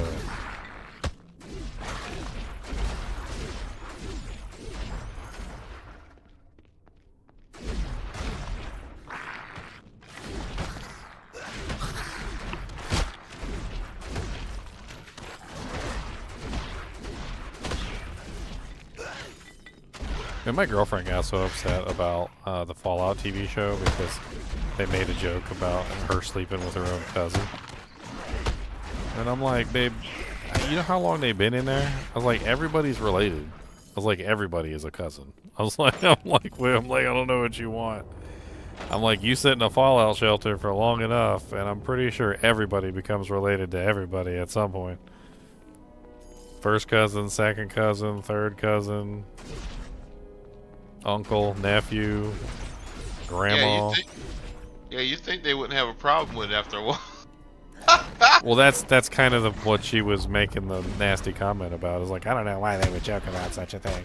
And I'm like, they're not joking about it. Like, that's their reality. They live in a freaking world where they have a finite population. I mean, at a certain point, that's why they were literally, I'm like, that's why they're literally trading for a husband with one of the other vaults so that they can have somebody that's not related to them.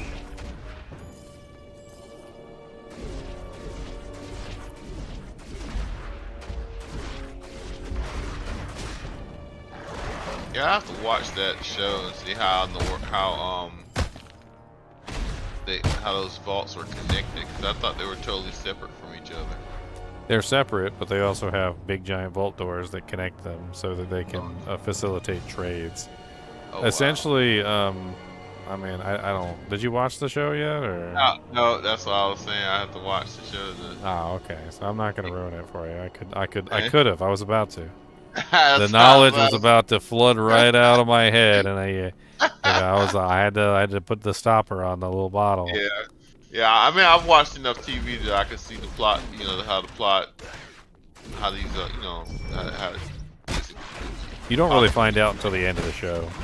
Really? You really don't.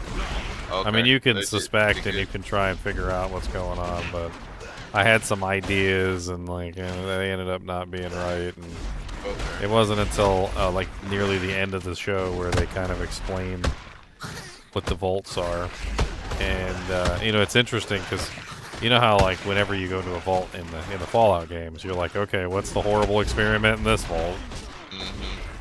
And they actually do go to a vault at some point, another vault, and one of the residents of the vault literally asks them and says, so what's the experiment in your vault? Because they figured out that basically all vaults have some sort of evil experiment.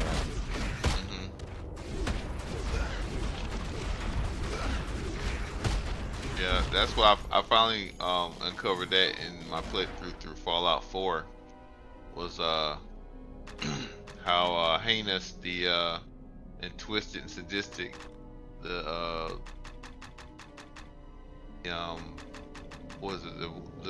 creators of Vault-Tec were. Like, holy jeez, I was wondering where all the weight was coming from. I got 67 rejuvenation potions. Or sorry, I got 67 rejuvenation potions and I have 67 weight. Holy Jesus! No wonder I'm gonna go sell them all. Oh, you don't need to rejuve anymore? I mean, I don't need 67 of them clogging up my inventory. Like, oh no! I seem to remember that one time you were in that dungeon, whatever, and you were getting mobbed and you used up all your pots. Apparently, I didn't use up all my pots. That's the thing. So apparently, the Rejuvi potions must be functioning separate than the others or something. I don't know. I don't know. I'm just gonna sell them. They're taking up way too much weight. Holy Jesus! I just freed up massive amount of weight on my character. Massive. Okay, I'm gonna buy a couple recall potions since I seem to be getting a little low.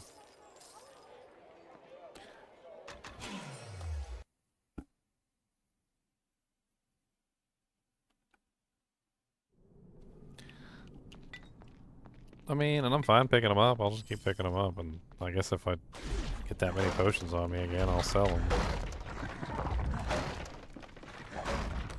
Okay, every single box has a frickin' skeleton in it.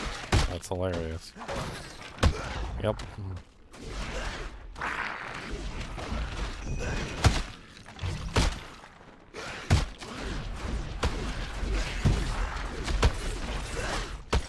Shoddy chainmail. Oh man. It's chainmail shoddy.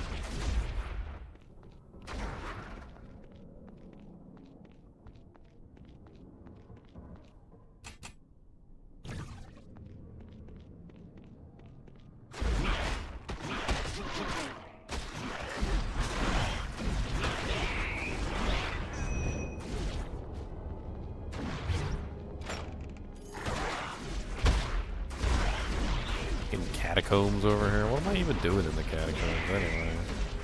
I thought I was chasing that stupid lady. Did I like get sidetracked from my own quest? I think I did.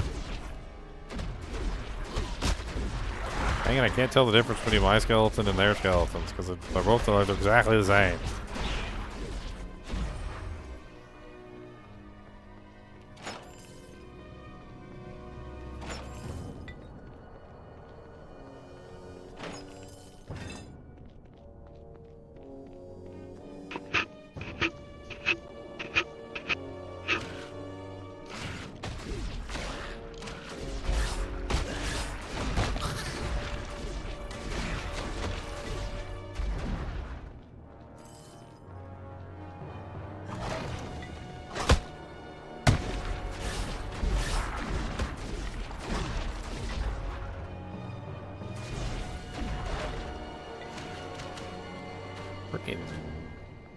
Who makes catacombs like this?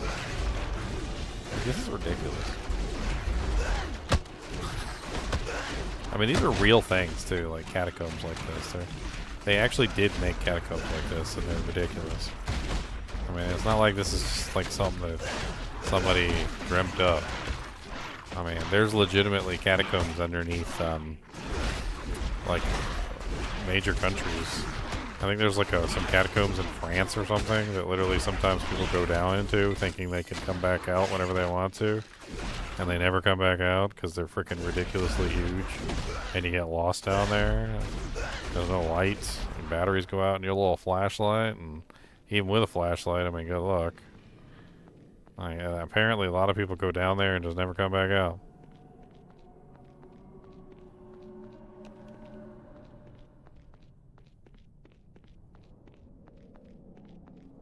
This one goes out to all the little shotties in the club.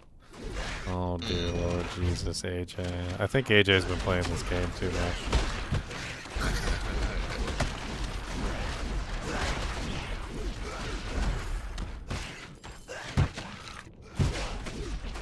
AJ's been hanging out at the club.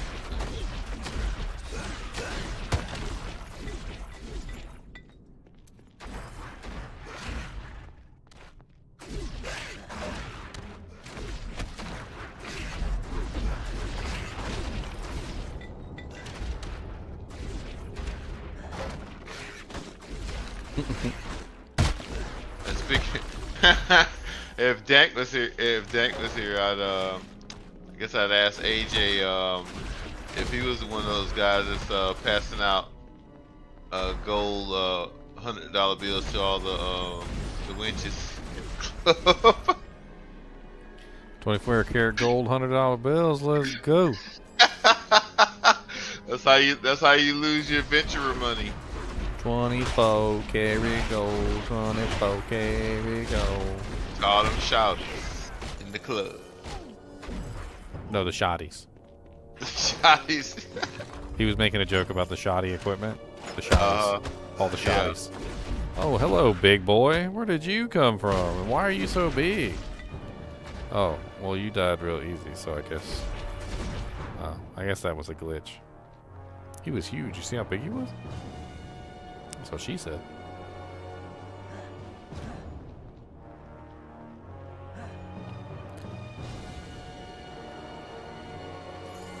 A grand wooden shield. What a grand wooden shield. And that's totally useless. It's grand. It's grand.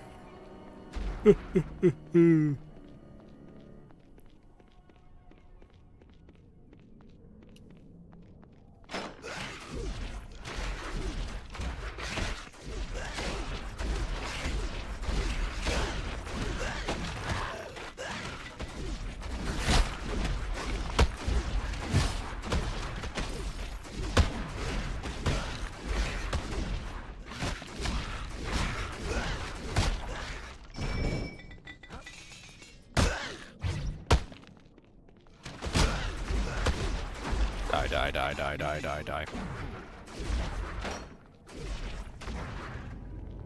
Oh, this is the manor? Okay, let's go.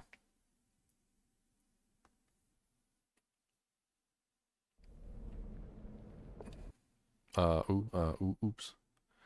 I didn't mean to do that. I didn't mean to do that. Oh, this is the door that I saw a long time ago, and I was wondering how to get in here.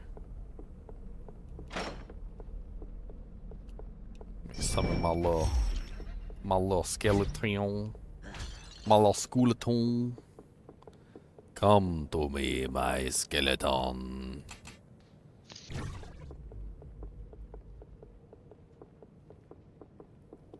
You hear voices from inside a chamber ahead. You hear two people talking. You can slip into the nearby alcove and eavesdrop, or you can just barge in and interrupt them.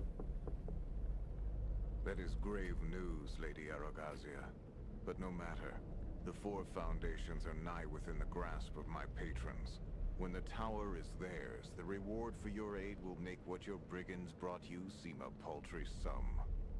I should Paltry hope sum? so, Khan. These schemes have grown even more tiresome than looting forgotten tombs and stealing other dragon hordes had become. Fear not. The Zentarum leave no debt unpaid. That is why I work for them after all. Now about this meddler, or meddlers? How many of these adventurers have you caught? Do not concern yourself. They are mine to deal with. Nothing will escape those dungeons. Especially not after I bring this manor burning down atop them. You intend to destroy your home? Home? Ha! I grow weary of this tiny structure. No. With the red fangs scattered and the hands of glory's work done, I will retire to my lair. Your masters will know how to find me should they require my services again. Uh-huh. Does your chest swell with pride, adventurer? Imagining that you've accomplished something of import? Oh, but you're too late. I am finished with this place. Even my treasure has been moved. Nothing awaits you here but death. You are but an insect mindlessly scuttling across the last page of a book before it's crushed by the closing of the cover. By the closing of the cover. Gaze trembling upon my true form, worm, and cower before the might of Isagora, the red... I got one thing to say to that. That's die, maggot. Apparently she's not shown her true form yet. Oh, she's a dragon? Oh, she's a drake. Nah, that's not a dragon. She's a drake. Wait, where is she? I don't know. I can't tell. Flee the burning grand ballroom as Isagora crashes through the roof. You must escape Firewood Manor before you die. They got a lot of running in this game. Ow. Ow, it hurts. Ow, stop. Ow, it hurts. Ow.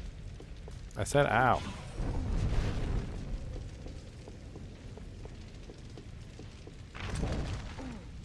Ow. Ow.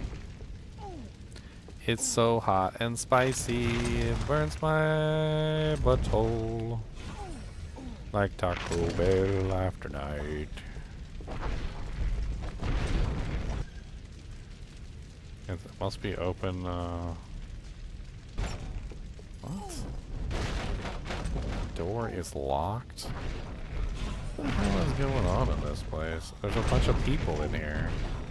I gotta like set them free or something? Oh, it don't want me to go backward, does it?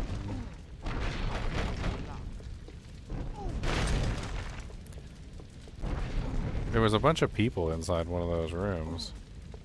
Like, I feel like I probably want to save them. I don't know. This game does not like you to go backwards at all. It's mad at me.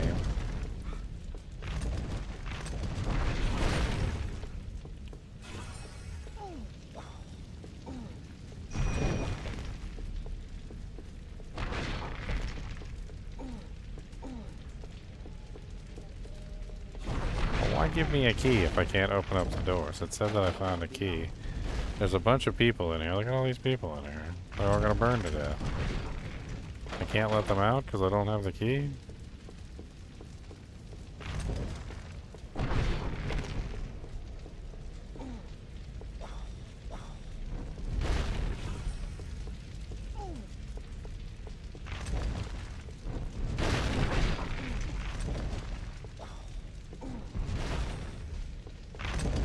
Check over here. Until I run out of potions. Once I figure out what to do, it'll be easier.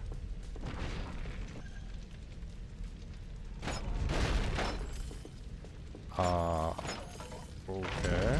I found the door, it opens.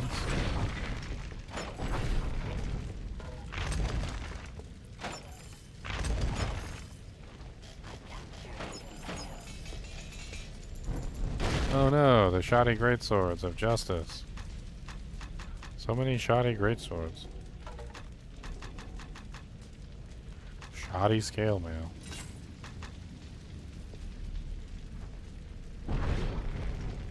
Okay, so we got the key. I think we got the key that opens up the door with all the people in it. I think that's what happened. So there was 2 keys. One opened up the chest room, and the one by the chest room opened up the one where the people were in it. That's basically what I saw. So we gotta go back all the way around. I only got 4 potions on. Okay. I don't know if that's gonna be enough.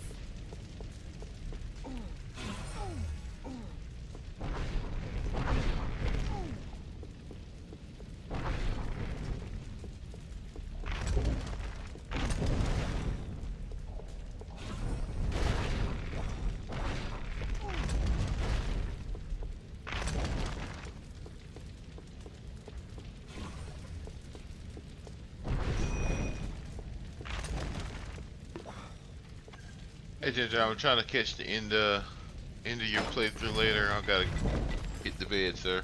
Alright, man. I think I'm probably gonna head off soon here, too. I just need to finish this last burning quest here. I rescued the villagers, though. No, we don't got enough HP to get out of here. No, of course not. Okay, well, at least I know what to do this time. Alright.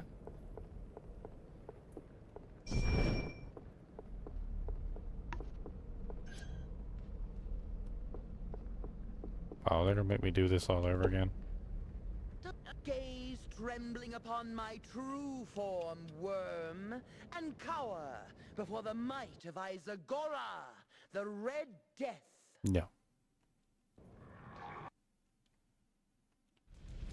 Okay. So we need to take the left-hand path.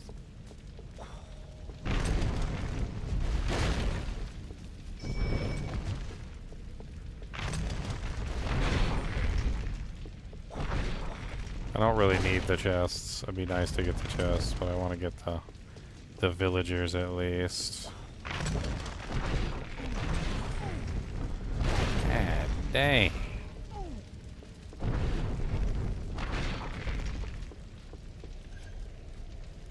Yeah, so this key opens up the villager's door, and the other one...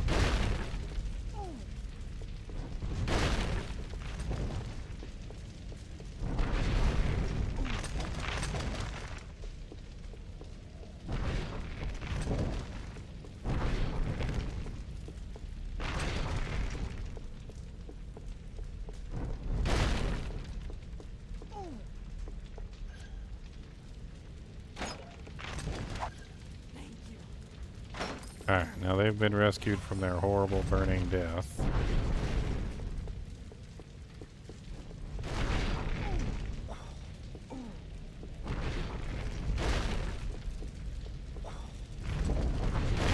I'm trying to avoid the fire as much as I can, but it's not really easy.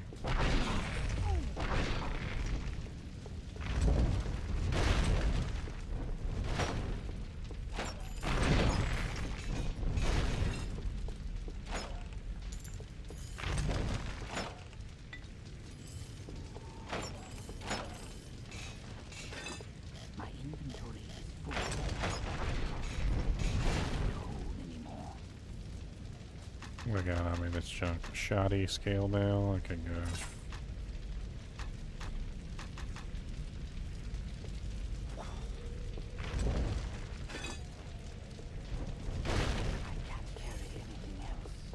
Alright, let's get the hell out of Dodge.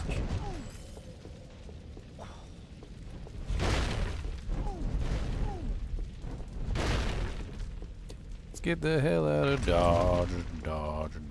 Let's get the hell out of Dodge. Because we don't want to burn. Fitting the manner of crucible yet again, searing away the impurity of the remaining Fildane. I thank you, living. Here's your reward. Farewell. +1 Grand Ring of Fire, +1 Remarkable Sacred Amulet. Grand Ring of Fire? What was that?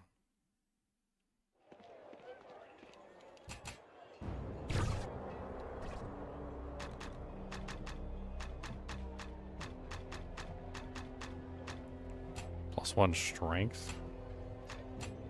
+1 Bless. What does that do?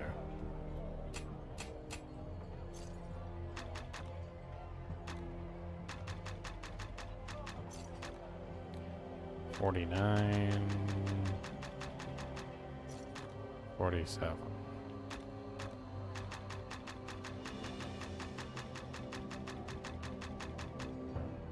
Huh. I cannot do that here. Ho ho! Good work with those red tags. You may be a mere hero to Baldur's Gate, but you're a truthsome lesson to the traders that had to run those roads.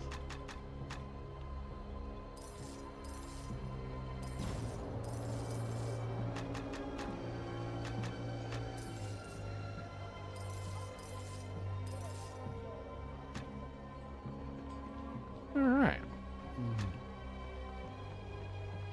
Alright, guys and gals, it's been like 9 hours. I'm gonna crash. I think we could probably finish this tomorrow. I don't know.